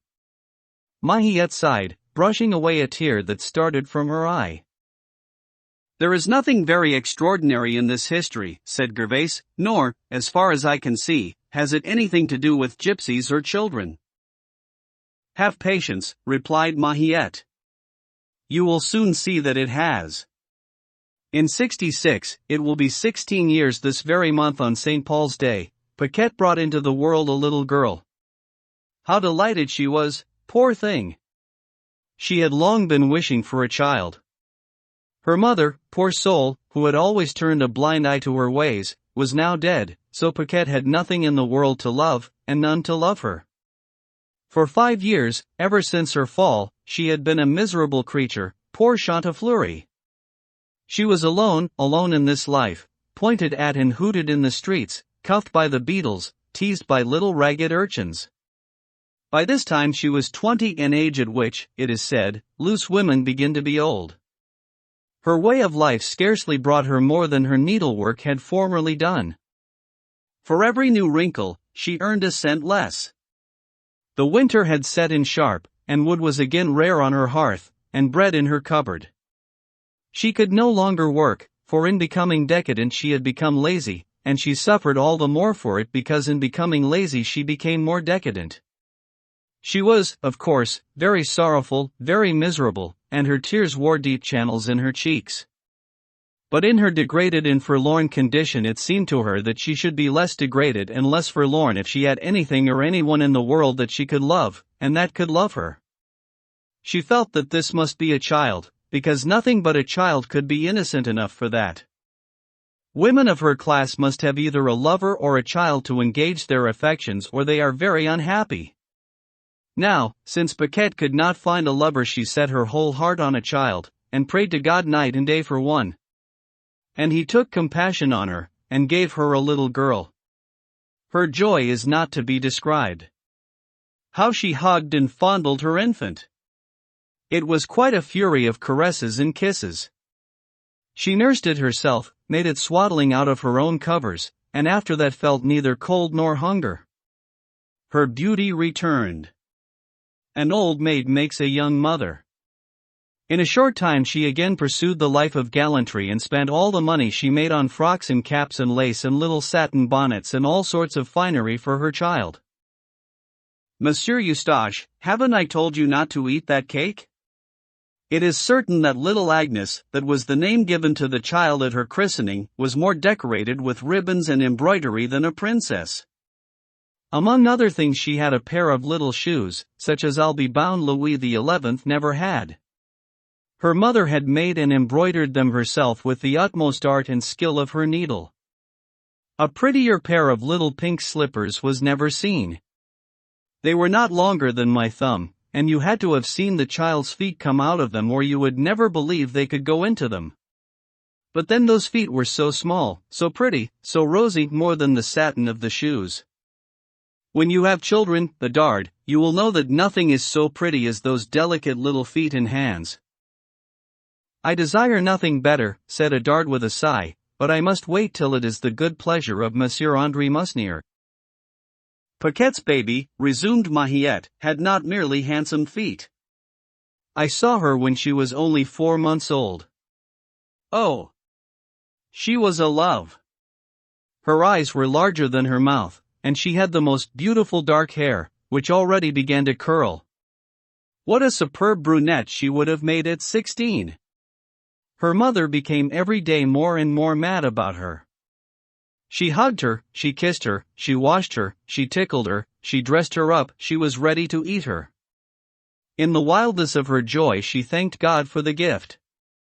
But it was her tiny pink feet above all that she was never tired of admiring. She marveled at them, held them up to the light, pitied them when she walked the baby across the bed. She could not get over their teeniness.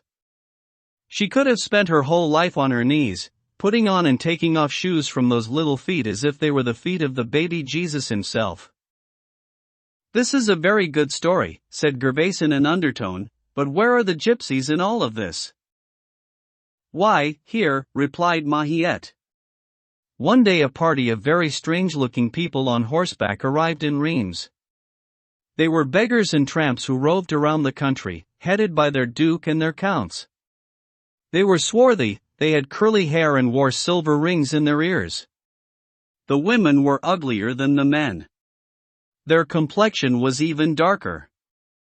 They went bareheaded, a shabby mantle covered the body, an old piece of sackcloth was tied around the shoulders, and their hair was worn in ponytails. The children, who were squirming around on their laps, were enough to frighten apes. They were a group of excommunicated people. These hideous people had come, so it was said, straight from Egypt to Reims through Poland. The Pope had confessed them and ordered them by way of penance to wander for 7 years through the world without sleeping in beds. They were called penanciers, and they stank. They claimed 10 pounds tournois of all archbishops, bishops, and croziered and mitred abbots, by virtue of a bull of the Pope. They came to Reims to tell fortunes in the name of the King of Algiers and the Emperor of Germany. This was quite enough, as you may suppose, to cause them to be forbidden to enter the city. The whole band then camped out at the Porte de Braine, on the Mill Hill, by the old chalk pits, and all Reims went to see them. They looked at your palm and foretold wonderful things. At the same time there were various reports about their stealing children, cutting purses, and eating human flesh. Prudent persons said to the simple, "Don't go near them," yet went themselves in secret. It was quite the rage. The fact is, they told things that would have astonished a cardinal. Mothers were not a little proud of their children after the gypsies had read all sorts of marvels written in their hands in pagan and Turkish. One had an emperor, another a pope, a third a great captain. Poor Chantefleury was seized with curiosity. She was anxious to know her fortune, and whether little Agnes would one day be Empress of Armenia or something like that. She carried her to the gypsies. The women admired the infant, they fondled her, they kissed her with their dark lips, they were astonished at her tiny hand, to the great delight of the poor mother. But above all they praised her delicate feet and her pretty little shoes. The child was not quite a year old. She had begun to lisp a word or two, laughed at her mother like a little madcap, and was plump and fat and had 1,000 charming, angelic gestures and tricks up her sleeve. But she was frightened by the gypsies and began crying. Her mother kissed and cuddled her, and away she went, overjoyed at the good luck the fortune-tellers had promised her Agnes. She was to be a beauty, a paragon, a queen. She returned to her garret in the Rue de Falpain quite proud to have brought home a queen. The next day she softly slipped out for a moment while the infant lay asleep on the bed, leaving the door slightly open, and ran to tell an acquaintance in the Rue de la Sechesserie how there would come a time when her dear little Agnes would have the King of England and the Archduke of Ethiopia to wait on her at her table and 100 other marvelous things. On her return, not hearing the child cry as she went upstairs, she said to herself, "That's lucky. Baby is still asleep." She found the door wider open than she had left it. She went in hastily and ran to the bed. Poor mother! The infant was gone, and nothing belonging to it was left except one of its pretty little shoes. She rushed out of the room, darted downstairs, screaming, "My child! My child! Who has taken my child?" The house stood by itself, and the street was empty. Nobody could give her any clue. She went through the town, searching every street. She ran back and forth the whole day, distracted, maddened, glaring in at the doors and windows like a wild beast that has lost her young. She was panting, disheveled, she was fearful to see, and there was a fire in her eyes that dried up her tears. She stopped the passers-by, crying, "My little girl! My little girl! My pretty little girl! Tell me where to find my child, and I will be your dog's servant. You can eat my heart out." She ran into Monsieur le Curé de Saint-Remy and said to him, "I will work the earth with my fingernails, please give me back my daughter." It was quite pitiful, Bedard, and I assure you I saw a very hard-hearted man, Master Ponce le Cabre, the attorney, shed tears at it. Poor, poor mother! In the evening she went home. While she was away a neighbor had seen 2 gypsy women slip secretly up her stairs with a large bundle and immediately come down again, shut the door, and hurry off. After they were gone cries as if of a child had been heard coming from Paquette's lodging. The mother laughed with joy, flew upstairs, dashed open the door, and went in. The thing was, Bedard, instead of her lovely baby, so smiling, and so plump, and so ruddy, who was a gift from God, she found a sort of little monster, a hideous, deformed, one-eyed, limping thing, squalling and creeping around the floor. She covered her eyes in horror. "Oh," she said, "can it be that the witches have changed my Agnes into this frightful animal?"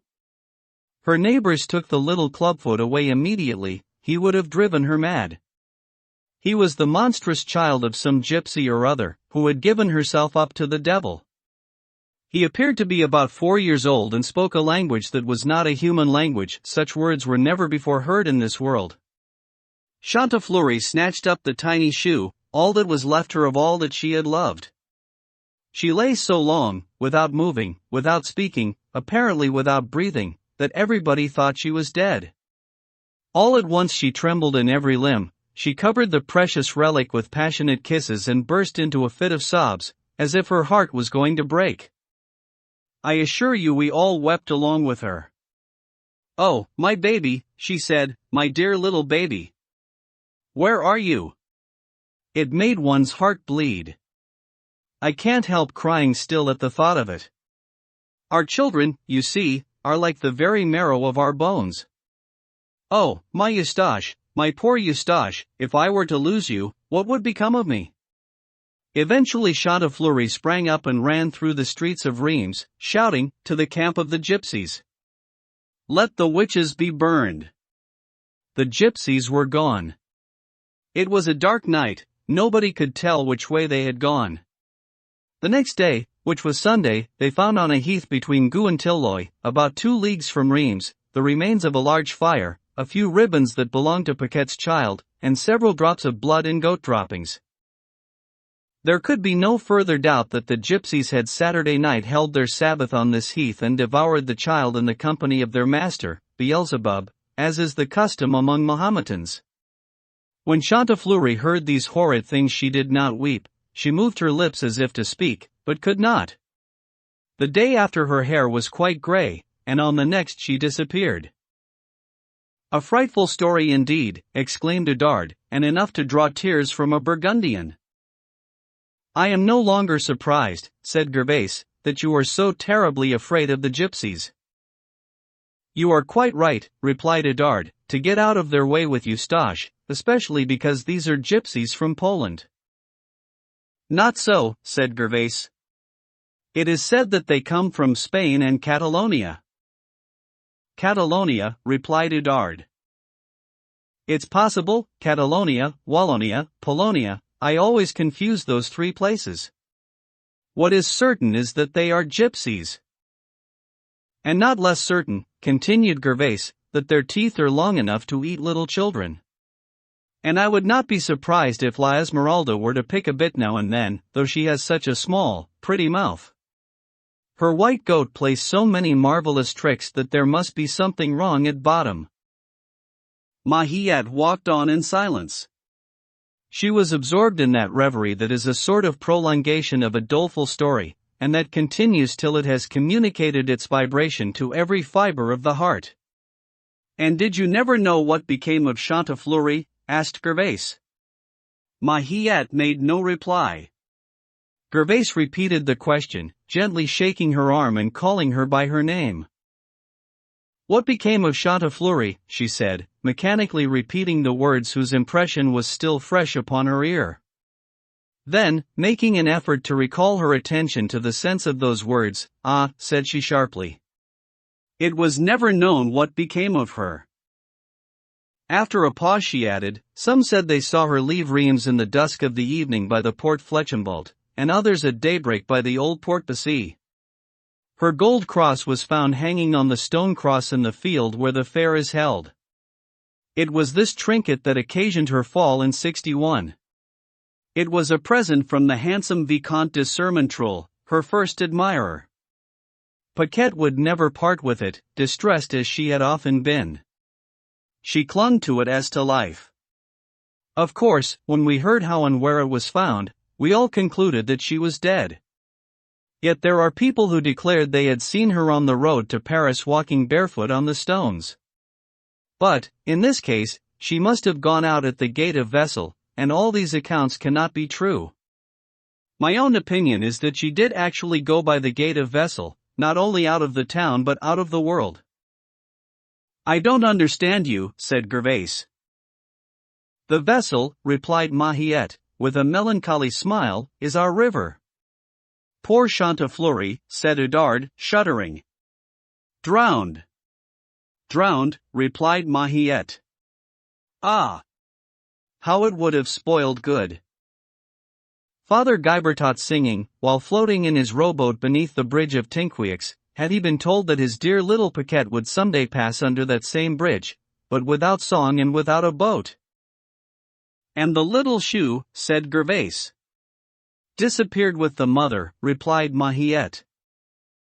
Oudarde, a comely, tender-hearted woman, would have been satisfied to sigh along with Mahiette, but Gervaise, who was of a more inquisitive disposition, had not got to the end of her questions. "And the monster," she said all at once, resuming her inquiries. "What monster?" asked Mahiette. "The little gypsy monster, left by the witches at Chantefleurie's in exchange for her child." "What was done with it?" "I hope you drowned that too." "Oh, no," replied Mahiette. "Burned then, I suppose?" "The best thing that could be done with a witch's child." "Not that either, Gervaise. The Archbishop had compassion on the gypsy boy, he carefully took the devil out of him, blessed him, and sent him to Paris to be left in the wooden cradle at Notre-Dame as a foundling." "Those bishops," said Gervaise grumblingly, "because they are learned men, never do anything like other people. Only think, Oudarde, to pop the devil into the place of the foundlings. For it is quite certain that this little monster could be nothing else. Well, Mahiette, and what became of him in Paris? No charitable person would look at him, I suppose. I don't know, replied her country friend. Just at that time my husband bought the notary's position in Barreux, about 2 leagues from Reims, and we had nothing more to do with this story. In front of Barreux, there are the 2 hills of Cernay that block the view of the church towers of Reims. Still chatting like this, the worthy trio reached the Place de Grève. Engrossed by the subject of their discourse, they had passed the public breviary in the Tour Roland without being aware of it and turned mechanically toward the pillory, around which the crowd was every moment increasing.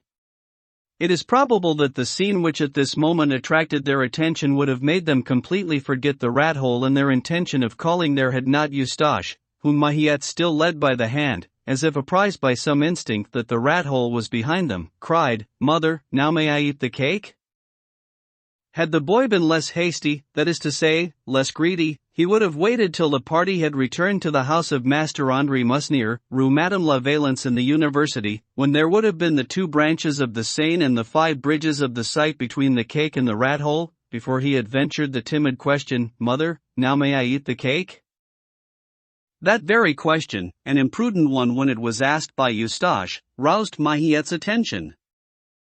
"Upon my word," said she, "we are forgetting the recluse. Show me your rat hole, that I may give her the cake." "Let's go at once," said Edard. "It is an act of charity." This was not what Eustache wanted.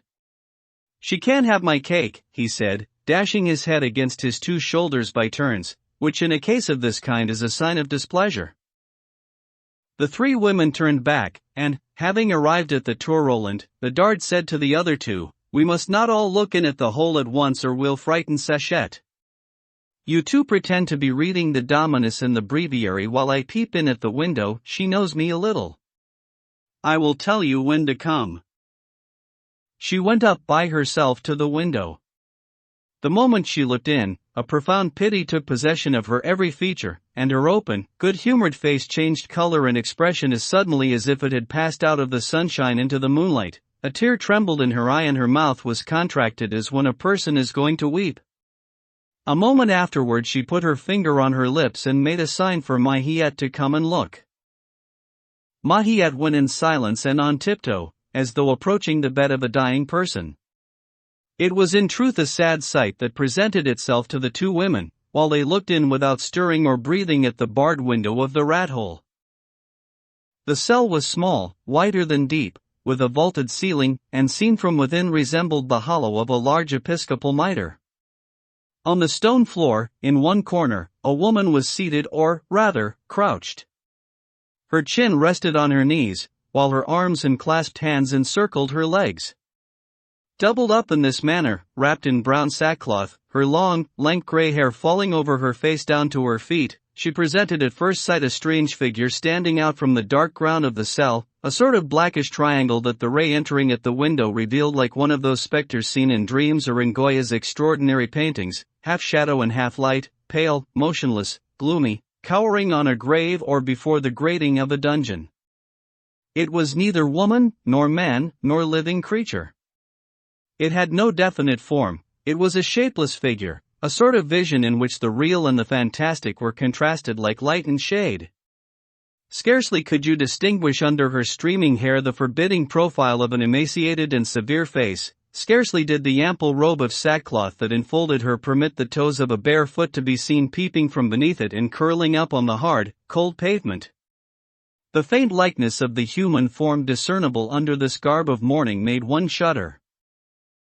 This figure, which you would have supposed to be embedded in the stone floor, appeared to be deprived of motion, breath, and thought. With only the sackcloth for clothing, in the month of January, barefoot on a pavement of granite, without fire, in the gloom of a dungeon, whose oblique window admitted only the chill breeze but not the cheering sun, she seemed not to suffer, not even to feel. You would have thought that she had turned herself to stone with the dungeon, to ice with the season. Her hands were clasped, her eyes fixed. At first glance you would have taken her for a spectre, at second for a statue. At intervals, however, her livid lips opened for the purpose of breathing, and quivered, but they looked as dead and as will-less as leaves driven by the blast. Meanwhile those haggard eyes cast a look, an ineffable look, a profound, melancholy, imperturbable look, steadfastly fixed on a corner of the cell that could not be seen from outside, a look that seemed to connect all gloomy thoughts of that afflicted spirit with some mysterious object. Such was the creature to whom was given from her garb the familiar name of Sachette, and from her dwelling that of the recluse. The three women, for by this time Gervaise had joined Oudarde and Mahiette, peeped in at the window. Their heads cut off the faint light that entered the dungeon, but the wretched being whom they deprived of it appeared not to notice them. "Let us not disturb her," said Oudarde softly, "she is praying." Mahiette scrutinized all this time, with an anxiety that increased every moment, that wan, withered, death-like head under its veil of hair. Her eyes filled with tears. "It would be most extraordinary," she muttered. Putting her head between the bars of the aperture, she was able to see the corner on which the eye of the unhappy recluse was still riveted. When she drew back her head from the window, her cheeks were bathed with tears. "What do you call this woman?" she said to Oudarde, who replied, "We call her Sac-Woman." "For my part," rejoined Mahiette, "I call her Paquette la Chantefleurie." Then, laying her finger on her lips, she made a sign to the astonished Oudarde to put her head through the aperture and look. Oudarde did so, and saw in the corner on which the eye of the recluse was fixed in gloomy ecstasy a tiny shoe of pink satin, embroidered all over with gold and silver. Gervaise looked in after Oudarde, and the three women began weeping at the sight of the unfortunate mother. Neither their looks, however, nor their tears, were noticed by the recluse. Her hands remained clasped, her lips mute, her eyes fixed, and that look bent on the little shoe was enough to break the heart of anyone who knew her story. The three women gazed without uttering a word, they dared not speak even in a whisper. This profound silence, this intense sorrow, this utter forgetfulness of all but one object, produced on them the effect of a high mass at Easter or Christmas. It awed them too into silence, into devotion, they were ready to fall on their knees. At length Gervaise, the most inquisitive, and of course the least tender-hearted of the three, called to the recluse, in hopes of making her speak, "Sac-Woman." 3 times she repeated the call, raising her voice every time. The recluse did not stir, it drew from her neither word, nor look, nor sigh, nor sign of life. "Sac-Woman," said Oudarde in turn, in a kinder and more soothing tone. The recluse was silent and motionless as before. "A strange woman," exclaimed Gervaise. "I truly believe that a bombardment would not awaken her." "Perhaps she is deaf," said Oudarde, sighing. "Perhaps blind," added Gervaise. "Perhaps dead," ejaculated Mahiette. It is certain that if the spirit had not yet left that inert, lethargic, and apparently inanimate frame, it had at least retired to and shut itself up in recesses that the perceptions of the external organs could not reach. "What shall we do to rouse her?" said Oudarde.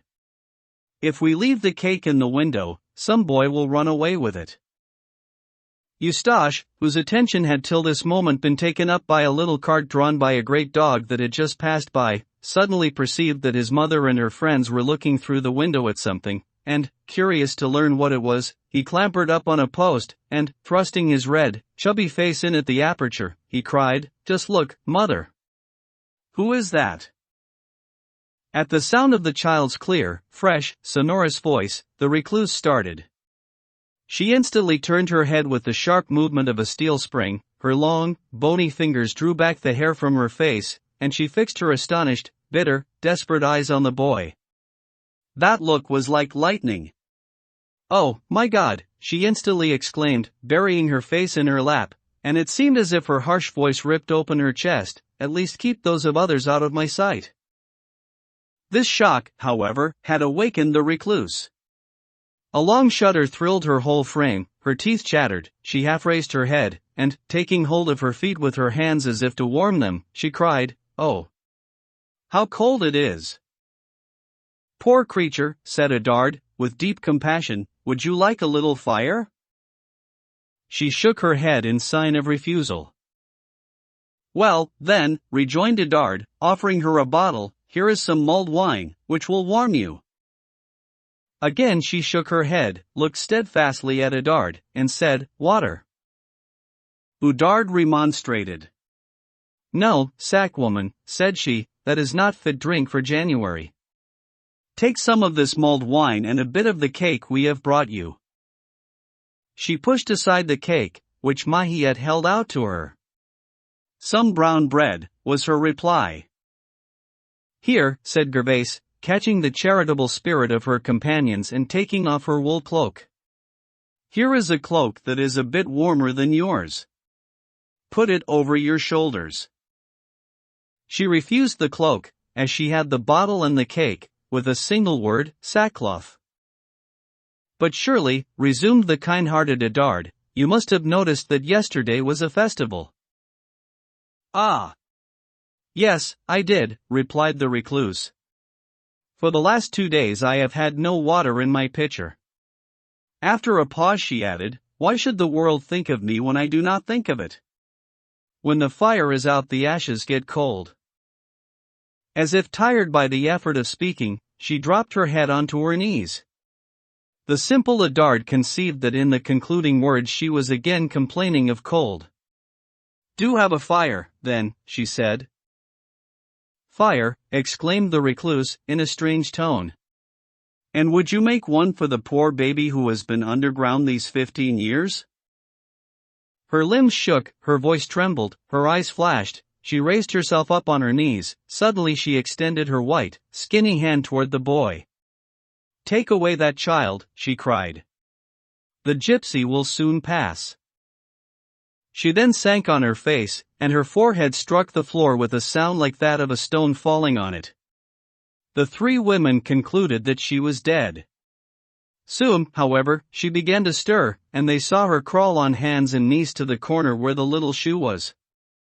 She was then out of their sight, and they didn't dare look after her, but they heard 1,000 kisses and 1,000 sighs, mingled with piercing shrieks, and dull, heavy thumps, as if from a head striking against a wall. At last, after one of these blows, so violent as to make all 3 start, they heard nothing more. "She must have killed herself," said Gervaise, venturing to put her head in at the aperture. "Sack woman! Sack woman," repeated Edard. "Good God," exclaimed Gervaise, "she does not stir. She must be dead. Sack woman! Sack woman!" Mahiette, shocked to such a degree that she could scarcely speak, made an effort. "Wait a moment," she said. Then, going close to the window, "Paquette," she cried, "Paquette la Chantefleurie." A boy who thoughtlessly blows on a badly lit firecracker and makes it explode in his eyes is not more frightened than was Mahiette at the effect of this name so abruptly pronounced.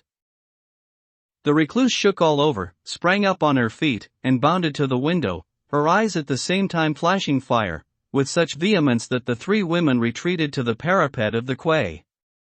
The haggard face of the recluse appeared pressed against the bars of the window. "Ah," she cried, with a horrid laugh. "It is the gypsy who calls me." The scene that was just then unfolding at the pillory caught her eye. Her brow wrinkled with horror, she stretched both her skeleton arms out of her cell and cried with a voice unlike that of a human being, "So it is you, gypsy woman, it is you, child stealer, who calls me. Curse you! A curse upon you!" Chapter 4. A tear for a drop of water. These words were, if we may so express it, the point of junction of 2 scenes that had thus far been developing simultaneously, each on its particular stage, the one, which has just been described, at the rat hole, the other, which we are about to describe, at the pillory. The first had been witnessed only by the 3 women whom the reader has just met. The spectators of the other consisted of the crowd we saw a little while ago gathering in the place de Grève around the pillory and the gallows. This crowd, to whom the appearance of the 4 sergeants posted at the 4 corners of the pillory ever since 9 in the morning intimated that some poor wretch was about to suffer, if not capital punishment, than a flogging, the loss of ears, or some other infliction. This crowd had increased so rapidly that the sergeants had been obliged more than once to keep it back by means of their horses' heels and the free use of their whips. The mob, accustomed to wait whole hours for public executions, did not show too much impatience. They amused themselves with gazing at the pillory, a very simple contrivance, consisting of a cube of masonry some 10 feet high, hollow within. A rude flight of steps of rough stone led to the upper platform, on which was seen a horizontal wheel of oak.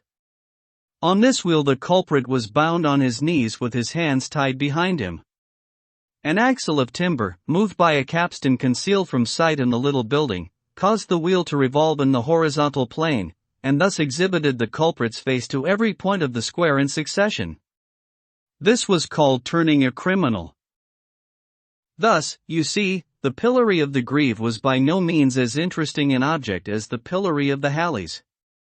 There was nothing architectural, nothing monumental about it. It had no roof with iron cross, no octagon lantern, no slender pillars spreading from the edge of the roof into capitals of acanthine flowers, no fantastic and monstrous waterspouts, no carved woodwork, no delicate sculpture deeply cut in stone. Here the eye was forced to be content with 4 flat walls and 2 buttresses of unhewn stone, and a plain, bare gibbet, likewise of stone, standing beside it. The treat would have been a sorry one for the lovers of Gothic architecture. It is true, however, that no people ever held works of art in less estimation than the Parisian populace in the Middle Ages, and that they cared very little about the beauty of a pillory. The culprit, tied to the tail of a cart, was eventually brought forward, and when he had been hoisted onto the platform, where he could be seen from all points of the square, bound with cords and thongs on the wheel of the pillory, a prodigious hooting, mingled with laughter and acclamations, burst from the mob. They had recognized Quasimodo. It was in fact he. It was a strange reversal for the poor fellow to be pilloried on the same spot where the preceding day he had been hailed and proclaimed Pope and Prince of Fools, escorted by the Duke of Egypt, the King of Thunes, and the Emperor of Galilee.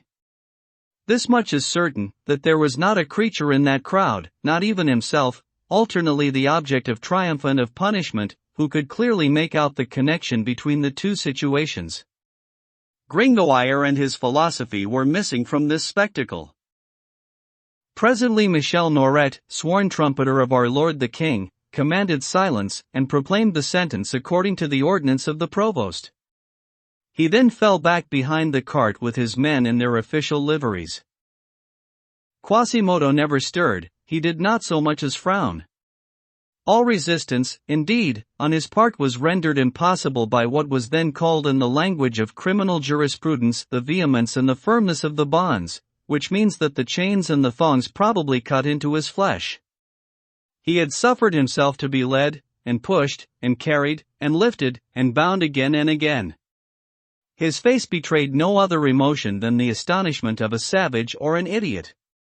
He was known to be deaf, you would have supposed him to be blind also.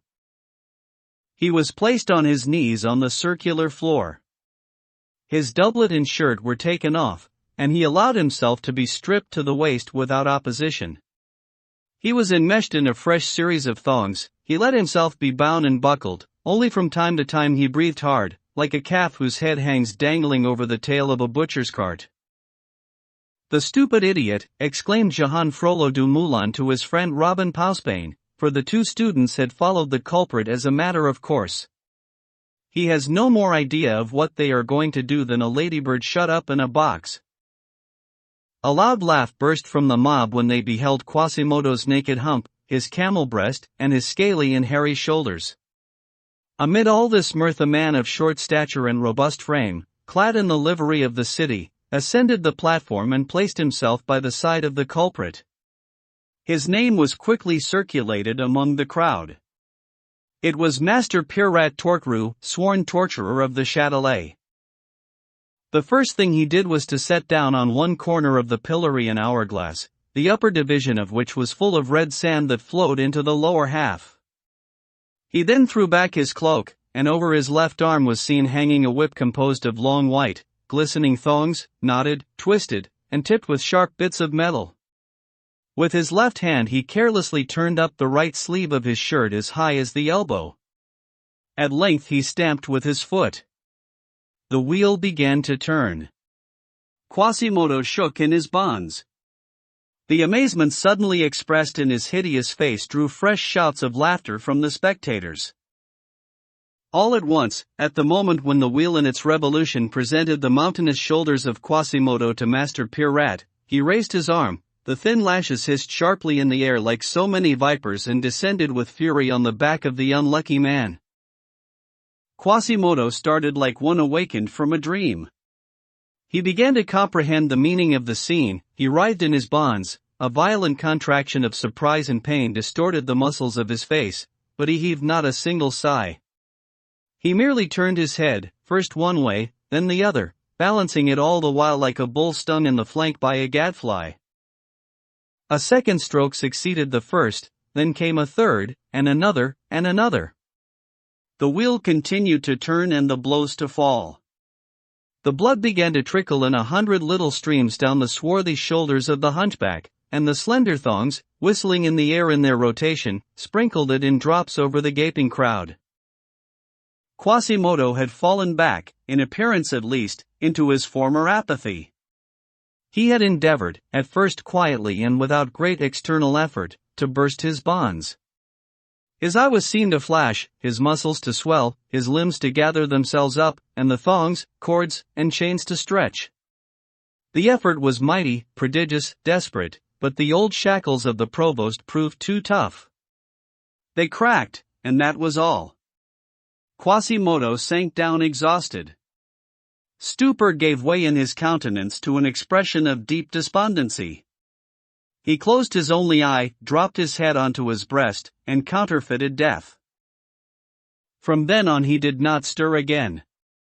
Nothing could make him flinch, neither the blood that oozed from his lacerated back, nor the lashes that fell with redoubled force, nor the fury of the executioner, roused and heated by the exercise, nor the hissing and whizzing of the horrible whips.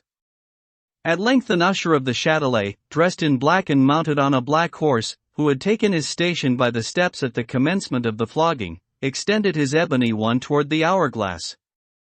The executioner held his hand, the wheel stopped, Quasimodo's eye slowly opened.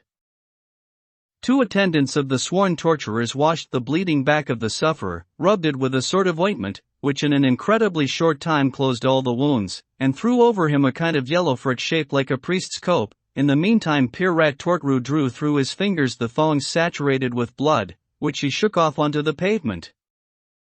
Quasimodo's punishment was not yet over. He still had to remain in the pillory that hour that Master Florian Barbedienne had so judiciously added to the sentence of Messire Robert d'Estouteville, to the great glory of the old physiological pun, certus absurdus, or a deaf man is absurd. The hourglass was therefore turned and the hunchback left bound as before, that justice might be fully satisfied. The populace, especially in a half-civilized era, are in society what the boy is in a family.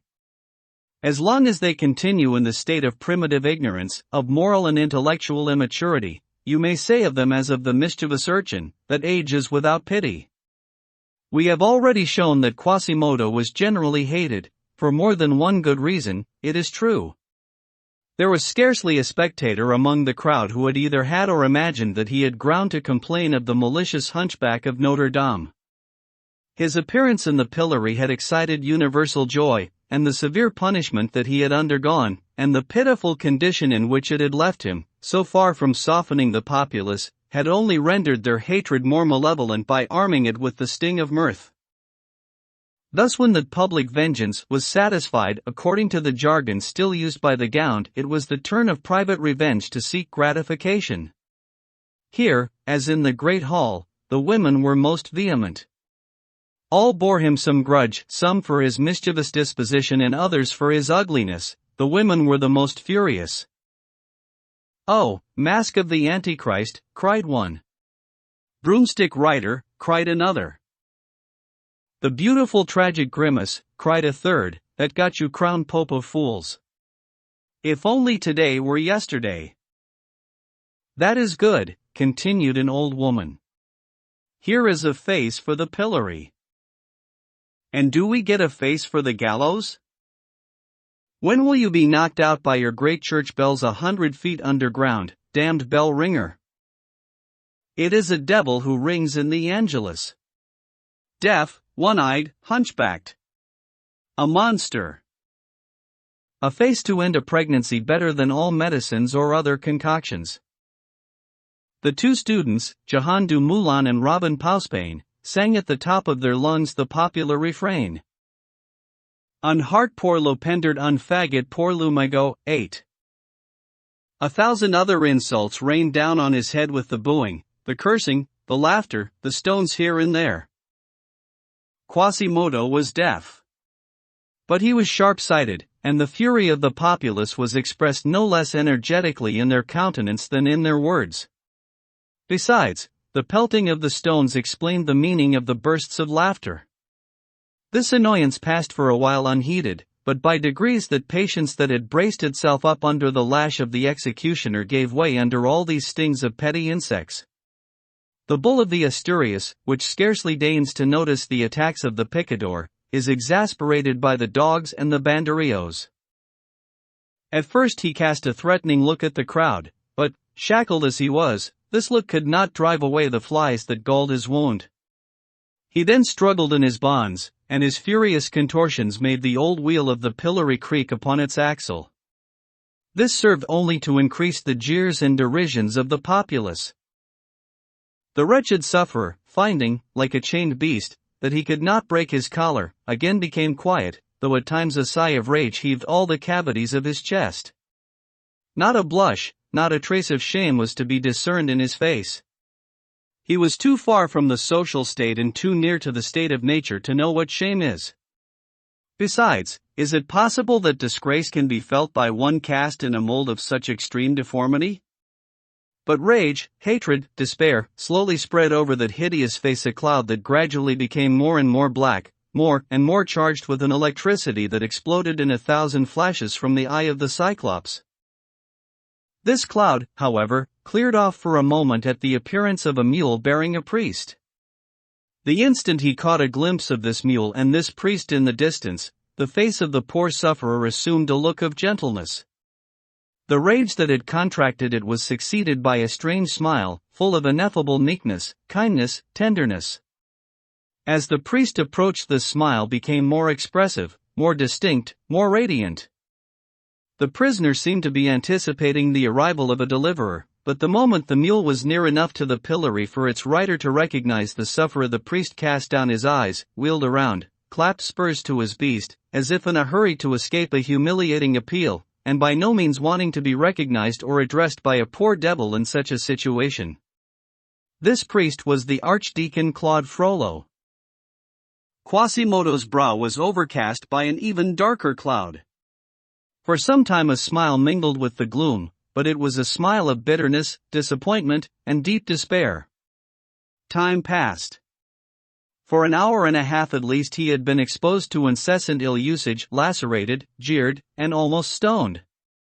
Suddenly he again struggled in his chains with a redoubled effort of despair that made the whole platform shake, and, breaking the silence that he had kept until then, he cried in a hoarse and furious voice, more like the bark of a wild beast than in the articulate tones of a human tongue, "Water." This cry of distress, heard above the shouts and laughter of the crowd, so far from exciting compassion only served to heighten the mirth of the good people of Paris, who surrounded the pillory and who, to tell the truth, were in those days not much less cruel or less brutalized than the disgusting crew of tramps whom we have already introduced to the reader. These merely formed, in fact, the lowest stratum of the populace. All the voices raised around the unhappy sufferer were scornful and derisive of his thirst. It is certain that at this moment he was more grotesque and repulsive than pitiable, his face empurpled and trickling with perspiration, his eye glaring wildly, his mouth foaming with rage and agony, with his tongue lolling out of it. It must also be confessed that had any charitable soul of either sex been tempted to carry a draught of water to the wretched sufferer, the notion of infamy and disgrace hung over the ignominious steps of the pillory so strongly that it would have effectually deterred the good Samaritan. In a few minutes Quasimodo surveyed the crowd with an anxious eye and repeated in a voice rougher than before, "Water." He was answered with peals of laughter. "There is water for you, deaf idiot," cried Robin Pausbane, throwing in his face a sponge soaked in the gutter. "I owe it to you." A woman hurled a stone at his head. "That will teach you to wake us at night," she said, "with your cursed bells." "Hey there, son," cried a lame man who tried to reach him with his cane. "Are you still going to cast spells on us from high up on your towers of Notre Dame?" "Here's a bowl to drink from," said a man who threw a broken jug against his chest. "You're the one who, in passing my wife, made her give birth to a two-headed child." "And you made my cat give birth to a kitten with 6 legs, yelped an old woman who threw a tile at him. "Water," roared the panting Quasimodo for the 3rd time. At that moment he saw the crowd part. A strangely young girl approached the pillory. She was followed by a little white goat with gilded horns, and she carried a tambourine in her hand. Quasimodo's eye sparkled. It was the bohemian whom he had tried to carry off the night before, and he had a confused notion that for this prank he was being punished, though in fact it was only because he had the misfortune to be deaf and to be tried by a deaf judge. He thought that she was coming to take revenge also, to add her blow to the rest. He watched her ascend the steps with nimble feet. He was choked with rage and vexation. Had the lightning of his eye possessed the power, it would have blasted the gypsy into nothingness before she reached the platform. Without uttering a word she approached the victim, who vainly writhed away from her, and, taking a gourd from her belt, she gently lifted it to the parched lips of the exhausted wretch. A big tear flowed out of his dry and bloodshot eye, and it trickled slowly down his deformed face so long contracted by despair. It was perhaps the first tear that he had shed since he arrived at manhood. Meanwhile he forgot to drink. The gypsy pouted prettily with impatience, then put the neck of the gourd between Quasimodo's jagged teeth. He drank greedily. His thirst was great. When he had finished, the hunchback puckered his dark lips, no doubt to kiss the kind hand that had brought such welcome relief, but the girl, perhaps remembering the violent assault of the previous night, quickly drew back her hand with the same start of terror that a child does when he is afraid of being bitten by a beast. The poor fellow then fixed on her a look full of reproach and unutterable woe. Anywhere else, it would have been a touching sight to see this girl, so fresh, so pure, so lovely, and at the same time so weak, hastening to the relief of so much distress, deformity, and malice. On a pillory this sight was sublime. The people themselves were moved by it and began clapping their hands and shouting, "Hurrah! Hurrah!" It was precisely at this moment that the recluse perceived from the window of her den the gypsy on the pillory and pronounced on her that bitter imprecation, "Curse you, gypsy woman! A curse upon you!" Chapter 5. The end of the story of the cake. La Esmeralda turned pale and with faltering step descended from the pillory. The voice of the recluse still pursued her, "Get down from there! Get down, gypsy child stealer! You will have to go up again one of these days." "Sachette is in one of her moods today," said the people, grumbling, and they did nothing else. Women of her class were then deemed holy and revered accordingly. Nobody liked to attack people who were praying night and day. The time of Quasimodo's punishment having ended, he was released, and the mob dispersed. Mahiette and her 2 companions had reached the foot of the Grand Pont on their return, when she suddenly stopped short. "Goodness," she exclaimed. "What has become of the cake, Eustache?" "Mother," said the boy, "while you were talking with the woman in that dark hole, a big dog came and bit a great piece out of it, so I ate some too." "What, sir?" she asked, "have you eaten it all?" "It was the dog, mother. I told him to leave it alone, but he didn't listen to me, so I just took a bite too." "You're a sad, greedy boy," said his mother, smiling and scolding at once. "Look, Bedard, not a cherry or an apple in our garden is safe from him, so his grandfather says he will make a rare captain. I'll make you pay, Monsieur Eustache. Go on, you great lion." Book 7. Chapter 1. The danger of trusting a goat with a secret. Several weeks had elapsed. It was now the beginning of March. The sun, which to Bardas, that classic ancestor of periphrasis, had not yet styled the Grand Duke of Candles, shone brightly and cheerily. It was one of those spring days that are so mild and so beautiful that all Paris pours into the public square and promenades on Sundays and holidays. On days so brilliant, so warm, and so serene there is a particular hour when one should go to admire the entrance of Notre-Dame. It is when the sun, already sinking in the west, looks the cathedral almost full in the face. Its rays, becoming more and more horizontal, slowly withdraw from the pavement of the square and rise along the pinnacled facade, causing its thousands of figures in relief to stand out from their shadows, while the great central rose window glares like the eye of a cyclops, tinged by the reflections of the forge. It was now just that hour. Across from the lofty cathedral, glowing in the sunset on a stone balcony, over the porch of a rich Gothic building at the corner of the square in the Rue du Parvis, some lovely young women were chatting and laughing in a lively manner. By the length of their veils, which fell from the tops of their pointed caps, encircled with pearls, to their heels, by the fineness of the embroidered shawls that covered their shoulders, but without wholly concealing according to the style of the times the contours of their virgin bosoms, by the richness of their petticoats, which surpassed that of their upper garments, by the gauze, the silk, the velvet, with which their dresses were trimmed, and above all by the whiteness of their hands, which showed them to be idle and unused to labor. It was easy to guess that they belonged to noble and wealthy families.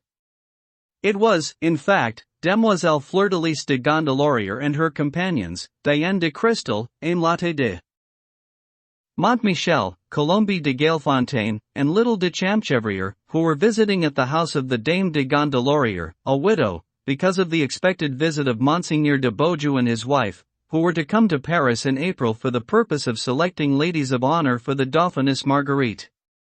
Now, all the gentry for 100 miles around were anxious to obtain this favor for their daughters, and with this in mind many had already brought or sent them to Paris. The young ladies were placed by their parents under the care of the discreet and venerable Dame Aloïse de Gondelaurier, widow of an officer of the King's crossbowmen, who lived with her only daughter in her own house in the Place du Parvis of Notre-Dame in Paris. The balcony opened onto an apartment hung with rich fawn-colored Flanders leather stamped with gold borders. The parallel beams that crossed the ceiling amused the eye by 1,000 bizarre carvings that were gilded and painted. Richly carved coffers shimmered everywhere with splendid coats of arms, while a boar's head in Delft were crowned a magnificent buffet, indicating that the mistress of the house was the wife or widow of a knight. At the farther end, by a high fireplace, with escutcheons and armorial insignia from top to bottom, sat, in a rich armchair of crimson velvet, the Dame de Gondelaurier, whose 55 years were as legibly inscribed on her dress as on her face. By her side stood a young man, of a bold but somewhat vain and swaggering look, one of those handsome fellows to whom all the women take a liking, though the serious man and the physiognomist shrugged their shoulders at them. This young cavalier wore the brilliant captain's uniform of the archers of the King's Ordnance, which so closely resembled the costume of Jupiter described at the beginning of this story that we do not need to tire the reader with a second description of it. The young women were seated partly in the room, partly on the balcony, some on cushions of Utrecht velvet with golden feet, others on oak stools, carved with flowers and figures. Each of them held on her lap a portion of a large piece of tapestry, on which they were all working together, while the other part lay on the matting that covered the floor. They were chatting together, in those whispers and with those half-stifled giggles so common in a party of young girls when there is a young man present. The young man, whose presence was enough to put into play all this feminine vanity, appeared to care very little about it. And while these beauties were all striving to engage his attention, he seemed to be busily engaged in polishing the buckle of his belt with his leather glove. Now and then the old lady spoke to him in a very low tone, and he answered as well as he could, with a sort of awkward and forced politeness. From her smiles, and from the nods and winks that Dame Aloïse directed toward her daughter, Fleur-de-Lys, while softly speaking to the captain, it was easy to see that a match had been made between the young officer and Fleur-de-Lys and that it would be speedily concluded. It was easy too to see from his coldness and embarrassment that, on his side at least, love was no longer involved. His face expressed a kind of irritation and boredom that our garrison sub-lieutenants would translate admirably today as, "What a bitch of a job." The good lady, who, poor mother that she was, doted on her daughter, did not notice the captain's indifference, and strove by her words and gestures to make him notice the grace with which Fleur-de-Lis plied her needle and wound her skein. "Look, little cousin," she said, plucking him by the sleeve in order to whisper in his ear. "Look at her now, as she bends over her work." "Yes, indeed," replied the young man, relapsing into his former cold and distracted silence. A moment afterward he was required to lean over once more. "Did you ever," said Dame Aloys, "see a more charming and engaging face than your betrothed? Is it possible to be fairer? Aren't her hands and arms perfect shapes? And her neck, doesn't it have all the elegance of a swan's? At times I envy you. How happy you must be, miserable libertine that you are. I think my Fleur-de-Lis has become more beautiful for being adored. You must be madly in love." "No doubt," he replied, meanwhile thinking of something else. "Why don't you go and talk to her then?" retorted the lady, pushing him toward Fleur-de-Lis. "Go and say something to her. You have become very shy." Now we can assure the reader that neither shyness nor modesty was to be numbered among the captain's faults. He attempted, however, to do what was demanded of him. "Fair cousin," he said, stepping up to Fleur-de-Lis, "what is the subject of this tapestry you are working on?" "Fair cousin," answered Fleur-de-Lis, irritated, "I have told you 3 times already that it is Neptune's grotto." It was evident that the captain's cold and absent manner had not escaped the keen observation of Fleur-de-Lis, though it was not noticed by her mother. He felt the necessity of making an attempt at conversation. "And for whom is this Neptunery?" he inquired. "For the Abbey of Saint-Antoine-de-Champs," replied Fleur-de-Lis without raising her eyes. The captain lifted a corner of the tapestry. "And pray, my fair cousin," he said, "who is this big fellow blowing the trumpet with puffed-up cheeks?" "That is Triton," she answered. In the tone of Fleur-de-Lis's brief replies there was still something that betrayed displeasure. The young man understood that he had to whisper something into her ear, any nonsense, a compliment, anything. He leaned over, but he could find nothing more tender or intimate to say than the following: "Why does your mother always wear that armored petticoat from the time of our grandmothers and the reign of Charles VII? Tell her, lovely cousin, that it is out of style now, and that the hinges and laurels embroidered and emblazoned on her dress make her look like a walking chimney mantle. We don't sit on our flags like that anymore, I swear to you." Fleur-de-Lis raised her beautiful, reproachful eyes to look at him. "Is that what you have to swear to me?" she asked in a low voice. In spite of this, the good Lady Aloys was overjoyed to see them leaning over each other whispering, and said, playing with the cover of her book of hours, "What a touching tableau of love." The captain was more and more at a loss for what to say. He stooped down over the tapestry. "Really charming piece of work," he cried.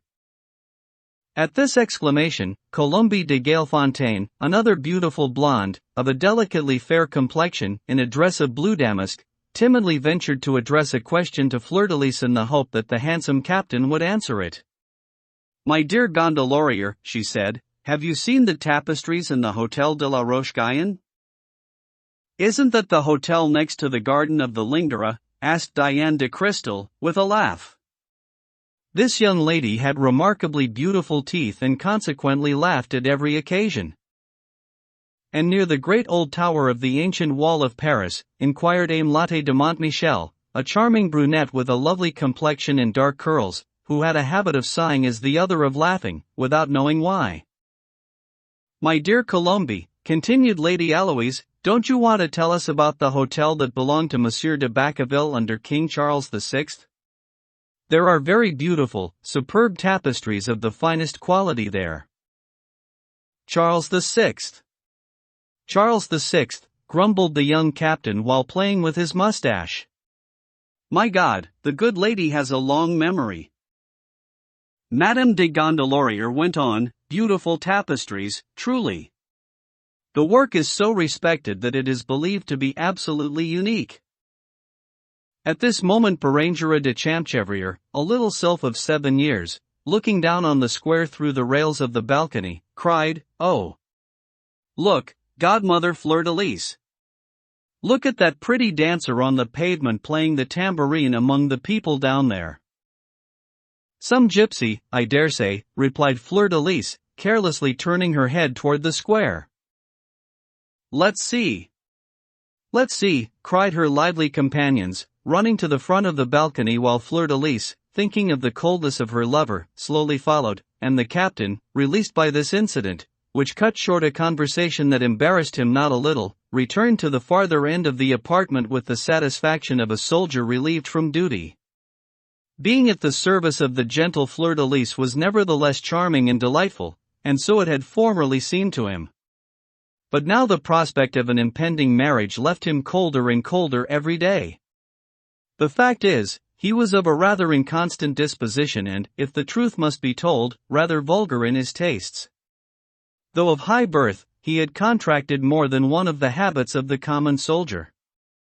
He was fond of the tavern and everything that goes with it. He felt comfortable only among coarse language, military flirtations, easy beauties, and easy conquests. He had received from his family some education and polish, but he had been thrown into the army too young placed in garrison, and the varnish of the gentleman was being worn off by the hard friction of his guardsman's leather belt. Though he still paid occasional visits to Fleur-de-Lis, he found himself doubly embarrassed when he called on her, in the first place, because he distributed his love so promiscuously in all sorts of places that he reserved a very small portion of it for her, and, second, because in the company of so many handsome, well-bred, and modest women he was constantly on his guard lest his tongue, used to oaths and imprecations, should get the better of him and launch out into the language of the tavern. You could imagine what sort of scene that might make. All of this was mixed up in his pretensions of elegance, dress, and good looks. The readers must reconcile these things for themselves. I am but a historian. The captain, then, had stood for some moments, lost in thought, or not thinking at all, leaning in silence on the carved mantelpiece, when Fleur-de-Lis, suddenly turning around, addressed him. After all, she sulked at him unwillingly. "Did you not tell us, cousin, of a little Bohemian you rescued one night, about 2 months ago, from the hands of a dozen robbers?" "I think I did, lovely cousin," replied the captain. "Perhaps," she resumed, "it was the Bohemian dancing down there in the Parvis. Come and see whether you know her, cousin Phoebus." In this gentle invitation to come to her and the tone in which it was uttered he detected a secret desire of reconciliation. Captain Phoebus de Châteaupers, for this is the personage whom the reader has had before him since the beginning of this chapter, advanced with slow steps toward the balcony.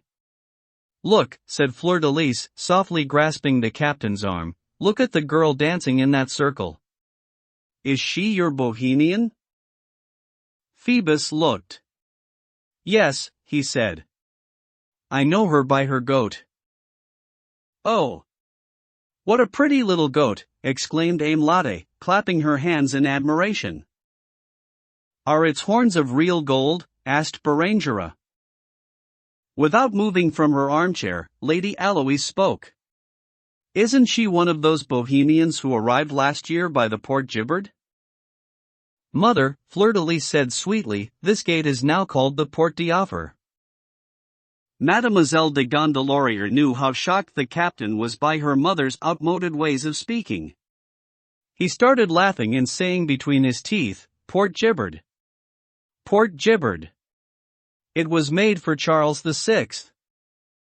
"Godmother," Bérengère asked, having suddenly raised her bright eyes, which were in constant motion, to the top of the towers of Notre-Dame, "who is that man in black up there?" All the young ladies looked up. A man was indeed leaning on his elbows on the topmost balustrade of the northern tower, overlooking the Grève. It was a priest, as might be known by his dress, which was clearly distinguishable, and his head was supported by both hands. He was motionless as a statue. He stared at the square as intently as a hawk who has discovered a sparrow's nest. "It's the Archdeacon of Joses," said Fleur-de-Lis. "You must have good eyes to recognize him at this distance," observed Gail Fontaine. "How he looks at the dancing girl," exclaimed Diane de Crystal. "Let the gypsy beware," said Fleur-de-Lis. "The Archdeacon is not fond of Egypt." "It is a pity that man looks at her so," added Aimlate de Montmichel, "for she dances delightfully." "Good cousin Phoebus," abruptly cried Fleur-de-Lis, "since you know this Bohemian, tell her to come up. It will amuse us." "Yes, do," exclaimed all the young ladies, clapping their hands. "That would be madness," rejoined Phoebus. "She has no doubt forgotten me, and I do not even know her name. However, as you wish it, ladies. I will try." Leaning over the balustrade of the balcony, he called out, "Little girl." The dancer had paused for a moment. She turned her head in the direction from which the voice proceeded, her sparkling eye fell on Phoebus, and she stood stock-still. "Little girl," repeated the captain, beckoning her to come to him.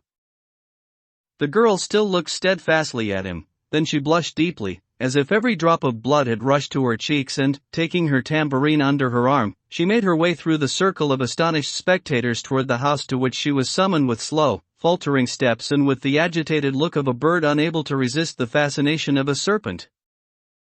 A moment afterward the tapestry hung before the door was raised, and the Bohemian appeared at the threshold of the room, out of breath, speechless, and flushed, with her large eyes fixed on the floor. She dared not advance a step farther. Bérengère clapped her hands. Meanwhile, the dancer stood motionless at the door of the room. Her appearance had produced a singular effect on the party of young ladies. It is certain that all of them were more or less influenced by a certain vague and indistinct desire of pleasing the handsome officer, that the splendid uniform was the point at which all of their flirtatiousness was aimed, and that ever since his entrance there had been a sort of secret rivalry between them, of which they were themselves scarcely conscious but which nevertheless betrayed itself every moment in all they said and did. Because, however, they all possessed nearly the same degree of beauty, they fought with equal weapons, and each could cherish a hope of victory. The coming of the Bohemian suddenly destroyed this balance of power. Her beauty was so rare that when she appeared at the entrance of the room she seemed to shed over it a sort of light peculiar to herself. In this crowded room, beneath the wall hangings and carvings, she appeared incomparably more beautiful and radiant than in the public square. It was like a torch that is carried out of the broad daylight into the dark. In spite of themselves, the young ladies were dazzled. Each felt wounded, as it were, in her beauty. Their battlefront reader, excuse the term, was changed accordingly, though not a single word passed between them. The instincts of women apprehend and answer one another much more readily than the intelligence of men. An enemy was in their midst, they all felt it, and therefore they all rallied together. One drop of wine is sufficient to redden a whole glass of water, to taint an entire company of pretty women with a certain degree of ill humor merely introduce an even prettier woman, especially when there is only one man in the party. The reception of the Bohemian was of course marvelously cold. They surveyed her from head to foot, then looked at each other. Everything had been said. Meanwhile the stranger waited for someone to speak to her, so terrified that she dared not look up. The captain was the first to break silence.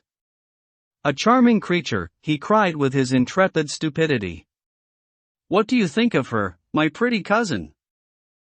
This observation, which a more delicate admirer would at least have uttered in a less audible tone, was not likely to diminish the feminine jealousies arrayed against the Bohemian. "Not bad," replied Fleur-de-Lis to the captain's question, with sweetly affected disdain. The others whispered together. At length Madame Aloïse, who was no less jealous because she felt it on behalf of her daughter, accosted the dancer. Come here, little girl, she said. The gypsy advanced to the lady. Come here, little girl, repeated Berengera with comic dignity. She would have been as tall as the gypsy's hip. Lovely child, said Phoebus, taking a few steps toward her, I do not know if I have the supreme pleasure of being recognized by you. Oh, yes, she said, interrupting him, with a smile and a look of inexpressible sweetness. She has a good memory, observed Fleur-de-Lis. How was it, resumed Phoebus, that you slipped away in such a hurry the other night? Did I frighten you? Oh, no, said the Bohemian. In the accent with which this "oh, no" was uttered immediately after the "oh, yes," there was an indefinable something that wounded Fleur-de-Lis to the quick. In your place, continued the captain, whose tongue was loosened enough in talking to a girl of the streets, you left me a surly, one-eyed, hunchbacked fellow, the bishop's bell ringer, I think they say. Some will have it that the archdeacon, and others that the devil, is his father. He has a funny name, I have forgotten it, taken from some festival or other. For seasons, blooming Easter, Mardi Gras. He was trying to kidnap you, as if you were destined for beetles. What the devil did that monster of a fellow want with you? I don't know, she answered. Can you imagine his impudence? A bell ringer kidnap a girl, as if he were a viscount. A common fellow poach on the game of gentlemen. Who ever heard of such a thing? But he paid dearly for it. Master Pierrat Tortru is the roughest groom that ever beat a scoundrel, and I assure you, if that can do you any good, he tanned the bell ringer's hide most soundly. Poor fellow, said the Bohemian, who at the captain's words could not help calling to mind the scene at the pillory. Bull's horns, cried the captain, laughing outright. That pity is as well placed as a feather on a pig's ass. May I be as pot-bellied as a pope, if he stopped short. I beg your pardon, ladies, I was going to talk folly. My goodness, sir, said Gailfontaine. He is only talking to that creature in her own language, said Fleur-de-Lis in an undertone, her irritation increasing every moment. Nor was it diminished when she saw the captain, enchanted with the Bohemian and still more with himself, make a pirouette, repeating with blunt, soldier-like gallantry, a fine girl, on my soul. But very uncouthly dressed, said Diane de Crystal, smiling to show her beautiful teeth. This remark was a new light to her companions. It showed them the vulnerable side of the gypsy, since they could not attack her beauty, they fell on her outfit. How does it happen, child, said Montmichel, that you run around the streets in this manner, without veil or ruff? That's an alarmingly short skirt, exclaimed Gailfontaine. My dear, said Fleur-de-Lis, in a tone of anything but kindness, the officers of the Châtelet will arrest you for wearing that gold belt. Child, resumed Crystal, with an implacable smile, if you were to cover your arms decently with sleeves they would not be so sunburned.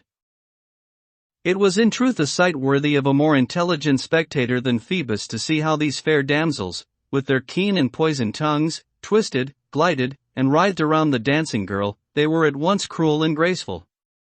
They maliciously made fun of her poor but whimsical toilet of sequins and spangles. Their arrogant benevolence and evil looks and sarcasms rained down on the gypsy girl. You would have taken them for some of those young Roman ladies who amused themselves by thrusting gold pins into the breasts of a beautiful slave, or they might be compared to elegant greyhounds, turning, with flared nostrils and ardent eyes, around a poor fawn, which the look of their master forbids them to devour. What after all was a poor street dancer to these daughters of distinguished families? They seemed to take no account of her presence and talked of her before her face, and even to herself, as of an object at once rather abject, dirty, and pretty. The Bohemian was not insensible to their stinging remarks. From time to time the glow of shame or the flash of anger flushed her cheek or lit up her eye, a disdainful word seemed to hover on her lips, her contempt expressed itself in that pout with which the reader is already acquainted. She stood motionless, fixing on Phoebus a resigned and yet gentle look. In that look there was also an expression of tenderness and happiness.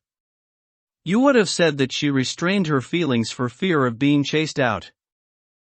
Meanwhile Phoebus laughed and began with a mixture of impertinence and pity to take the side of the Bohemian. Let them talk as they like, my dear, he said, clicking together his gold spurs. Your dress is certainly somewhat extravagant and a bit wild, but for such a charming creature as you are, what can that do? Dear me, exclaimed the fair Gailfontaine, stretching her swan's neck with a sarcastic smile. How soon the gentlemen archers of the king's ordnance take fire at bright gypsy eyes. Why not, said Phoebus. At this reply, carelessly uttered by the captain, Colombe laughed, so did Diane, so did Aimlotte, so did Fleur-de-Lis, though not without a tear in her eye. The Bohemian, who had hung down her head at the remark of Colombe de Gailfontaine, raised her eyes glistening with joy and pride, and again fixed them on Phoebus. She was extremely beautiful at that moment. The old lady, who watched this scene, felt offended, though she did not know why. Holy Virgin, she cried suddenly, what have I between my legs? Ah! The nasty beast! It was the goat, which, in springing toward her mistress, had entangled her horns in the load of drapery that kept about the feet of the noble lady when she was seated. This was a diversion. The Bohemian without a word disengaged the animal. Oh! Here is the pretty little goat with golden feet, cried Bérengère, leaping for joy. The Bohemian bent on her knees and pressed her cheek against the head of the nuzzling goat while Diane, stooping to the ear of Colombe, whispered, How very stupid of me not to think of it sooner. Why, it is the gypsy with the goat. It is reported that she is a witch, and that her goat performs the most amazing tricks. Well, said Colombe, the goat must perform one of its miracles and amuse us in its turn. Diane and Colombe eagerly addressed the gypsy. Child, they said, make your goat perform a miracle for us. I don't know what you mean, replied the dancer. A miracle, a piece of magic, or witchcraft, in short. I don't understand you, she rejoined, and again began fondling the pretty creature, repeating, Jolly. Jolly. At this moment Fleur-de-Lis noticed a small embroidered leather bag hung around the goat's neck. What is that? She asked the gypsy. The girl raised her large eyes toward her and gravely answered, That is my secret. I would like to know what your secret is, thought Fleur-de-Lis. The good lady had meanwhile gotten in ill humor. Girl, she said sharply, if neither you nor your goat has any dance for us, why do you stay here? The Bohemian, without making any reply, headed slowly for the door. The nearer she approached it, the more slowly she moved. An invincible magnet seemed to detain her. All at once she turned her eyes glistening with tears toward Phoebus and she stood still. Good God, cried the captain. You can't leave like this. Come back and give us a dance. By the way, what is your name, my pretty dear? La Esmeralda, said the dancing girl, whose eyes were still fixed on him. At this strange name the young ladies burst into a loud laugh.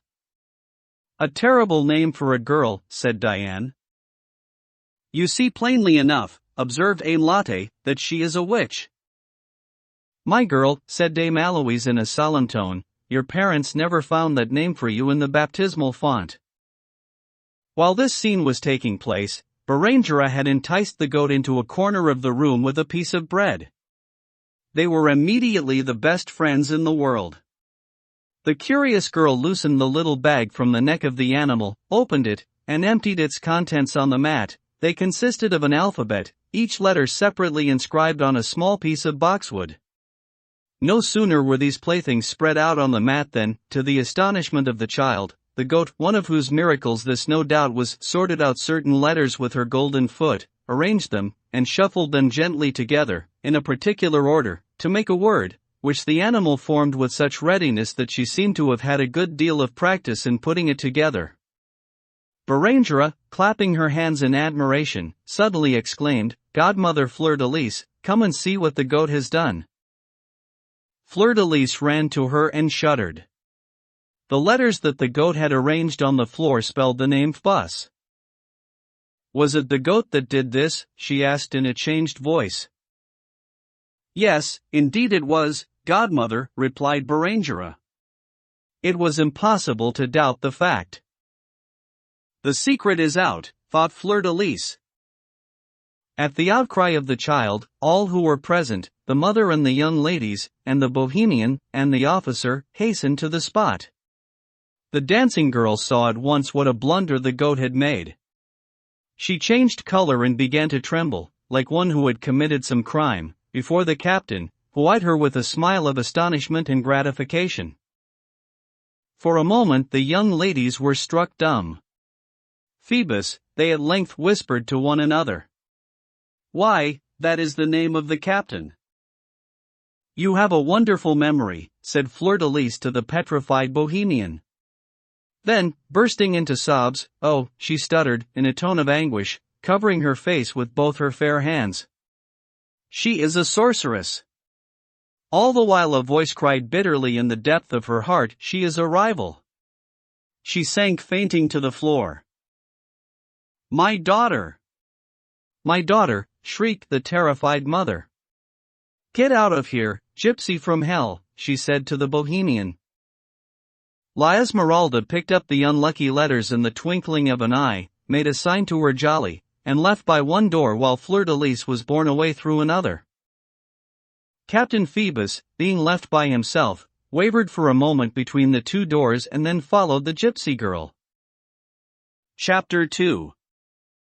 A priest and a philosopher are two different people. The priest, whom the young ladies had observed on the top of the North Tower leaning over the square and intently watching the Bohemians dance, was in fact the Archdeacon Claude Frollo. Our readers have not forgotten the mysterious cell that the Archdeacon had reserved for himself in that tower. I do not know, by the way, whether this is not the same cell whose interior may still be seen through a small square window on the east side, at about the height of a man, on the platform from which the towers rise. It is a small room, naked, empty, dilapidated, the ill-plastered walls of which are at the present day adorned with yellow engravings representing the facades of cathedrals. This hole is, I presume, inhabited conjointly by bats and spiders, and consequently a double war of extermination is carried on there against the unfortunate flies. Every day, an hour before sunset, the Archdeacon ascended the staircase of the tower and shut himself up in this cell, where he frequently passed entire nights. On this day, just as he had reached the low door of his retreat and put into the lock the little complicated key that he always carried with him in the pouch hanging at his side, the sounds of a tambourine and castanet struck his ear. These sounds came from the Place du Parvis.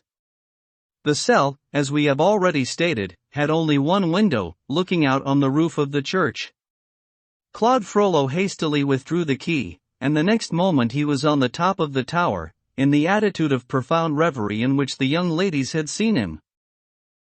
There he was, serious, motionless, absorbed, all eye, all ear, all thought. All Paris was at his feet, with the thousand spires of its buildings, and its circular horizon of gentle hills, with its river winding beneath its bridges and its people pouring through its streets, its cloud of smoke, and its mountain chain of roofs crowding close to Notre-Dame with their double slopes of mail. In this whole city the Archdeacon's eye sought just one point of the pavement, the Place du Parvis, and among the whole multitude just one figure, the Bohemian. It would have been difficult to decide what was the nature of that look, and of the fire that flashed from it. It was a fixed gaze, but full of trouble and perturbation. And yet, from the profound stillness of his whole body, scarcely shaken now and then by a mechanical shudder, as a tree by the wind, from the stiffness of his arms, more marble-like than the balustrade on which they leaned, from the petrified smile that contracted his face, you would have said that Claude Frollo had nothing alive about him but his eyes. The Bohemian was dancing. She made the tambourine spin around on the tip of her finger and threw it up in the air while she danced Provençal sarabands, light, agile, joyous, and not aware of the weight of that formidable look that fell straight down on her head. The crowd thronged around her, From time to time a man dressed in a yellow and red loose coat went around the circle of spectators to keep them back. He then seated himself in a chair, a few paces from the dancer, taking the head of the goat on his knees. This man seemed to be the companion of the Bohemian, but Claude Frollo could not from his elevated station distinguish his features. From the moment the archdeacon perceived this stranger his attention seemed to be divided between the dancer and him, and the gloom that overspread his countenance became deeper and deeper. All at once he started up, and a trembling ran through his whole frame. "Who can that man be?" he muttered. "Till now I have always seen her alone." Then he darted under the winding vault of the spiral staircase and descended. In passing the door of the belfry, which was open, he saw an object that struck him. It was Quasimodo, leaning out at one of the windows of those slated penthouses that resemble enormous blinds and intently looking down at the square. So entirely was he engrossed by the scene that he was not aware of the passing of his foster father. "Strange," murmured Claude. "Can it be the gypsy that he is watching so earnestly?" He continued to descend. In a few minutes the archdeacon, very preoccupied, entered the square by the door at the foot of the tower. "What has become of the Bohemian?" he inquired, mingling with a group of spectators the tambourine had attracted. "I do not know," replied one of them. "She has just disappeared. I rather think she went to give them a dance in that house over there. Someone called to her from there." Instead of the gypsy, on the same carpet whose arabesques had only a moment disappeared under her brilliant dance, the archdeacon now found only the man in the red and yellow coat, who, to earn in his turn a few small coins, moved around the circle, with his elbows against his hips, his head thrown back, his face flushed, his neck tense, and a chair between his teeth. On this chair was tied a cat, which a neighbor had lent for the purpose, and which, being frightened, was crying loudly.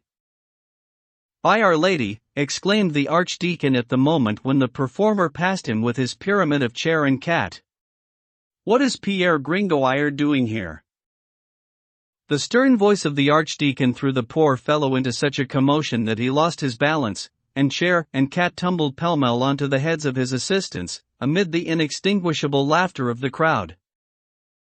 In all probability Master Pierre Gringoire, for sure enough it was he, would have had an ugly account to settle with the mistress of the cat and the owners of all the bruised and scratched faces around him, had he not availed himself of the confusion to slip away to the church after the archdeacon, who had motioned him to follow. The cathedral was already dark and deserted, and the lamps in the chapels began to twinkle like stars in the gloom.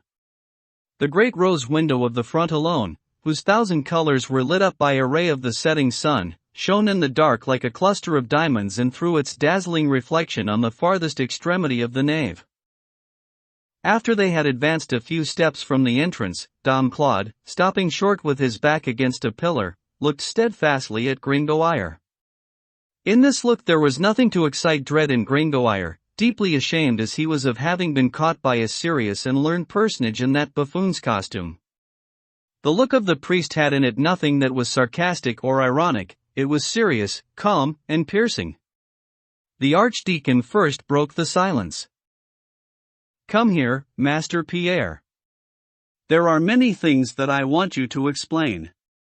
In the first place, how is it that I have not seen you for these 2 months, and that I find you in the public streets, dressed in such a costume, half red and half yellow, like a Caudebec apple?"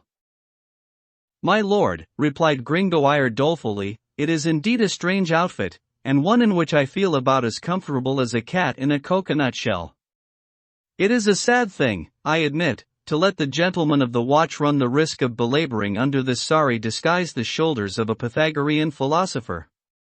But how can I help it, my reverend master?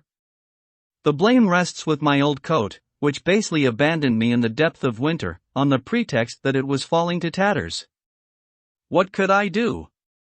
Civilization is not yet so far advanced that one may go stark naked, as Diogenes of old wished to do. Besides, a very harsh wind was blowing at the time, and the month of January is not a likely season to attempt to introduce this new fashion with any hope of success.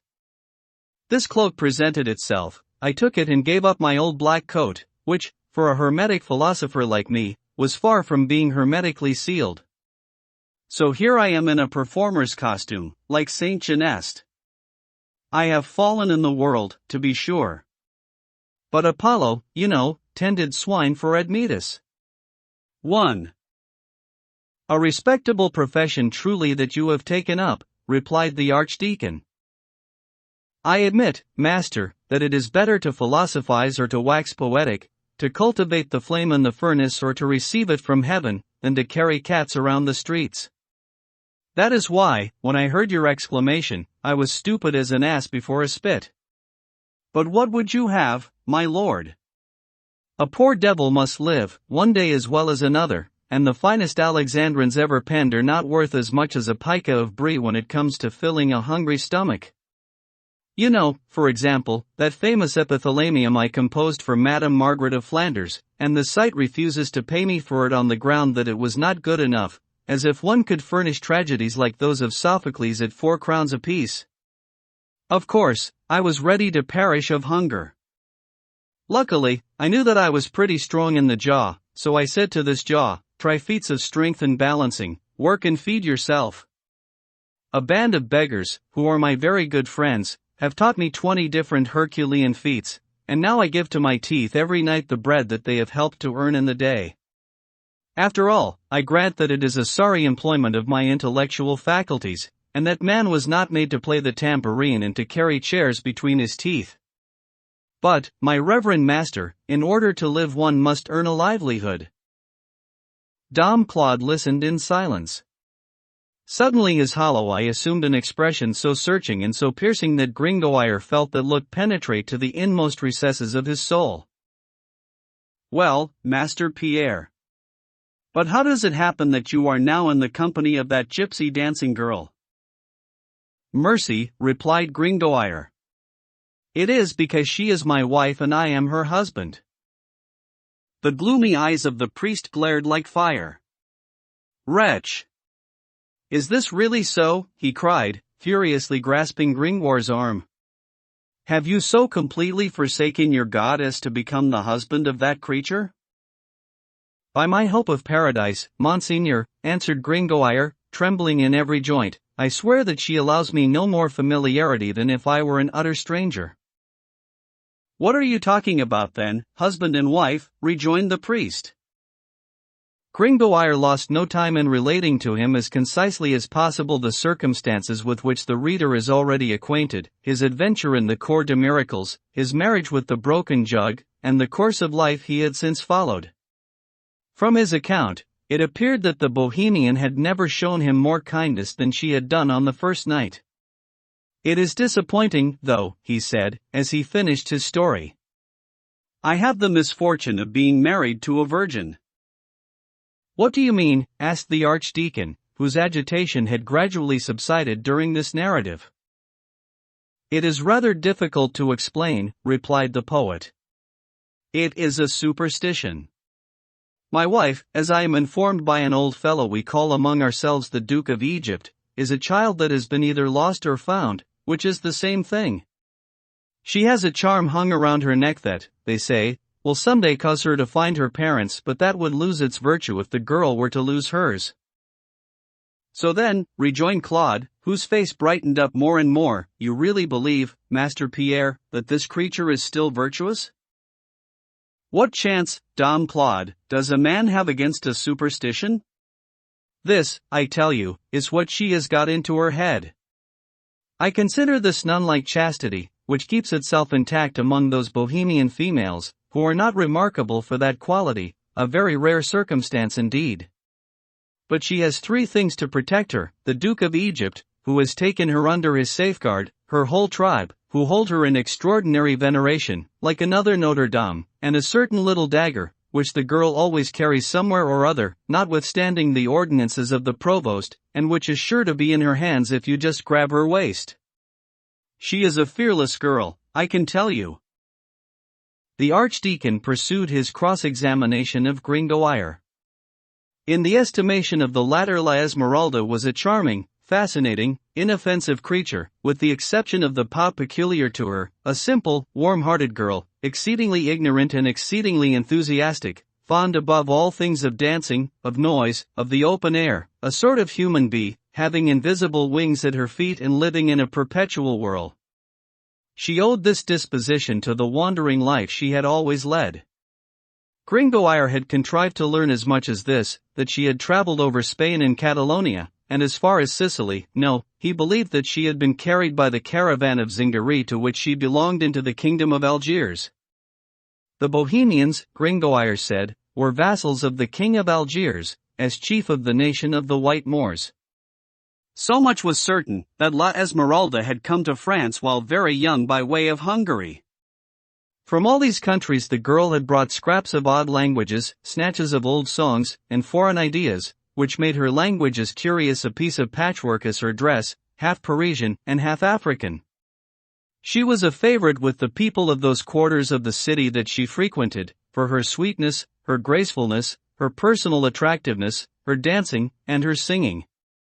She had a notion that in the whole city there were only two people who hated her, and of whom she often spoke with terror, the wretched recluse of the Tour Roland, who, for some reason or other, bore an implacable enmity to the gypsies and cursed the poor dancing girl whenever she passed her cell, and a priest, whom she never encountered without being frightened by his looks and language. This last intimation disturbed the archdeacon not a little, though Gringoire scarcely noticed his agitation, so completely had the lapse of 2 months effaced from the memory of the thoughtless poet the singular circumstances of that night when he first met the gypsy, and the presence of the archdeacon on that occasion. There was nothing else that the young dancer had reason to be afraid of. She never told fortunes, so she was safe from prosecutions for witchcraft, so frequently instituted against the gypsy women. And then Gringoire was as a brother to her, if not a husband. After all, the philosopher bore this kind of platonic marriage with great resignation. At any rate, he was sure of shelter and bread. Every morning he headed out from the headquarters of the tramps, mostly in the company of the gypsy girl. He assisted her in collecting her harvest of small coins in the streets. At night he returned with her to the same room, allowed her to lock herself up in her own cell, and slept the sleep of the righteous, a very easy life, he said, considering all things, and very favorable for reverie. And then, in his soul and conscience, the philosopher was not sure that he was not head over heels in love with the Bohemian. He loved her goat almost as dearly. It was a charming, gentle, clever, intelligent creature, in short, a learned goat. There was nothing more common in the Middle Ages than those learned animals, which excited general wonder and frequently brought their instructors to the stake. The sorceries of the golden-hoofed goat, however, were very innocent tricks. These Gringoire explained to the archdeacon, who appeared to be deeply interested by the details. It was enough, he said, in most cases, to hold the tambourine to the animal in such and such a way, to make it do what you wished. It had been trained in these performances by the girl, who was so extremely clever at the business that she had taken only 2 months to teach the goat to put together with block letters the word Phoebus. Phoebus, exclaimed the priest. Why Phoebus? God knows, replied Gringoire. Maybe she imagines that this word possesses some secret magic virtue. She frequently repeats it in an undertone when she thinks she is alone. Are you sure, inquired Claude, with his piercing look, that it is only a word, and not a name? Name. Whose name? Said the poet. How should I know? Rejoined the priest. I'll just tell you, Messire, what I am thinking. Those Bohemians are sorts of fire worshippers, thus Phoebus. That is not so clear to me as to you, Master Pierre. At any rate, it's a point I care very little about. Let her mutter her Phoebus as much as she pleases. This much is certain, that Jolly is almost as fond of me as of her mistress. Who is Jolly? Why, that is the goat. The archdeacon rested his chin on the points of his fingers and for a moment appeared to be lost in thought. Then, suddenly turning toward Gringoire, you swear, he said, that you have never touched her? What? The goat, asked Gringoire. No, the girl. Oh. My wife. I swear I never did. And you are often with her? Every evening for a full hour. Dom Claude knitted his brow. Oh. Oh. Solus cum sola non cognidabantur orare pater noster. Alone with each other, we cannot believe they recite the Our Father. Upon my life I might say the Pater, and the Ave Maria, and the Credo in Deum Patram Omnipotentem, or I believe in God Almighty, and she would take no more notice of me than a hen of a church. Swear to me, by the soul of your mother, cried the archdeacon with vehemence, that you have not touched this creature with the tip of your finger. I am ready to swear to it by the body of my father also. But, my reverend master, allow me to ask a question in turn. Speak. How can this concern you? The pale face of the archdeacon crimsoned like the cheek of a bashful girl. He paused for a moment before he replied, with visible embarrassment. Listen, Master Pierre Gringoire. You are not yet eternally lost, as far as I know. I take an interest in your welfare. Let me tell you, then, that the moment you lay a hand on that gypsy, that child of the devil, you become the vassal of Satan. It is the body, you know, that always plunges the soul into perdition. Woe betide you if you approach this creature. That is all. I tried once, Gringoire said, scratching his ear. It was the first day, but I was stung. You had the effrontery, Master Pierre. The priest's brow grew stormy once more. Another time, continued the poet with a smile, before going to bed, I looked through the keyhole, and I saw the most beautiful woman in a nightgown who ever made a bedspring cry out under her naked foot. Go to the devil. Now get out of here, cried the priest with a terrible look and, pushing the astonished Gringoire from him by the shoulders, he retreated hastily beneath the gloomy arcades of the cathedral. Chapter 3. The Bells. Ever since the morning of the pillory, the good people who lived in the neighborhood of Notre-Dame fancied that they noticed a great abatement in Quasimodo's ardor for bell ringing. Before that event the bells were going on all occasions. There were long tollings, which lasted from prime to compline, chimes for high mass, merry peals for a wedding or a christening, mingling in the air like an embroidery of all sorts of charming sounds. The old church, all quaking and all sonorous, seemed to keep up a perpetual rejoicing. You felt incessantly the presence of a spirit of noise and caprice, speaking by all these bronze mouths. This spirit seemed now to have forsaken its abode. The cathedral appeared sullen and silent. Holidays, funerals, and the like were marked merely by the tolling that the ritual required and no more. Of the double sound that makes a church, that of the organ within and of the bells without, the former alone was left. You would have said that there was no longer a musician in the belfries. Quasimodo was still there. But what had happened to him? Was it that the shame and despair of the pillory had stayed in his heart? Did he still feel in imagination the lash of the executioner, and had the despondency caused by such treatment extinguished even his passion for the bells? Or was it possible that Big Marie had a rival in the heart of the bell ringer of Notre Dame, and that she and her 14 sisters were neglected for a more beautiful and a more lovely object? It so happened that in this year of grace 1482 the Annunciation fell on Tuesday the 25th of March. On that day the air was so light and serene that Quasimodo felt the love for his bells revive. So he went up into the north tower, while below the beadle threw open the doors of the church, which were at that time formed of enormous slabs of oak, covered with leather, studded with nails of gilded iron, and adorned with carvings most cunningly wrought. Having reached the high loft of the belfry, Quasimodo gazed for some time at the 6 bells with a sad shake of the head, as if lamenting that some foreign object had intruded itself into his heart between them and him. But when he had set them in motion, when he felt this bunch of bells swinging in his hand, when he saw, for he could not hear, the palpitating octave running up and down that sonorous scale, like a bird hopping from twig to twig, when the demon of music, that demon that shakes a glittering quiver of stretti, trills, and arpeggios, had taken possession of the poor deaf bell ringer, he was once more happy.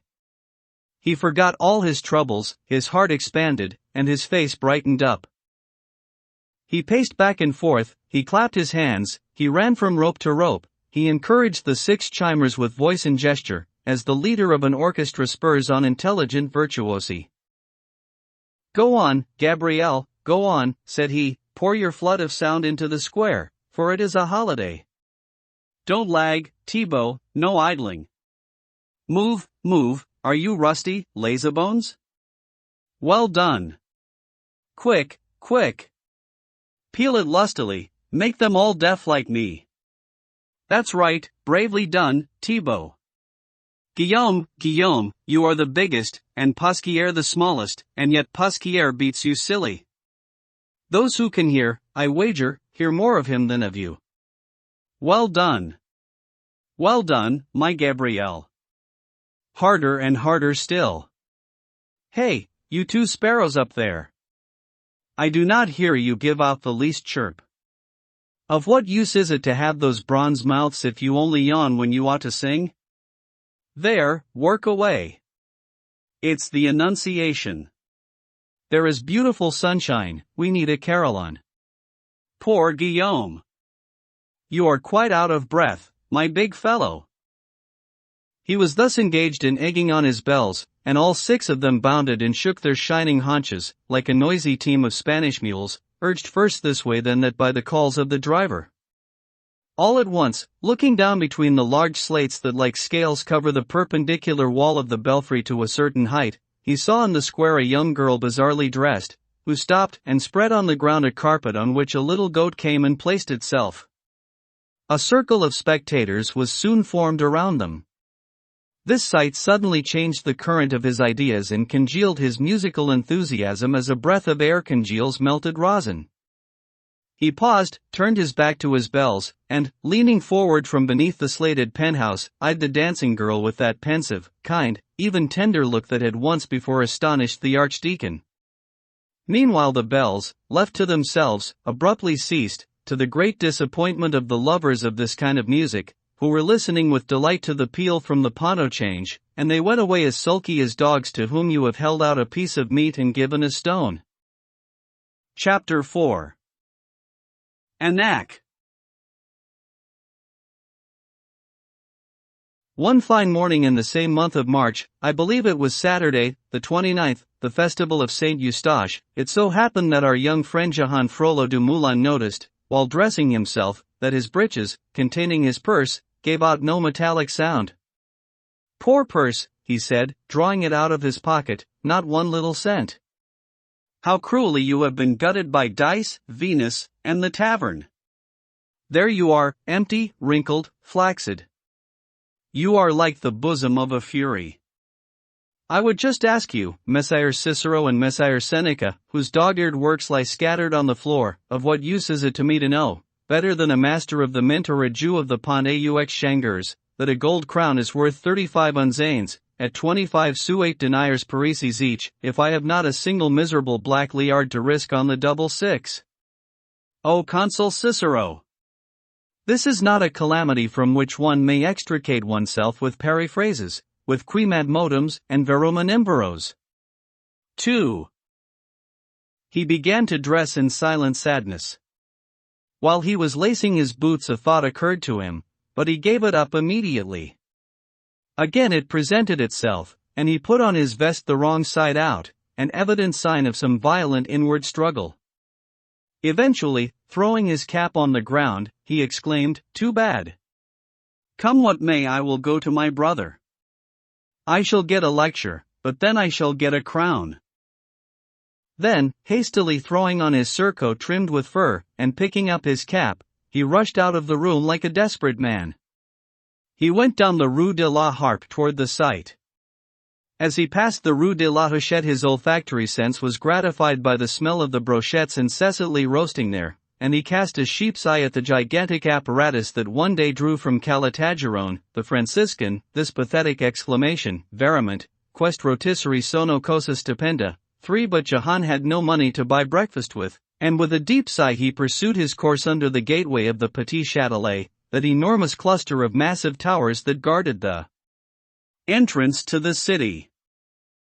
He did not even take the time to throw a stone in passing, as was then customary, at the mutilated statue of Perinet Leclerc, who had surrendered the Paris of Charles VI to the English, a crime for which his effigy, defaced by stones and covered with mud, did penance for 3 centuries as in a perpetual pillory at the corner of the Rues de la Harpe and de Bussy.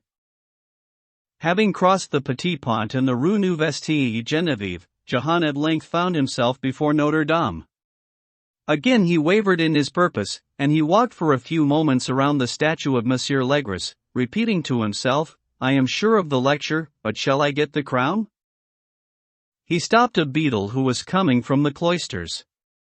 "Where is the Archdeacon of Joses?" he inquired. "I believe he is in his hideout in the tower," replied the beadle, "and I would not advise you to disturb him there, unless you have a message from a person such as the Pope or Monsieur the King." Jahan clapped his hands. "By Jupiter," he exclaimed, "a fine opportunity for seeing that famous den of sorcery." Determined by this reflection, he resolutely entered the little black door and began to ascend the winding stairs leading to the upper floors of the tower. "We shall see," he said to himself on the way. "By the whiskers of the Blessed Virgin, it must be a curious place, that cell that my reverend brother hides as carefully as his pudendum. They say that he has a roaring fire there sometimes to cook the philosopher's stone in. By God, I care no more about the philosopher's stone than about any old pebble, and I would rather find a savory omelette cooked in lard on his stove than the biggest philosopher's stone in the world." Having reached the pillar gallery, he stood puffing for a moment and then swore at the endless stairs by I don't know how many million cartloads of devils. Having somewhat vented his spleen, he recommenced his ascent by the little door of the North Tower, which is now closed to the public. Just after he had passed the bellroom, he came to a landing where there was a low arched door. Its surface was pierced by a narrow aperture that allowed him to make out a huge lock and iron armature. The curious who would like to see this door will recognize it by this inscription, carved in white letters into the dark wall, "I love Coralie, 1829. Signed Eugene." Signed is actually in the text.